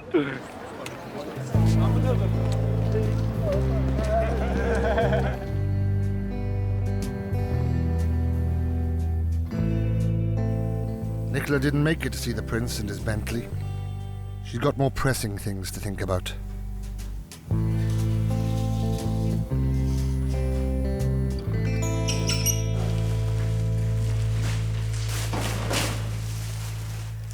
Do you think it'll be safe leaving your stuff in I hope it is. I mean, it'll be safer than anywhere else.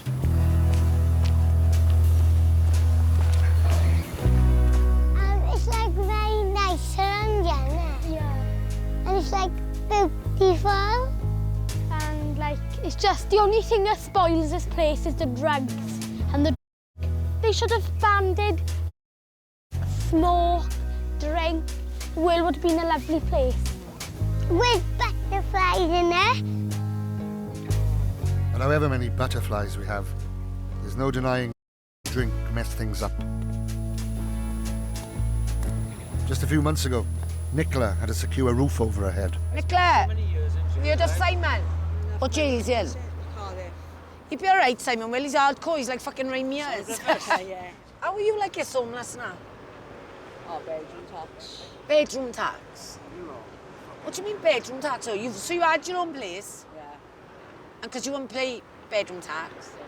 Yeah, but hold on a minute. Haven't everybody got to pay bedroom tax if they got a spare bedroom? Yeah. Hello, Brian. Or makes you any All different? right, right. That's all right, Got to right. pay it, haven't you? Was there drinking and fucking gearheads in the house and all that? That's why they evicted you, not because of bedroom tax, because of all the drinking and back and forth. Innit? Yeah, because I'm not being disrespectful, Nick, right? But say you got a two-bedroom flat up there, and you got all the gearheads back and forth there and that drinking and that, and she's got that baby down there. She needs that house more than you, doesn't she? Yeah. Got to face consequences for the things you do in life, see? You was starving. No, I was. I've had 3 weeks. No, I got £1, yeah. Go grab yourself a sandwich. Are you sure? Yeah. Oh, thank you. Nick, don't spend that on gear now and shit like that. Fucking make sure you have food. How long have you been? Sometimes and alcohol are our undoing. And sometimes it's just being young and not thinking things through. The boys' days at the bedsit are over. They're being evicted after several warnings for their loud parties. Apart from a weight bench and a coffee table, cooker, and washing machine, freezer, fridge. Do they stay in, do they? No, they all go in. I had the washing machine off you, I had the fridge off you, I had it all off you. Microwave if you fucking want to take that. Where are you going to stay? At my mates for a couple of weeks. Don't know after that. I'll have to work something out now. Scott, why are you leaving then? Well, there's people around here complaining about me, saying that I'm playing loud music. Maybe I did go over a bit too much, like. You did, yeah, you did. But did I complain? Yeah. If I got something to say to you, I'll knock you a Yeah, door. yeah. If I got a problem. Yeah, that and that. At the end of the day, youngsters deserve a chance in life.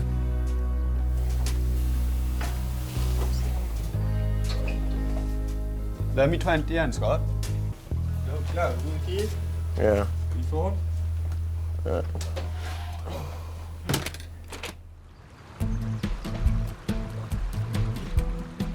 Kelly's given up on finding a job and a place of her own. Climb up to the top. I'm king of the world. Sing to me, Dad. She and Dan are partying hard and enjoying their freedom before Dan goes back inside. Yeah, go on. Little bubbly. He's shitting himself. Is it scary? Write my name over there. There's been a few of them up here. They try and swim the sea and they can't do it. Oh, I don't know, when your ticket's up, and then you're gone. I wouldn't like to fucking drown, no. Or fire. If I'm gonna die, I want it to be fast. Here in Merthyr, the mines taught us all about loss and grief. Feel adrenaline. And life without the mines has taken its toll on us too.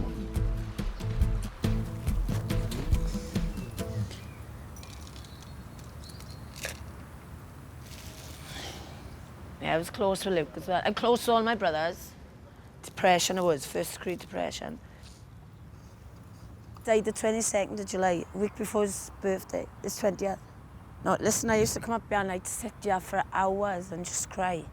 One of the boys said to me, listen, you're going up here crying, he ain't even up there, so... Yeah, I started to wise up a bit then.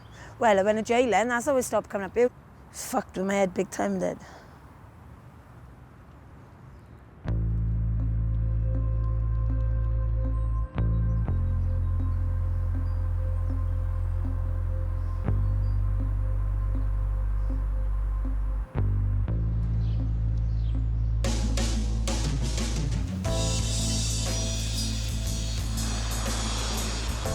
Depression's a real danger when you're down on your luck.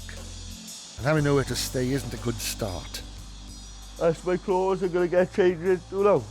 I got all dirty fucking clothes on for now, where you for in the nights and that. Dress up tidy like.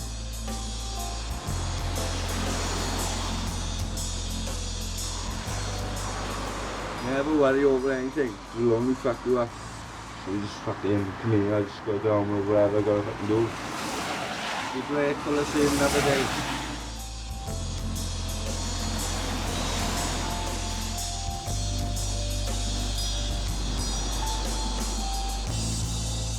It's hard to get going with your life when you're living day to day. Hard to get a job or make relationships work. But being young and full of hope can be enough to see you through. This where you've been staying? Yeah, this is where I stay, yeah. My little patch, like, where I've been lying for the last 2 weeks. Until the housing sorts something out. The green stuff gets me to sleep, see? Keeps me fucking chilled out and mellow, less trouble, nice and calm. This is Chrissy's life, for now.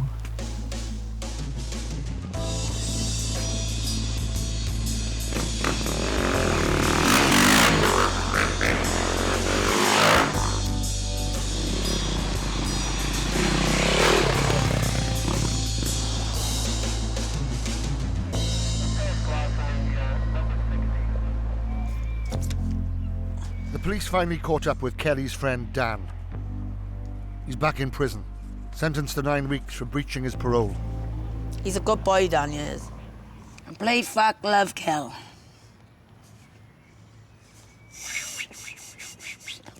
Check it out, stiff upper lip. It's nearly the end of this week now, so you got, what, 7 weeks left? It's fucking, you know. It is. Prison can be seen as an occupational hazard when you're living life on the edge. Kelly, are you going back in? No, if I can help it. No. Lily, I know it's 100%. I'm not going to go back in on my licence. I know I ain't, right? But as soon as the licence is off me, something will fuck up and I'll end up getting locked up. That's just how it goes. It's crazy. It's an adventure. Nah? Life's one big adventure.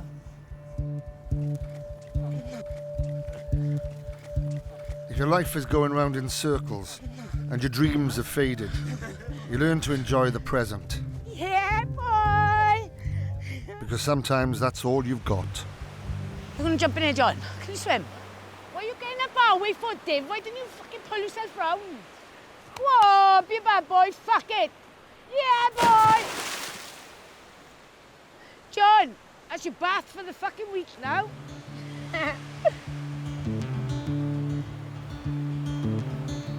You've got to know someone's background, really, haven't you, to judge on? How do you mean? My dad died when I was 17, still ill. And it's the same again. People that know my father know I'm saying the truth as well. He was fucking flat out, he loved to drink. I think that's where I get it from. See, my dad, when he died, Lil, he didn't leave us much, yeah. He left me his attitude.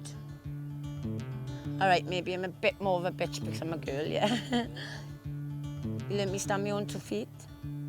How to survive on my own, going solo. And he gave me his ass.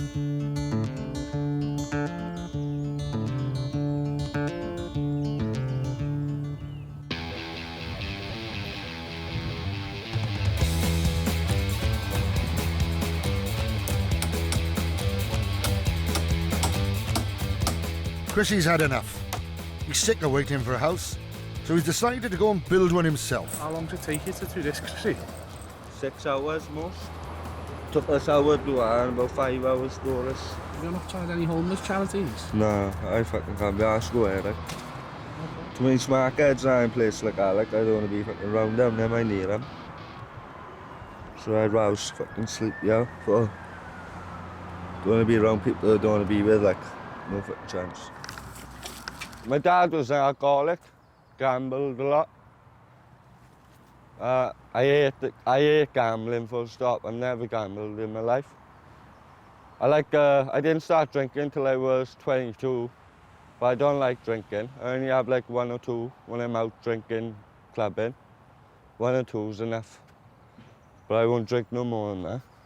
How would you ideally like your life then? Just want a peaceful life, my own house. And one day I might have my own family. That's if I get like a job and my own house and everything like. I won't have a family if I'm struggling like I am now. Sometimes, just sometimes, determination pays off. Simon's been offered a 6-month contract at the factory. They told me nights are rare, but because I've been up there so long and I'm reliable, they just offered me nights. Took them as soon as I could, huh? If I get the Saturday as well, that'll be 59 hours of work this week, if I get it. Someone said that you'd be working 50 hours a week and be homeless. What would you say? I said, fuck, what happened to my life?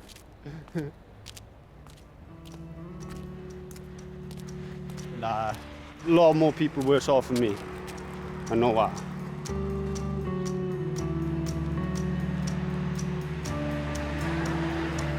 Simon's out today. After 3 months on remand, Si's charges were reduced and he's being released today. I can't believe he's out today.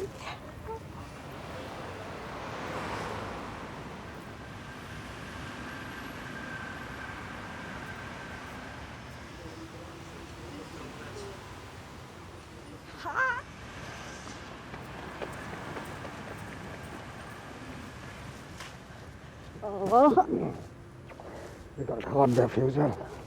I love you, God. It is gorgeous.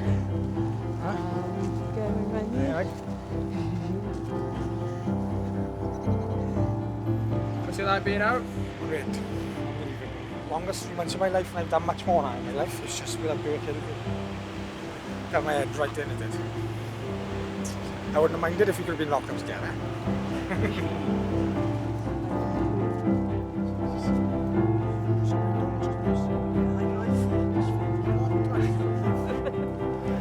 I've always wanted to be a free spirit for them. Always. My father wasn't there much when I was a child, but he was there when I was a teenager. He was always in prison. Was there a pattern there where your dad was in prison, you were in prison? It's a common pattern in Merthyr. Common pattern. Why though? Boredom. Same circle of life, there's nothing changing. There's no jobs being produced, none at all. And they haven't been for years. Is it tiring, this lifestyle, sorry, Nick? Because, like I say, No, it looks keeps you idyllic, fit. but is it? You wouldn't No. want to be rich. No. What's the point? Everybody thinks money is the answer to happiness, it's not.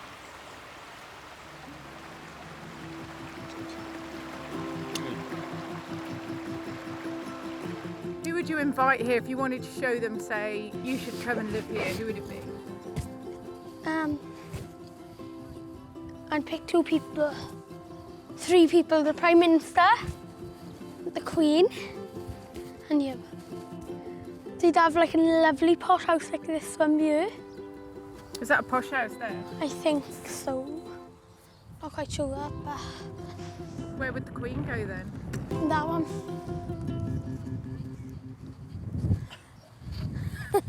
I'm joking now. Sean Gwynne, I think she'd go up this road and turn right. It's the posh houses there. 2 posh houses. Prime Minister would win the one and she'd be next door to him. Chrissy's self-made house in the woods is finished, and he's got guests coming. Oh, if I slip on my ass, I will not be fucking happy, son. Come and step on the red carpet, son. Oh, you got a bit of red carpet up there, have you? Come this way. It's not that bad, is it? 5-star camping. Oh, but it's alright for what you do pick up round the woods, like. I might fucking live in the woods, but I'm still looking good. Fuck you all. You know when people who walk up the motorway with their thumbs up, what they call it now?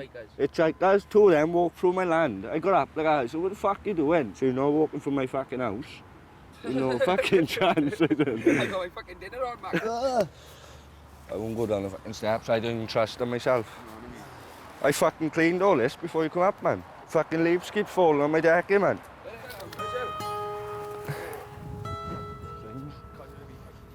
I'll be fucking cut you out there. Pwy yw your arse, da? Should we roll them, yeah, Dan? Dan's done his 9 weeks in prison, and he's back out, mucking about with Kelly. Who was done it for you?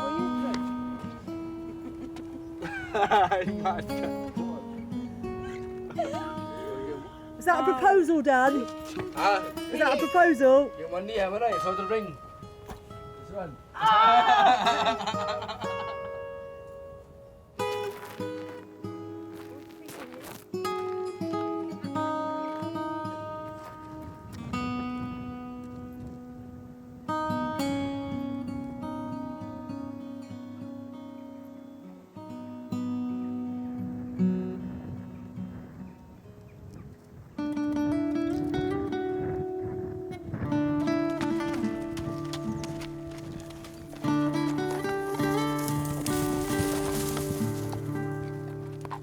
Sometimes the things we're most drawn to are the things that do us most harm. It's hard to resist the pull. Like Merthyr itself. We wouldn't want to live anywhere else, but without jobs or opportunities, there's little hope for our future. But these valleys have cradled our families for thousands of years and will always be our home.